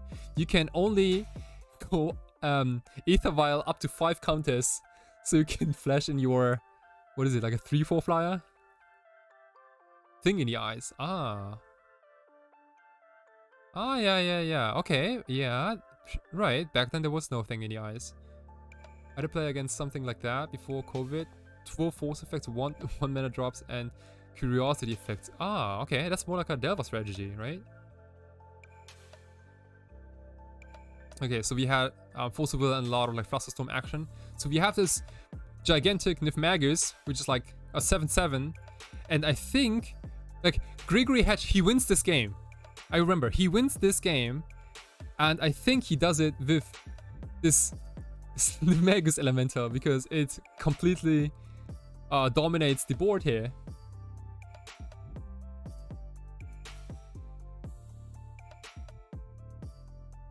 Oh, there was a 1/1 Tundra?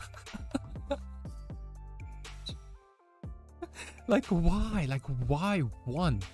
Why do you play 1 Tundra in this deck? Also, did he ever crack a fetch land? Or was it like like islands from the top non-stop?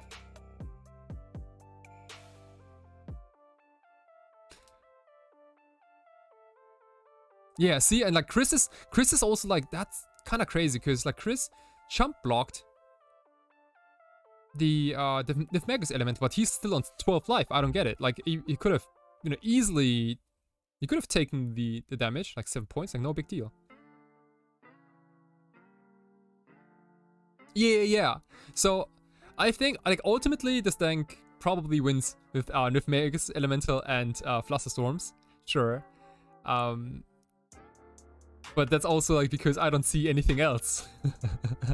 Oh, like fucking Ratchet Bomb, dude. And like, watch this. Okay, so Ratchet Bomb looking real good, right? And now he goes freaking disrupting show. Oh god, what a troll, man. Oh my gosh. It is absolutely like Chris is, man, I would, and Chris is like Chris is keeping this super focused, honest, you know, just like pretty straight face the whole time. I would have lost it so many times in this game. I would have dude, I would have probably high-fived Gregory Hatch probably 4 or 5 times during that feature match. So you would have seen a lot of arms here.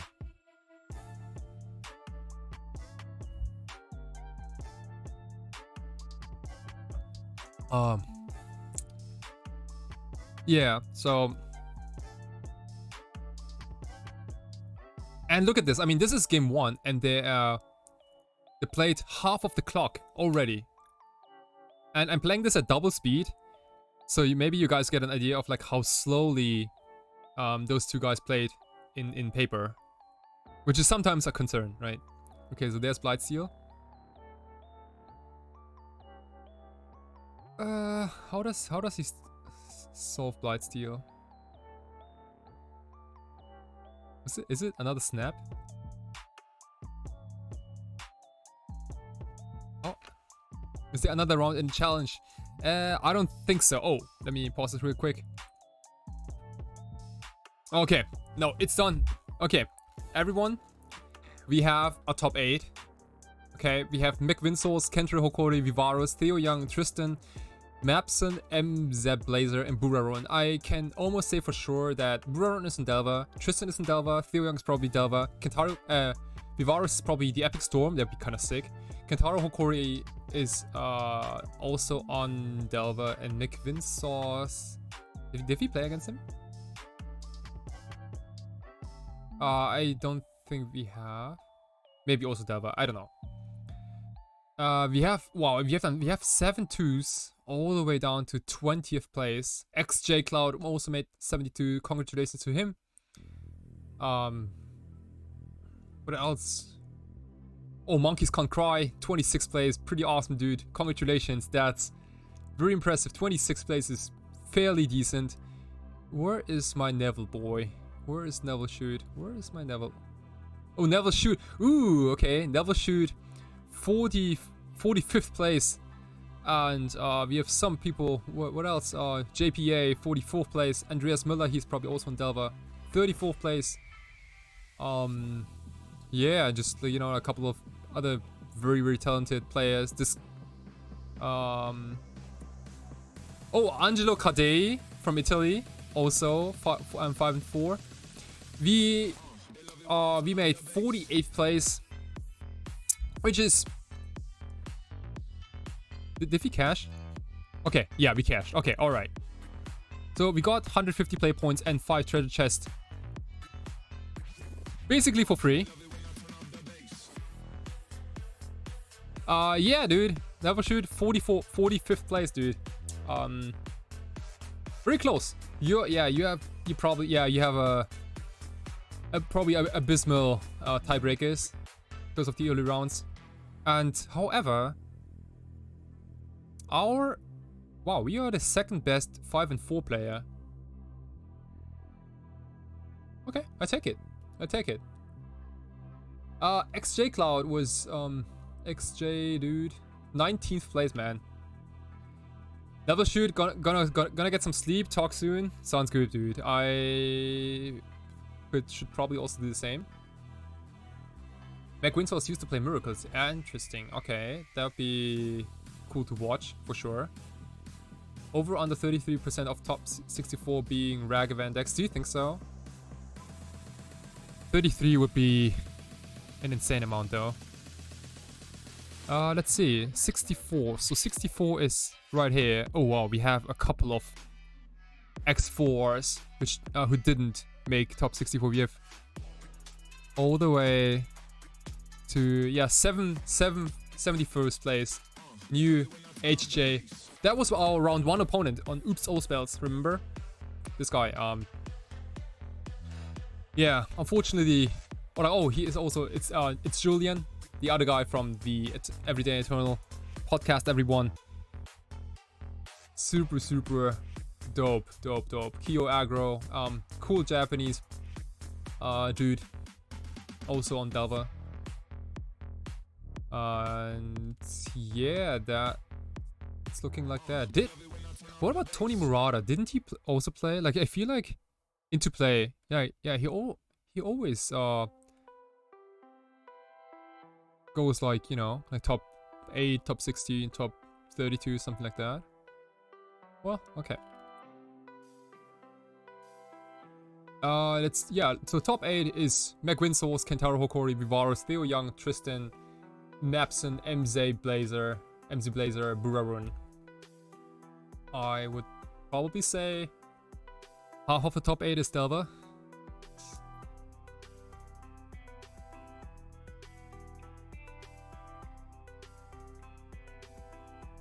Yeah, maybe it's easier to say who was not on Delva.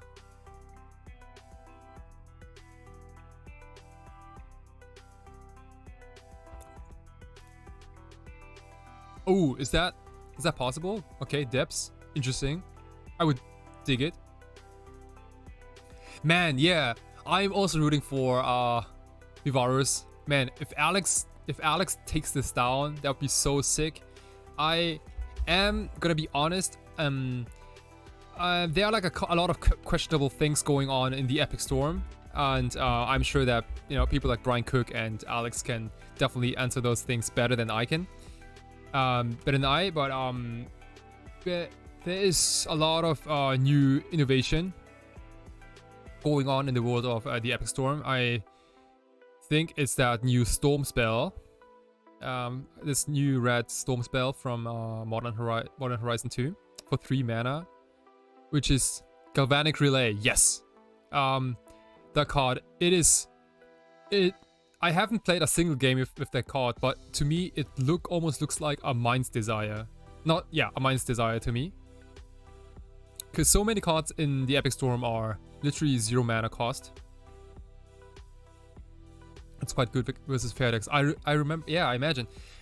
It's unfortunately not as good against combo, obviously. I had a couple of games against Brian Cook, for example, where he went Galvanic Relay, go, and then, you know, I killed him. I get why people wanna play Galvanic Relay, and it is certainly a game changer against decks like Miracles, and probably also pretty good against Delva, I would assume. But it weakens the combo matchup, I would think, and I also don't know if it's all that exciting against non-blue decks. But it might not be a main deck card after all.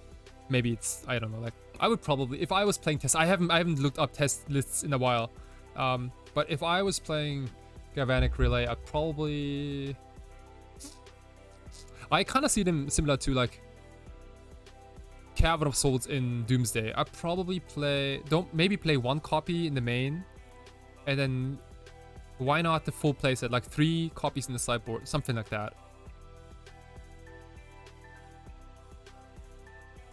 That's definitely got a nice boost. Yeah. Ottawa played Allure Dungeon top 32. No idea, dude. I just saw that Allure got crazy expensive the last couple of days. Oh, there are 4 in the sideboard. You bring 3 of them in against fair decks. Is that a sorcery? Can you burn English for it?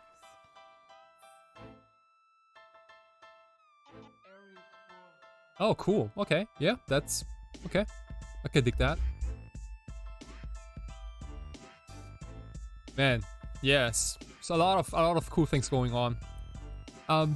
My personal opinion on our run today. First of all, it could have been. I mean, I can definitely say it could have been better.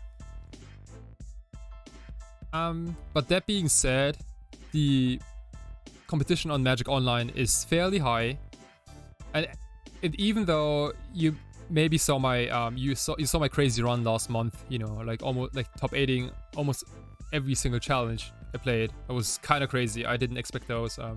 I mean, I don't want to brag here by any means, right? I don't take it like that, but I was fairly surprised myself that I got this far. And all I can add is that all these events I was not only running hot, I also had a lot of luck, which is kind of the same thing. I had almost no mulligans, broken hands all day long, and also got a pet against decent matchups, but also against Delver. It was just really nice, yeah. And today we had a couple too many mulligans. Didn't we have like a bunch of mulligans to 5 today? But otherwise, obviously, there's those like immensely strong keeps where you can go Dark Ritual Doomsday on turn 1, 2, and 3. We did have actual turn 2 kills against Madness, so that was pretty cool. Oh, hey, Onion Lotus, thank you so much for the follow. Okay, I'm using a Blue Yeti Ice with extra ice. And I did a little bit of tweaks here and there. Didn't know you streamed. I didn't know either a week ago. I literally started streaming 6 days ago. Yeah, it's so much fun. Let's go with extra ice. Furry Swing, what up, my friend? Furry Swing. Thank you for the follow. Yeah, dude, it's fairly new. So streaming for me is the best, probably, hopefully, the new way to share my Magic and also my alteration experience. If you have missed any of the previous rounds, hey Andre Rosso, thank you so much for joining. If you guys have missed any of my previous rounds, I highly recommend watching them later on Twitch or obviously on YouTube, where you can rewatch this whole thing. We had a lot of fun discussing who the coolest character in Lord of the Rings is.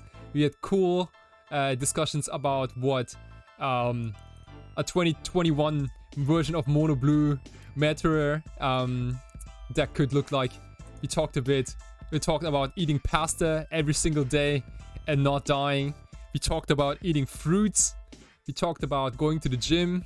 We talked about making alterations online. This is gonna be up very soon on my Twitter. And we also talked about, what did we even talk about?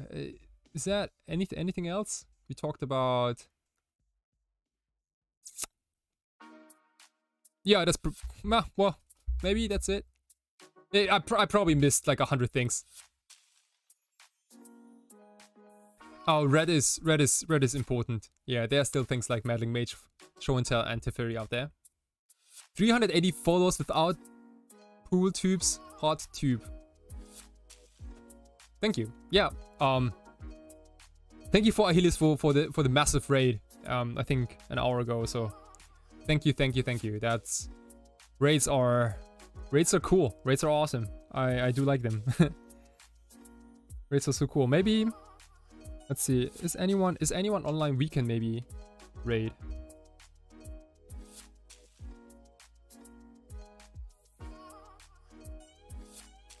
Is there any Legacy stream going on right now which where we can raid?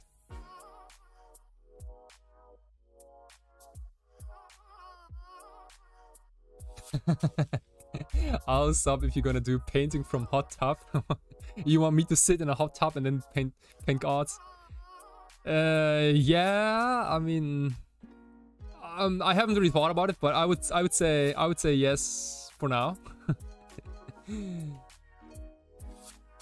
I do anything. If you guys want to see me naked, I will do it. I should not have said it. Okay. Anyway, guys, it was such a cool time hanging out with you. I have been talking non-stop for almost 9 hours. That's a crazy amount of just my mouth is I'm done.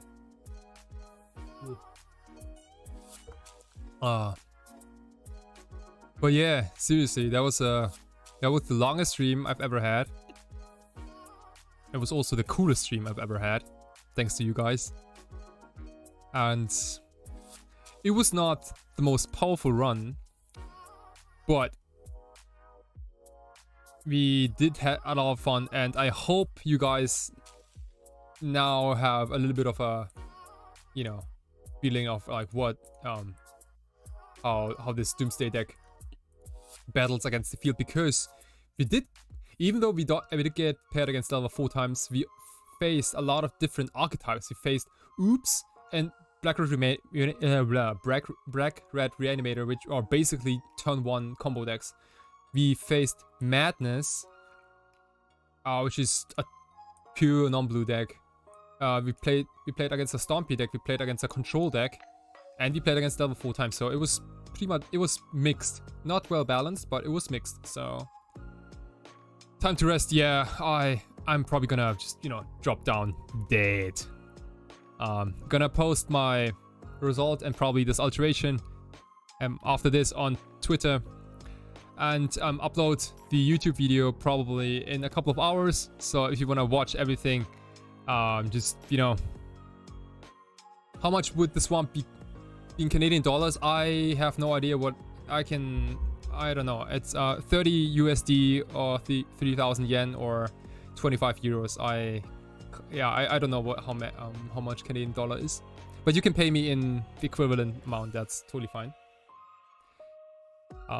Yeah, and if you guys have any, like, you know, requests as for alterations, such as this, for example, or like some other alteration. This I did for Dukes on Twitch, for example. This Green Sun Zenith. This is literally like a Knight of the Reliquary statue. How much would the swamp be in Canada? Okay. And yeah, just, you know, this is also like a very cool alteration. Do you guys know what this is? This is Aether Vial.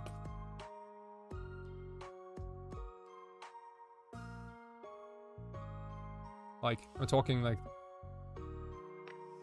oops, this Aether Vial. I put it on this planes. Anyway, yeah, if you want to see more, please check out my homepage, sawatoridoodles.com. You see it here. You can also see it literally under myself, the URL. And with that being said, I think it is time for me to probably log off here and wish you, everyone who was standing with me this whole time, battling through the Legacy Showcase Challenge, a good night, a good day, a good morning, wherever you are in your country. I hope you have a good start in the week. It is Monday morning in Japan. It is 8:30 a.m.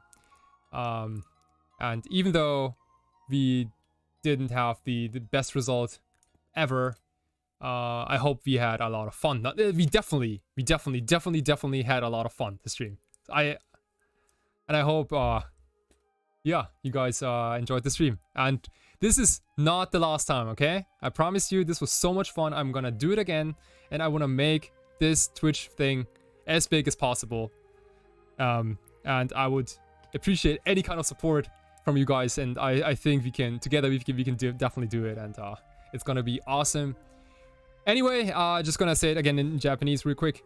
皆さんはご視聴ありがとうございます。今日はあんまり日本語は話せなかったんですけど、あんまり日本語のコメントがなかったので、多分みんな寝てるのかなっていう形で、多分結構英語のコメントもたくさん来てたので、ほとんど英語でずっと話してました。今日の結果は残念ながら5-4でトップ64には入れたんですけど、それでも非常に楽しい配信でしたし、またこういうのを近いうちにできたらいいんじゃないかなっていうことで。あと、こういうね、なんだっけ、拡張カードとかもラウンド中に書いたので、ぜひそこも見てみてください。今後はね、またたくさん配信やろうと思うので、ぜひその時に日本語とか何語でもいいので、コメント投げてください。OK？ みんな分かった？みんな元気？ Alright, OK。じゃあ、というわけで、Arigato. Naisu. Sayonara. お疲れ様でした。Japanese is so nice. I was just, you know, just blah, blah, blah. That was basically the whole talk we had the last 9 hours. Summed up in like 2 sentences. Anyway, I'm off now. Thank you so much for joining and have a good week, okay? See ya. And keep it sleazy, everyone.